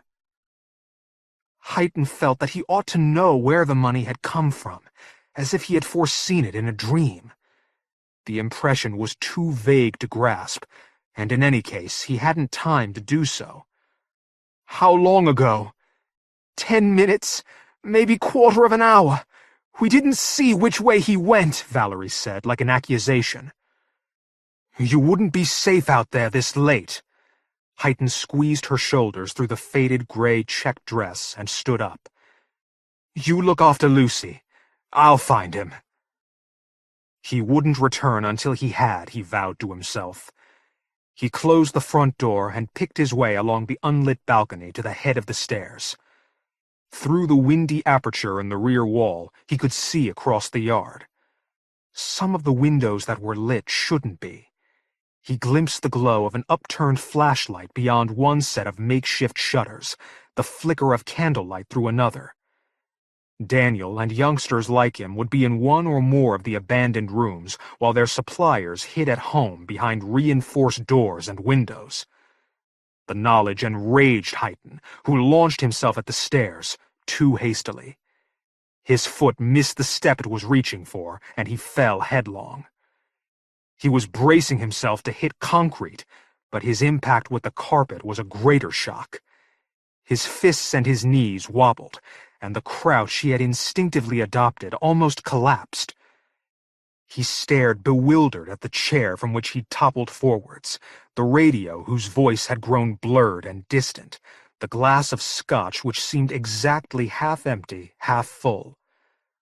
The room and its contents made him feel dislocated, unable to think. He stumbled to the telephone and dialed the number which had lingered in his head. The number was disconnected. Its monotonous wail reached deep into him.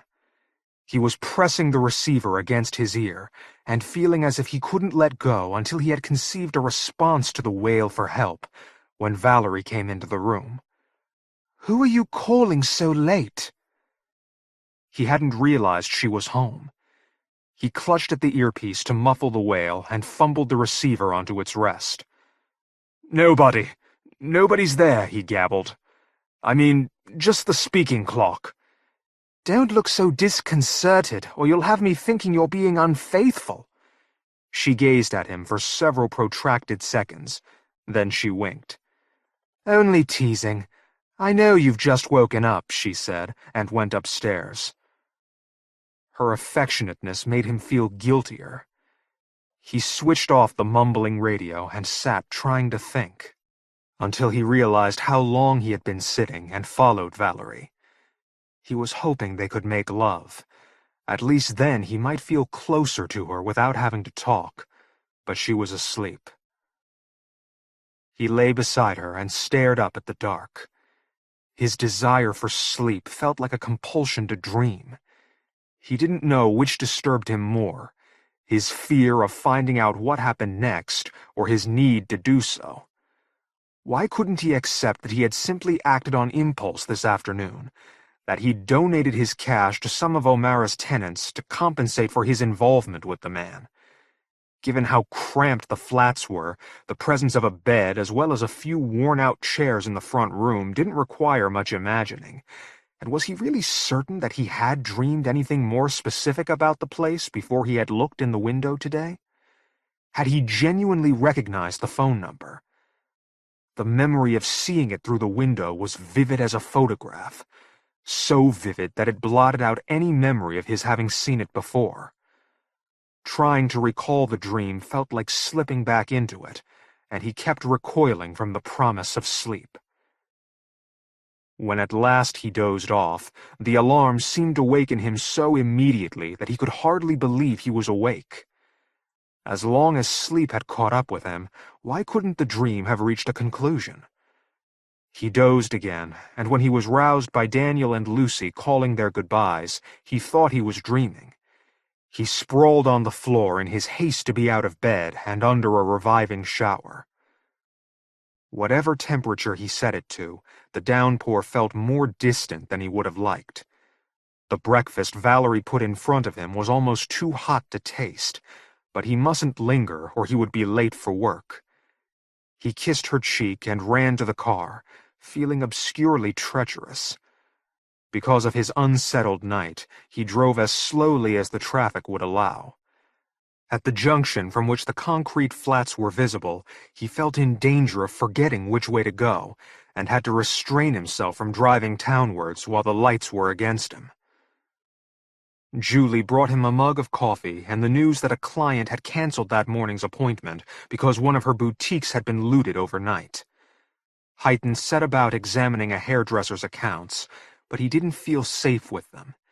In his present state, he might overlook something. He dictated letters instead, trusting the secretaries to spot mistakes. Since he had no appointments, should he take the afternoon off and catch up on his sleep? Once Rebecca had collected the tape of his dictation, he cleared a space among the files on the desk and propped his hand against his mouth. The phone jolted him awake. He wondered how they had been able to afford to have it reconnected until he saw that he was in the office. "It's Mrs. Heighton," Julie's voice told him. "Yes, I want to talk to her." A moment later, Valerie's breathing seemed to nestle against his cheek. "Next time it will be," he said. "What's that, Alan?" "I was talking to someone here." Despite his confusion, he could lie about that and say, "What can I do for you?" "Do I have to make an appointment? I was going to ask if you wanted to meet for lunch." He couldn't say yes when he hadn't had time to think. "I'm already booked," he lied. "I'm awfully sorry." "So you should be," Valerie retorted, and laughed. "I just thought when you went out, you looked as if you could do with easing up on yourself." "I will, when I can." "Do, for all our sakes. See you this evening. Don't be late." "Why should I be?" Heighton demanded, hoping that didn't sound guilty. He dropped the receiver onto its cradle and pinched his forehead viciously to quicken his thoughts. He knew why he'd greeted Valerie as he had, because on wakening he'd found himself remembering the last words she had addressed to him. Why did it have to be money? Why couldn't it have been something that might have meant something to him? She meant the cash Daniel had taken from the flat. Heighton must have dreamed her words at the moment of wakening, but he couldn't recall doing so, which made them seem unassailably real. He wouldn't be able to function until he had proved to himself that they weren't. He told the secretaries that he wouldn't be more than an hour and hurried to his car. By the time he reached the junction, he had a plan. He needed only to be shown that the tenants of the flat weren't the victims of his dream. If sounding his horn didn't bring someone to the window, he would go up and knock. He could always say he had mistaken the address, and surely nobody would take him for a thief. The pavements were scattered with chunks of rubble. Icy winds ambushed him at intersections and through gaps in the architecture, carrying tin cans and discarded polyester into the path of the Jaguar, dislodging an empty liquor bottle from a balcony. As he came in sight of the block where he'd posted the notes, a wind raised washing on the line outside the flat as if the clothes were welcoming him. Closest to the edge of the balcony was a dress as purple as a flower. He clung to the wheel and sent the car racing onwards. Not only the purple dress was familiar, beside it was a gray check dress, more faded by another wash. He trod on the brake at last, having realized that he was speeding through the duplicated streets with no idea of where he was. Before he found a route to the dual carriageway, his head felt brimming with panic. He succeeded in returning to the car park without mishap, though he couldn't recall driving there. He strode almost blindly into his office, shouting, "Leave me alone for a while!" But when Julie tapped on the glass to inform him that the rest of the office was going home, he was no closer to understanding what had happened or where it might lead. He depressed the accelerator hard when the lights at the junction with the dual carriageway turned amber, and was dismayed to find that he wasn't so much anxious to be home as even more nervous of being sidetracked. He steered the car into the driveway and was unlocking the garage when Valerie opened the French windows and stepped onto the back patio. "You may as well leave your car out, Alan." "Why? Are we going somewhere?" "You haven't forgotten. You're teasing." Her amused expression disguised a plea. "You're getting worse, Alan. I've been saying for months that you need to take it easier." When he didn't respond, she marched into the house, and he could only follow her. The sight of Lucy still in her school uniform released his thoughts. "I was joking, you know," he called after Valerie. "It's time to meet Lucy's teachers again." Don't bother if it's that much trouble, Lucy said. Of course it isn't, Heighton replied automatically, hearing Valerie tell Daniel, "Make sure you're home by 9. As the family sat down to dinner, Heighton said to Lucy, "You know I like seeing your schoolwork." He saw that she guessed this was a preamble, and he hurried on. "But your mother's right. I've been having to push myself lately. Better too much work than none, eh? Would you mind if I stayed home tonight and had a rest? I can catch up on your achievements next time." She suppressed her disappointment so swiftly he might almost have believed he hadn't glimpsed it. "I don't mind," she said, and Valerie refrained from saying whatever she had been about to say to him, rationing herself to a frown. She and Lucy drove away before Daniel made for the youth club. Now that Heighton had created a chance for himself, the only time he could foresee when he was certain to be alone in the house, he felt both anxious to begin and nervous of betraying his eagerness to Daniel. Hadn't he time to conduct an investigation which should already have occurred to him?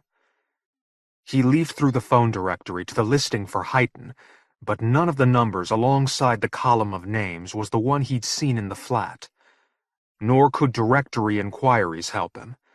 A woman with a persistent dry cough explained patiently that she couldn't trace the number and seemed to suspect he'd made it up. Whatever he'd been hoping the search would prove, it had left him even more confused.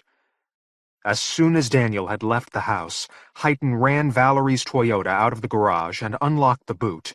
Then he carried Daniel's computer out to the car. The boy wouldn't be without it for long, he told himself, and the insurance money might pay for an upgraded model.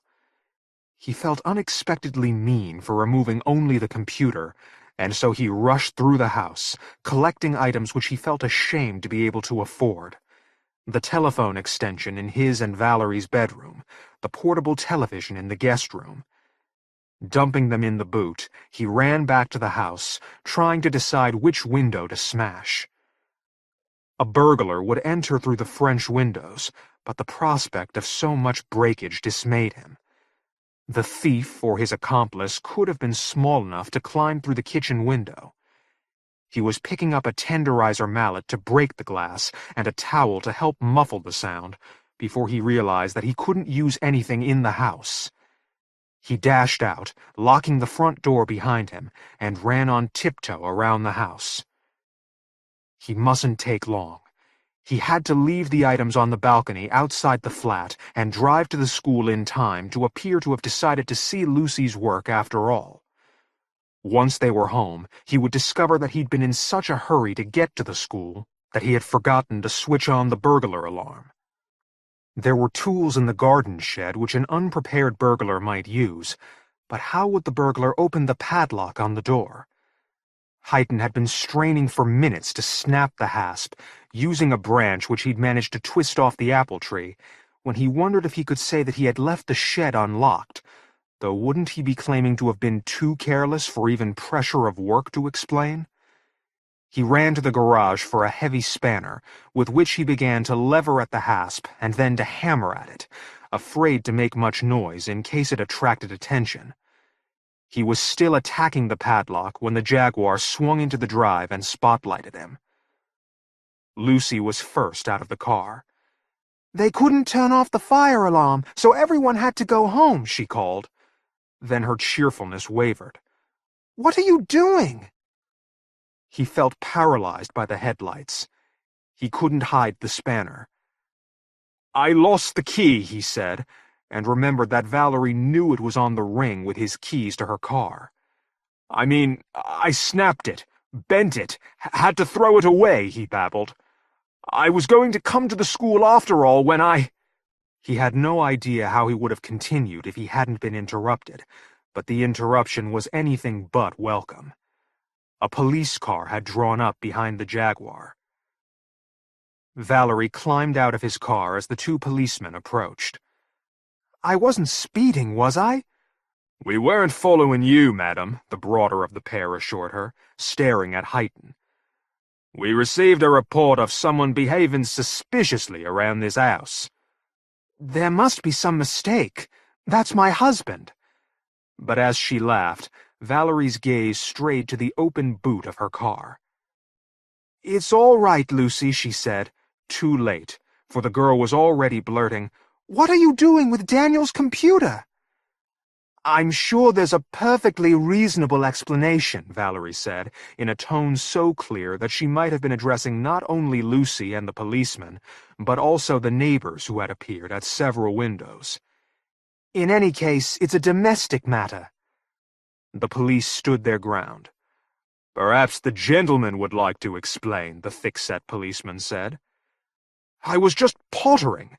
Can't I potter around my own property? Heighton felt as if the lights were exposing his attempt at humor for the defensiveness it was, and the police obviously thought so. They stepped forwards, the man who was built like a bouncer declaring, "We'll have a look around, if you don't mind, to make sure everything's in order." They stared hard at the spanner and the padlock. They examined all the downstairs locks and bolts. They lingered over the contents of the boot of the Toyota. "These are yours, are they, madam?" the wiry policeman inquired, and looked ready to ask Valerie to produce receipts. Eventually, the police left, having expressed dissatisfaction by their ponderousness. "There won't be any reason for us to come back, I hope," the broad policeman commented, and Heighton knew that they'd concluded they had cut short an insurance fraud. Once they had driven away, Valerie glared at the neighboring houses until the pairs of curtains fell into place. "Don't say anything, Lucy. Help me carry these things into the house." To Heighton, she said, "You look terrible. For God's sake, try and get some sleep. Tomorrow we'll talk about what has to be done. We can't go on like this." He felt too exhausted to argue, too exhausted even to be afraid of sleep. He fumbled through washing his face and brushing his teeth and crawled into bed. Sleep held itself aloof from him. In a while, he heard Daniel and Lucy murmuring in the back garden, obviously about him. The unfamiliar smell of smoke made him flounder to the window, from which he saw them sharing a cigarette. "Don't start smoking or you won't be able to give it up," he cried, and they fled around the house. Later, as he lay feeling that sleep was gathering just out of reach, Valerie came to bed. When he tried to put an arm round her, she moved away, and he heard muffled sobs. He had the notion that somehow her grief wouldn't go to waste, but before he succeeded in grasping the idea, sleep blotted out his thoughts.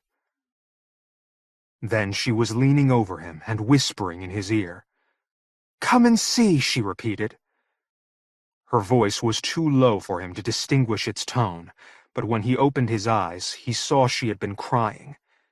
He swung his legs off the bed, on which he had been lying fully dressed. "What is it?" "Nothing bad," she assured him, and he realized that her tears had been of relief. "Come and see." He followed her into the hall of the flat and saw a portable television near the front door. "Where did that come from?" "That's part of it. Have you really been asleep in there all this time?" She was too full of her news to wait for an answer. "He didn't spend that money on drugs. That's why you couldn't find him. He bought the television for us, and something for himself to keep him straight." She put a finger to her lips and beckoned him to the door of Daniel's room. Daniel and Lucy were sitting together on the chair in front of the rickety dressing table, which bore a computer with a small monochrome screen. Both of them were engrossed in the calculations which it was displaying. "I'm teaching them how to use it," Valerie said in his ear. "Once they're old enough to get a job doing it, maybe I can go back to mine." Though Heighton recognized that he shouldn't inquire too closely into how or where Daniel had been able to buy both a computer and a television for £100, it looked like a miracle. "Thank God," he said under his breath. She squeezed his arm and led him back to the front room. "It won't be easy," she said, with a strength which he'd feared had deserted her. The next few days are going to be awful for him. He swears he'll straighten himself out so long as we don't leave him alone for a moment. He means you particularly, Alan. He needs you to be here." She wasn't referring only to the present, Heighton knew. "I will be. I promise," he said, trying to grasp why he felt less sure of himself than he sounded. "Do you mind if I go out for a stroll and a think, seeing as I won't be going anywhere for a while? I won't be long." "Don't be," she said, and hugged him fiercely. He would go back to her, he vowed, as he descended the dark concrete stairs, just as soon as he understood why he was harboring any doubt that he would. Not far now. Not much farther, he kept telling himself, as he tramped through the dark between the broken street lamps, trying to relax enough to think. When at last he turned and saw only darkness and looming blocks of flats, he was seized by panic. Before he could run back to the flat, he awoke. Valerie had wakened him by sitting up. When he reached for her, desperate to feel that she was there, she slid out of bed without looking at him. "I'm sorry," he mumbled, rubbing his eyes. She gave him a wavering glance and sat on the far end of the bed. "I don't even want to know what you thought you were doing, but I need to know what's wrong. It's as you've been saying, pressure of work. You're going to have to tell me more than that, Alan." He couldn't tell her the truth, but what else might convince her? "I'm not happy about some of the clients I have to work for. One in particular, a landlord called O'Mara." "You used to talk to me about anything like that," Valerie said, as if he had confirmed his disloyalty. She nodded at the open door, past which Lucy was padding on her way to the bathroom. "Wait until we're alone." Once the bathroom was free, Heighton made for the shower.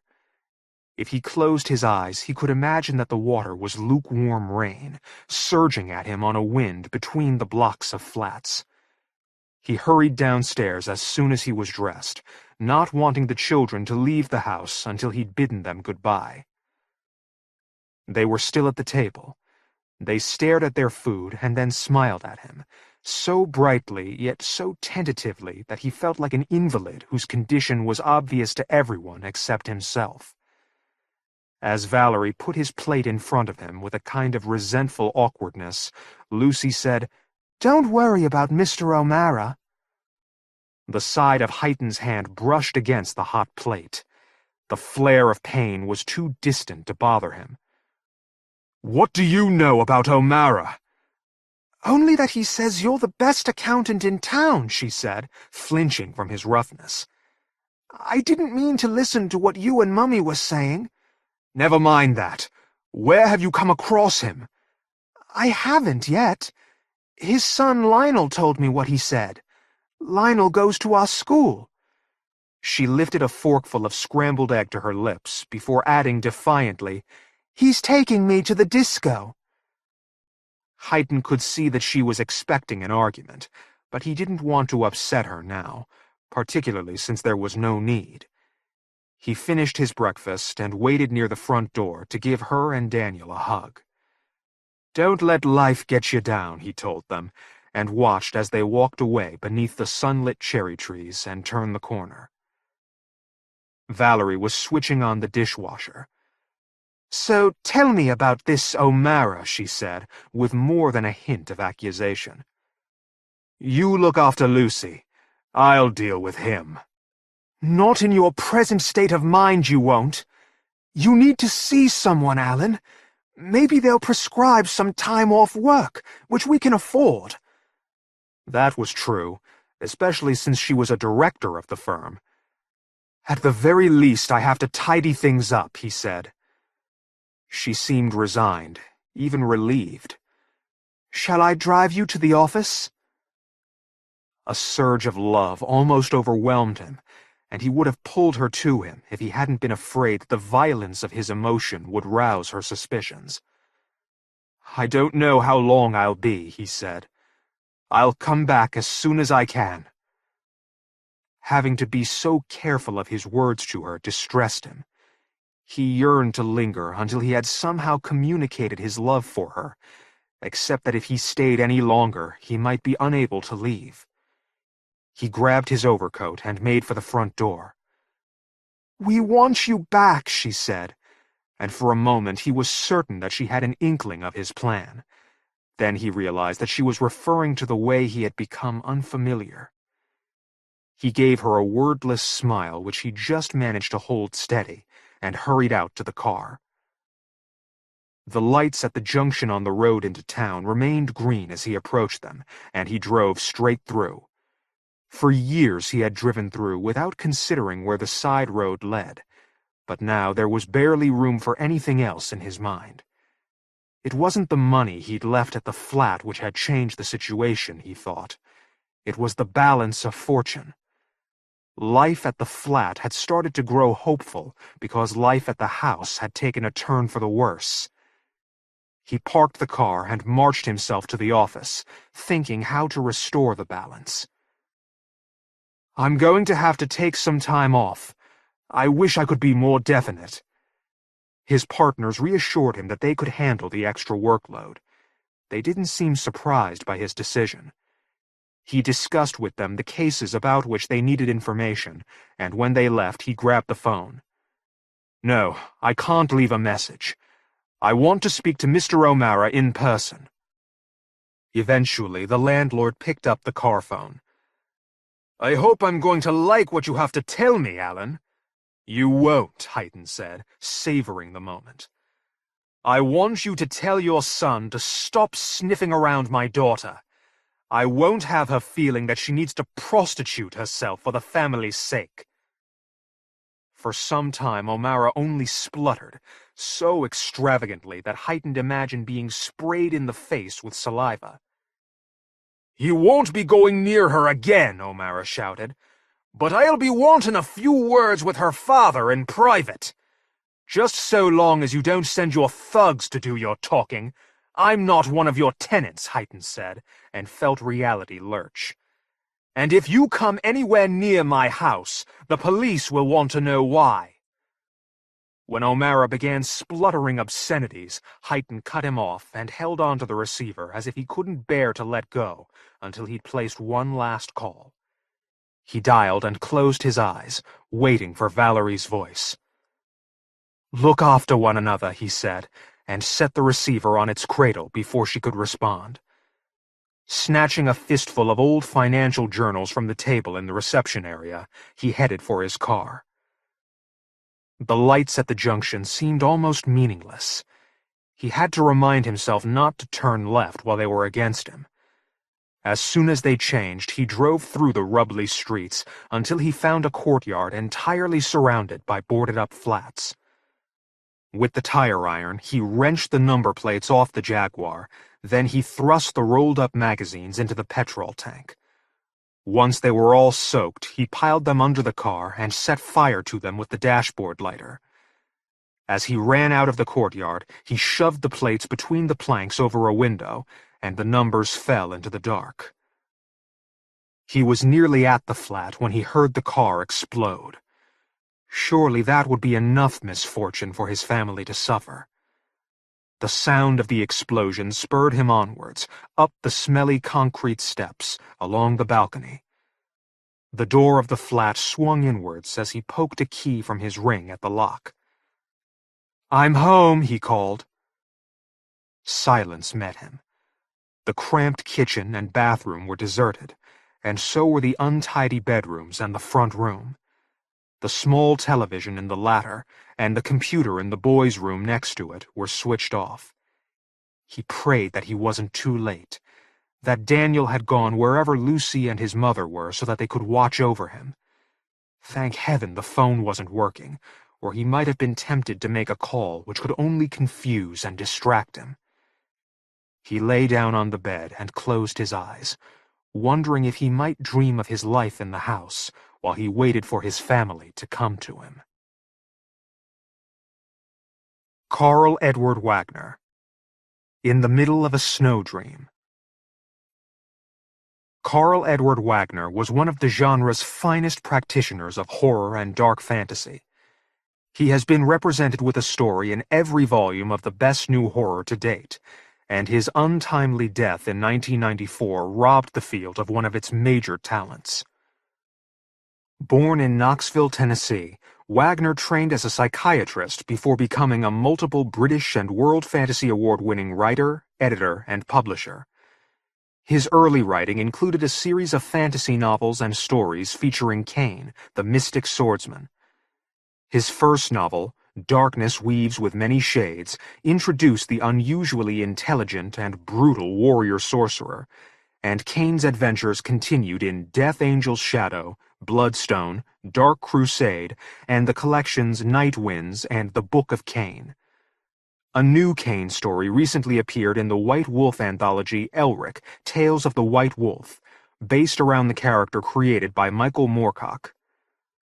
Wagner also expanded the exploits of two of Robert E. Howard's characters, Conan and Bran MacMorn, respectively, in the novels The Road of Kings and Legion from the Shadows, and he edited 3 Echoes of Valor heroic fantasy anthologies and a collection of medical horror stories, Intensive Scare. For 14 years, he was the editor of the renowned The Year's Best Horror Stories series, while his own superior short horror tales were collected in a Lonely Place, Why Not You and I, and Unthreatened by the Morning Light. At the time of his death, he had just finished compiling a new collection, Exorcisms and Ecstasies, and was working on 2 new novels, The Fourth Seal and Tell Me Dark, the latter based on the graphic novel he disowned. The costumes were rumored to be genuine Playboy Club surplus, minus the bunny tails and funny ears. Nyan Liddell hated them. They were satin or something, heavily boned to pull in the waist and push out the bust, and you needed a friend to help zip you in and out of them whenever you went to the toilet. She had waded topless in bars before, but at least that had been more comfortable than this blue satin torture device. The pawing and petting were about the same either way, but it was cooler topless lugging trays of drinks all about, and at least she could draw full breaths. This was not the reason why she decided to pour scalding coffee upon her hand. Nyan Liddell actually had just turned 21, although she had claimed to be of that age since she had fled a dying mining town in Campbell County, Tennessee 4 years before in search of the bright lights of Nashville. Her singing career had not burst upon the country music scene quite as she had expected. After a series of dirty jobs, Nyan had saved enough dirty money to afford a bus ticket to Los Angeles. There she found things dirtier. Her Nashville agent had promised this and passed her on to a Los Angeles agent who had promised that, but the promises never really came true, and neither did Nyan's wishes. She slept with the people she was told to sleep with, and she landed a few bit parts in trash films, mostly done directly for videocassette. Nyan had a very good body, a naturally pretty face and smile, although she thought her nose too big, lots of shining, straight black hair, which she wore Cleopatra style, and an East Tennessee accent that only Nashville should have loved. She took voice lessons, but her film career proved as hopeless as her music career. She could always find work waiting tables in bars, and this she did. Nyan took pride in the fact that she hadn't had to turn to the streets, as had so many other crushed hopefuls. This despite her growing drug habit. It had started with a little coke and smack at those parties where she wound up screwing important producers, who weren't really producers, for important films that never seemed to materialize. And it went on. No stardom. The drugs helped. Nyan kept reminding herself that she never took money for screwing on the casting couch. Her only receipts were broken promises and tracks on her arms. Nyan wanted to go home, wherever that was. She saved some money from tips waiting at the topless bars, made a good bit more dancing nude, and, while she refused to admit it to herself, turned a few tricks for customers whom she really did like and who gave her enough money for smack and crack. One-night stands was all. She wasn't a prostitute.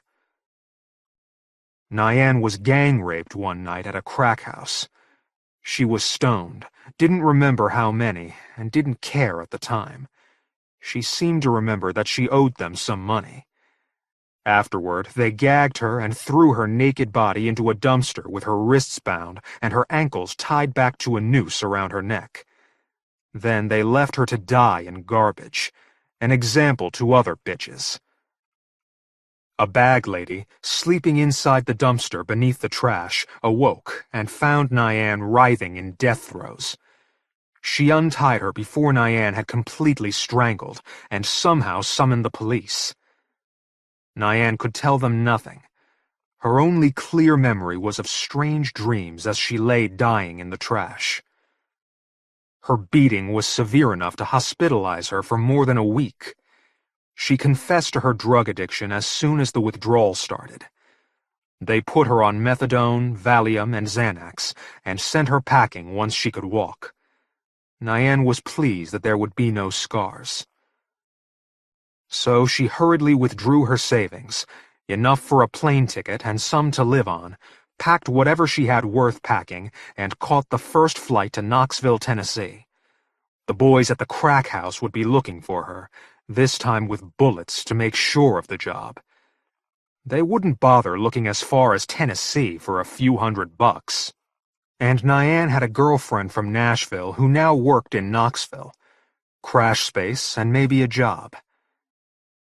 Nyan's friend worked at Kim's Club. She was a statuesque black woman named Navana Wardlow, about 3 years Nyan's senior and about 5 inches taller than Nyan's 5'6". Navana had danced at one of the topless bars in Nashville where Nyan had worked the tables. They had stayed in touch after both had left Nashville without stardom. Kim's Club had opened in Knoxville, and Navana got a job as waitress/dancer and was in a position to get Nyan work there. Good pay, yuppie tips, and crisp bills stuffed into your G-string when you stripped. Navana had a bag of bootleg Demerols in her purse, and Nyan needed them really badly. But Navana knew the signs, and Nyan was already into her for $50 and her half of the rent money. Nyan had been a little overindulgent with her prescriptions. She was running low, trying to stretch them for another few days until she could renew them, and she really needed some Demerols to see her through. And Navana wouldn't let her have them. And here they'd been pillow mates for several months now. And she'd even let Navana wear some of her dresses from Los Angeles, the ones she'd worn to auditions, and the red bustier she'd bought at Frederick's of Hollywood. And Navana was really too tall for Nyan's size. It wasn't fair. It was almost an accident. Nyan's hands were sweaty as she filled a carafe from the coffee urn, but she deliberately let it spill onto her hand as it tipped. She screamed. She hadn't known it would hurt this much. The staff made a fuss. The manager was upset. Navana sat with her in the employees' restroom and wondered if she might not need to see a doctor for the scald. Nyan said there was no need for that, but she could use some Demerol for the pain. Navana took her back to their dressing room and gave Nyan her packet of Demerols. She would look in on Nyan in a few minutes. Marty, a blonde from Crossville, finished her striptease and came in not too long after to exchange her G-string for her surplus bunny corselet. She asked Nyan to help her into it. At first, she thought Nyan was just having a nap. Nyan was barely breathing. The Demerols were gone. Marty screamed for help. Navana didn't wait for the ambulance. She picked Nyan up in her arms, rushed out to one of the taxis that cruised Kim's Club, and had the driver rush to the nearest hospital emergency room. She performed CPR as best she could as they drove. The driver had heard many stories of cabbies with women having babies in the back seat on the way to the hospital, but never one of two bimbos in frayed bunny costumes going at it in a cab. Despite the distraction, he made it to the hospital in time. Nirvana was carrying her in her arms. They were both wearing only their G-strings, but that was okay, as the leaves were stripping from the trees and fluttering down about them. Nyan wanted to say something, but Nirvana just said, "Hush now, baby," and pressed her breast into Nyan's mouth as she carried her along. It was a pathway through wooded mountains, the mountains of Nyan's childhood home. She sucked at Nirvana's breast, tasting her warm, rich milk. The fluttering leaves. They weren't leaves, only made to look like leaves. Camouflage. They were more like tiny flying manta rays of some sort. Beneath their leaf camouflage they had gills, or gill slits, and tiny sharp teeth in rows within wide mouths. Their bellies were white, their eyes coldly rapacious. They began to land upon her, biting. Nyan tried to warn Nirvana, but Nirvana only pressed Nyan's mouth harder against her breast, walking steadfastly through the attacking flurry of flying creatures. The leaf mantas were settling all over both of their nude bodies, biting, sucking. "She's coming around now," Dr. Greenfield told a frightened Nirvana. They had given her a white lab coat to cover her costume and told her to wait in the lobby of the ER. 2 patients had mistaken her for a doctor. Dr. Greenfield was a stout, 40-ish, very efficient, very much overworked woman. She was a little too aggressive for Nirvana's liking. "Thank God," murmured Nirvana. "Got her here not a minute too soon. Must have been 50 Demerol we pumped from her stomach. Where did she get them?" "I have no idea. I do know she has prescriptions for methadone, Valium, and Xanax. What sort of fool would prescribe that witch's brew?" "I can't say," Nirvana stammered. She hated hospitals. "It was in Los Angeles. She was raped and beaten, left for dead. I think she had been on drugs before that." Dr. Greenfield's tone softened, but remained brisk. "I see." She glanced at her chart. "And you, Miss Calloway, what is your relationship to Ms. Liddell? We're co-workers and share an apartment." Dr. Greenfield had seen their costumes and did not comment. "Next of kin?" "None that I know of. She's from somewhere in Campbell County. I met her in Nashville when we both had stars in our eyes. Look, I can help cover her bill." "That's a job for accounting. Just now we'll keep her here under observation until I'm certain that overdose has cleared her system. After that, I'm signing commitment papers, inasmuch as she is clearly a danger to herself, if not to others."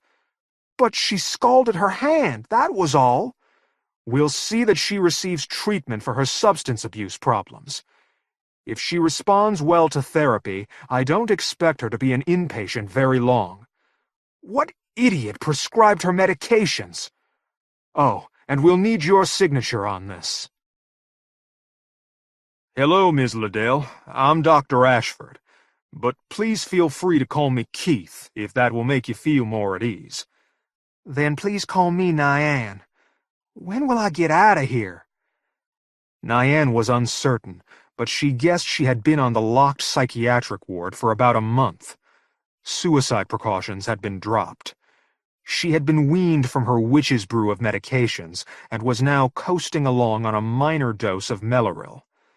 Someone still seemed to think she needed medication of some sort. She didn't know why. "I've arranged for a sort of halfway house in the mountains," said Dr. Ashford.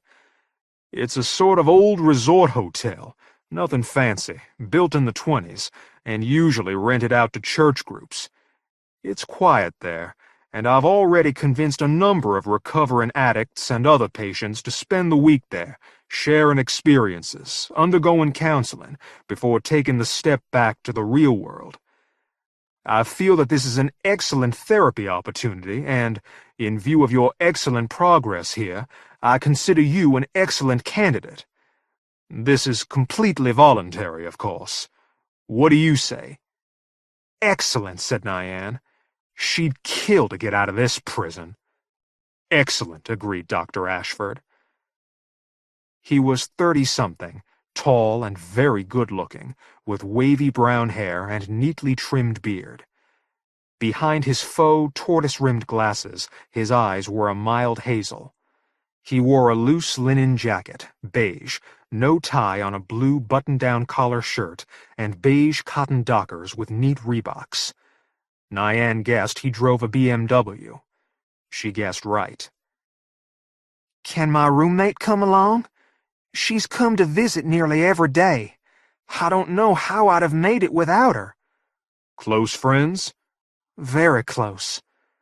Then I don't see why not. Others are bringing family members. Perhaps she'd like to participate in group, or just take in the view. Dr. Ashford leaned forward in his chair.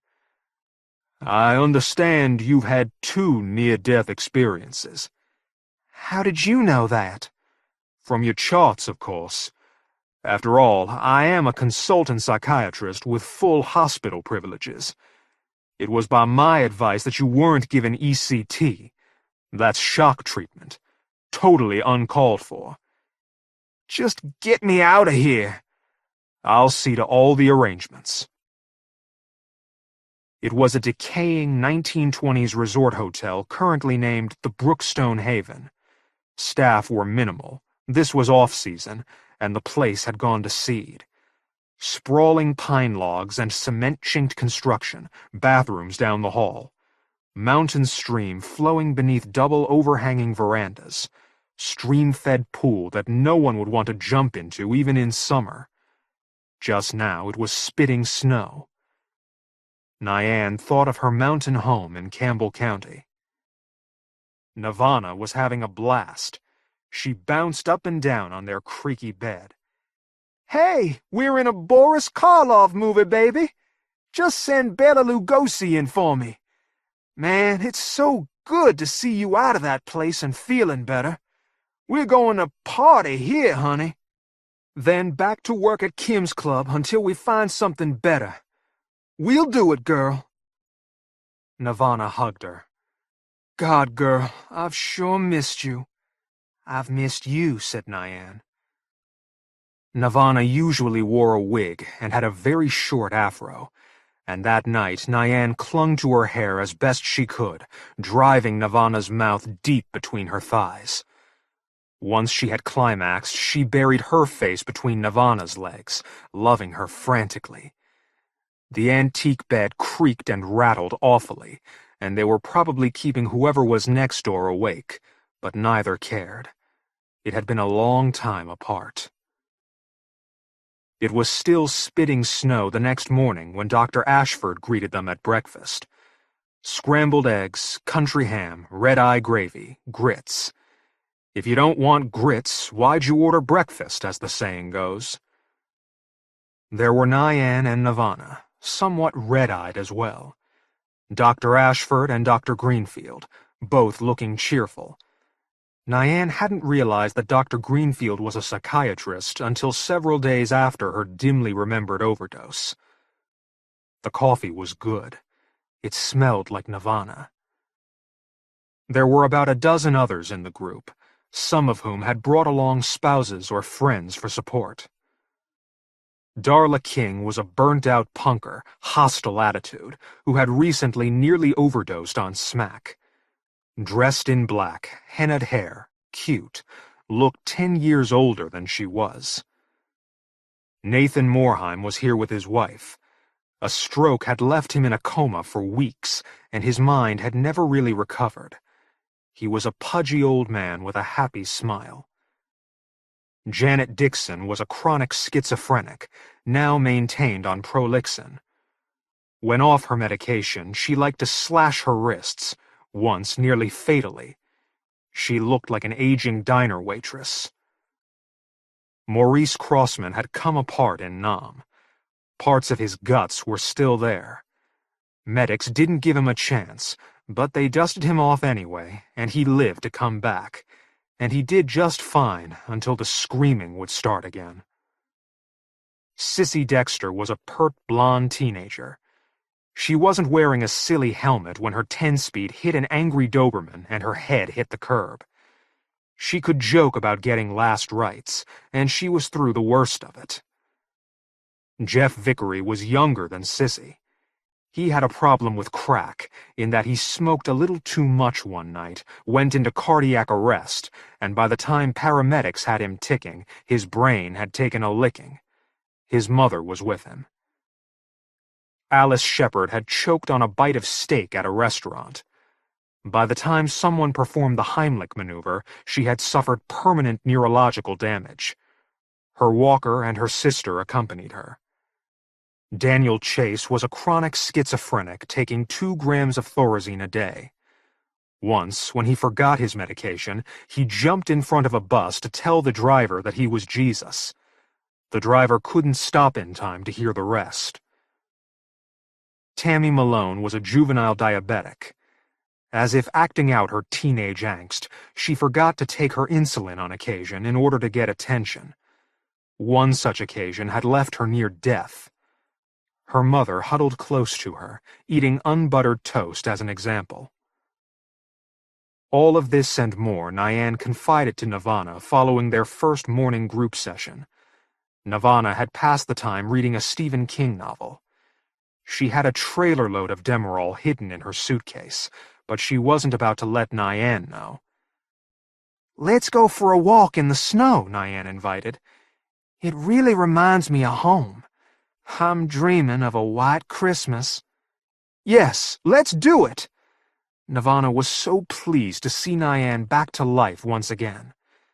That thought stirred another thought, and she thought about that thought as she dressed for outside.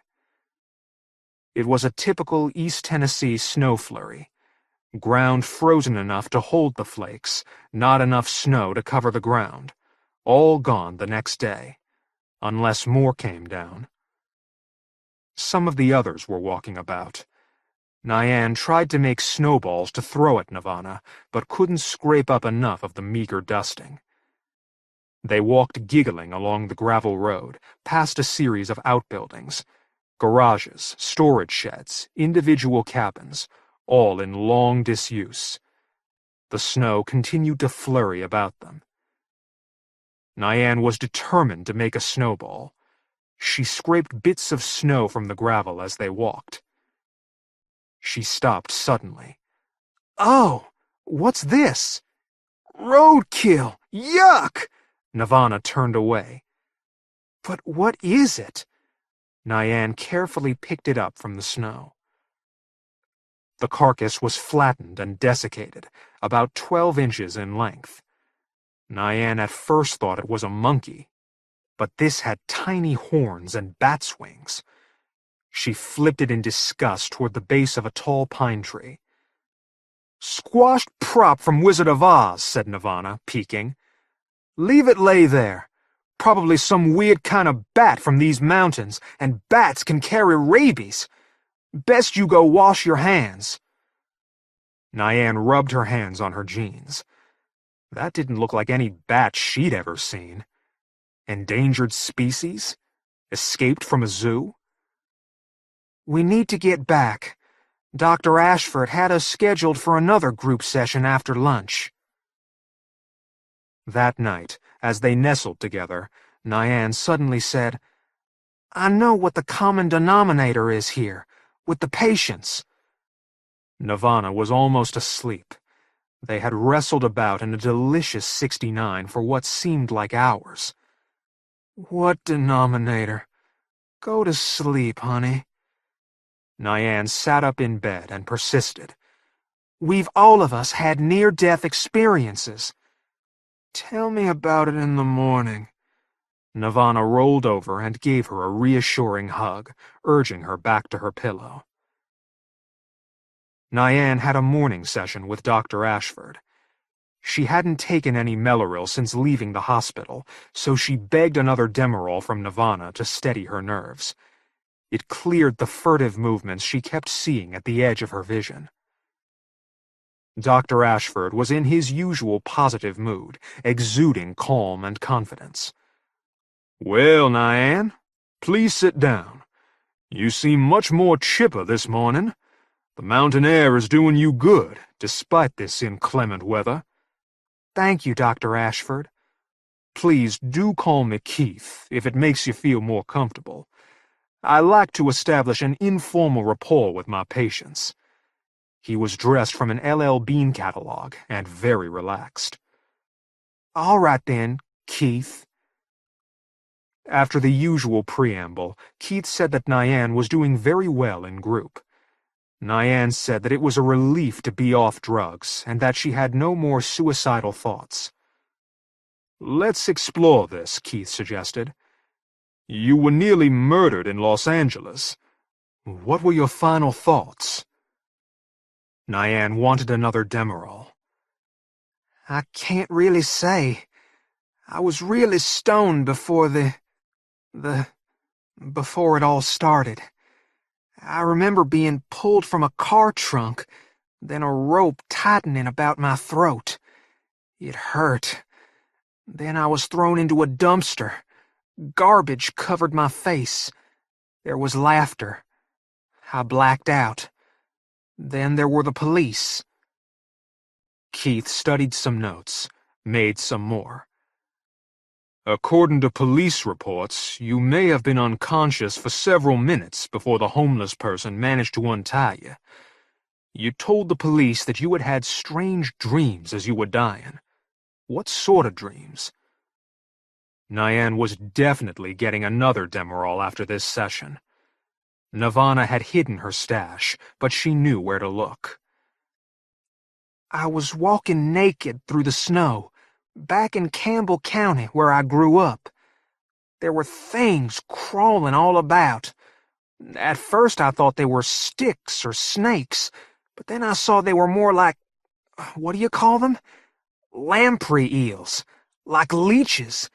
They had sucking mouths all lined with teeth.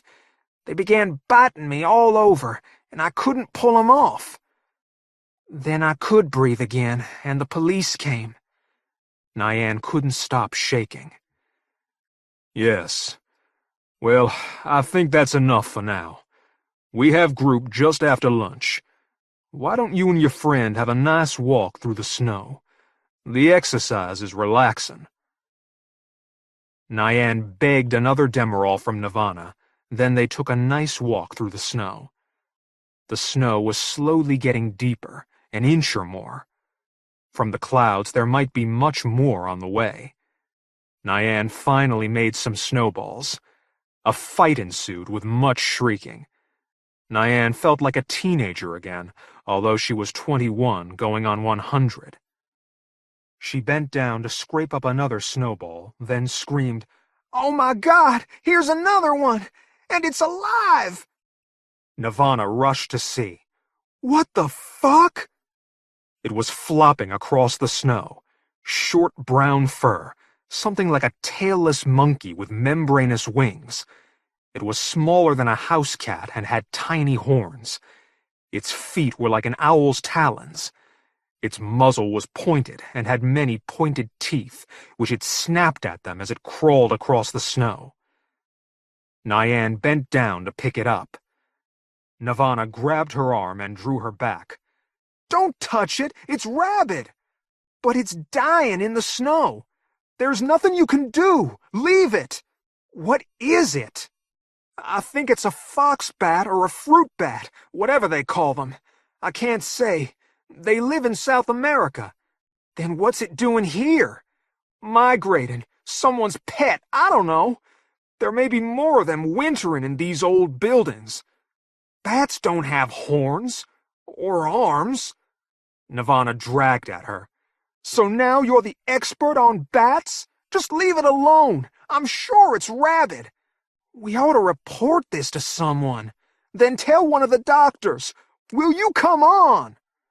Nyan complained about her nervousness that night, but refused to take her Meloril. Nirvana gave in and gave her 2 Demerol. Then she unpacked their favorite dildo, strapped it on, and soon had Nyan too exhausted to complain. There was more than a foot of snow on the ground by morning. They slept through breakfast. Nyan had a morning session with Dr. Ashford. She complained that her crotch was too sore because Nirvana had been too rough, and Nirvana gave her 2 more Demerols, knowing full well the scam. At least Nyan wasn't pouring coffee on herself. Nirvana decided to keep her stash on her person. Keith was his genial self. Nyan was a little stoned. "Still taking your Meloril?" Yes, but it does make me drowsy. She had flushed it down the toilet yesterday. Small talk, then, "Let's pick up from yesterday. I think we should explore your recent overdose." I scalded my hand. I was already on too much medication. I took a handful of Demerols without thinking what I was doing. It wasn't a suicide attempt. I was just out of control. Dr. Greenfield told me you almost died. CPR and quick treatment pulled you through after heart and breathing stopped. You were clinically dead for several minutes. Very lucky to have pulled through. I won't do it again. What's this leading to? What did you experience as you were dying? Again? It's important. Nirvana was carrying me. We were only wearing our dancers' G-strings. Leaves came fluttering down. Only they weren't leaves. They were like mutated manta rays or something. They settled onto our bare skin, drinking our blood. Surely you have all this from my hospital records. Best to have it from the patient firsthand. All of the patients here have had near-death experiences. Very observant, Nyan. But you are the only one who has died twice. We can help one another to learn. About what? About what's on the other side. I'm out of here. Nyan stood up. Sit down. There's more than a foot of snow outside, and it's still coming down. No road crews here. I doubt you'd get very far. Aren't 2 death experiences enough? Nyan sat back down, clenching her fists. This isn't a retreat or a clinic. What do you want from us? Keith folded his hands, trying to look fatherly. Dr. Greenfield and I have been doing research on near-death experiences. What you and the others have shared with us may answer life's final question. Where do we go after death, and what else is out there? Why this run-down dump of a hotel? Why not a real clinic? Pleasant surroundings, isolation, past reports of paranormal phenomena, conducive to patients' rapport with their buried memories, as you have demonstrated. Dr. Greenfield and I agree that certain points on this earth serve as gateways to other worlds. This time, Nyan jumped up for good. You're no psychiatrist. You're a pair of Looney Tunes. Nirvana and I are out of here as soon as the snow stops, and I'll tell the others. We'll phone down for a fleet of snowmobiles or something. Lines are down, said Keith patiently. Bad storm. And you've got bats in your belfry. Nyan started for the door, then decided to fire the parting shot. You really do. Only thing is, they live in those old sheds, and they have horns and monkey's arms. Keith jumped up and grabbed her arm. What have you seen? Just what I said. Let go of me. He was very strong. Just tell me. I found a dead one in the road when we first got here. Yesterday, I found one dying in the snow. Nirvana said it was probably rabid and had migrated from South America. Let go of my arm. Keith's eyes were intense, and he wouldn't let go. Just show me where you found it. I'll make arrangements for all of us to leave once the snow stops. I promise. Nyan got her coat and pulled a still sleepy Nirvana along for protection and confirmation. Keith was waiting impatiently with Dr. Greenfield. Of course, it was impossible. Nyan and Nirvana weren't sure just quite where, The bat had still been crawling about, and the snow was approaching 2 feet in depth. A record blizzard for this area of the Smokies' foothills. Nyan kicked along the gravel road. They'd been at it for hours, and she was freezing. She remembered the large pine tree. There it was, the skeletal one, where she'd flung it, buried under the snow. She scraped away snow. "Here's one of them." Keith carefully removed it from the snow. He and Dr. Greenfield examined it in awe. Keith murmured, "My God, it's really happening." The snow was falling so thick that Nyan almost didn't see it flying toward them.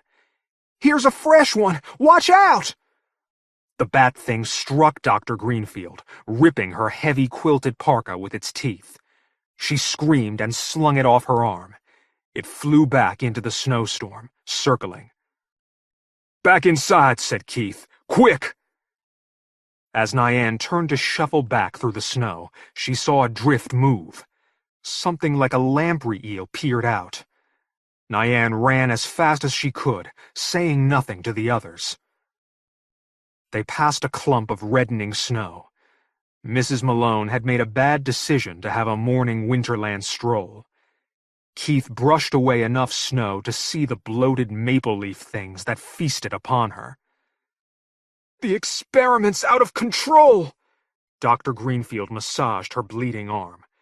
"There's too much energy! They're breaking through!" "Move!" ordered Keith. A stick with teeth shot out of the snow and snapped at his leg, barely missing. They made it inside and locked the door, for whatever good. "What's happening?" Nyan demanded. Someone was screaming upstairs. The scream stopped. "This site is a gateway," Keith said, looking all about. "Sort of a flaw in the universe of the natural human world. The Cherokees knew about it. The whites ignored it. Now things are breaking through." "You're no psychiatrist," Nyan said slowly. "I am, but I'm also what you might call a sorcerer. Sounds foolish, but we do exist." "And I'm Ellison Drag, and I'm walking out of here right now. Nirvana, come on." Keith shrugged. "Doesn't really matter if you believe me. This was to have been an experiment to gather together a group of near-death survivors. I wanted data. I hoped for a possible spiritual manifestation from your combined experiences linking to the gateway here. Nothing like this, however. Together, you created too much power. I was only doing research." "And I was the one locked up in the nut house," Nyan said. Someone else was screaming from the direction of the kitchen. There was the sound of breaking glass. Something hit the front door, hard. "You're doing it," Keith said. "What? What am I doing?" Keith removed his tie. He seldom wore one. He mopped his forehead with it. "My theory is that when you die, you fall into a universe of absolute evil. Its denizens, demons if you will, formed by your imagination, descend upon you. No heaven, only hell. When you die and are returned to life, they will try to follow you back into life. You've been dead twice, Nyan, and we're standing at a portal. They're following you. They're here. It's all out of control." Keith whipped his tie around Nyan's throat. "I'm sorry, Nyan, but this is the only way. I never meant for the experiment to end like this." Nyan clawed at him, gasping for breath. Nirvana rushed to help her, but Dr. Greenfield tackled her. They rolled about on the floor. Nyan could hear more screams, but had no breath for her own. Keith ignored her clawing and struggling. He pushed her to the floor, knees on her chest, tightening the tie about her throat. "Third time's a charm, Nyan." Nyan lost consciousness. It was all black. It was snowing. She saw a snowman, A very poorly constructed snowman, more like a cone. Its face was covered with icy tentacles. It began to move toward her, its arms stretched out like thick ropes. It grasped her throat. She couldn't breathe. The darkness thickened. Nyan was able to draw breath again. Nirvana was shaking her, her face desperate. "Baby! Baby! Come on, baby! Just hold on for me!" Nyan coughed and sat up. Her throat ached. She gulped air. Dr. Greenfield was in worse shape. Nirvana had crushed her skull with a table lamp. The door was smashed open. "Where's Dr. Ashford?" asked Nyan, holding her throat. She was barely conscious. A tie was wrapped loosely about her throat. "He's gone. Something broke through the door. I was trying to get away from Dr. Greenfield to help you.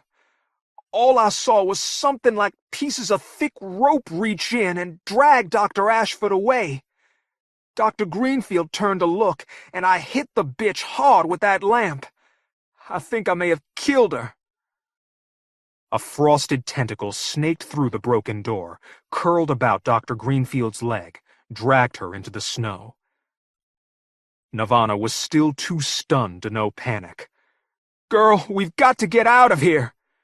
She said it as if she were speaking of leaving a bad singles bar. There were more screams from upstairs. Nirvana didn't seem to hear.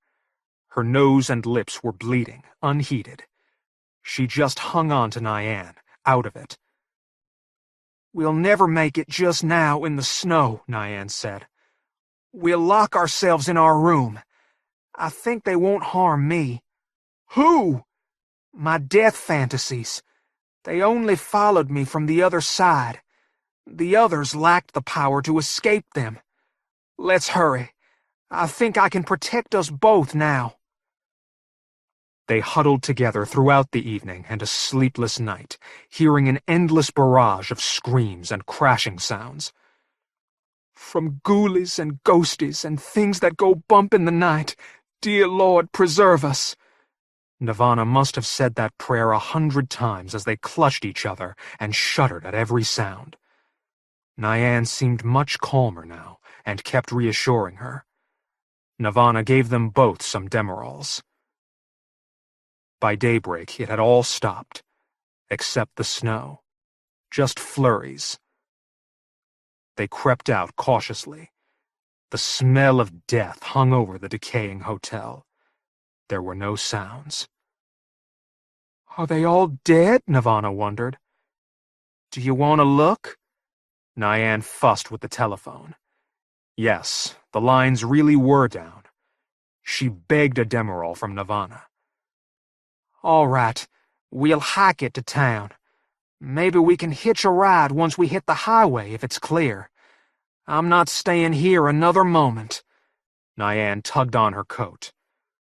"Are those things gone?" Nirvana worried. "Let's not wait to find out. I think they got what they came for now. Come on." The wind had blown the dry snow into drifts, clearing much of the gravel road. They had trudged along for about a mile before Nirvana fell back and noticed that Nyan was leaving no footprints in the snow, nor a shadow. Probably just the snow in her eyes and the glare. She hurried to keep up. Paul J. McAuley. The Temptation of Dr. Stein. Paul J. McAuley lives in Scotland, where he works as a research biologist. His first novel, 400 Billion Stars, was published in 1988 and won the Philip K. Dick Award. It was followed by Secret Harmonies, Eternal Light, shortlisted for the Arthur C. Clarke Award, Red Dust, Pasquale's Angel, and Fairyland. His short fiction has been collected in The King of the Hill, and with Kim Newman he co-edited In Dreams, an anthology of stories about the culture and myths surrounding the 7-inch single. The following story is set in the same alternate history as his novel Pasquale's Angel, another Arthur C. Clarke Award finalist, in which the inventions of the great engineer, Leonardo da Vinci, have transformed Florence into a world power. The novel features an appearance by a certain Dr. Pretorius, a character memorably portrayed by the great English eccentric Ernest Thesiger in James Whale's 1935 movie Bride of Frankenstein, and The Temptation of Dr. Stein concerns his activities in Florence some 10 years earlier. Dr. Stein prided himself on being a rational man. When, in the months following his arrival in Venice, it became his habit to spend his free time wandering the city, he could not admit that it was because he believed that his daughter might still live, and that he might see her amongst the cosmopolitan throng. For he harbored the small, secret hope that when Landesknechts had pillaged the houses of the Jews of Lotz, perhaps his daughter had not been carried off to be despoiled and murdered, but had been forced to become a servant of some Prussian family. It was no more impossible that she had been brought here, for the Council of Ten had hired many Landsknechts to defend the city and the terra firma hinterlands of its empire. Dr. Stein's wife would no longer talk to him about it. Indeed, they hardly talked about anything these days. She had pleaded that the memory of their daughter should be laid to rest in a week of mourning, just as if they had interred her body. They were living in rooms rented from the cousin of Dr. Stein's wife, a banker called Abraham Soncino, and Dr. Stein was convinced that she had been put up to this by the women of Soncino's family. Who knew what the women talked about when locked in the bathhouse overnight after they had been purified of their menses? No good, Dr. Stein was certain. Even Soncino, a genial, uxorious man, had urged that Dr. Stein mourn his daughter. Soncino had said that his family would bring the requisite food to begin the mourning. After a week, all the community would commiserate with Dr. Stein and his wife before the main Sabbath service, and with God's help this terrible wound would be healed. It had taken all of Dr. Stein's powers to refuse this generous offer courteously. Soncino was a good man, but this was none of his business.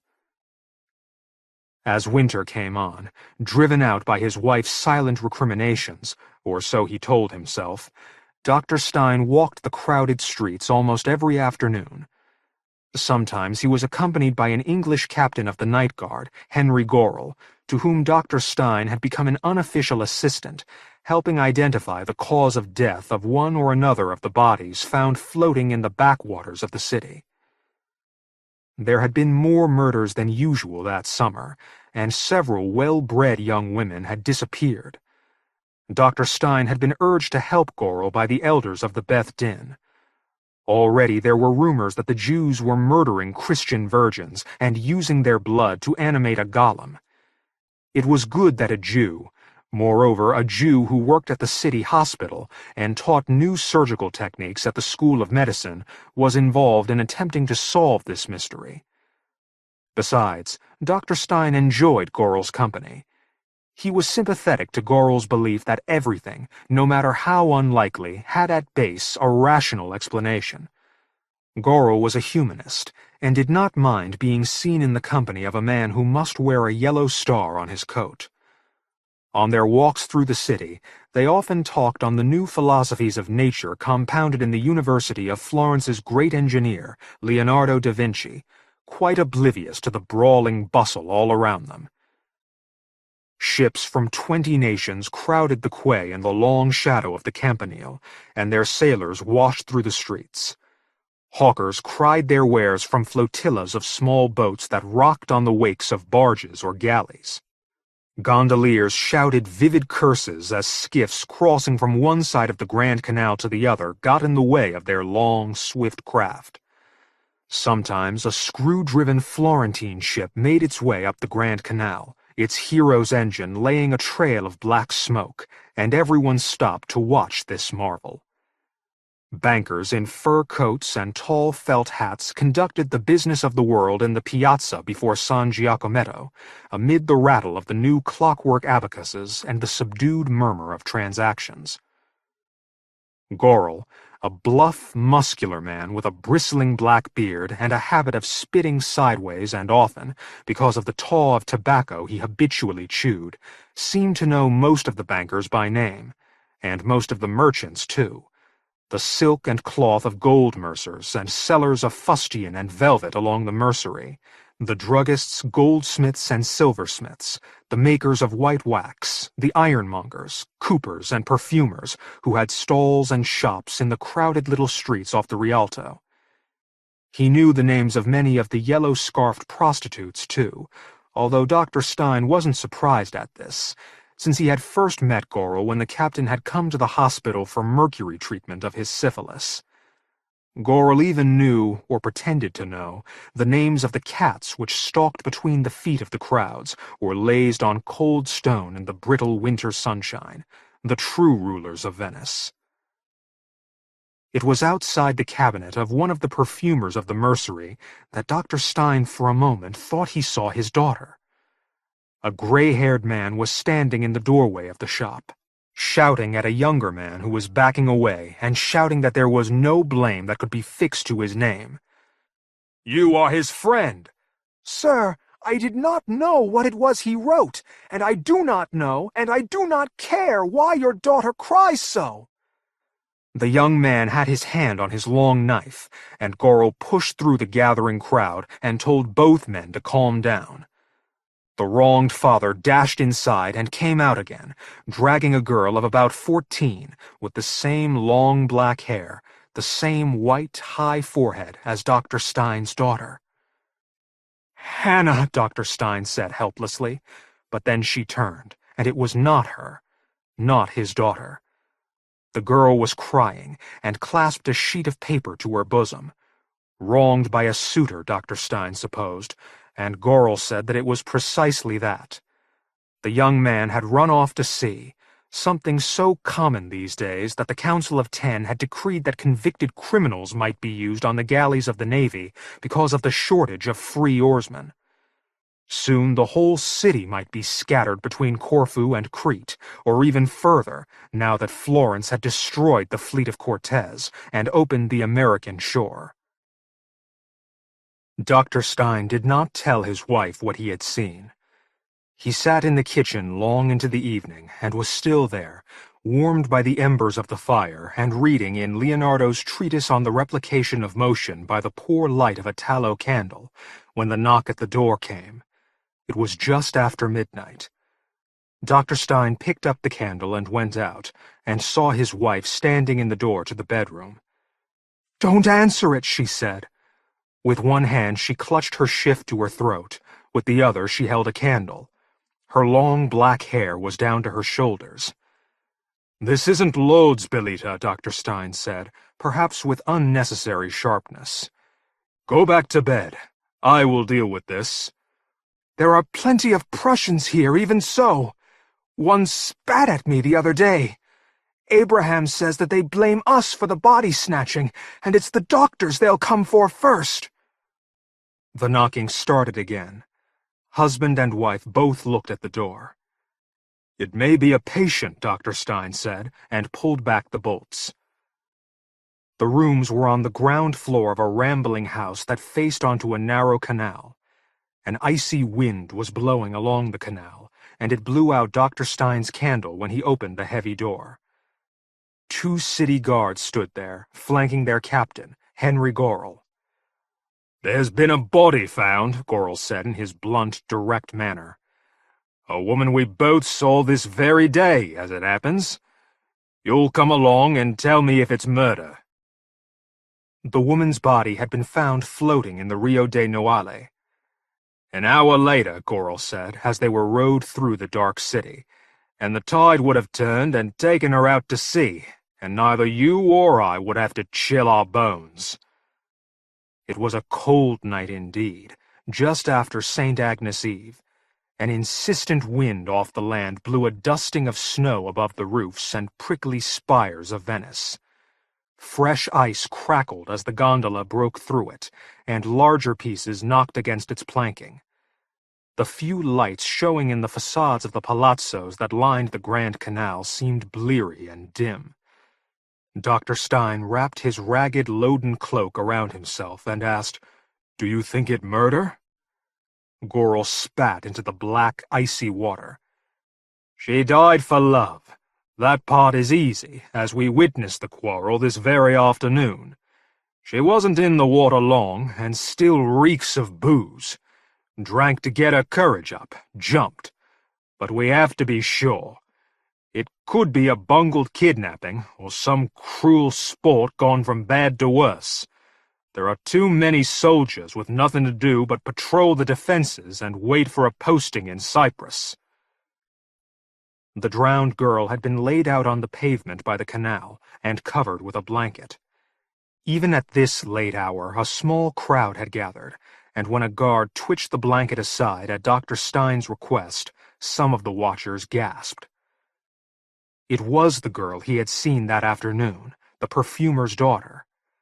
The soaked dress which clung to her body was white against the wet flags of the pavement. Her long black hair twisted in ropes about her face. There was a little froth at her mouth, and blue touched her lips. Dead, there was nothing about her that reminded Dr. Stein of his daughter. Dr. Stein felt the skin move over the bones of her hand, pressed one of her fingernails, closed her eyelids with thumb and forefinger. Tenderly, he covered her with the blanket again. "She's been dead less than an hour," he told Gorel. "There's no sign of a struggle, and from the flux at her mouth, I'd say it's clear she drowned." "Killed herself, most likely, unless someone pushed her in. The usual reason, I'd guess, which is why her boyfriend ran off to sea. Care to make a wager? We both know her story. I can find out if she was with child, but not here." Gorel smiled. "I forget that you people don't bet. On the contrary. But in this case, I fear you're right." Gorel ordered his men to take the body to the city hospital. As they lifted it into the gondola, he said to Dr. Stein, "She drank to get courage, then gave herself to the water. Not in this little canal. Suicides favor places where their last sight is a view, often of a place they love. We'll search the bridge at the Rialto. It is the only bridge crossing the Grand Canal, and the tide is running from that direction. But all the world crosses there, and if we're not quick, some beggar will have carried away her bottle and any notes she may have left. Come on, Doctor. We need to find out how she died before her parents turn up and start asking questions. I must have something to tell them, or they will go out looking for revenge." If the girl had jumped from the Rialto bridge, she had left no note there, or it had been stolen, as Gorel had predicted. Gorel and Dr. Stein hurried on to the city hospital, but the body had not arrived. An hour later, a patrol found the gondola tied up in a backwater. One guard was dead from a single sword cut to his neck. The other was stunned and remembered nothing. The drowned girl was gone.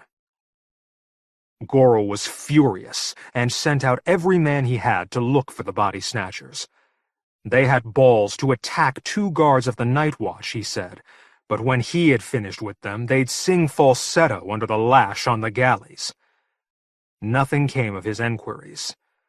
The weather turned colder, and an outbreak of pleurisy meant that Dr. Stein had much work in the hospital. He thought no more about it until a week later, when Gorel came to see him. "She's alive," Gorel said. "I've seen her." "A girl like her, perhaps." For a moment, Dr. Stein saw his daughter running towards him, arms widespread. He said, "I don't make mistakes. There was no pulse, her lungs were congested with fluid, and she was as cold as the stones on which she lay." Gorel spat. "She's walking around dead, then. Do you remember what she looked like?" "Vividly." "She was the daughter of a perfumer, one Filippo Rompiassi, a member of the Great Council, although of the 2,500 who have that honor, I'd say he has about the least influence. A noble family so long fallen on hard times that they have had to learn a trade. Karl had little time for the numerous aristocracy of Venice, who, in his opinion, spent more time scheming to obtain support from the Republic than playing their part in governing it. "Still," he said, scratching at his beard, "it'll look very bad that the daughter of a patrician family walks around after having been pronounced dead by the doctor in charge of her case." "I don't recall being paid," Dr. Stein said. Karl spat again. "Would I pay someone who can't tell the quick from the dead? Come and prove me wrong, and I'll pay you from my own pocket. With a distinguished surgeon as witness, I can draw up a docket to end this matter." The girl was under the spell of a mountebank who called himself Dr. Pretorius, although Karl was certain that it wasn't the man's real name. "He was thrown out of Padua last year for practicing medicine without a license, and was in jail in Milan before that. I've had my eye on him since he came ashore on a Prussian coal barge this summer. He vanished a month ago, and I thought he'd become some other city's problem. Instead, he went to ground. Now he proclaims this girl to be a miraculous example of a new kind of treatment." There were many mountebanks in Venice. Every morning and afternoon there were 5 or 6 stages erected in the Piazza San Marco for their performances and convoluted orations, in which they praised the virtues of their peculiar instruments, powders, elixirs, and other concoctions. Venice tolerated these madmen, in Dr. Stein's opinion, because the miasma of the nearby marshes befuddled the minds of her citizens, who besides were the most vain people he had ever met, eager to believe any promise of enhanced beauty and longer life. Unlike the other mountebanks, Dr. Pretorius was holding a secret court. He had rented a disused wine store at the edge of the Prussian Fondaco, a quarter of Venice where ships were packed tightly in the narrow canals, and every other building was a merchant's warehouse. Even walking beside a captain of the city guard, Dr. Stein was deeply uneasy there, feeling that all eyes were drawn to the yellow star he must by law wear, pinned to the breast of his surcoat. There had been an attack on the synagogue just the other day, and pig shit had been smeared on the mezuzah fixed to the doorpost of a prominent Jewish banker. Sooner or later, if the body snatchers were not caught, a mob would sack the houses of the wealthiest Jews on the excuse of searching out and destroying the fabled golem, which existed nowhere but in their inflamed imaginations. Along with some 50 others, mostly rich old women and their servants, Karl and Dr. Stein crossed a high-arched bridge over a dark, silently running canal, and after paying a ruffian a soldi each for the privilege, entered through a gate into a courtyard lit by smoky torches. Once the ruffian had closed and locked the gate, 2 figures appeared at a tall open door that was framed with swags of red cloth. One was a man dressed all in black, with a mop of white hair. Behind him, a woman in white lay half submerged in a kind of tub packed full of broken ice. Her head was bowed, and her face hidden by a fall of black hair. Karl nudged Dr. Stein and said that this was the girl. "She looks dead to me. Anyone who could sit in a tub of ice and not burst to bits through shivering must be dead." "Let's watch and see," Karl said, and lit a foul-smelling cigarillo. The white-haired man, Dr. Pretorius, welcomed his audience and began a long, rambling speech. Dr. Stein paid only a little attention, being more interested in the speaker. Dr. Pretorius was a gaunt, bird-like man with a clever, lined face and dark eyes under shaggy brows, which knitted together when he made a point. He had a habit of stabbing a finger at his audience, of shrugging and laughing immodestly at his own boasts. He did not, Dr. Stein was convinced, much believe his speech, a curious failing for a mountebank. Dr. Pretorius had the honor, it appeared, of introducing the true bride of the sea, one recently dead, but now animated by an ancient Egyptian science. There was much on the long quest he had made in search of the secret of this ancient science, and the dangers he had faced in bringing it here and in perfecting it. He assured his audience that as it had conquered death, the science he had perfected would also conquer old age, for was that not the slow victory of death over life? He snapped his fingers and, as the tub seemed to slide forward of its own accord into the torchlight, invited his audience to see for themselves that the Bride of the Sea was not alive. Strands of kelp had been woven into the drowned girl's thick black hair. Necklaces layered at her breast were of seashells of the kind that anyone could pick from the beach at the mouth of the lagoon. Dr. Pretorius pointed to Dr. Stein, called him out. "I see we have here a physician. I recognize you, sir. I know the good work that you do at the Pieta, and the wonderful new surgical techniques you have brought to the city.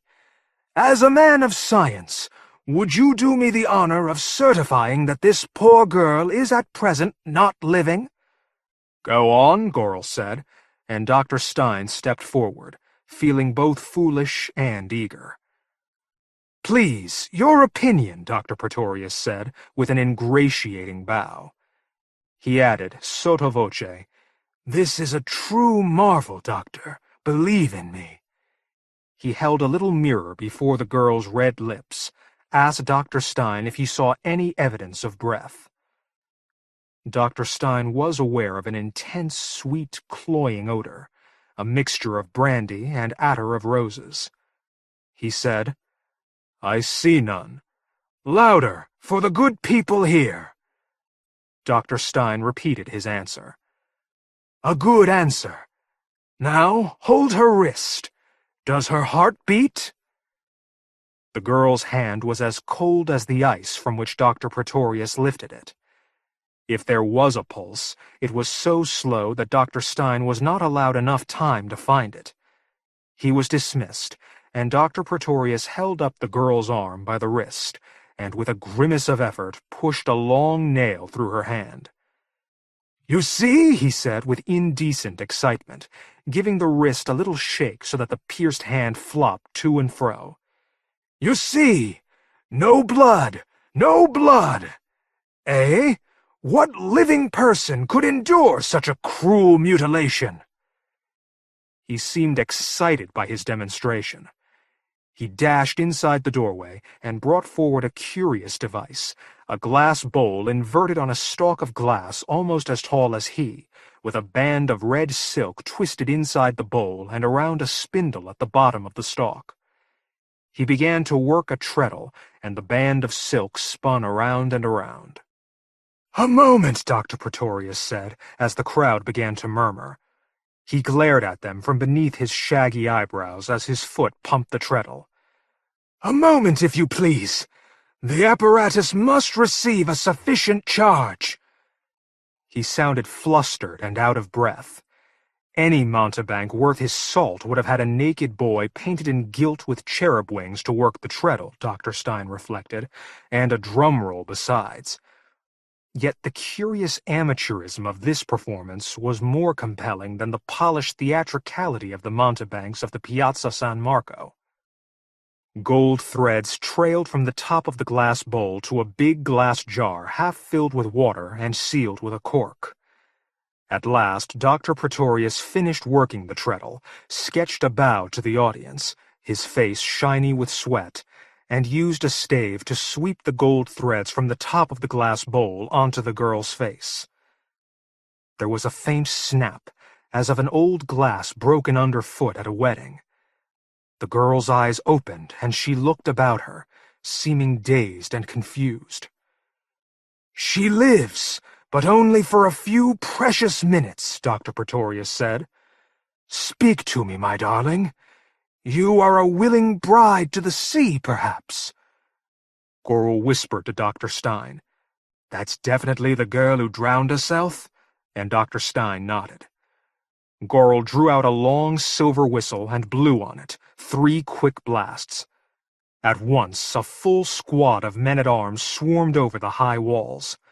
Some of the old women in the audience started to scream. The ruffian in charge of the gate charged at Karl, who drew a repeating pistol with a notched wheel over its stock. He shot 3 times, the wheel ratcheting around as it delivered fresh charges of powder and shot to the chamber. The ruffian was thrown onto his back, already dead as the noise of the shots echoed in the courtyard. Gorrel turned and leveled the pistol at the red-cloaked doorway, but it was on fire, and Dr. Pretorius and the dead girl in her tub of ice were gone. Gorrel and his troops put out the fire and ransacked the empty wine store. It was Dr. Stein who found the only clue, a single broken seashell by a hatch that, when lifted, showed black water a few braccia below, a passage that Gorrel soon determined led out into the canal. Dr. Stein could not forget the dead girl, the icy touch of her skin, her sudden start into life, the confusion in her eyes. Gorrel thought that she only seemed alive, that her body had been preserved perhaps by tanning, that the shine in her eyes was glycerin, the bloom on her lips pigment of the kind the apothecaries made of powdered beetles. The audience wanted to believe it would see a living woman, and the flickering candles would make her seem to move. You'll be a witness, I hope. I touched her, Dr. Stein said. She was not preserved. The process hardens the skin. We keep meat by packing it in snow in winter, Gorrel said. Also, I have heard that there are magicians in the far Indies who can fall into so deep a trance that they do not need to breathe. We know she is not from the Indies. I would ask why so much fuss was made of the apparatus. It was so clumsy that it seemed to me to be real. I'll find him, Gorrel said, and we will have answers to all these questions. But when Dr. Stein saw Gorrel 2 days later and asked about his enquiries into the Pretorius affair, the English captain shook his head and said, I have been told not to pursue the matter. It seems the girl's father wrote too many begging letters to the Great Council, and he has no friends there. Further than that, I'm not allowed to say. Gorrel spat and said with sudden bitterness, You can work here 25 years, Stein, and perhaps they'll make you a citizen, but they will never make you privy to their secrets. Someone in power believes Dr. Pretorius's claims, then. I wish I could say. Do you believe him? Of course not. But it was not true, and Dr. Stein immediately made his own enquiries. He wanted to know the truth, and not, he told himself, because he had mistaken the girl for his daughter. His interest was that of a doctor, for if death could be reversed, then surely that was the greatest gift a doctor could possess. He was not thinking of his daughter at all. His enquiries were first made amongst his colleagues at the city hospital, and then in the guild hospitals and the new hospital of the Arsenal. Only the director of the last was willing to say anything, and warned Dr. Stein that the man he was seeking had powerful allies. So I have heard, Dr. Stein said. He added recklessly, I wish I knew who they were. The director was a pompous man, placed in his position through politics rather than merit. Dr. Stein could see that he was tempted to divulge what he knew, but in the end he merely said, Knowledge is a dangerous thing. If you would know anything, start from a low rather than a high place. Don't overreach yourself, Doctor. Dr. Stein bridled at this, but said nothing. He sat up through the night, thinking the matter over. This was a city of secrets, and he was a stranger, and a Jew from Prussia to boot. His actions could easily be mistaken for those of a spy, and he was not sure that Gorrel could help him if he was accused. Gorrel's precipitous attempt to arrest Dr. Pretorius had not endeared him to his superiors after all. Yet Dr. Stein could not get the drowned girl's face from his mind, the way she had given a little start, and her eyes had opened under the tangle of gold threads. Tormented by fantasies in which he found his daughter's grave and raised her up, he paced the kitchen, and in the small hours of the night it came to him that the director of the Arsenal Hospital had spoken the truth, even if he had not known it. In the morning, Dr. Stein set out again, saying nothing to his wife of what he was doing. He had realized that Dr. Pretorius must need simples and other necessaries for his trade, and now he went from apothecary to apothecary with the mountebank's description. Dr. Stein found his man late in the afternoon in a mean little shop in a calle that led off a square dominated by the brightly painted facade of the new church of Santa Maria di Miracoli. The apothecary was a young man with a handsome face, but small, greedy eyes. He peered at Dr. Stein from beneath a fringe of greasy black hair, and denied knowing Dr. Pretorius with such vehemence that Dr. Stein did not doubt he was lying. A soldi soon loosened his tongue. He admitted that he might have such a customer as Dr. Stein described, and Dr. Stein asked at once, "Does he buy alum and oil?" The apothecary expressed surprise. "He is a physician, not a tanner." "Of course," Dr. Stein said, hope rising in him. A second soldi bought Dr. Stein the privilege of delivering the mountebank's latest order, a jar of sulfuric acid nested in a straw cradle. The directions given by the apothecary led Dr. Stein through an intricate maze of calles and squares, ending in a courtyard no bigger than a closet, with tall buildings soaring on either side, and no way out but the narrow passage by which he had entered. Dr. Stein knew he was lost, but before he could turn to begin to retrace his steps, someone seized him from behind. An arm clamped across his throat. He struggled and dropped the jar of acid, which, by great good luck and the straw padding, did not break. Then he was on his back, looking up at a patch of gray sky which seemed to rush away from him at great speed, dwindling to a speck no bigger than a star. Dr. Stein was woken by the solemn tolling of the curfew bells. He was lying on a moldering bed in a room muffled by dusty tapestries and lit by a tall tallow candle. His throat hurt and his head ached. There was a tender swelling above his right ear, but he had no double vision or dizziness. Whoever had hit him had known what they were about. The door was locked, and the windows were closed by wooden shutters nailed tightly shut. Dr. Stein was prying at the shutters when the door was unlocked, and an old man came in. He was a shriveled gnome in a velvet tunic and doublet more suited to a young gallant. His creviced face was drenched with powder, and there were hectic spots of rouge on his sunken cheeks. "My master will talk with you," this ridiculous creature said. Dr. Stein asked where he was, and the old man said that it was his master's house. "Once it was mine, but I gave it to him. It was his fee." "Ah, you were sick, and he cured you." "I was cured of life. He killed me and brought me back, so that I will live forever in the life beyond death. He's a great man." "What's your name?" The old man laughed. He had only one tooth in his head, and that a blackened stump. "I've yet to be christened in this new life. Come with me." They mounted a wide marble stair that wound through the middle of what must be a great palazzo. 2 stories below was a floor tiled black and white like a chessboard.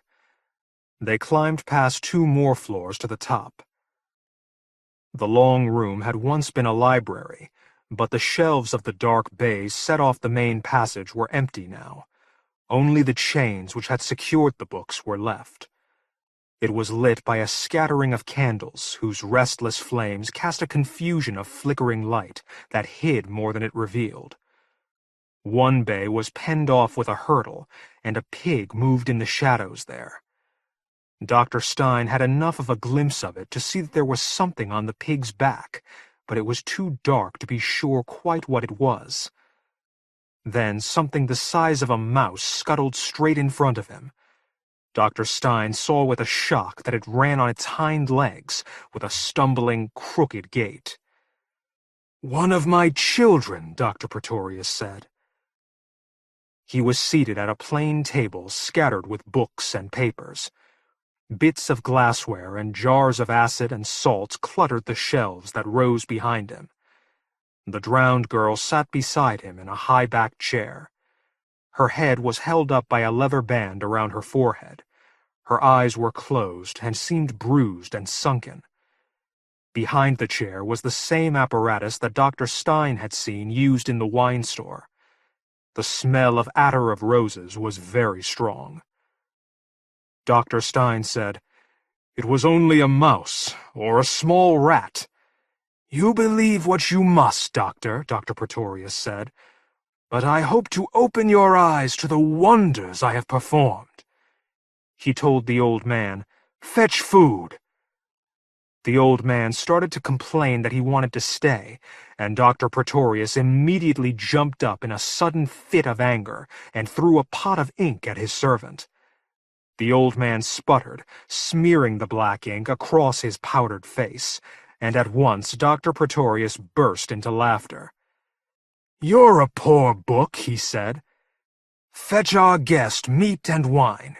It's the least I can do," he told Dr. Stein. "Did you come here of your own will, by the way?" "I suppose the apothecary told you that I asked for you. That is, if he was an apothecary."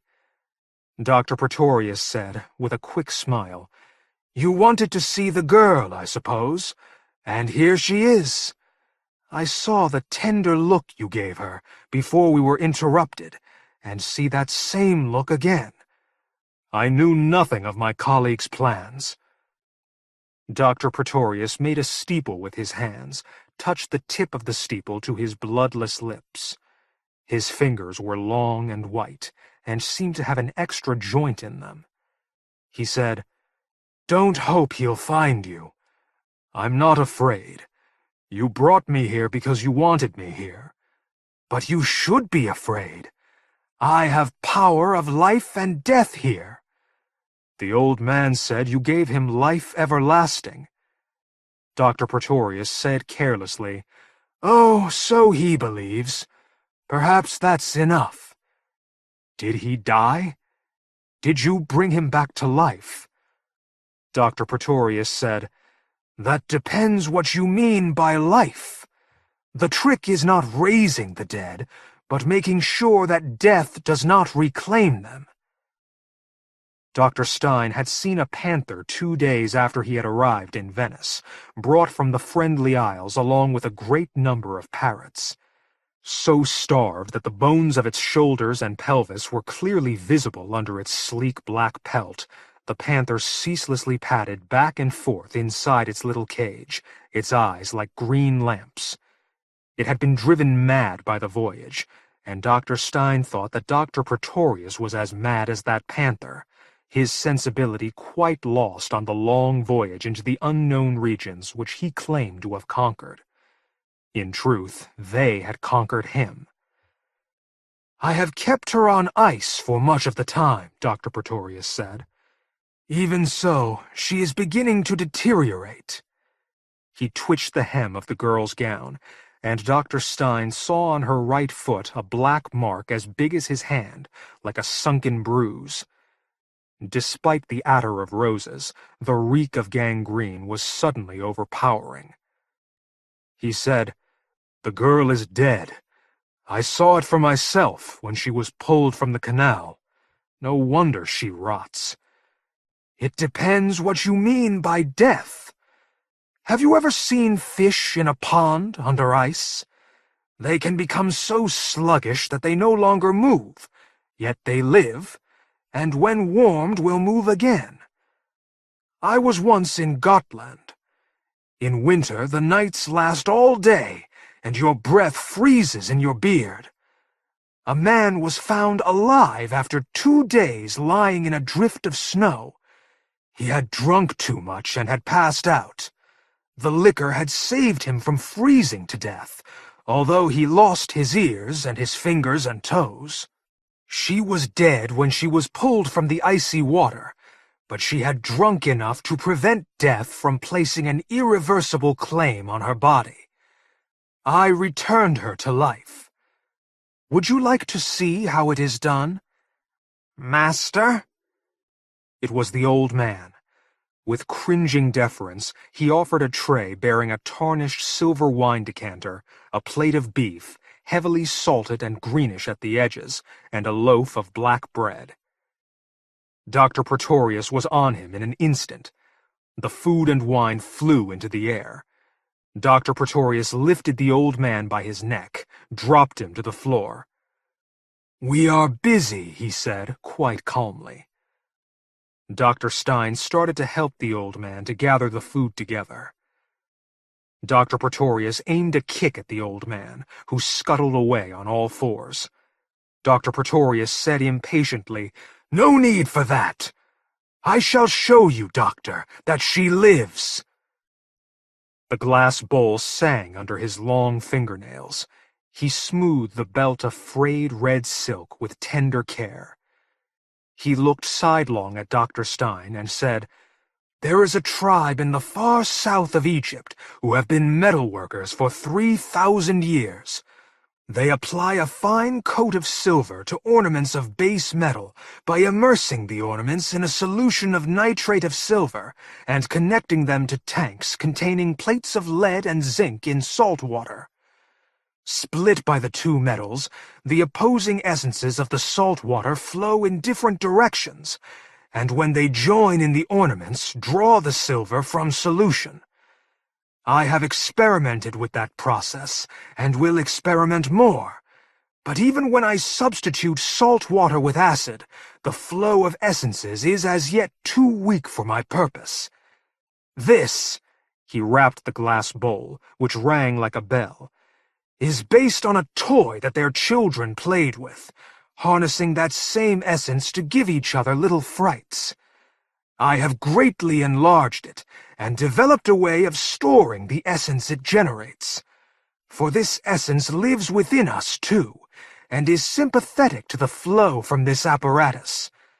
By its passage through the glass, the silk generates that essence, which is stored here in this jar. Look closely, if you will. It is only ordinary glass and ordinary water, sealed by a cork, but it contains the essence of life. What do you want of me? I have done much alone, but, Doctor, we can do so much more together. Your reputation is great. I have the good fortune to be allowed to teach the physicians here some of the techniques I learned in Prussia, but no surgeon would operate on a corpse. You are too modest. I have heard the stories of the man of clay your people can make to defend themselves. I know it is based on truth. Clay cannot live, even if bathed in blood, but a champion buried in the clay of the earth might be made to live again, might he not?" Dr. Stein understood that the mountebank believed his own legerdemain. He said, "I see that you have great need of money. A man of learning would only sell books in the most desperate circumstances, but all the books in this library have gone. Perhaps your sponsors are disappointed and do not pay what they have promised, but it is no business of mine." Dr. Pretorius said sharply, "The fancies in those books were 1,000 years old. I have no need of them. And it might be said that you owe me money. Interruption of my little demonstration cost me at least 20 ducats, for there were at least that many dowagers eager to taste the revitalizing essence of life. So I think that you are obliged to help me, eh? Now watch and wonder." Dr. Pretorius began to work the treadles of his apparatus. The sound of his labored breathing and the soft tearing sound made by the silk belt as it revolved around and around filled the long room. At last, Dr. Pretorius twitched the gold wires from the top of the glass bowl so that they fell across the girl's face. In the dim light, Dr. Stein saw the snap of a fat blue flame that for a moment jumped amongst the ends of the wires. The girl's whole body shuddered. Her eyes opened. "A marvel," Dr. Pretorius said, panting from his exercise. "Each day she dies. Each night I bring her to life." The girl looked around at his voice. The pupils of her eyes were of different sizes. Dr. Pretorius slapped her face until a faint bloom appeared on her cheeks. "You see? She lives! Ask her a question, anything. She has returned from death, and there is more in her head than in yours or mine. Ask!" "I have nothing to ask," Dr. Stein said. "She knows the future. Tell him about the future," he hissed into the girl's ear. The girl's mouth worked. Her chest heaved as if she was pumping up something inside herself. Then she said in a low whisper, "It is the Jews that will be blamed." Dr. Stein said, "That's always been true." "But that's why you're here, isn't it?" Dr. Stein met Dr. Pretorius's black gaze. "How many have you killed in your studies?" "Oh, most of them were already dead. They gave themselves for science, just as in the ancient days young girls were sacrificed for the pagan gods. Those days are gone. Greater days are to come. You will help. I know you will. Let me show you how we will save her. You will save her, won't you?" The girl's head was beside Dr. Pretorius's. They were both looking at Dr. Stein. The girl's lips moved, mumbling over two words. A cold mantle crept across Dr. Stein's skin. He had picked up a knife when he had stooped to help the old man, and now, if he could, he had a use for it. Dr. Pretorius led Dr. Stein to the pen where the pig snuffled in its straw. He held up a candle, and Dr. Stein saw clearly, for an instant, the hand on the pig's back. Then the creature bolted into shadow. It was a human hand, severed at the wrist, poking out of the pink skin of the pig's back as if from a sleeve. It looked alive, the nails suffused, the skin as pink as the pig's skin. "They don't last long," Dr. Pretorius said. He seemed pleased by Dr. Stein's shock. "Either the pig dies or the limb begins to rot. There is some incompatibility between the two kinds of blood.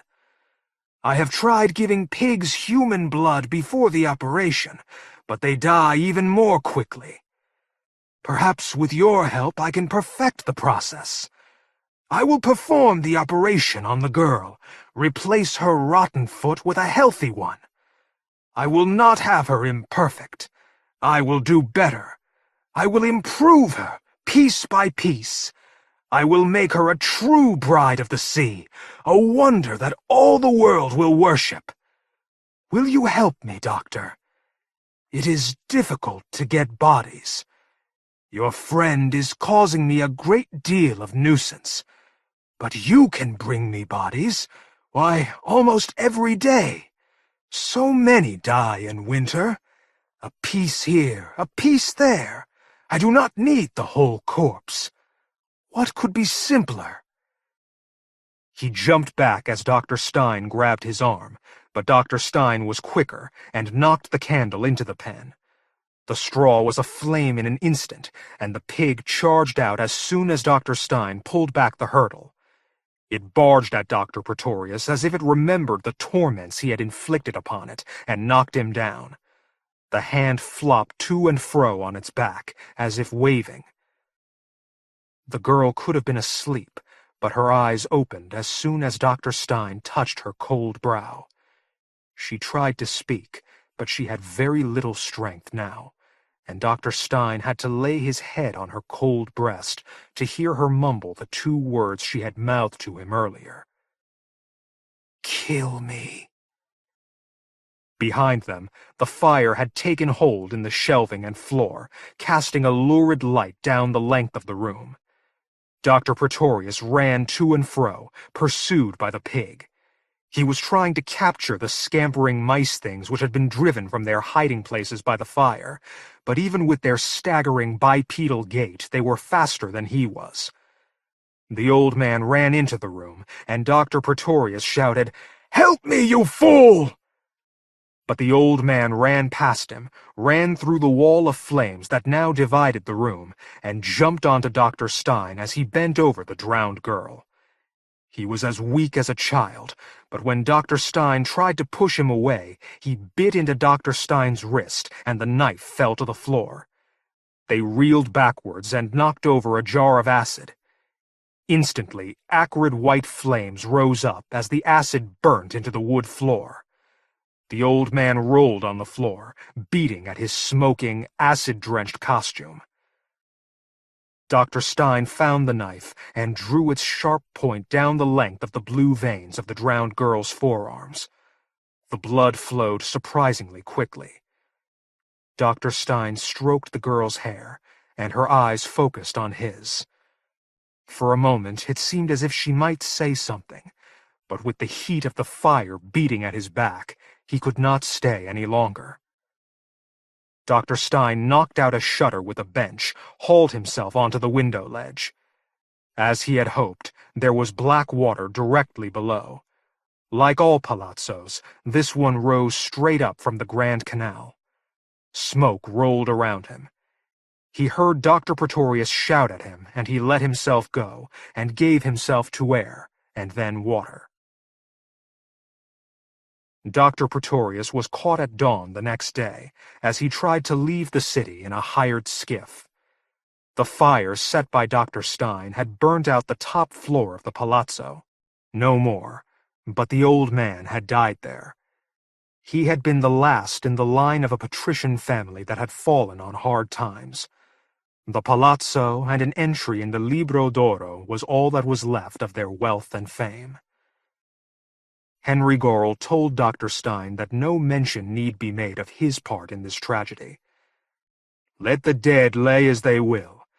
There's no need to disturb them with fantastic stories." "Yes," Dr. Stein said, "the dead should stay dead." He was lying in his own bed, recovering from a rheumatic fever brought about by the cold waters into which he had plunged on his escape. Winter sunlight pried at the shutters of the white bedroom, streaked the fresh rushes on the floor. "It seems that Pretorius does have friends," Gorrell said. "There won't be a trial and an execution, much as he deserves both. He's going straight to the galleys, and no doubt after a little while he will contrive, with some help, to escape. That's the way of things here. His name wasn't really Pretorius, of course. I doubt if we'll ever know where he came from. Unless he told you something of himself." Outside the bedroom, there was a clamor of voices as Dr. Stein's wife welcomed in Abraham Soncino and his family, and the omelets and other egg dishes they had brought to begin the week of mourning. Dr. Stein said, "Pretorius claimed that he was in Egypt before he came here." "Yes, but what adventurer was not, after the Florentines conquered it and let it go? Besides, I understand that he stole the apparatus not from any savage tribe, but from the great engineer of Florence himself. What else did he say? I'd know all, not for the official report, but my peace of mind." "There aren't always answers to mysteries," Dr. Stein told his friend.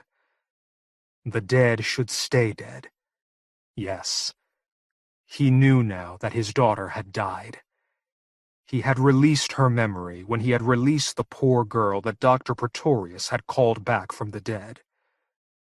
Tears stood in his eyes, and Gorrell clumsily tried to comfort him, mistaking them for tears of grief.